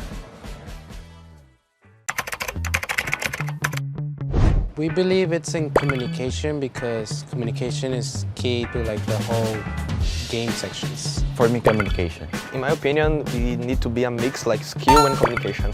The thing that determines victory the most is communication because it's a team-based game. For Animus and me, I think it's communication. Communication is really important, but you can do nothing if you don't have skill. It will be over-egoing things. You think you're confident, very confident, but it brings you down when you face difficult teams. The most mistake probably is gonna be don't be ready for the fights in the game. So don't be ready for everything is going like go too fast and they didn't be ready. Being overconfident sometimes. Mistakes that less experienced players do is their lack of confidence. Just because when you don't have confidence, you can't do what you do in practices, you can't show your true game. Aggressive, number one. I'm also passive. Third is unpredictable. Rushable and flexible. Calm, aggressive, the same thing. And the last word is gonna be ready. Me as a coach, I like aggressive play style, doing like a lot of response trap, doing transitions between the hard points, faster, fastest. What's up guys, AO Raf. So we're currently going to be going through a pro player's loadout. I am personally a sub and heavy player, so I'm a machine gun and shotgun player. But my personal favorite in this meta is probably going to be the VMP. The USS is a great gun, but the VMP takes that throne for #1 spot, honestly. So I'll be showing you guys my personal and everybody's loadouts in the pro player. All right, bandit adjustable, heavy barrel, great attachment to use. Gotta go with the rapid fire, it's crucial. And this one's honestly where a lot of pro players differentiate. I personally like the integrated grip set, but other players do like the Phoenix grip set. It just comes down to how you like to play as a player person.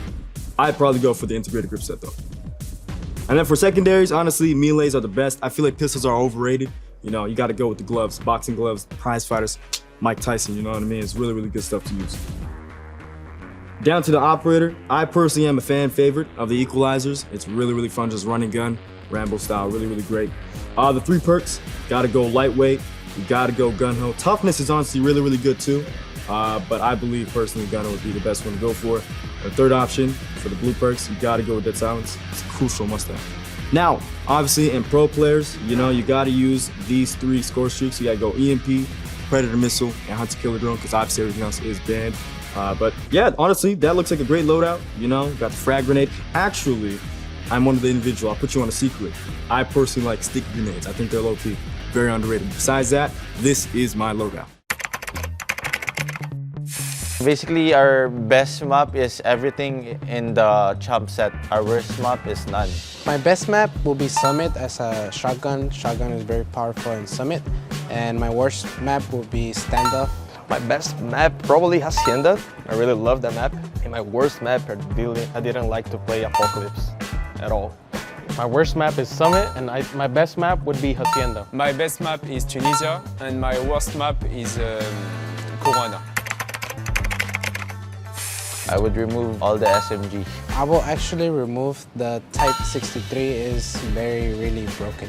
Probably USS 9. The one weapon I would remove would be the Type 63. The Type 63.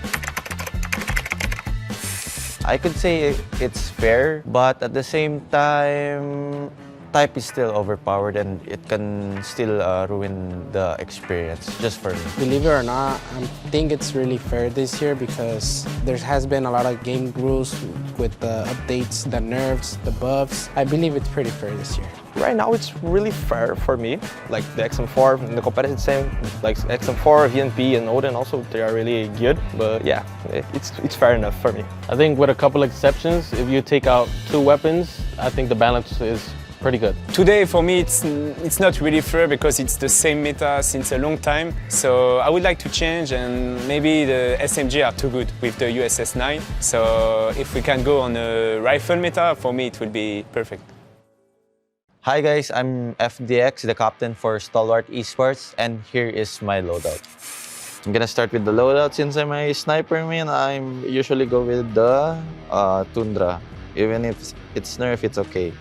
So here's my loadout for it. So I'm gonna first put the muzzle here. It's can see, oh, it's not upgraded, so let's upgrade it first.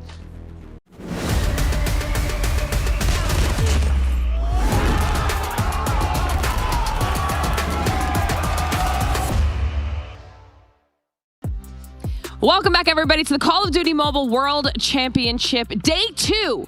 Hopefully you guys stuck with us over there on Stream B. Shout out to Gil and Enigma for getting us through that action, because that was a long match. Insane between OUG and Wolves. And let's talk about that a little bit, because that's what we were waiting to conclude to get to this final matchup of the day. It was a pretty good game, to be fair, wasn't it? I mean, the hard points were incredible. The search and destroy goes all the way, but for OUG, it's that pain of the search and destroy once again. Lose the control as well. I mean, you forced the issue. They played quite well in that final map specifically as well. Just broke down towards the end. Wolves with a great comeback. Absolute banger. Yeah, I mean, listen, OUG, S-tier team, you know what I'm saying, baby? Listen, they got those hard points. They did it in the end, but unfortunately, as you said, it was the search and destroys that do befall them. It's unfortunate, but again, if OUG, for a team that literally had 2 to 3 weeks of practice after being out of the game for a month or so, top 6, that is a perfectly fine finish, and on a global level, that's probably where I'd put them as a team. 100%, but I do want to talk about how that now impacts what we're about to see here, Ton, because, I mean, Wolves looked tired, understandably so. It's been a long day. I mean, you've had to go to overtime in a map 5 just to get to this stage. Stalwart have had their feet up 3-0 against Gallerus. So they had to transfer a little bit of food, maybe some scrims, some VOD. Wolves, you finish it up. You finish that final round. Come back in the search and destroy. Get on the main stage, boys. You've got another game to get into. I mean, this is going to be a really fun way to close out the day here, Brody, because we've got 2 juggernauts here in our lower bracket. So this is going to be an epic matchup. Oh, it absolutely is as well. And I think this is just one of those situations where it's just like, look, Wolves, former World Championships, they're still in the conversation to see a team make it to, well, 2 World Championships. Nobody has done that yet. Elevate's done that conversation as well. So Wolves getting through this would be crucial. But also you've got kind of on the other side, right, this Stalwart team that has last year, top 8 finish for them. They were not happy with that. They kind of overhauled their roster coming into this year. And, well, now they are up there. They are literally an S-tier team, and I'm really excited to see whether or not they can get through Wolves, because I think this is kind of I want to say the gatekeep in a way of just like, if they beat Wolves, yeah, they're 100% amongst it. And of course, that means whichever team loses is eliminated from the competition. Whoever wins will move on, stay alive, and wait to see who drops down from our winners finals. So, I mean, there's a lot on the line for these teams, but still, we've made it quite far in the competition here so far. I'm excited to close out the day with these 2, especially. I know that we've been talking about them for quite some time, and like you mentioned, Ton, 3-0 on Gallerus for the Stalwart Esports side of things, so they're going to be feeling pretty confident coming into it. I think there is a lot to be said about that kind of indication when you do get to the latter stages of a day in a tournament. You have that, I want to say, what's the word I'm looking for? The endurance, realistically, for these teams, and that is where it really starts to pay. Have you been fueling correctly? Have you been making sure you get your water in there? It's all part and parcel of being an esports player. In any of these esports, you need to keep yourself energized at the right time. Now, let's talk about individuals who could potentially be impactful for this final match here, Brody, because obviously we've been watching them go throughout the bracket so far, but they're both on long days. They're both going to be tired, and they both need to play all out in the last match. So who could do that? I mean, look, I think for Stalwart, we've had a lot of conversation around Jai, right? He is the guy. And I think, Jai has just been such a phenomenal player to watch over the course of both Garena Masters, Garena Finals, and now here at Champs. But I don't think we've seen him full send it yet. I don't think we've seen him in a situation where Jai has been dropping the 60 bombs, right, that he was doing in his own region. So I think Jai, for me, is definitely the guy if we're looking over towards Stalwart. I think for Wolves, though, it has to be Zai in a way, right? I mean, Zai is just that guy, right? He is just, legendary in Call of Duty Mobile for a reason. He's been at this for years, and every single time we've seen him perform, I mean, he's been one of the best in the game for a reason. So yeah, I feel like those 2 players for me, if I had picked 2, 1 from each team, it's probably those guys. Now, don't forget, everybody at home, obviously our players had to finish that match, go straight into then figuring out their picks and bans, and then we'll be getting them up here on the stage to finish everything out for the day. But based off of what we've seen out of our series so far, Ton, talk to me about strengths when it comes to the map and mode options for both of these teams. I think from what we've seen from Stalwart is that they're just very, very well-rounded, to be honest with you. I don't think there's anything particular for me that necessarily stands out. I mean, everything has been solid from what we've seen specifically over this weekend. For Wolves, one of the strengths is just grinding some of these results out, to be honest with you. Like, they got put in some poor positions throughout that game up against OUG and managed to find the comeback. And I think especially when you've seen the map number 4 and how OUG came back in that hard point, for them to go into that search and destroy, be behind and have to win like 3 or 4 rounds in a row just to get the win. I think just resoluteness. I think for both these two teams, they've had to go through the grind. And for me, that's the strength that they're both going to then have to go up against each other with. I mean, clutch under pressure is a very real and important thing, Brody. Yeah, 100%, right? I mean, you don't get to this point in the tournament without having some clutches. I think every single player on the team has been part of it, for sure. Yeah, and I think you're going to need to do more of that as we get through these kind of teams, right? You're going to be in situations where you're going to have to pull up 1v2s, 1v3s, 1v4s and search and destroys, beg clutch ups with the operators in the respawns as well. I'm expecting to see a lot of that. And I think more than anything as well, just keep your heads cool, right? You're on a big stage here. This is a really tense moment. You're in the lower bracket. And if you lose this matchup, your tournament lives here, your 2025 lives in Call of Duty Mobile is done. So I think, just keeping yourselves cool, calm and collected as much as possible, given the fact that there's so much money on the line here for this tournament. I think that's really important. Do you have any expectations, Brody? For this series? Yeah. Are you asking me for a prediction? No, not a prediction. Even if you just want to say like a map that you know for certain is going to be coming out. Just in general, any expectations? Because I think I can see the vetoes personally, but you can see the vetoes. Don't be spoiling, mate. Come on now. Man, it's so difficult. I don't know. I feel like Fire Range Search and Destroy wouldn't surprise me if that got in here, because I believe that's a really comfortable map for both Store War and for Wolves. So it wouldn't surprise me if that got in. But it also equally wouldn't surprise me if that was something that Wolves are like, hey, we're really good on a lot of S&D maps. Let's just get that one out of there. But yeah, if I had to pick one map just off the dome, probably Fire Range. I'd look at Chris with all of his information. I don't like it. I don't like it. You might be right. That's the first time I think you've ever said that. The broken clock is rung twice a day. Yeah, there you go. I love that. We're going to be able to verify all of that here in just a second as we're waiting for our teams to get themselves set up and ready to go. If you all are just joining us at home, this is the last match here of day 2 on Stream A. This is going to be a team deciding their fate in the tournament. Who will make it through to see tomorrow? Which team will be eliminated? That's going to be happening right now. And it is 2 teams between Stalwart Esports and Wolves that have had to fight tooth and nail all day long to survive to this point. I think it's going to be a really, really good match, at least especially when it comes to our storylines. What we were talking about, even heading in to this LAN, the teams that we expected to be at the top, we are seeing a lot of those names in those exact positions that people had been hoping for. So while we are waiting just a few more minutes, chat, let us know your thoughts as well. Who do you think is going to be clinching up here in the lower bracket? Who do you want to see moving on in the competition? While keeping in mind, just the reminder that we also do have Elevate and Q9 at the top of our bracket.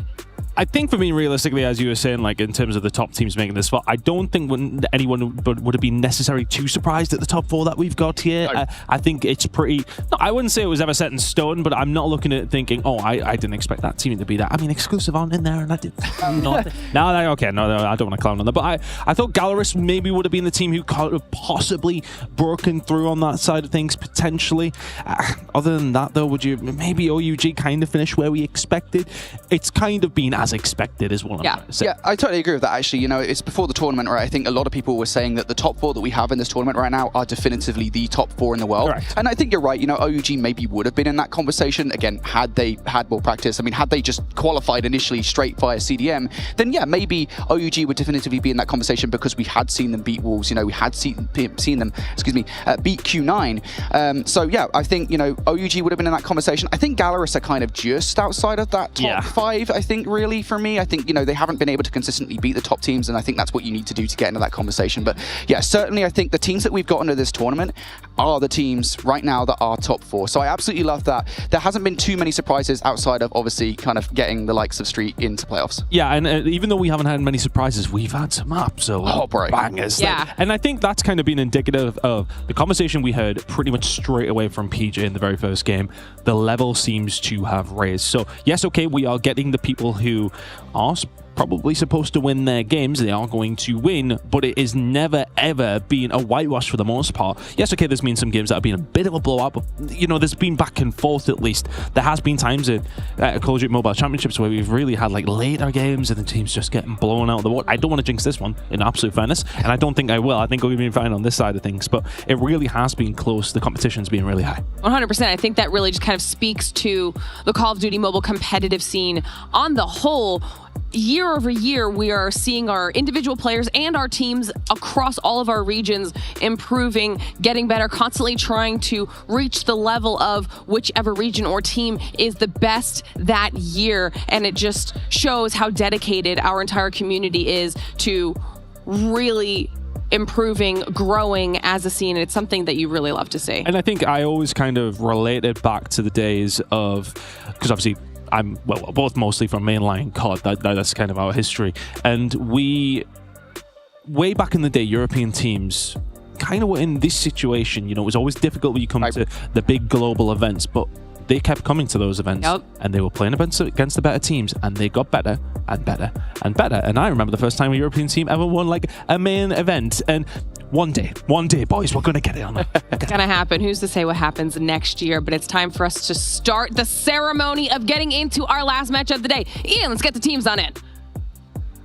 Let's indeed do just that. It's been a long old day of COD Mobile here at the World Championships 2025, full of heartbreak and triumph, but there are still some more arms to be raised and hearts to be broken as our lower bracket gauntlet continues. Two teams that have shown some incredible grit and determination to get to this point, but this is their final lifeline. For one of them, the journey ends here and now. Let's bring out our two teams, starting with Wolves.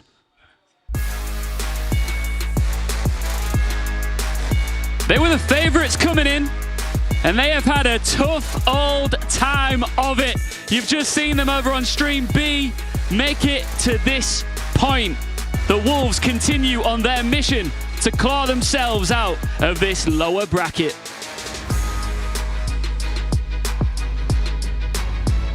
Their opponents is Stalwart Esports.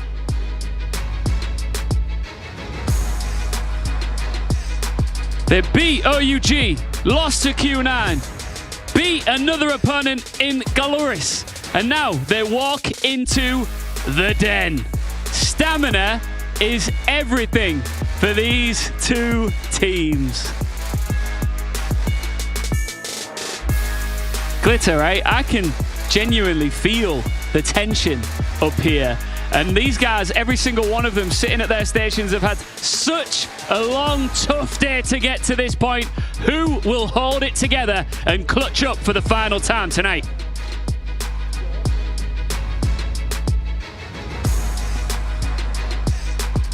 I love the reference that Ian made there about the, Stalwart coming into the den. Love that, Ian. Great wordplay to get our final two squads in, ready to go on the stage. Stalwart Esports versus Wolves.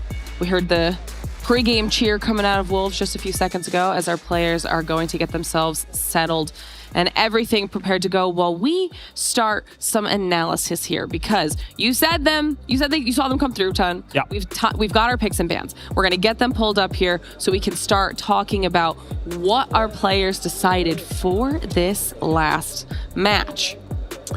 I'd be very curious to see. Oh, Brody was right. There we go. Map number 5 was a firing range. I did see it. But yeah, Hacienda. And then, of course, we'll be going to Coastal along Crossfire. And map number 4 will be Slums if we need it, and firing range for map number 5. I think one thing I do want to point out before we get into the weeds here, because this is the first time I've actually had a chance to actually properly have a look, and I'll give Brody a chance to have a look as well. Just one thing I did want to point out, we were talking about the endurance, we were talking about the stamina. Wolves have played only one of the maximum maps they could have played today.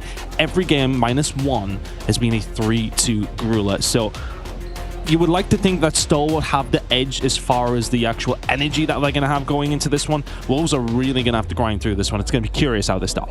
Yeah, I mean, look, I knew that firing range just because obviously I just watched from CDM. I think I watched like 6 weeks of CDM straight. That's a pretty standard kind of CDM map at firing range. Do you remember like SBS Season 4 when we would have like NA just picking firing range or EU picking firing range like every single series? That's basically like CDM every time a Chinese team would play. It's a very popular map in CDM, and Wolves, well, they happen to be very good at it. Also happens to be a very good map for a Stalwart. So go into a map number 5 in this series, which I assume all 3 of us on the desk hope happens. It would be an incredible end to the series and the day because it is a strong map for both teams. That being said, if I'm Stalwart, I'm happy with that Crossfire. That's a very strong control map for them for sure. And that Coastal Search and Destroy, we saw Stalwart take it off of Q9 earlier on today. So honestly, if I'm Stalwart, if I feel like maybe the David in this situation, I'm feeling pretty happy with this map set. And as well, having a look at Wolves' record over the CDM season, they barely played Hacienda. And obviously, it's a bit of a different process as far as picking bans. You do just kind of go on to pick your next map after the previous one. They barely picked it. Only played Hacienda twice over 25 games of Hardpoint. That is not a lot at all. And it's a tried and tested map for a lot of these different teams. So ST will probably feel nice about Hacienda. Yeah, and actually just looking over towards the Crossfire control for Wolves, because I had an inkling. I was like, hang on, isn't that a really good map for Wolves? Yeah, it turns out it was. They were 9-1 on that map in season. Although it should be said, to be fair, I think you guys should kind of take a grain of salt for every single stat line you get from Wolves in season with CDM, because they pretty much ran through everybody in every mode apart from Search and Destroy. They're 23-2 in Hardpoint and 17-3 in Control. So the maps they lost, few and far in between. Well, you can see our players are going to be hanging out here, getting themselves ready. And honestly, the fact that after looking at what we've gotten through with our picks and bans, it still seems like there are scenarios where it could go in either team's favor is even more telling of just how close a level the competition is when we've gotten down to the top 4 teams in the world. We're now in this elimination bracket, and whoever wins, whoever loses, regardless, in both of these scenarios, we're talking about teams that deserve to be here, that have worked their butts off to get here. This is a great last match for the day. Yeah, and I want to kind of specifically relate that to Stalwart as well. I kind of got a chance very briefly to talk about it earlier. I want to give a massive shout out to kind of Palatao, right? Because Palatao came in more or less at the same time as Jai and Reeve, and he basically overhauled this roster. Like, you could see it during Garena finals where he was just coming in, talking to them kind of between games and stuff. And even though they lost that grand finals, Palatao's impact on this roster is huge. And I think that goes for kind of all the coaching staff of these top 4 teams. It's what really makes the difference. Like, yeah, you can have shooters, but you have to be able to kind of analyze what's going on with your team. If something's not going right, just make sure that you fix it. And that is what really separates these top 4 teams from the rest of the competition. There's so many things that go into being the best of the best, eventually being the best in the world, being the team to etch your name in the history books of Call of Duty Mobile Esports. You can see the hand warmers are out. Stalwarts trying to get themselves ready, and as we've got the flyover coming in, Ton, Infinity, are you ready for the final cast of the day? Well, here we go. I hope so, Lauren, and I hope these teams are ready to put on a show. Hacienda to kick things off. Just having a little browse whilst you two were having a chat there as well. Wolves, we were talking about Hacienda not being much of a pick. They've played it twice today. So obviously trying to get in the map pool a little bit more. They're 1-1 over the day on that map specifically. But let's see how it's going to go down when the chips really are down. A knockout game between Wolves and STE to end our Saturday. I mean, this should be an all-timer. Let's kick things off between Wolves and STE. A reminder, folks, the loser of this match is done in the tournament. It feels kind of bad that we're eliminating teams like this, even at this stage of the competition, but somebody has to walk home in 4th place. Somebody has to walk home with a lesser share of the prize pool, as is always the case. Hardpoint, a big mode, for both of these teams, really. Of course, Wolves, notoriously the best Hardpoint team in CDM. Stalwart, though, no slouches in the mode. It's catching up in Hardpoint that got them as close to Elevate as they did. Let's see how they can do, because honestly, I've been impressed with their Hardpoint over the games we've seen them at least. Let's see if they can bring that to the table here. And I think Hacienda, I just having a quick look there again. Obviously, we didn't get much of a chance to do the picks and bans are kind of coming at us live. Hardpoint Hacienda for STE isn't necessarily a big play map either. So both these teams not necessarily coming in with inexperience, but it's far from their very favorite mode. Good job by Zai. We'll find a couple of different kills over towards P1, make it a third. And these are big kills for Wolves to find. The transition over towards P2 is looking good for them as well. ST with a little bit of a slow start. Yeah, you've lost a couple of those gunfights though if you're a Wolves. King has a lot to do around the back line here. He gets overwhelmed. So still really good position at the moment here. In control of those P2 spawns. That is a full yellow feed here, Ton. But now Wolves, they are trying to hit around the back line. Yeah, 50 seconds to go here over towards P2. A lot of time on the board. ST finding those kills. They must have heard me about the slow stop, but then Peg finds 3 out of nothing. That could be the catalyst for Wolves to get themselves inside of the point. 35 seconds or so remaining. STE holding on. And the kills from Peg are going to matter very, very little if the rest of Wolves can't follow it up. Alrighty, well ST, that is a wave of gunfight for them. 30 seconds left in this hard point still to go, and well, it looks like Stalwart still continuing. Those smokes will continue to go down here on hard point for as long as the hill is active. Oh, it's so difficult to see what's going on. It doesn't matter though, because Clove and Skirt are just shooting through the smoke and they're hitting targets. Yeah, nicely done. ST8 find a breakthrough almost immediately, and it's looking like they're going to hold down the majority of the time, if not all of it. FTX is going to bring in the Tempest, finds 2 on the transition as well. That's going to spawn out those players probably a little bit closer to their teammates either way, so not the end of the world. Zai now trying to lock down from the side of the well, but a really nice start from ST. That was a wonderful hold, and Operators ready to come in. Clove would have liked to have stayed alive there. That would have been a nice distraction to keep the player up top, because now Wolves can effectively direct all of their attention towards that fencer side. You've got to be careful about potential wayward spawns though. You can see FTX through the X-ray as ST get control of the kills. Spawn now, FTX enough of a distraction here that Stalwart are able to break through the front. Trying to find something through the side of Tin. Skirt not able to land anything. So not necessarily wasted, but not necessarily great either. Peg not wasting the equalizers here though. Here's 4 kills from Peg. Nice stuff from Wills, make it 5, and Peg will break it open on his own, but that happened over towards P2. They didn't follow it up this time around. Zai has done. Wills getting themselves back into the point. It's a high contestation. There comes the Predator MSL, and there is coming the break from Wolves. And you know what? I actually really rate every bit of utilization we saw there from Wolves. Like, granted, it doesn't really amount to that much. Like, Stalwart are still in a mix here. They still want to make fences the mixy hard point that it normally is here in COD Mobile. Hacienda, but still, investing 4 ops at that point and the Predator missile as well, just to try and close the gap to Stalwart, is a good idea, because what you don't want to do is you don't want to find yourself down by 80, 90 points. And yeah, you can make a phenomenal comeback, but at this stage of the competition, at this level of competition, that's a very difficult thing to do. Wolves finding plenty of kills on transition over towards P4 as that one pops. STE yet to really get themselves on the board as far as kills in this specific moment. Clove can find 1. Push now going to start coming through. It's coming from a couple of different angles here to the side of STE, but it's a nice setup from Wolves. Peg can find 2, but Reef and Clove combining, but Wolves getting the better of it. Might be a slow start from our Chinese team, but right now they're looking a little better. It's a 20-point game with 20 seconds or so left over towards P4. I just got to point out, Zai and Peg right now, 21 kills apiece. They are so far ahead of the rest of their teammates. I don't know all the maths, but I don't think they're that far behind, getting the rest of them pretty much combined at this point. Stalwart, they are basically fighting 2 men on wards at the moment. This is a very mixy kill though. Ton, getting this last 10 seconds would be crucial for both of these 2 teams. That's why you're seeing Sounds really go for it. And in the end, it looks like those final couple of seconds are going to go Stalwart's way. So 20-point advantage or so, given the fact that Stalwart were so far ahead before P4 Ton, that's a big kill for Wolves. Stop the bleeding, to say the least, from 3 to 4. And now looking to try and get themselves set up a little bit better over towards P2, but again, it just feels as if both these 2 teams are taking turns to just have their flurry. And you are right. I mean, look at what Peg and Zai right now have a combined 50 kills. The rest of the team altogether have, what, 26 or something along those lines? I mean, they are absolutely frying right now for the squad on Wolves. But you need everybody else to be picking it up. You're 30 points down. ST getting some good time over towards P1 right now. Transition to P2 coming in third.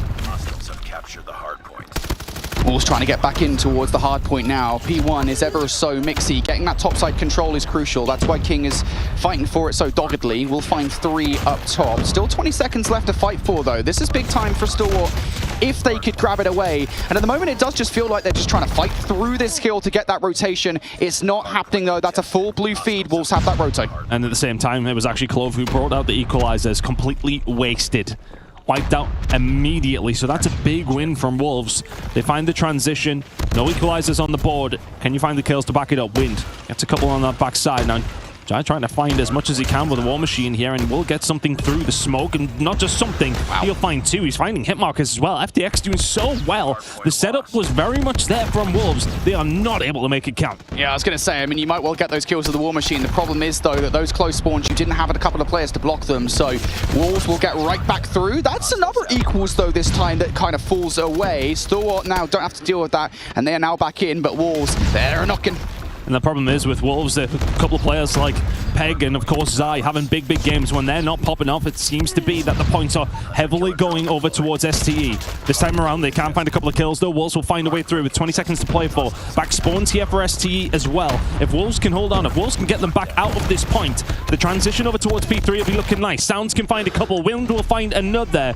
Wolves are starting to pull this one back a little bit. With 5 seconds to go, P2, it's the foot race over towards fences. And you can just see the desperation for both of the teams really to fight over what is effectively like 5 to 10 seconds of time, right? Again, these kind of margins, this close of a game, yeah, that time is absolutely worth fighting for. We go towards new though. Split spawn starting to come through here. I was going to say I expected Zai maybe to play his life a little bit more than that, but that's a big shutdown regardless. Peg is going to keep that area of the map in play for Wolves, so that's going to split the attention of Stalwart ever so slightly here as this next hill pops. And they look in a couple of different directions. No, they can't is the answer to the question. 3 kills coming in from Peg. They are coming in bunches. King, can he find anything else inside of 10? Yes, he can. 2 kills will fall his way. Not the third, not quite. SE trying their best to get back into this point. But Wolves fighting tooth and nail over it. 30 seconds to play for here, and it's a 30-second game. This is always a mixy hill here, Wolves. Going to get a wave of gunfights in their favor. Stalwart coming from one side of the map. And if Wolves can hold it, they will be in the lead for the first time in this game. And with those kills, Tom, from Zai, from Zai, it looks like they might well do it. How on earth has he found that fourth?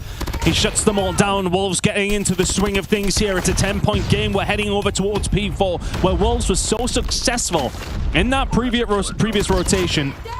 We're starting to find the transitional kills as well. It's looking good for Wolves. ST had a really strong start, but this second rotation has been all Wolves. It really has, hasn't it? They just get the better of a hill that, generally speaking, is considered mixy. If they can get this one as well, they will take control of the game. You're going to see War Machine investment coming out from Sounds. I love that preemptive War Machine, but it's going to get caught from a trophy. Sounds actually takes himself out of the play here, Ton. So that's going to give Stalwart control. He finds a little bit of value from it, but not quite as much as he would have thought from that position. Jai wins that gunfight as well, up against Peg. And now King. A water conducting electric gun, maybe. Is that going to work out? Jai, he's going to fall, as is everybody else. Reef will drop, and incredible work coming through from Wolves to get those points. Peg's not been a point with the equalizer whatsoever, and once again it lets him down.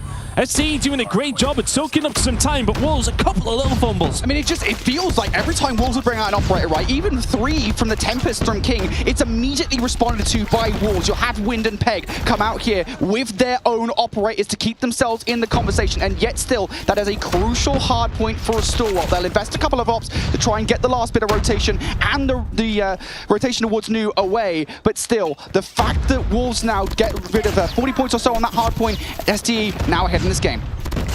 Very close game between these two, but STE were able to just about get it away. MTX just finds 3 out absolutely nothing with the Tempest. Sensational work from him. STE now find themselves 40 seconds in lead, 45 seconds to play for here over towards P1. And that was a gunfight. You felt that Wind had to win. Now inside of the point, Wolves trying to soak up what they can, but it felt like a bit of a retribution for Wolves to a certain degree, but STE just put the pain in that final couple of moments over towards P4. This lead's not insurmountable, but it feels like a small hill to climb for Wolves right now. Yeah, I mean, again, it's that lead, right? They managed to bring it back down to 0, but now it feels like the game's opened up just a little bit more, and so now Wolves have to focus on, again, picking up that scrap time, as well as pushing through. That wave of gunfights is certainly going to help, but the respawn timer is basically non-existent here in Call of Duty Mobile, so it won't be long before ST are right back at the next hard point. They should have first touch. On the way over towards P2, Sounds has won a massive gunfight, finds 2. Over towards P2, and now he's waiting.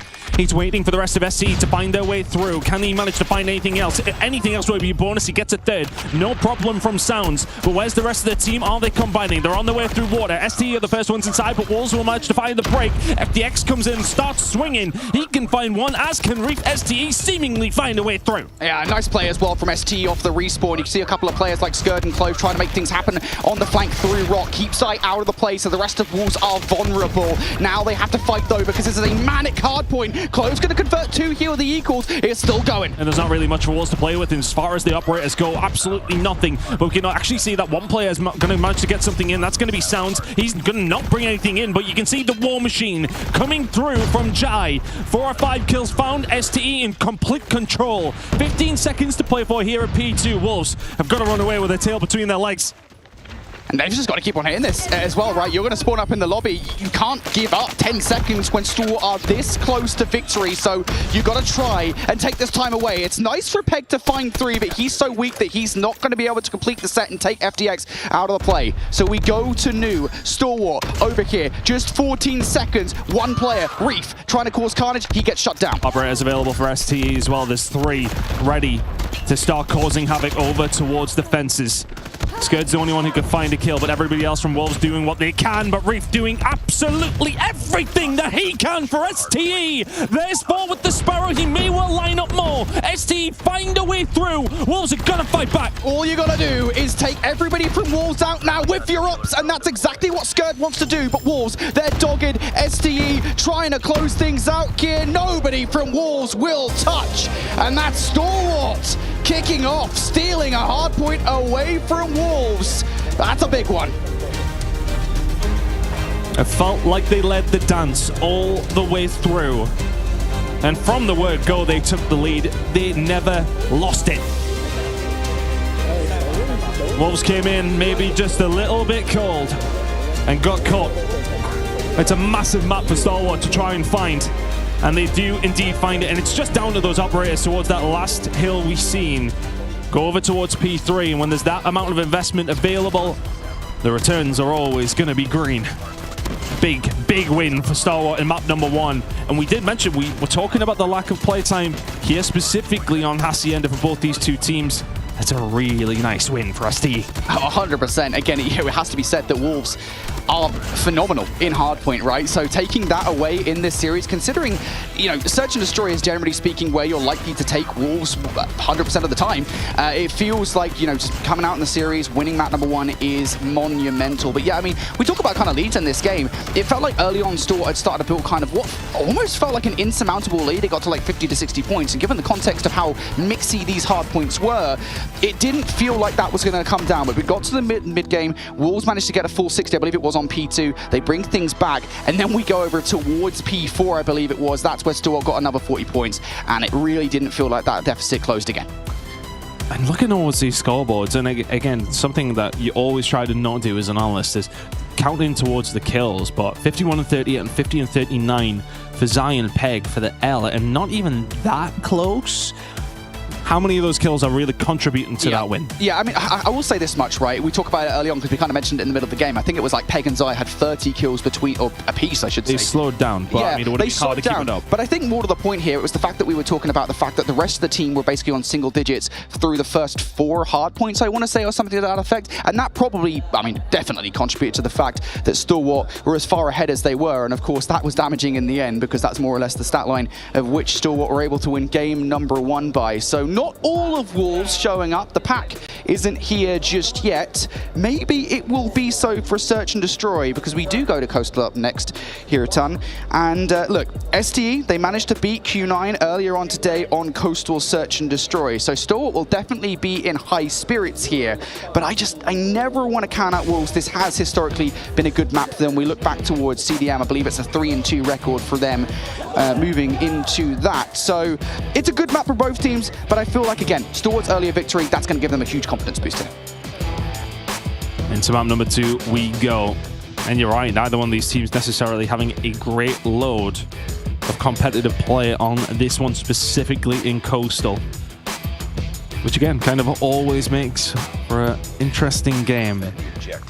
Will be STE on the defensive side to kick things off.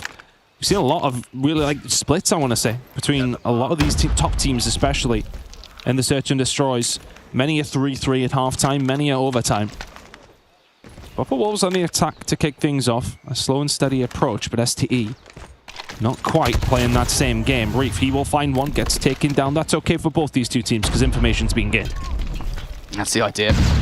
FDX just trying to play his life at the moment. He's done well. Wait for the rest of the team to come over. That's the idea. He is playing hide and seek miraculously well. If he could even walk away with a frag here, that's everything. Yeah, those prize fighters working overtime today.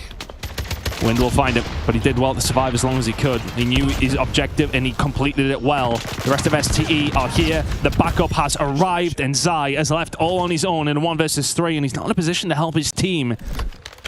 Really, FTX did... I think a lot of people will be like, okay, well, you're gassing something unnecessarily there, but he just stayed alive as long as possible, and sometimes playing your life is as good as finding kills. First round goes STE's way. And I think it's the fact he drew so much attention to one small spot, right? Because if you do that in that situation, you're pulling the looks of at least 2, 3, the POVs of 2, 3 players from Wolves, and that's pretty much what he did, away from the points of entry that Stalwart would eventually take into one little small angle. So yeah, for Stalwart to do that is huge. Nice play from FDX. Good start for them. And you see the L fans watching, that was a Shotzzy-like play, and they know exactly what I mean. Guy's impossible to kill. Sometimes that can be as useful as finding kills yourself. Into round number 2. ST wanted the good through the defensive rounds. Wolves formulating something here.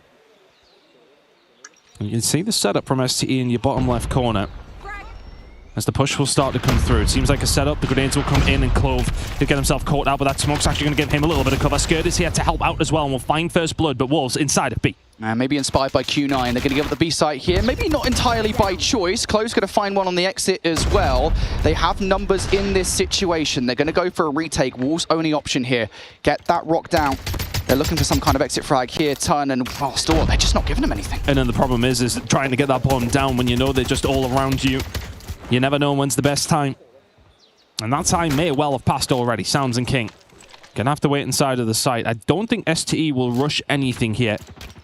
They'll spray away, they'll try and find what they can, but there's no need to push into this site and make it mixy. You have the number advantage. If they get the bomb down, they may well make a push. Yeah, the issue is they can't get the bomb down because of the fact that Clover's there. He's just spraying and praying through the wall with the PKM. The fact if he wasn't doing that, this would be nice, but they're going to go for it. The spray and pray has stopped, but you're still, nonetheless, in the 2 versus 4. That fact remains unchanged. And it feels like the heat of Stalwart will now be raining down upon Wolves. It's going to be about utility. Grenade goes in, does not land, but Clove, can he find anything? That's your teammate on the cross. King can find one. King can find a second. Surely not. Just too many men. STE find a second round. Nice retake from them, but really the work was done when they tried to find the players inside of the site before that. Bomb goes down. Easy enough job for Stalwart. Yeah, and it does feel a little bit like that's why retaking that site at times can be so beneficial, right? Especially in a situation where you've got numbers. Obviously, that definitely helps. But, you know, the fact you've got Clove just kind of spraying through the bookcase and preventing a bomb plant for the longest time. They get a kill as well, and at that point, it's pretty much a guaranteed round in Stalwart's favor. Wolves here, though. Utility over the top. It's a beautiful nade to take Jai out of the play. There's no trophy there. Sounds falls though just before that happens, and Clove just may well have got some brilliant timing. He gets traded 3 versus 3. Reek will find one. Does he get traded?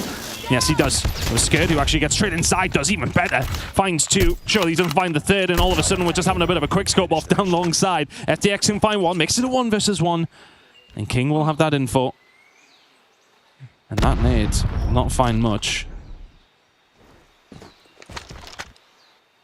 FTX being patient. Both players with very little information, but time is very much on both of their sides. As FTX read this as King. Both seem destined for each other. And a 2-1 or 3-0 scoreline is very different. Oh my goodness me. They have the bomb. King, did he see him? He gets away again. They're so close to each other, they can smell each other's breath. King doesn't know. He has no idea that FTX is behind him, and FTX looking for it. He's taking his time. We would have heard the grenade being cooked. We'll have the freebie. Oh my word. I didn't want to breathe. Oh God.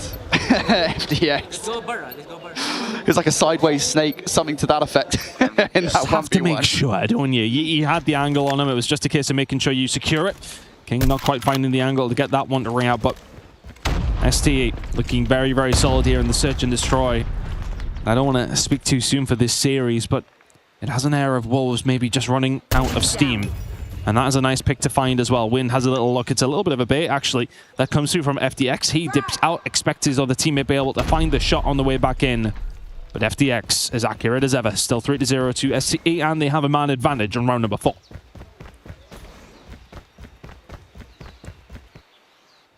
Wolves trying to figure out how to work around this now. Man disadvantage for the umpteenth time. You've got 0 map control. I'm curious to see how much util they've got left. It's just a little stun check through the middle of the map to check that nobody was by boxes. So a minor amount of information gained, but you've still got to deal with a double stack inside the bar. That's going to be really tough. Even if you take a 1-for-1 trade, that is not beneficial to you in this instance. Still, you got time to figure out where these players are. Although I will say, 50 seconds on the clock, that time starting to run away from you. Grenade out. Wolves maybe running out of time. And are they running out of ideas? Information gained. Jai has been smoked off, though he can't really help out. So Reef has to do it on his own. Jai then joins in, finds King. And this will be another round to STE. Unless Peg can, pull something out of the hat. It will be something. There's number 1 done in cloves. Done, well, not do too bad. It was actually the smoke that comes out, sorry. Try and cover his own back, and not going to happen. FDX will swing around behind him. 4-0 now to STE. This is a walk in the park for the Garena team right now. I mean, it's just a situation, right? Wolves played that pretty well, to be honest. You know, you don't have numbers in the situation. The best thing you can do is kind of force a situation that is favorable to you. Take a 4 versus 2 on towards A. Don't quite account for players sitting in corners. Certainly not ready for it. Nice first blood from FDX. And again, how many times has that happened? Wolves just continually getting first blooded here, and now they're trying to pick up the pace. Oh, they're delusional. ST are absolutely delusionally confident. And will Zion win punish them? 3 versus 1, not gonna happen. ST are running through Wolves right now. They are 5-0 up, 5 defensive rounds in a row. And Wolves can't touch them. It's just Wolves, they're trying different things, right? I mean, in that round, right, they lose first blood. Okay, let's be faster with a reaction this time around. Finally, Wolves get the first blood in their favor. Oh my god, a hit marker on towards the second as well. That gets traded out. Getting a little bit aggressive there, egregious, you might say. But at the very least, they're not at a man disadvantage now. So Wolves, it is now their playground. They can choose what to do. The variance and strategy is on the table. They've got options. It almost feels like B becomes a little easier in a 4v4. And it's an easier one to maybe break into. It's tough. Nade over the top. Not going to land. It is going to force a reposition from ST. More set nades on its way. Are they going to land? Do not move to your right-hand side. Oh, no. Actually can make it down the stairs, and it catches him. Clove on a slither of health. And they're choosing to back it on up. And I wonder if that commitment of the nades is enough to make Stalwart think that this isn't going to be a rotation. I thought for a second maybe, but no. The commitment has been made here.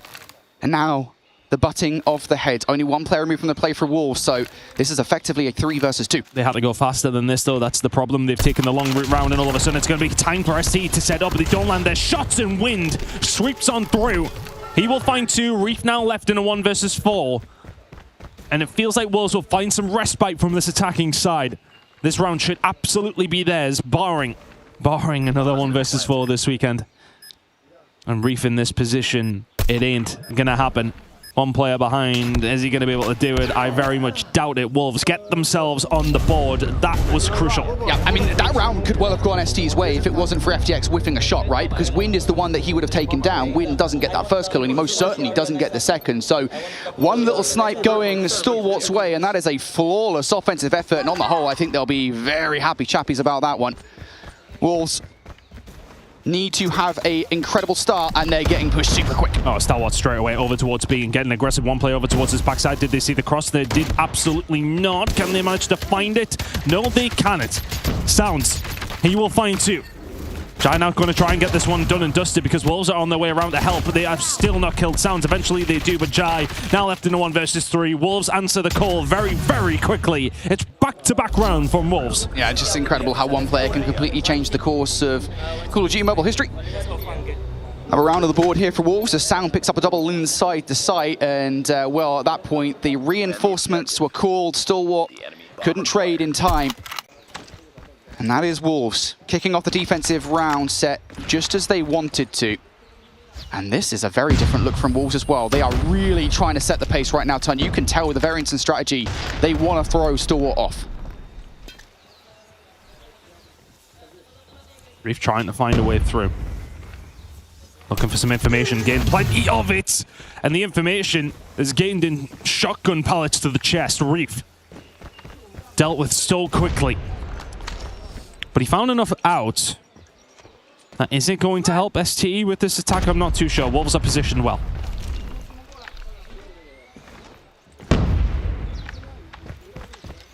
It's one of those situations where there's enough time on the clock here for Stalwart to still make decisions here. If they could remove Zai from A site, that would be everything. Oh, the hit marker, that's tough because now it's going to draw the entire attention of Wolves. And Stalwart, they're still committed to this. Still committing over. Clove did not make too much noise. Now Zai will back it on down. Did he get much information though? He was shot, that's what he knows.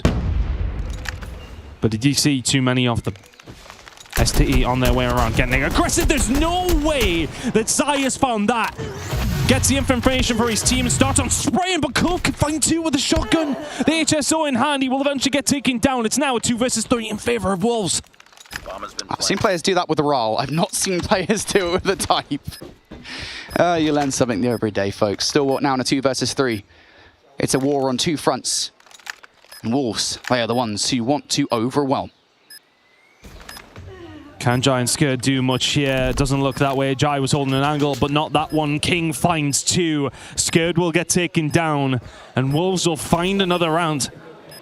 That's 2 attacks in a row, I should say. To finding that final round in the defensive side, but 3 rounds in a row here for Wolves. Some life to be seen so far, at least anyway. Yeah, I'm very surprised actually that Stalwart, after making the noise, after tagging Zai in the initial moment, actually did kind of commit to that, right? Maybe they were kind of going for like a double blind or something like that, where it's just like, hey, well, you think we're normally going to rotate away here, so we're just going to commit to it and hope that you've made that decision early on. But nope, Zai did not blink. As a matter of fact, he got more kills. It is a fast, aggressive push from Stalwart in this round. This worked before. But they had to execute. They didn't last time. And again, Sounds is just continuing to survive over towards his backside. You need to get rid of him, and a 1-for-1 is fine. Oh, they actually have read this. They've read the push that's come through mid. Jay, he's played that so well as Jai. Finds 2, waits for the push, and that might be the 6th round that ST needed.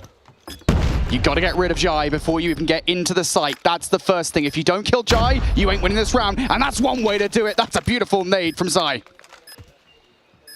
King now finding his way around, but the bomb has been planted over towards B. King needs to find a pick here if they want a chance. FDX. Nice and safe over towards that side, but not able to help almost immediately. Zai gets aggressive, will find them. 2 players clearly towards the backside, but 13 seconds to go. You need to get on moving. King will get taken down, and Clove will find another. ST stop the bleeding, and are 1 round away from a 2-map lead. I mean, the obvious difference there, right? Sound doesn't pick 2 off the bat, and then, of course, Jai follows up that double behind the bar. He's serving nothing but dirty looks. Stalwart, 1 round away from taking a 2-0 series lead against the former world champions. That is 1 rite of passage you need to do to become world champions yourself.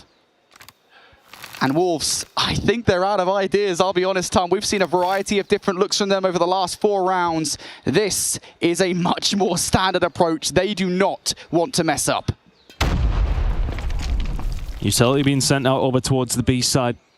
And it will draw utility from Wolves as well.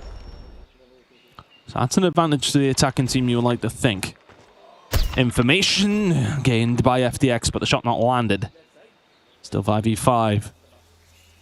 And everything in this round is just a little precarious now for both these 2 teams. They're playing nervous. They're playing like they have the opportunity to send themselves to a Sunday at a World Championship. It's all about this first blood. Time's starting to dwindle down in this round. You can feel the tension here in the venue. 1 player could change the entire course of this game. Jai, he's been a difference maker for Stalwart. He just needs to find this opening blood, and Stalwart are in. So much utility sent over towards the A side of the map, and for a moment, Wolves were drawn away from B. They're now drawn back. And is that going to work out? First blood's going to be massive. Clove just trying to make as much noise as possible, but Wolves, they're ready for this. The first shot's coming through from Peg are good. The second shots are even better.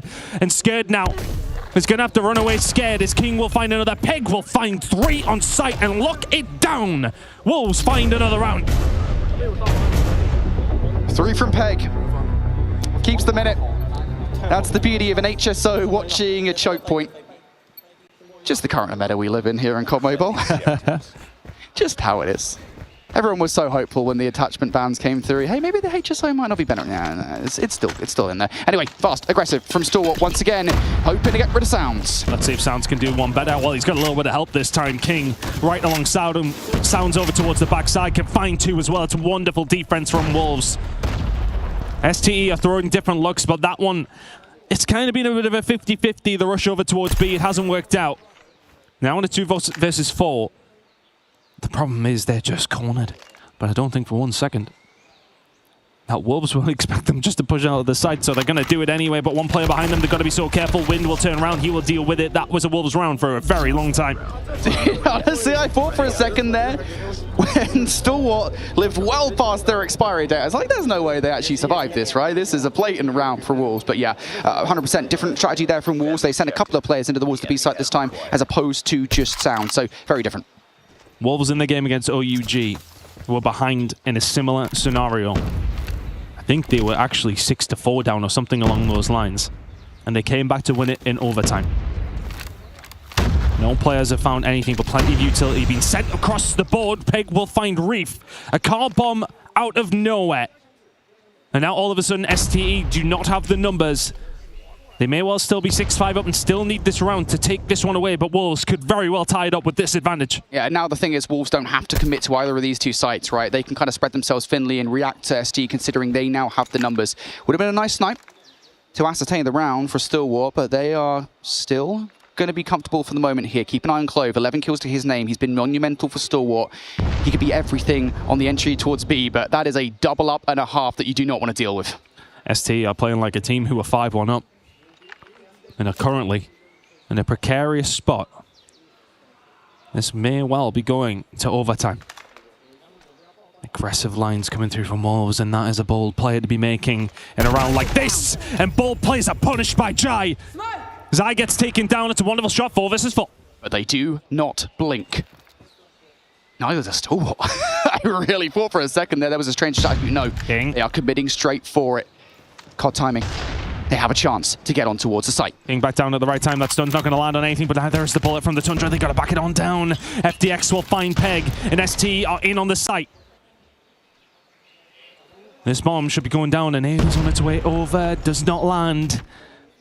STE, bomb down, 45 seconds. They've got the man advantage, but Sounds evens the odd, 3v3.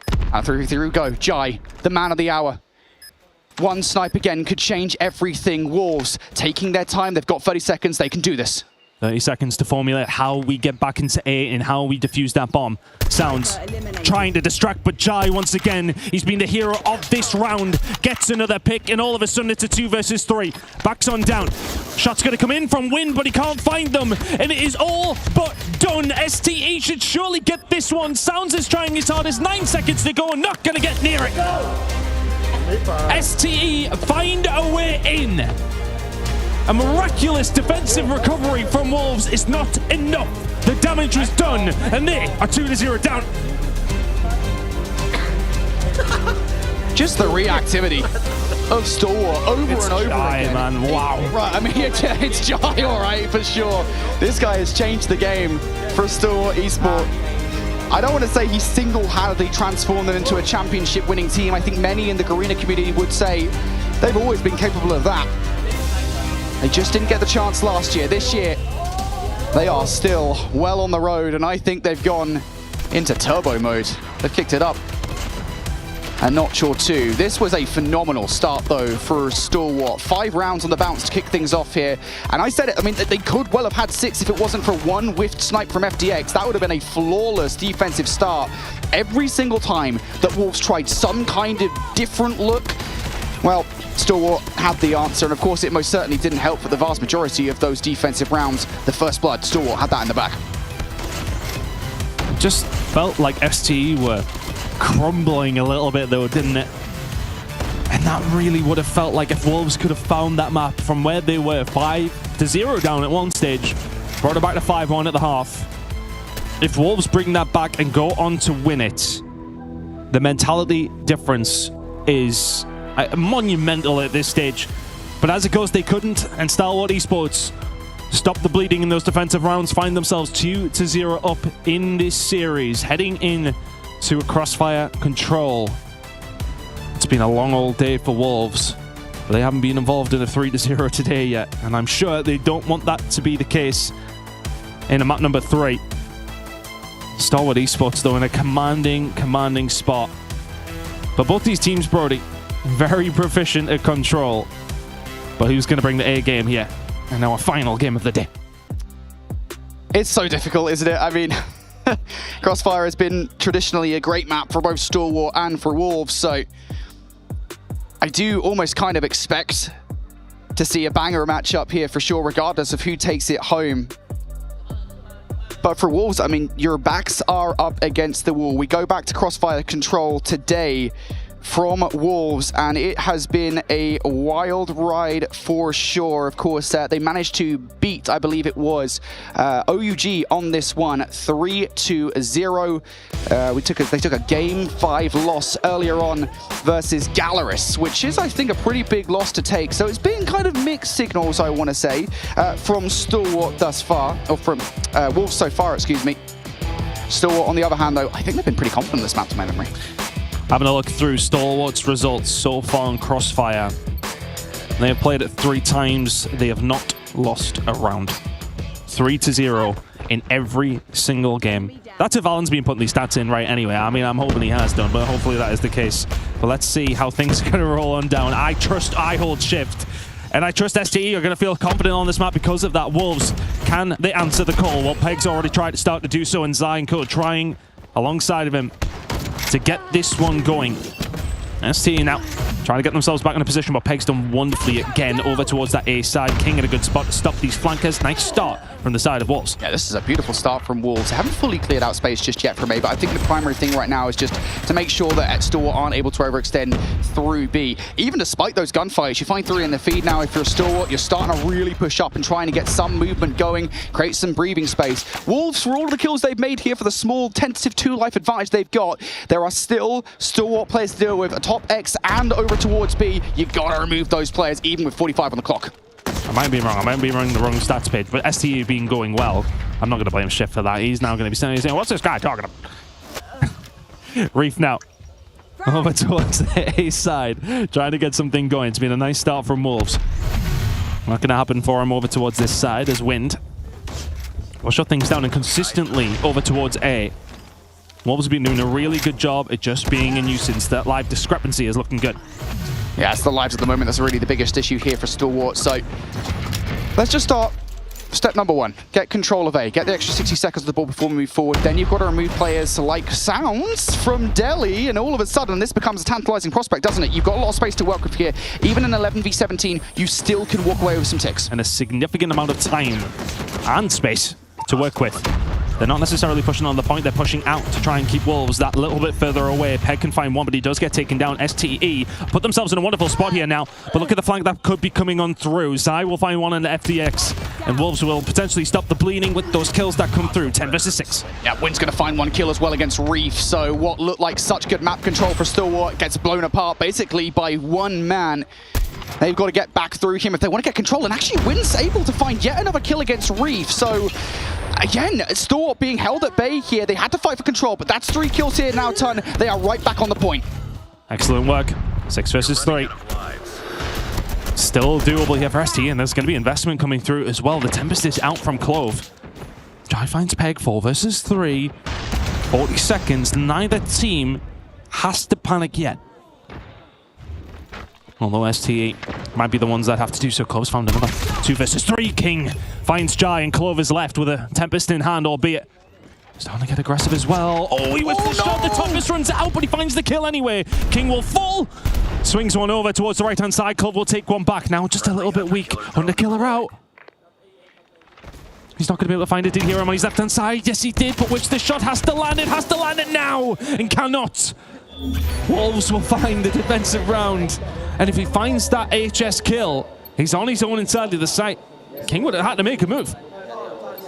That is the most uncharacteristic HSO play from Clove I've seen all tournament long. Missing a couple of key shots. The Hunter Killer drone, of course, was in the air, so they had no choice but to stay inside Wolves in that situation. Big round from Wolves. They want to start strong on this one. Of course, it was such a big round that they automatically have the War Machine off the start of this one. And they are creating a lot of space early on in this round. Worth saying as well, Wolves still have a lot of utility on site. Just the War Machine was invested. 3 ops still to go. So if they manage to capture A early here, Ton, the rotation towards B should be pretty smooth. That's what they can do.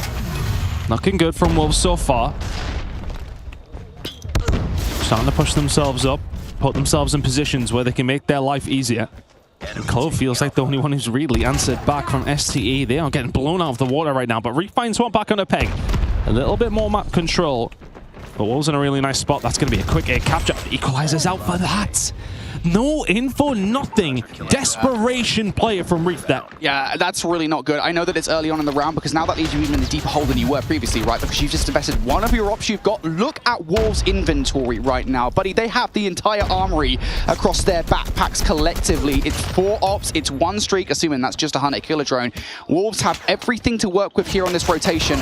It's going to take 1 man to blow it all up. Clover's advanced into position here, so for Stalwart, that might be enough to buy them time to get their own ops in this game. Clove now putting that pressure on. He is going to get taken down by King.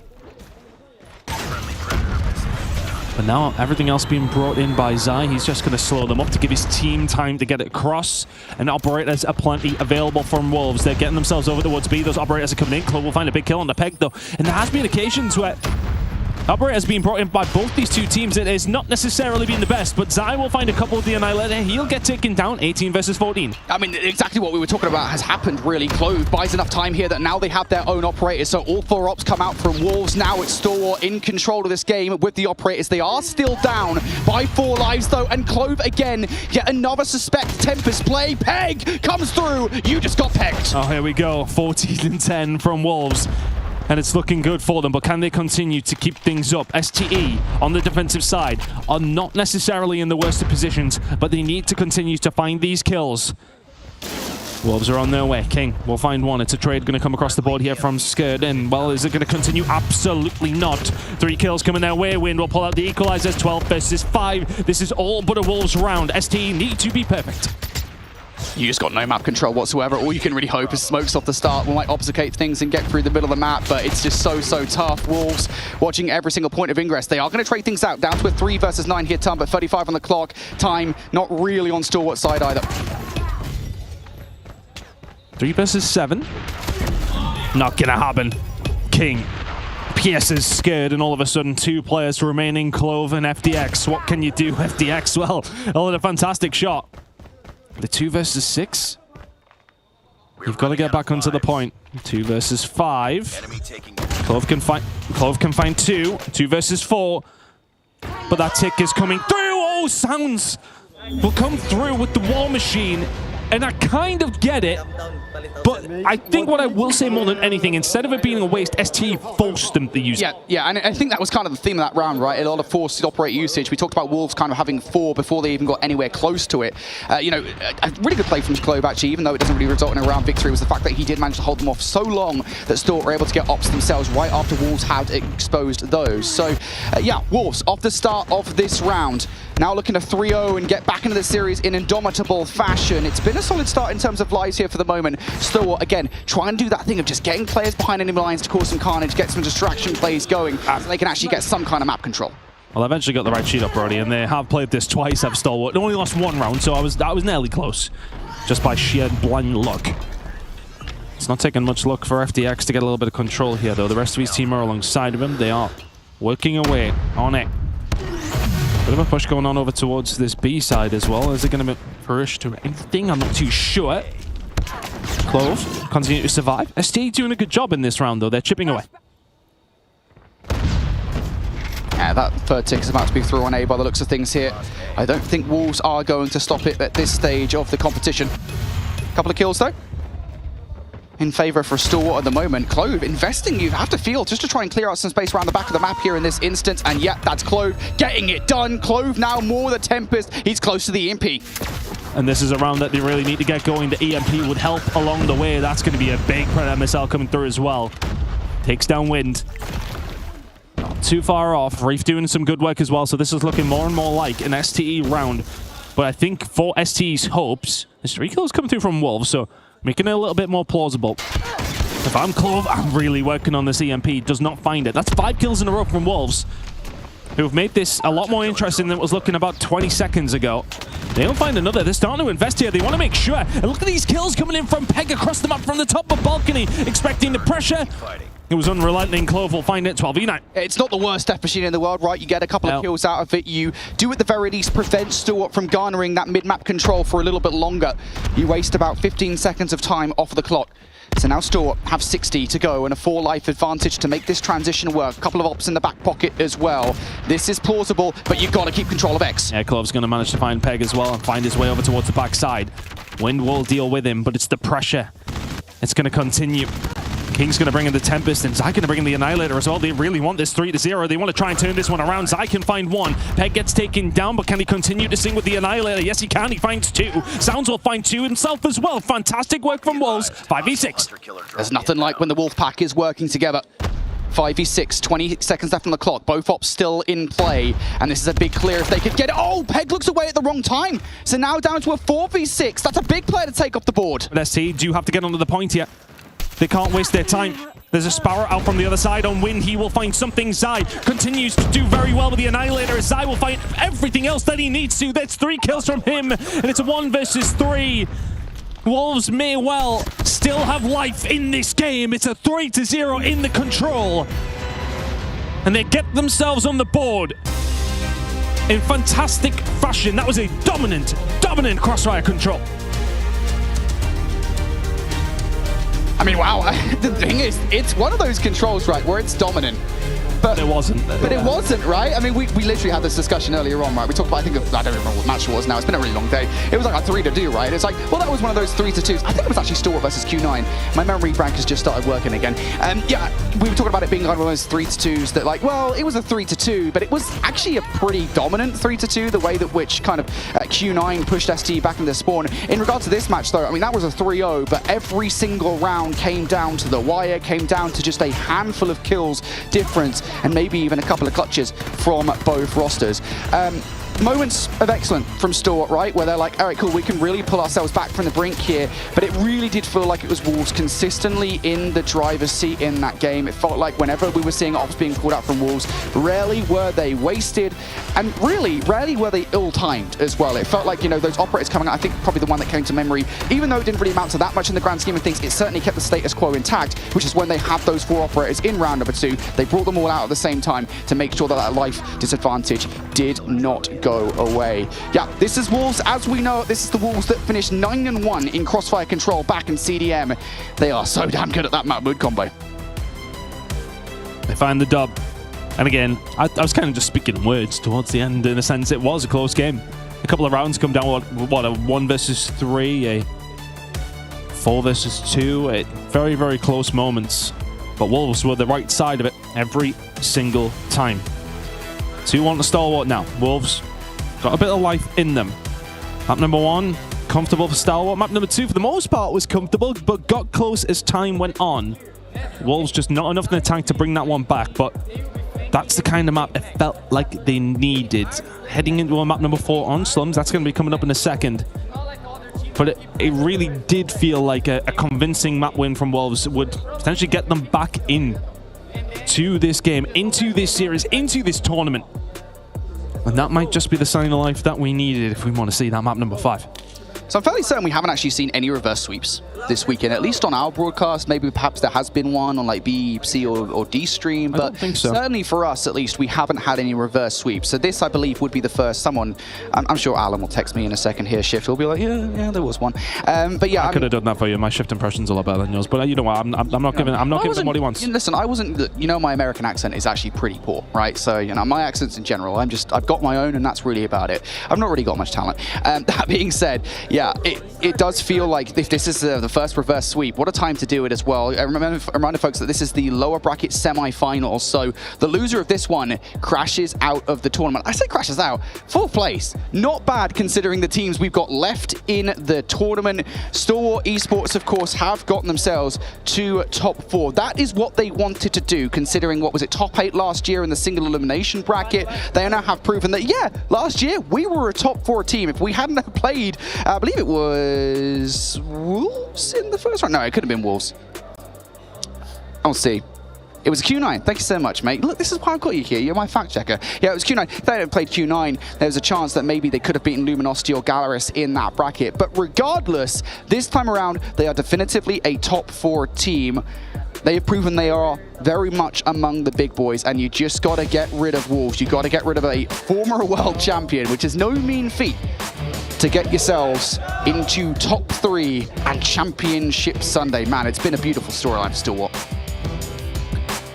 I mean, I'll give it to you and Puckett. That was the prediction, that they would go on to be champions. Still, a long way to go for STE. Further to go for Wolves. They are still behind in this series. Can STE close this one out, or will one of the best hardpoint teams in the game get their job done when they need to and send us to that map number 5? Transition over towards the P2 spawns is going to be important. Wolves are the ones who are starting on the better of sides. But that can chop and change quite a few times in the period of 50 more seconds over towards P1.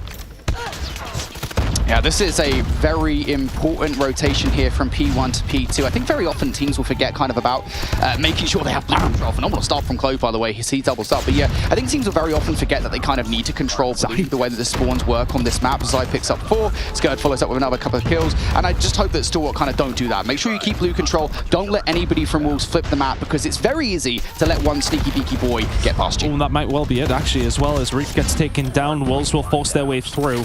ST are going to be forced back. They spawn back in nice and early, but 15 seconds to play for over towards P1. Wolves would not mind it. They're not going to get the opportunity. ST finding the kills. They've got the spawns for P2. It's a wonderful, wonderful start for our Garena team still left in the tournament alongside Elevate. And yeah, just as a reminder, you at home, 2 Chinese teams, 2 Garena teams left. There will only be one at this stage if we, well, whatever comes out at the end of this one. Yeah, Jai had to be really careful there, because I think him pushing too far out of the hard point actually flipped the spawns in favor of Wolves. So things will be weaker here for Stalwart. Wolves, off the back of that, now have a chance to knock at the door early in this hard point. If they can flip things, this will be huge. They're close and very, very personal, but Clover actually pushes out to try and shut them down and continues to do so. Finds 4. Clover's had a wonderful start to map number 4. Finds 5 just to slow Wolves down. ST just racking those points up without much contestation up until this point. Predator missile on its way through. Kills being found by Wolves, but maybe not in the right of places. King can get the Tempest out, and here comes the push. Clove trying to find his way back into the point. Wolves are maybe got a bit of a foothold here, but SG still just about in control. A couple of kills do come through from Zai, though. I think the objective at this point, with 15 seconds on the clock on this hardpoint turn, is just for Wolves to keep Stalwart out of this hill as much as humanly possible. It's just not happening, though. And perhaps worse here, a couple of players actually spawn in towards the old hill. That will weaken things around the front. Maybe Sounds can intercept them.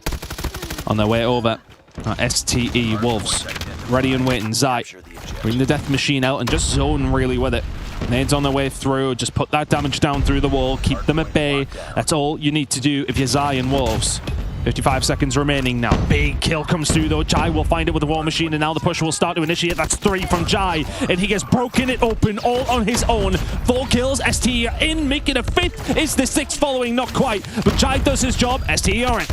Just as you say it though, there's Peg and King right back at you. Jai's work has gone up in smoke. STE will now have to fight from the front once again. Those back spawns are hella sticky, so get some smokes down, get yourselves behind enemy lines, because you got to work hard to get back into the hill. Sounds trying to answer the call that Jai did initially. Jai finds another 3 though to try and break it open. Unrelenting from both of these 2 sides. STE will find a way through. 15 seconds to play for. As you mentioned, Wolves still with those sticky back spawns. Now just going to continue to try and find a way through. Jai, Clove combining well. King will be able to find something, but it doesn't really amount to much. Not quite. Push coming through, and that might actually be big from Skird. Does it actually start to change anything? No. And now the transition over towards the next hill, but look at that lead for STE. It is quite something. It is just insane, isn't it, how similar the strategy is for Stalwart compared to 2024 Elevate. This is what we've been talking about, right? Elevate, of course, came in with that brand new strategy last year of just flooding the hill with as many people as you humanly can. That's what Stalwart are doing right now. Every single hard point, send as many bodies at the hard point at the same time as you can. Let's hope it works out. So I managed to find something, but STE are having their way right now.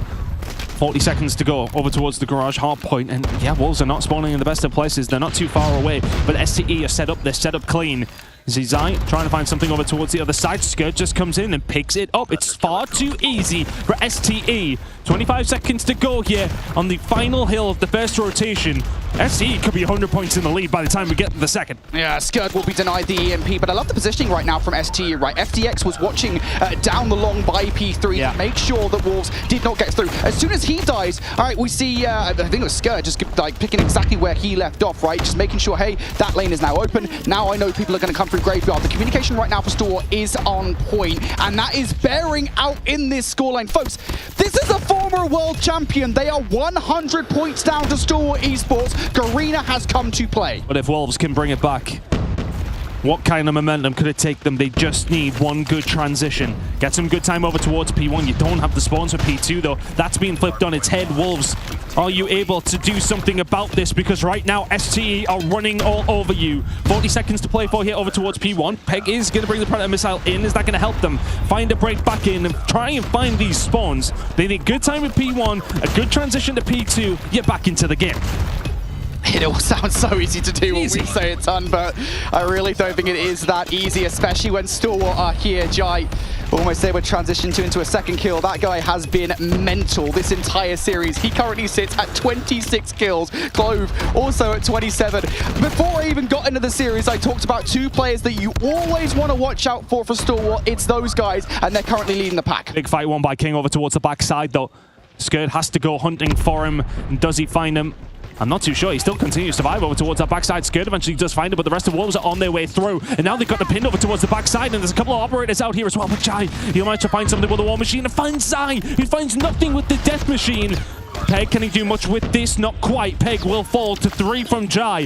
ST are trying to find a way back through, but Wolves in touching distance. I mean, it just feels like Wolves right now just doggedly trying to keep Stalwart out of the hard point as opposed to actually getting time for themselves. Skurd coming through with a Death Machine. Now they're starting to regain that real estate here. Ton Stalwart trying to fight to get back in. Win brings in the Sparrow though, and we'll find a couple. Zai tries to find one back as well, and it's going to be a break coming through from Wolves, but still those close spawns for STE. If Wolves can actually get a foothold, establish themselves in the point, it's a perfect situation to be in. But Reef just blows them out the water. It's 3 from him. STE now trying to find that 100-point lead once again. It's 5 from Reef. This is just 20 seconds you cannot afford to give away. Wolves, you have to full send it here, and if you don't, you've got to ensure that the next hill is a full 60 for you. Stalwart, just look at the lead, man. It's 100 points between these two teams. This is the losers bracket semi-final. This is the top 4 of the tournament. Wolves now trying to set themselves up over towards P3. That 60-second hill that they need to find, it needs to come soon. It needs to come very soon, because right now they're over 100 points behind. It's 110, but it is starting to close. Wolves getting some good time over towards P3 and finding the kills as well. But they've got to be careful. The garage side, it doesn't seem as if they're holding it down. The spawns are there over towards Fountain for them, but they need to keep ST out of this hill. Yeah, you got to remember that the last time was broken by STE, right? They can do it again. All you got to do is get those smokes down and get behind enemy lines. Wolves don't really have much of an answer to it, so you have to be careful about any players that might slip in the net. I think Wolves, they are much more careful this time around. Clove managed to pull out the equalizers. He does go down almost immediately. Have they managed to find a way in, though? It looks that way. Scared. Finds the break. 25 seconds to play for here. Every single time that you think Wolves have held something down, you look at the scoreline, it's still 80 or 90. They have got such an established lead to STE, and they just need to keep chipping away.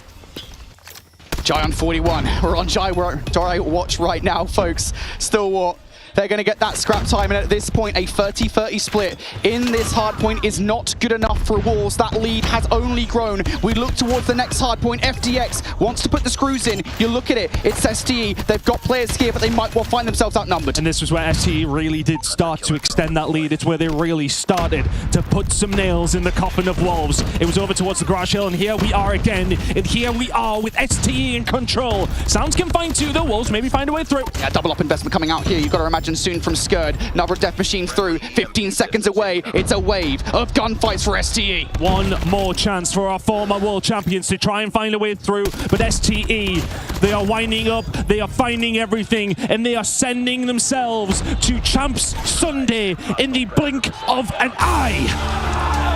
Wolves wiped up the face of Poland.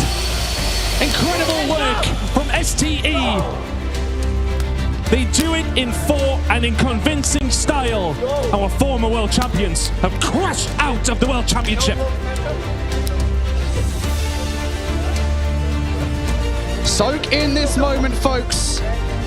You are witnessing Call of Duty Mobile history.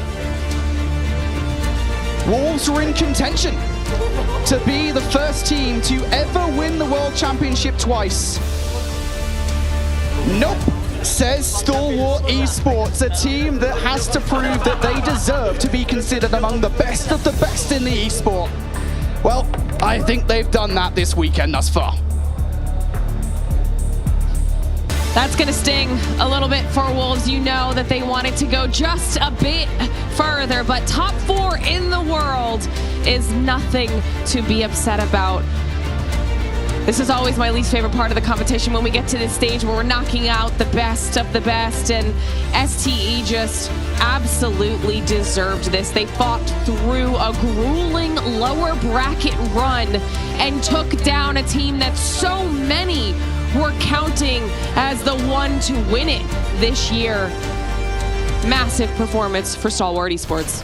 Incredible. To be honest, I think from the get-go, I was worried about Wolves. It's such a grueling day for them, and it just felt a bit flat. And I think that was always a little bit of a worry. I don't want to say that we theory crafted it, but it's always that stage. You come to the last game on a Saturday, you're thinking, okay, well, how have these teams got here? What have these teams' days been like? Through no fault of their own, STE, 3-0 Gallerus, and had ages just to take a moment and chill. Wolves had to go through a gruel. I think it was a 7-5 or something like that, and a map 5 against OUG. And the nature of the beast is you got to get into that next game. That's how things work. Schedules keep going. You don't get that rest that STE had the opportunity to have, but STE 3-0 their opponents, and that's what bowled them that. It's hard to say. Look, I think it's one of these moments, though. It's not always about that, but STE performed well, irrelevant of what happened. All right, well, Ian got to talk with them before. They said they were going to be making it through to the end. They are one step closer to doing so. So, Ian, how are they feeling now? Oh, man, Lauren, what a day it's been for STE. A grueling gauntlet run in the lower bracket. You make it out alive. Talk me through how relieved you are feeling right now. I'm feeling very happy, and this is the first time that we beat the Chinese teams, CDM teams in tournament, and we're so happy to be able to beat them and to break the curse also. And we're coming from you, Elevate and Q9. Oh, all right, we got our first piece of trash talk. I've been waiting for this all day long. You are now in the top 3. You just mentioned it there. Elevate, Q9. Doesn't seem like you are scared of either of them. Coming from my IGN, I'm not scared. I love that. So what is the plan now? Listen, you've got a bit of time now. It's been such a long day where you've just been in and out of games, but now you've got a little bit of time to reflect, gather your thoughts, and move into tomorrow. What will this evening look like for you and your team? I think we're just going to relax for now because we're so exhausted for the game because we have, I think, 4 matches from today. Yeah. You have had 4, and I've got to ask you, just before I let you go and join your teammates, Sunday night, wait, are you going to lift this, yes or no? Yeah, of course. I love that. Scared. Congratulations on a big win and an incredible run here today. Go and join your teammates, and we will be seeing you again tomorrow. I've already made the pun once. I'm going to say it again. This guy isn't scared of anybody. That's the attitude they're going to need heading into tomorrow, because it's not going to get any easier. Big congratulations to Stalwart Esports for making their way through to the 3rd and final day of our Call of Duty Mobile World Championships. Like you said, it was a slog. 4 matches on the day. Give me your thoughts on everything, but mostly, obviously, their performance. Incredible. I think, you know, coming into this, what we're expecting was, okay, Garena, we're talking about Elevate, right? You know, we know that ST have been there. Don't look at me yet. This is my point, not yours. Brody's staring me down. But Elevate have always been seen from Garena. Everybody really does talk about. ST, though, as a lot of you guys have mentioned, it's really been about them being quite close. They've been closing that gap this year. There's a step still to go, no doubt. I'd love to see a Garena matchup, though, man. Imagine a grand final. Oh, disgusting. Yeah, I totally agree. I was literally, the first thing I thought as soon as Stalwart won that matchup was like, we could see Elevate Stalwart tomorrow. That is so tantalizing. And, you know, again, if the 3-0 over Wolves wasn't enough proof that Stalwart are well within the conversation to become world champions, the fact that they have beaten Elevate in the past should be enough. They can do this, and it would be one of the best storylines we've ever seen in COD Mobile. Well, we're getting to see exactly what you're talking about here in our bracket. For everyone at home, Elevate and Q9 are the two teams on the upper side of our bracket in our winners finals tomorrow. Whichever team loses that match will drop down, face off against Stalwart Esports to fight for that last spot in our grand finals. And then we will close out the day by closing a champion, by hoisting the trophy, by handing out that first place prize. It is going to be a really, really fun day, and we have now wrapped up day 2. It was a long one, but it was a good one. Brody, favorite parts? Oh man, that's so many. I feel like New Gen Ninjas, honestly. I know that it's easy to say Stalwart, but I really do feel like New Gen Ninjas coming out and being as competitive as they were earlier on today versus Q9, that was a phenomenal moment. And I really do feel like this has been one of the best Call of Duty Mobile World Championships we have ever had. There's just so many storylines on display. Street coming in, showing that LATAM has more to offer than just Galaris. New Gen Ninjas showing that despite the fact that they were a team that really had like, what, a couple of days worth of time together, could compete with the best of the best. And I really do mean that, considering how close they made that match versus Q9. And then, yeah, obviously, Stalwart doing Stalwart things, being in that conversation. This has been a really beautiful moment for COD Mobile Esports. It's just so fun. It was a great day. You guys crushed it. A very long day for our casters as well. Fantastic job, as always. We're going to be saying goodbye for now. For anybody at home, if you're unable to make it tomorrow or you just want to catch up with everything that happened here today, just follow us on social media at PlayCODM Esports, whether that is on X or Insta. Follow along there. That way you won't miss a single second of anything that we've had going on all weekend long or anything that's going to be happening tomorrow when we crown a champion. We're going to say goodbye for now on the desk. And to close out the show, we're going to send it on over to Beef Mommy at the graffiti wall. Thank you so much, Glitter. From 8 now down to 3 for day number 2. We're closing it off, ladies and gents. Stalwart Esports brings down the Wolves, the 2024 possible rematch that we wanted, but unfortunately Wolves didn't have the best performance today. But it's okay. They're still next year. And now that wraps up our day number 2. Tomorrow we still have a lot of matches. 3 teams try to battle it out. 2 from Garena, 1 left from China. The last hope. Who's gonna take the crown? Let's see, because tomorrow will be the biggest day of Call of Duty Mobile. We'll see you tomorrow. Like that magic, do ya? Want a little more, do ya? Like that magic, do ya? Want a little more, do ya? Pick a number, any number you like. Now forget it, you won't need that tonight. Know my reputation, ain't got it tight. Let me show you this trick I like. Yeah, baby, I'm the best. That's why I ain't taking no less. I'm like the Royals, don't sweat. The haters look little from the jet. Woo. Little to the left. You always hit the spot, yes. Think I'm just blessed. Red souls with that new couture dress. Yeah. I'll show you things that you won't believe, no. Yeah. Stand back, baby, here we go. Baby, here we go. Use that magic. I'm the queen of all suits. I'm doing just fantastic. Said they got us a little loose. I roll up.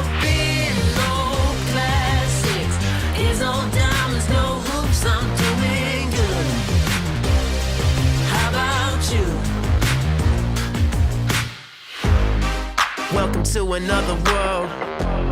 One where they let out all the girls. Them boys, they don't know where to look now. We're stripping cause it's winning's hot work. Yeah, little to the right.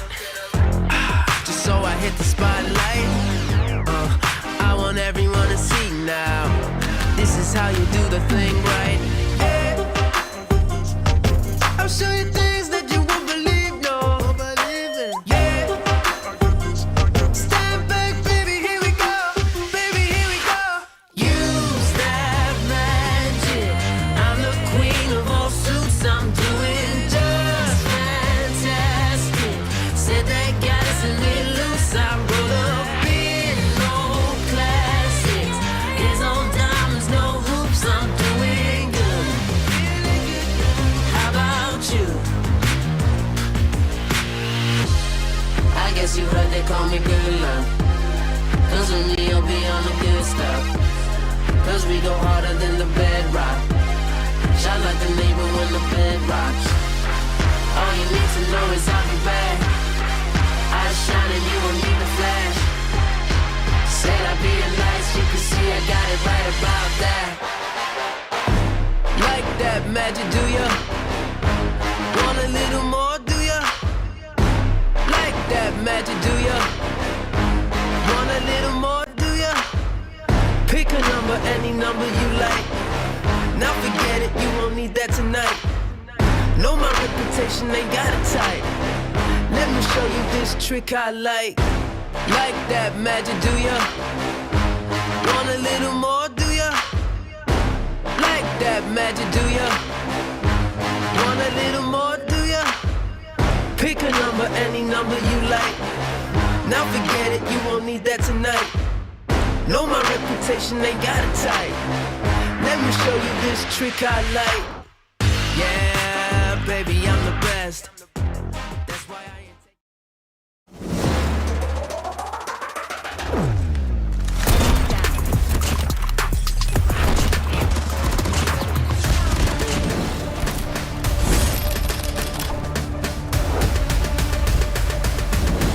A quick slide through from Prevail.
it's like we gotta go. Super bad, baby, and we outside. This the game everybody waiting for.